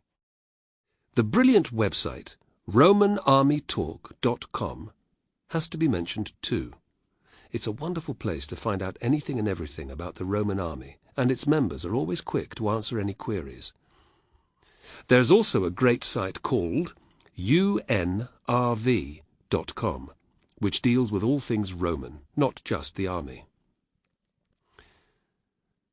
There are many, many people whom I have to thank as well. Rosie DeCourcy, my editor, Charlie Viney, my agent, Nicola Taplin, Ruth Waldrom, Amelia Harville, and Jen Doyle, Richard Ogle, Rob Waddington, Andrew Sourwine, Jane Kirby, Monique Corless, Cassia Thompson, Dave Parrish, Richenda Todd, and Steve Stone. In the USA, Keith Carler, Jean-Marie Hudson, and Jessica Prieg at St. Martin's Press. Without you all, my job would be impossible. Thank you. As ever, I'm grateful to Claire Weller, my first-class physio, and to Arthur O'Connor, my friend and critic. I appreciate the friendship and help of all the reenactors I know, too, from the legionaries of Legio 20 in Diva to those of the Ermine Street Guard, Legio 2 Augusta, and others further afield in Italy, Spain, and the USA. To you, my readers, I raise a glass in huge appreciation of your support. If it wasn't for you, I wouldn't be writing. Your emails, Facebook comments, and tweets brighten my days at my desk. Please pop by my website, benkane.net, anytime, where your opinions are always welcome. You can also look for me on Facebook or Twitter at Ben Kane Author. Lastly, I have to thank my wonderful wife Saya and my two lovely children, Ferdia and Pippa, whom I love so very much.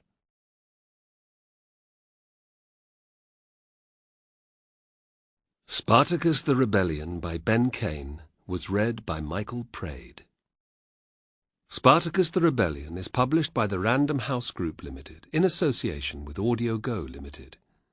Copyright Ben Kane 2012. Ben Kane has asserted his right under the CDPA 1988 to be identified as the author of this work. Audible hopes you've enjoyed this program.